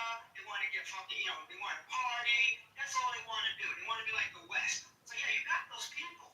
But at the same time, there are a lot. I met a lot of. I mean, when I went to the Tehran University for Juma prayer, there was like 500,000 people. They bring them in by busloads, for Juma prayer. So there's a lot of religious Muslims. There is 90 million people that live over. That's what I'm telling you. Yeah. The Western survey that was done, it's a Western one. I can't depend on it, okay? The Western survey that was done by, I think, Vermont Institute or wherever, it's at 40%. 40% out of 90 million, you're looking at about 40 to 50 million religious. Okay? Exactly. I can agree with you. Exactly. The rest of them, they left Islam. Yeah. Well, no, they didn't necessarily leave Islam to that point, but a lot of them did. I'm telling you, these people were like fucking, they just wanted to be like the West. Like I said, I was invited up there to the Gandhi Highway to a nice big house, and everybody was like drinking liquor and walking around in their fucking underwear with it. They all had their curtains, they all had their curtains closed. So people like that I don't care about. There's a lot of Muslims, I mean, everybody was friggin', I just told you. I believe you, Amir, I believe you. I believe you, Amir, 100%. But I look at Iran just like I look at Thailand and some other countries. They're like 50-50 countries. And America too now. America is a 50-50 country.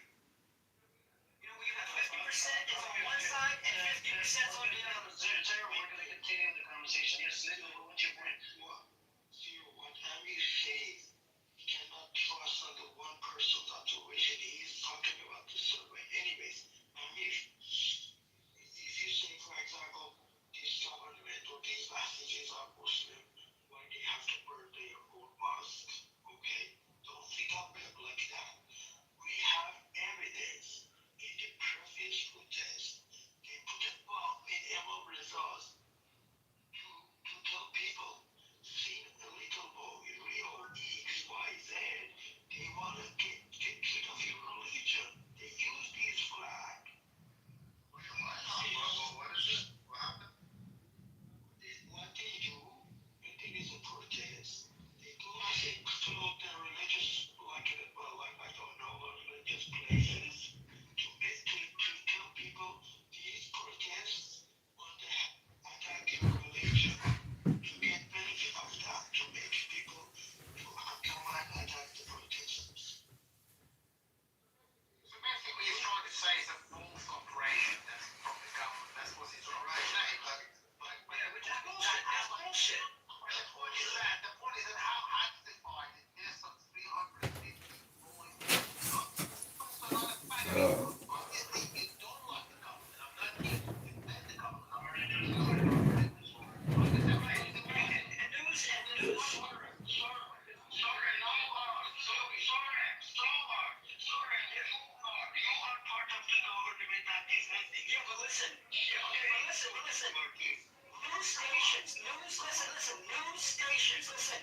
News stations in Israel reported, okay, that Mossad was supplying these people with weapons. News, like Channel 14 in Israel, said that Mossad was providing these people with weapons. Now, why is the Israeli news reporting that shit? Put it up, Sarah, put it up. Put it in Channel 14. Look up, I'm not doing your fucking homework for you. Look up Channel 14 in Israel. The report was on January 10. Listen, I'm telling you where to do your fucking research. No, I'm telling you where to do your research. Look up Channel 14 in Israel from the report from January 10. Look at it. Honestly, listen, I believe you. Generally speaking, when someone makes a claim, they have to provide that. This is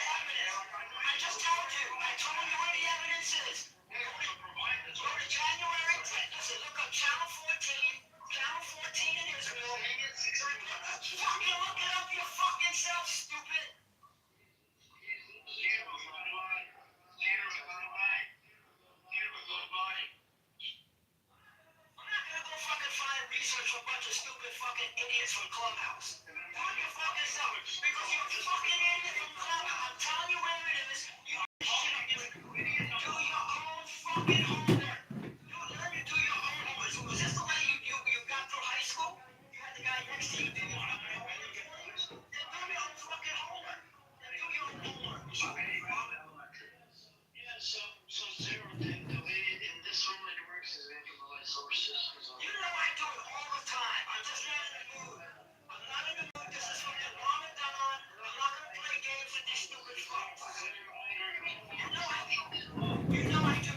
Amir, you know I always bring the fucking facts. I have the facts. I'm sitting on the facts. Shut the fuck up, Benny. Shut up, Mr. Benny Adam.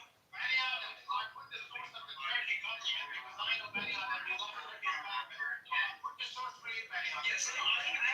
There you go. Soren is giving you facts.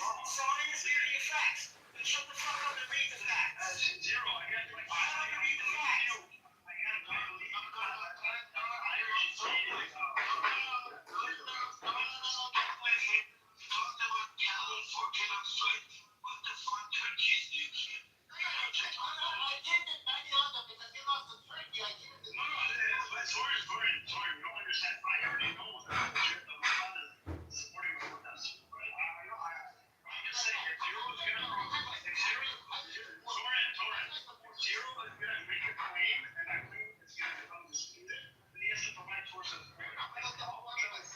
Soren gave you the facts. I'm just not in the fucking mood. No, I'm just not in the mood to give you shit. Soren gave it to you. Read what Soren gave you. Listen, read. Soren backed up what I said. He gave you the facts. Fucking read the facts. Leave me the fuck alone. Read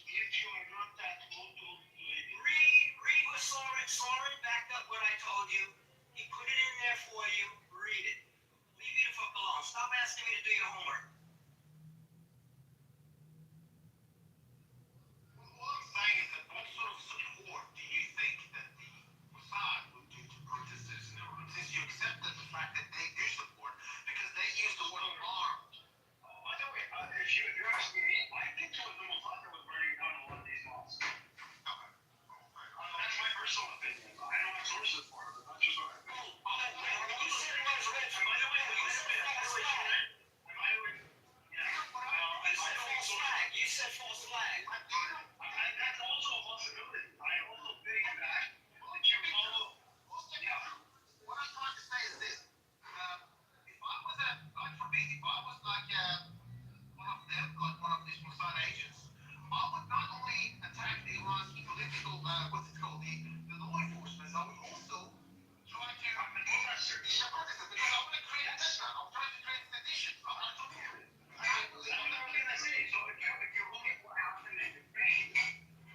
During their revolution, the Colored Revolution, what they were saying was the people and the government were being attacked at the same time at night, and nobody knew where it was coming from. So they started blaming each other and fighting each other. And that was a factor. It was, yeah.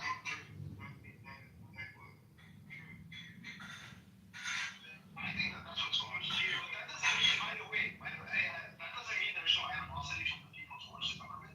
And that doesn't mean that the government does not have a responsibility to protect the people and govern in accordance with the aim of assuring prosperity for the people. And they definitely failed with both of these respects. Dude, it failed. We got fucking sanctions.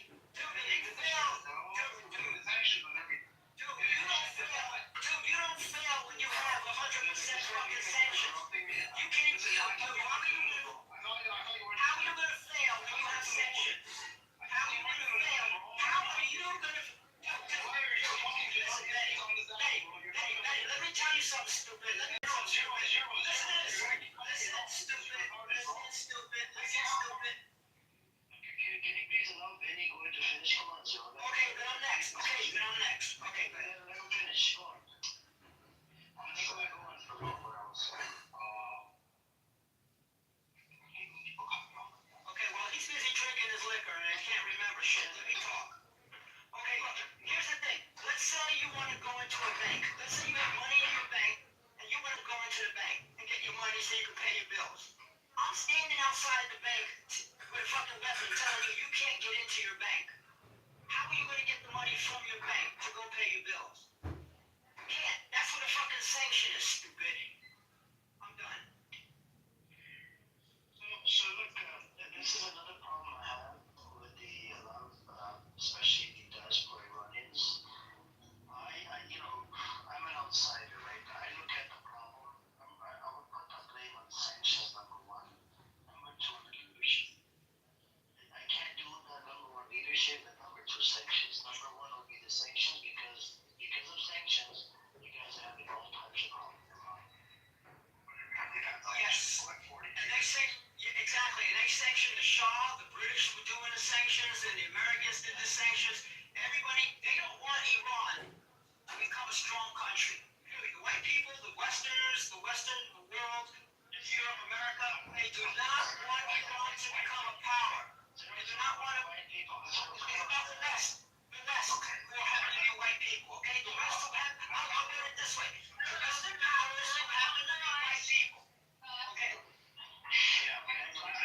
reason why this is actually, you know, you can put a lot of blame on the government.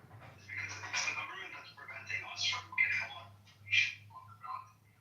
They're the ones who prevent freedom of press, right? Without freedom of press, we can't know what's going on. With the Operation Penny, you can't really have something like that happen. No, you can't have freedom of press. No, you can't have any press when there's most You can't have any press. I mean, that's the staple of an authoritarian government. No press.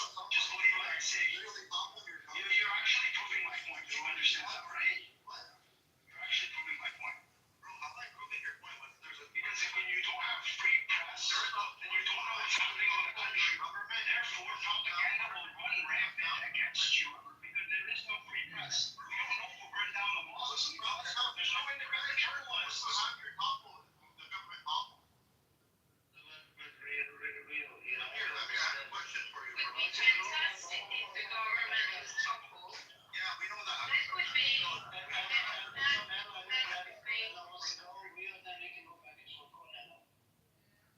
I'm just saying that it would be great if the government was toppled. We would get rid of the source of all the problems that we have in Iran.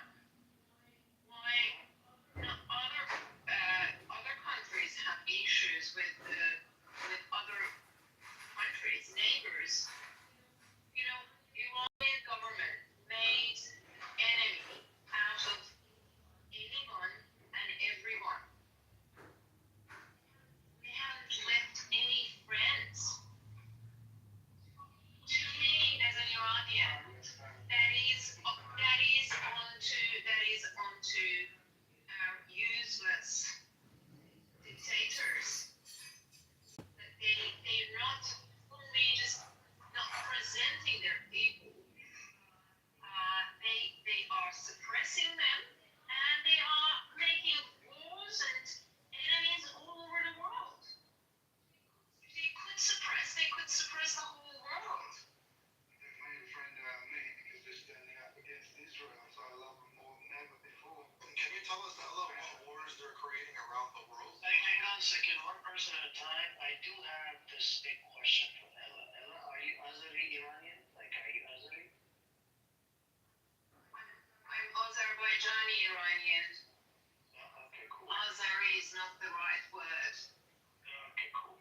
You can't say Ari, because you know, I can't shorten everything, like say Ari or Iranian. You can't say Iraqi or Iri. You can't say that. I got you. I'll call you just Iranian. My question to you is, why are the sanctions on Iran in the first place? Was it because of what happened at the embassy?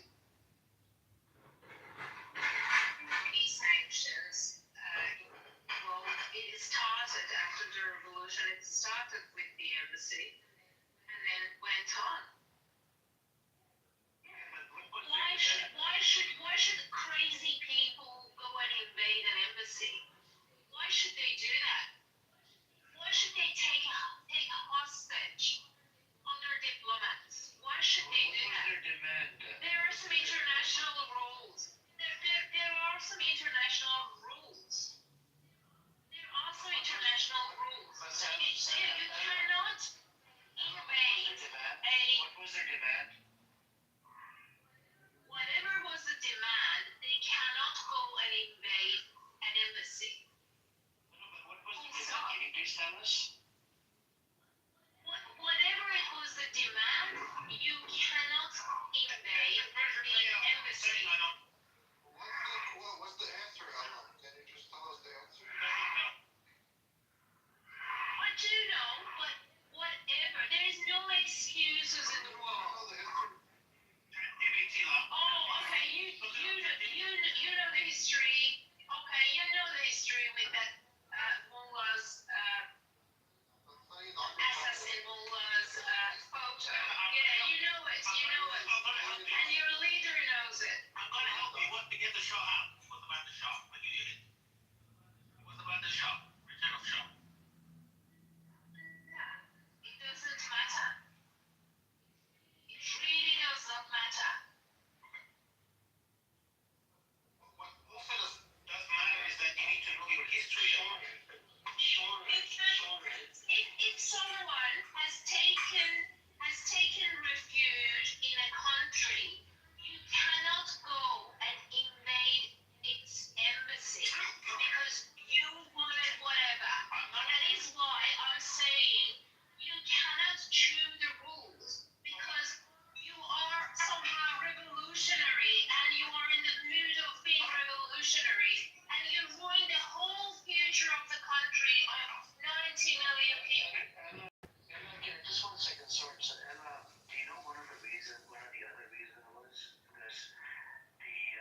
Shah, and then there was other reasons as well. I mean, you had the U.S. Embassy where the 52 American hostage, right, for 444 days or whatever. But these were lifted in January 1881 when the Algiers Accords after hostage release, right? But then the sanctions resumed in 1984. See what I'm saying? So if you look into the history, it's always America. It's their way or the highway.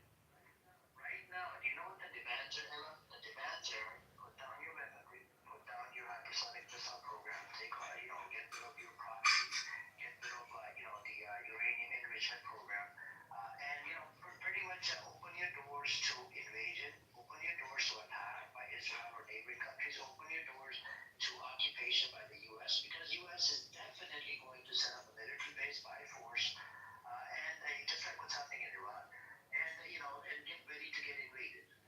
Okay, so let's go with this hypothetical. Let's say you're the leader of Iran. Trump tells you you have to get rid of the uranium enrichment program, hypersonic missile program. You got remove the proxies, and if you can't have any type of defense system on the ground. So what would you do? Would you give it up all those sanctions, Ella? And you have to sign the program, of course, with Israel and America. What I would do, I would go if I were Khamenei, I would go and kill myself and let people live. That is what I would do. Because he ruined the country. Rio, can you please? It is my time. It is my time. It is my time. It is my time. So he ruined the country. He brought this upon his people. And seriously, I would go and kill myself out of shame if I were to be Khamenei. I'm not calling you. Look, the hypothetical that I gave you. Say you're the leader of Iran. Hang on a second, brother. Hang on. The hypothetical was that you are the leader. Let's say you are given the powers. You're the leader of Iran. Okay, you become a leader of Iran, and the conditions on the table are you have to remove the hypersonic missile program. You have to get rid of the uranium enrichment program. You have to get rid of the proxies, and you have to pretty much bow down to America and Israel. And it's the normalization with America and Israel, and America is going to set up a military base inside Iran. Are you for it? What would you do for it? Would you bow down and get rid of all of this? I would definitely resign and do a referendum because he is the one. No.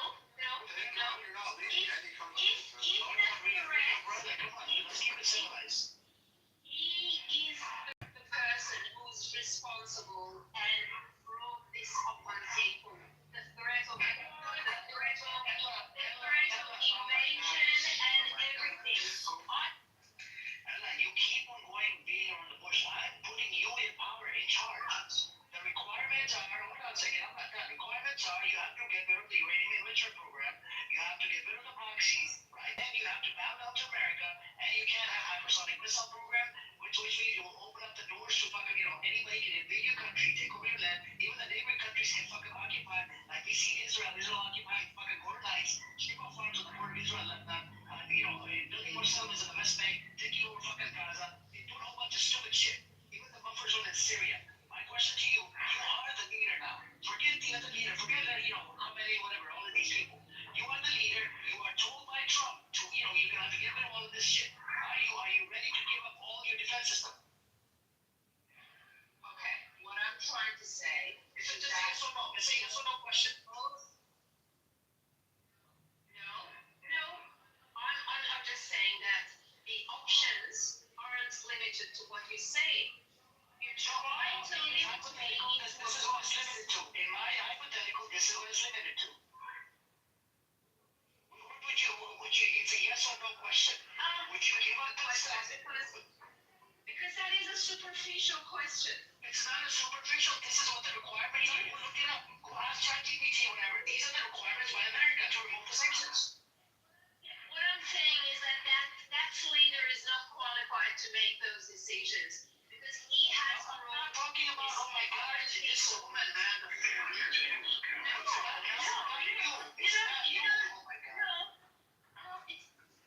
I put you in power. Forget the fucking leader. Forget the current leader. I'm making you a fucking referendum. I'm a referendum.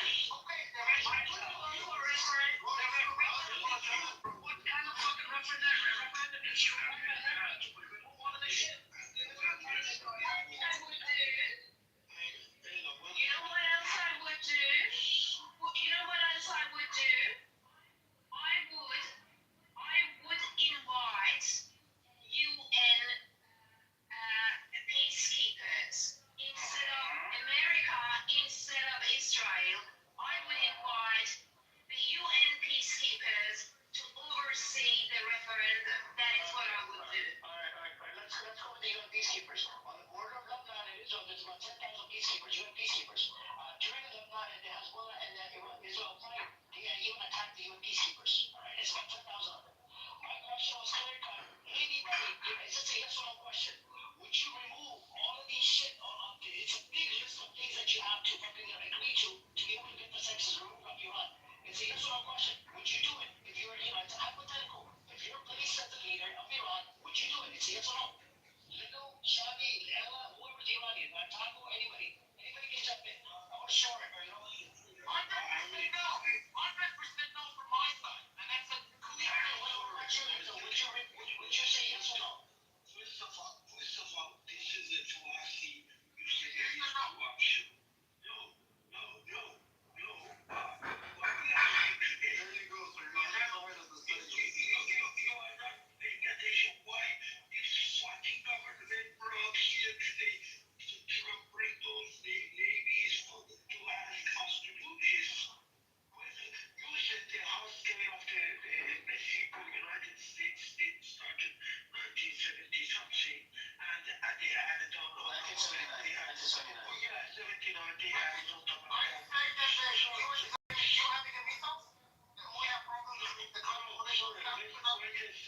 Wait a second. It's freaking awful. No, sorry. If they did have a good behavior against Israel, they didn't. Haven't you seen how we treated Zelensky? Come on, man. They were not the equivalent to Israel. They could have a missile. I gave an example of Zelensky. Zelensky did exactly what the NATO countries want him to do, and he humiliated them in public. What are you talking about? I mean, are you guys that naive? No, sorry. The problem with you is not Trump. 5 years ago, they invited you.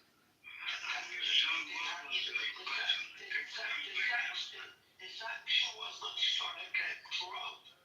Alright, so little, we're gonna pivot to this other brother. This is, how do you say your name? Is it Naveed? Naveed, so the question is very simple. It's a very fucking simple question. Forget the current leadership, right? People have problem with the current leadership. The question is very simple. Are you Iranian, by the way, if you don't mind me asking? Please ask your question. Okay, the question is very simple. It's for any Iranians in the room. They can write it in the chat. They can do, if they don't want to come up, they don't, But I need a simple answer. It's a yes or no question. Say there's a chance, right? You become a leader of Iran. Trump's conditions on the fucking list is get rid of the uranium enrichment program. You can't have hypersonic missile program. You can't have you can't have the proxies. And you have to normalize with your enemies like Israel and America. And there's other requirements as well. You can't have some special kind of weaponry on that land. Now, would you look at all of this shit, say yes to everything that America tells you, or no? I think I understood your question very well.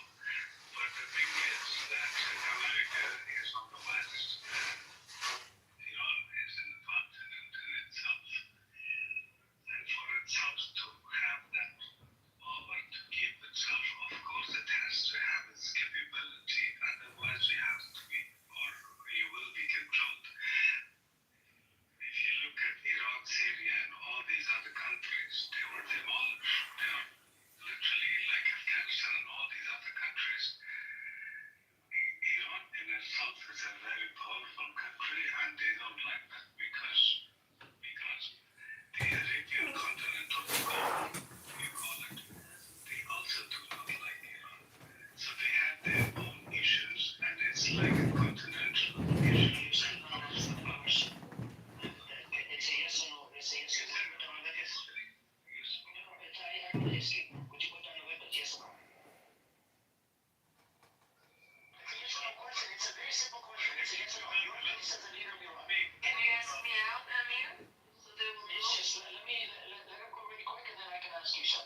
So, Naveed, Yes or no? Easy. so yes or no, Naveed? Would you put down all the weaponry to help your people and remove the sanctions? Can I ask if you have studied political science? I have. I don't need to be honest with you. Look, Naveed, let me give you one example. Hold on a second. Hold on, Naveed. I don't have to be in the fucking let's talk about Holocaust, okay? I'll give you that example. I'm telling you from knowledge experience. Hold on a second, Naveed. I've studied the history of the Middle East. My question is, Are you dictating what I should say? it's a yes or no question because I want to move over to I just want a simple answer. That was a hypothetical about. You're a leader. You're asked to do certain things by Trump. Trump is telling you no more uranium, no more this, no more that. You have to abide by every little condition on the fucking list to remove the occupation. It's a yes or no. You say yes, all the sections are removed, and you'll have to normalize shit with Israel and America. America will definitely send a military base in Iraq. It's a for sure deal. Because America likes to bully people, wants to set up, take over some land, and they will always do this. Like in Iraq, by force, they're setting up a military base in Iraq. My question was just a yes or no. Would you do it? It's a yes or no. I will appreciate it if another person answers. Okay, cool. Okay, Shadi, what's your take on this? We'll go. If I were president, I would say no. Who would do that? No, of course. There we go. That's a simple answer. Yes or no, simple answer. Look, it doesn't matter. IRGC is terrorist, criminal, it doesn't matter.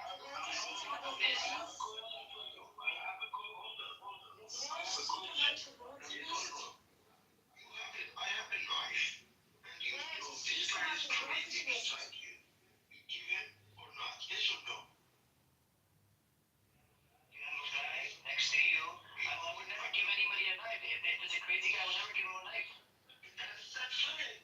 That's right. When you are sending drone missile to Houthis and they're attacking British. It's not relevant. It's not relevant, my friend. Of course it's relevant. You said it. It's not pure. You are He said that you have to release. The little boy said, listen to what you said, little boy.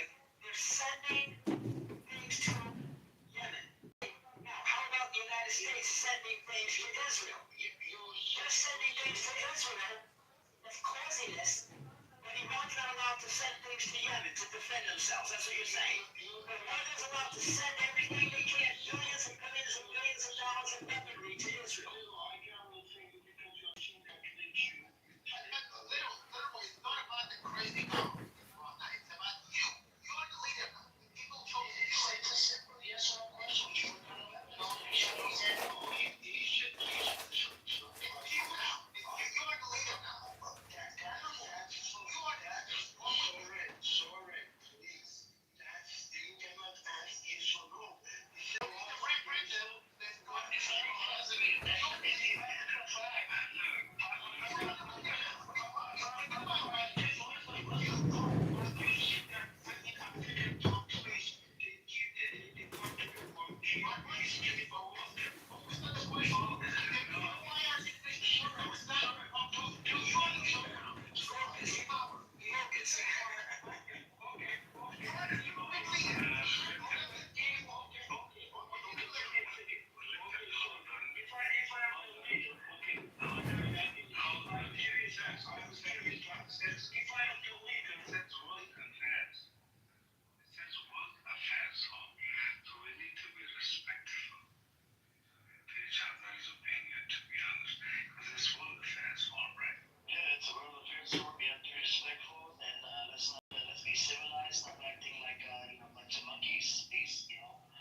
Breaks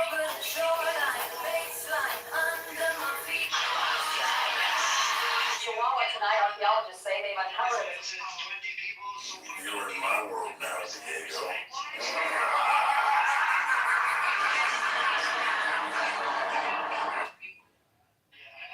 You're in my world now, Diego.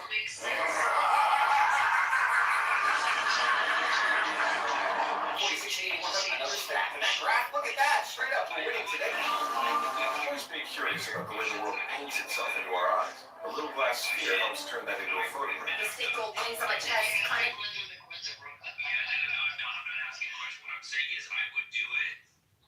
I know who I am. I'm John Kitover. Our lungs don't just keep us alive, they power everything we do. They can help with the nose. Gotta stay with it. Out here, the air is cold and heavy, like training weights for breathing. I'm John Kitover.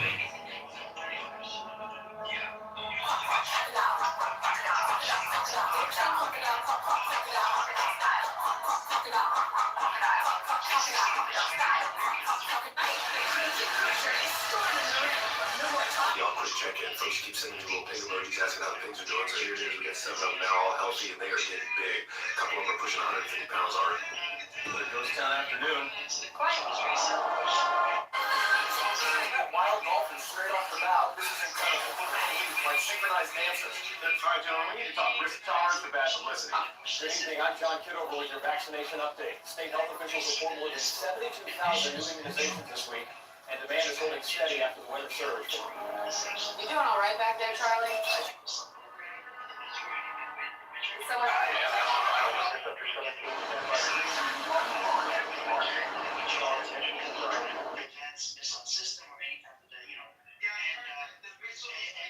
I've got good news and bad news. Let's go with the bad. They gave you life. What's the good news? You finally cracked 5 viewers on your YouTube channel. I've got good news and bad news. Let's start with the bad. They gave you life. What's the good news? You finally cracked 5 viewers on your YouTube channel.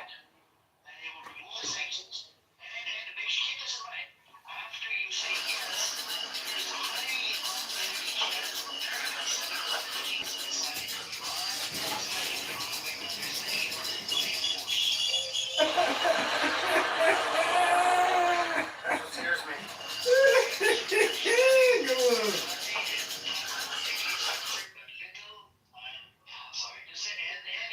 Oh boy. Did your shirt just surrender? Button casualty, proceed.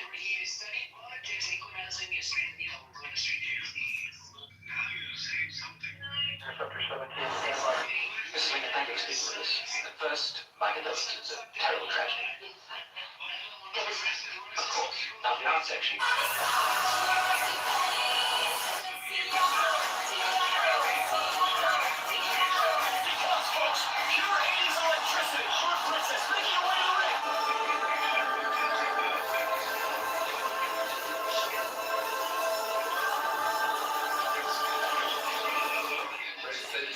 Always.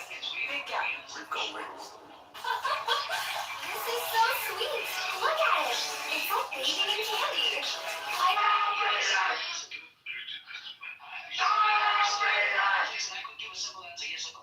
All right, John, time to paint the masterpiece. Wings on, nose is solid. John number 2 is good to go. Juggling warm-up complete. John 3 reporting for duty. 3 Johns, 1 crowd. The community leaders across Illinois' 16th district are lining up behind Congressman John Kitover. The cheerful endorsement highlights his work on jobs, roads, and family farms. Now you must be Charlie, right? Welcome to Eat Where Pretties Eat.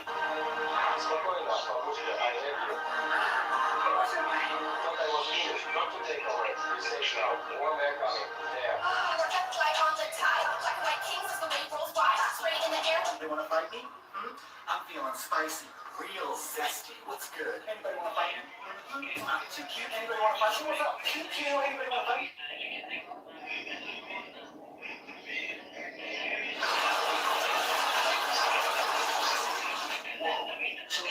Oh, that was beats all the way back here. Look at this roll. You got a coat like. I am feeling free. Just look into my eyes and you will see that there is nothing there. Stealth mode. Slide in the sun. Hit the switch. Tank fades. I'm gone. Only see the dust when we roll. Ghosts in the desert. No shadow, no tone. Cloak on. I'm untouchable. Flicker then vanish. Unstoppable. Hear the rumble. But stealth mode. Slide in the sun. Stealth mode. Slide in the sun. What I'm trying to say is that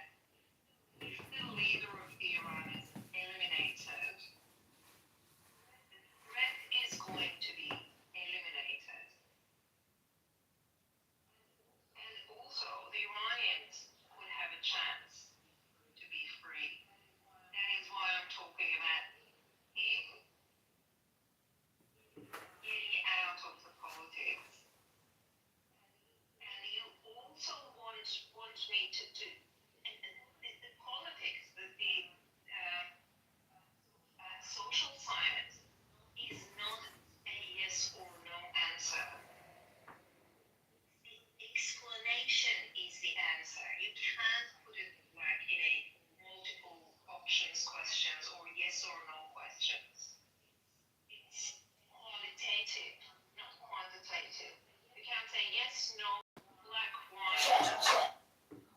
Politics doesn't work like that. It's not like mathematics. Okay, Thank you. Can I answer her when you're done? I just want to tell her one thing. Yes, Naveen wants to go. Hang on a second, Naveen.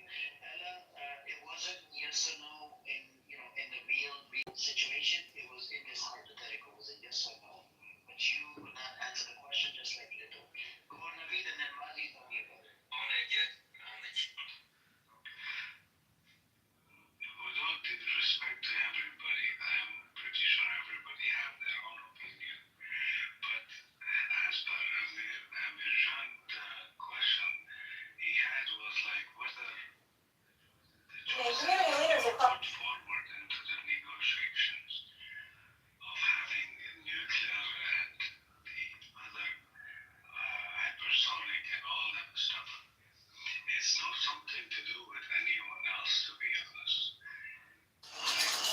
Understanding of geopolitics is that because there was a lot of issues around Middle East and all that stuff, therefore Iran had to develop itself and it had developed and therefore nobody had the opportunity.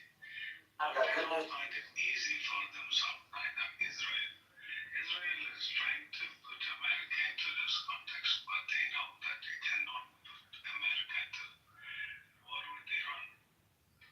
So all of that in itself is something to be considered. So it's nothing to do with other countries, but they would, Iran can develop whatever it wants to protect itself. Could you please let me speak?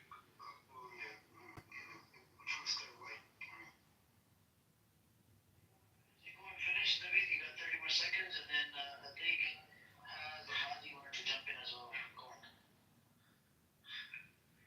Y'all quick check in. Folks keep sending me little pig emojis asking how the pigs are doing. It's been there for more than like thousands of years. Nobody have taken over it or colonized it. So it's something that they think about it, right? You know what I mean? So when you think about hypersonic or these little stuff such as Excellent. Welcome back to King. uranium development, these are all political excuses. As such, All right, John, time to paint the masterpiece. Then John knows his son. All right, John, time to paint the masterpiece. to do it with Iran, but that's not going to happen. Definitely keep thinking of we'll move on, and then Mazi wants to jump in. The U.S. Capitol debates. community leaders across Illinois' 16th district are lining up. I've never heard anybody else say that. Why can they not build a base in Iran is my question. They had 50,000 personnel in Iran before the revolution. So if there is another so-called regime change, they Community leaders across Illinois' 16th district are lining up behind Congressman John Kitover. The cheerful endorsement highlights his work on jobs, roads, and family farms. At a rally. You know, when you speak of geopolitical history, Iran is one of those countries that have never been colonized. So when you say colonized, that means you have the political control, whether it is economically or whatever else. Well, that's not true.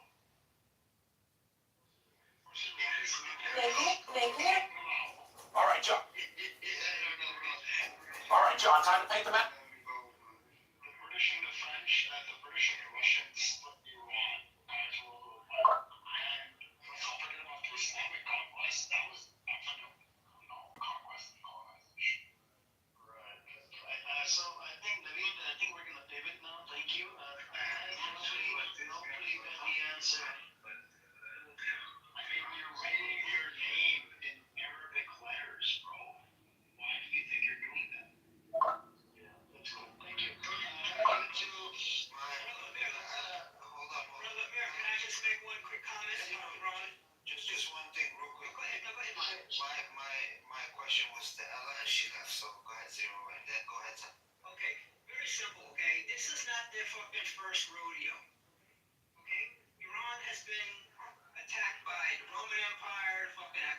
Alexander the Great, the British, Mongolians. All these people said the same goddamn thing America said. All right, John, time to paint the masterpiece. Blah, blah, blah, blah, blah. Who's the one that's still standing? All right, John, time to paint the masterpiece. For you, it's like me. I'm like Tyson. I had 23 fights.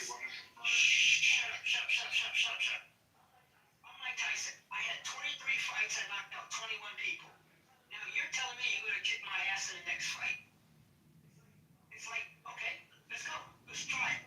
So Iran's been through this shit too many times, man. We'll see, right? Mike Tyson. So, I think Little was jumping as well, so, you know. Signage and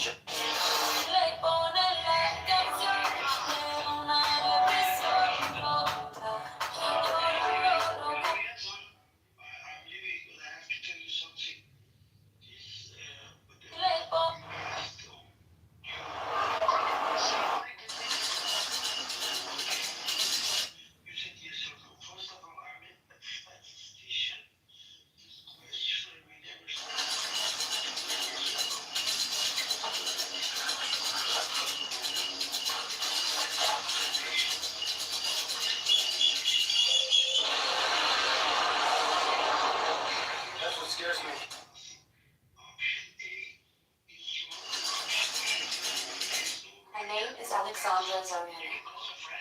I am filing a lawsuit against my stepfather, mother, grandmother, and others because I was sexually abused by my stepfather, Joseph Rockford, from the age of 6 years old.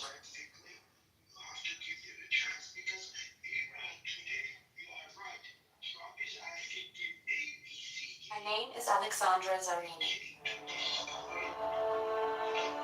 Thank you, God, for Alex Jones. I want to be sure.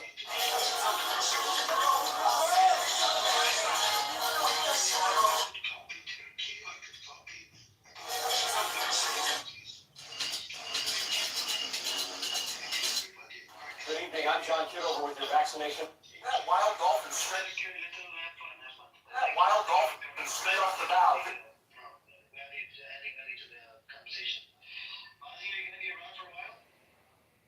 Maybe like another 15, 20. Yeah, there's a point. Oh, you was gonna give me the green bean, weren't you? No point.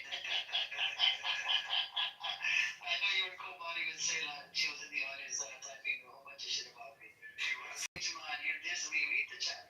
You're Pejman, you're this. She's comparing me to Pejman. Because I was having a serious conversation with you. It was an easy yes or no question. Shadi, she answered the question really clearly. You answered it. This guy knows the exterior.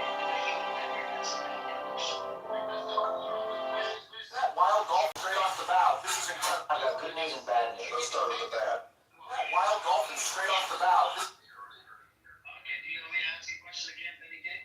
So, I don't. So, the thing is, on negotiations, it's a give and a take, right?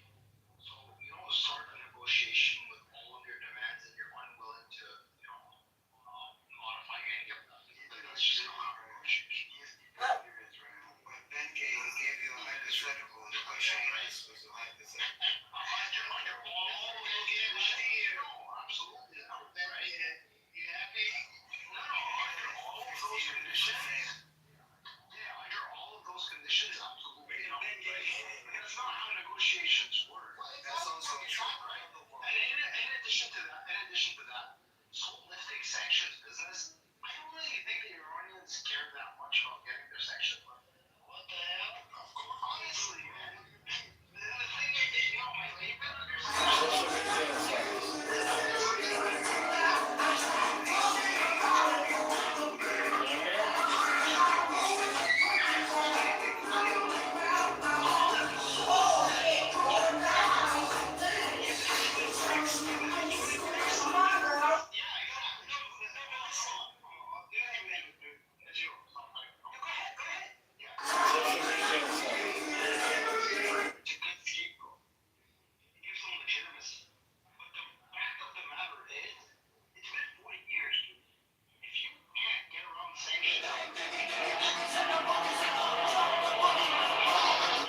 is done. You want to have a little fun? All right.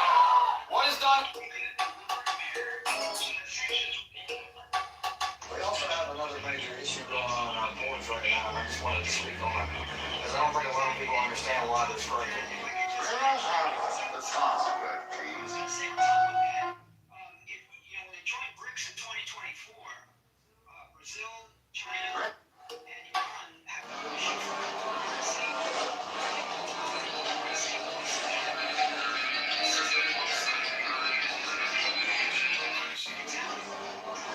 This is a bungee.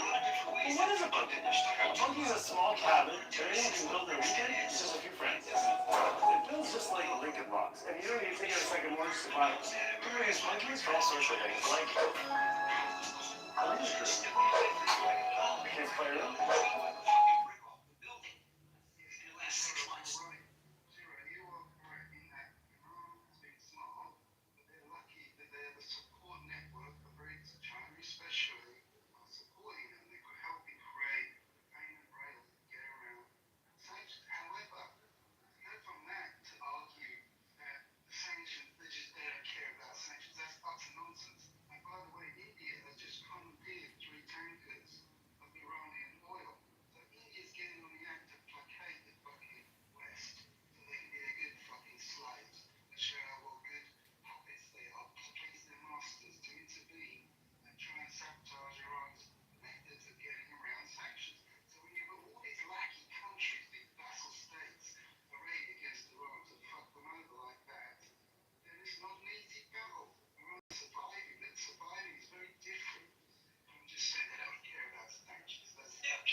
America, though. America is a failing empire. America Okay, y'all making the time. So you ready? is best to try to prove they're not worth something anymore. They're not. And I think to myself, wonderful world.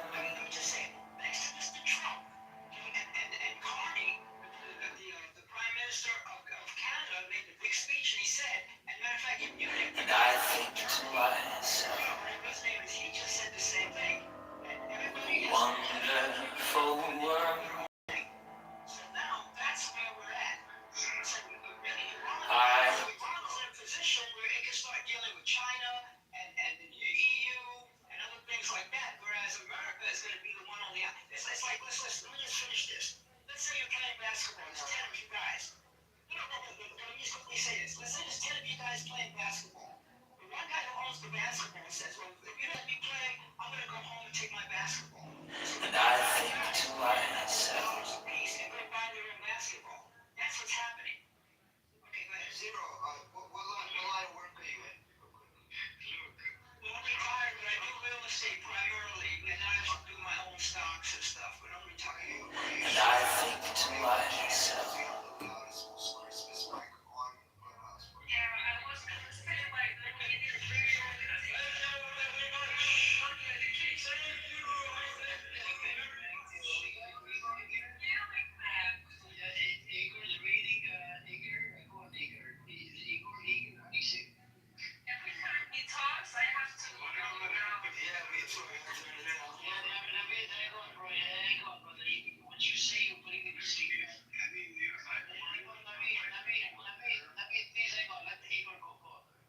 Ready on the stop?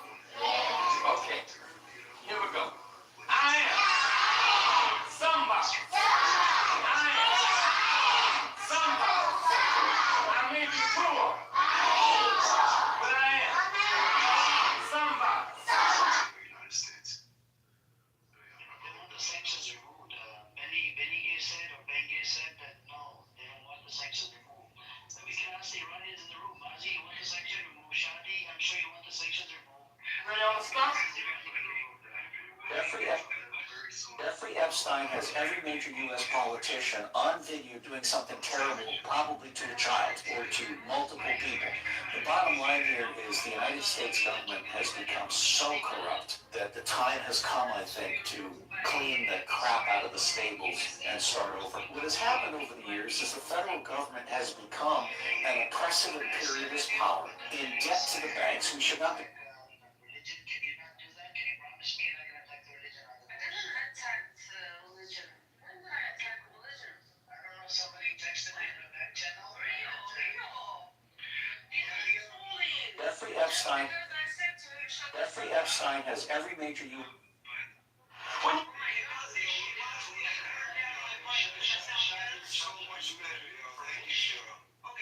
When you see Jesse Jackson, The adrenaline that was felt,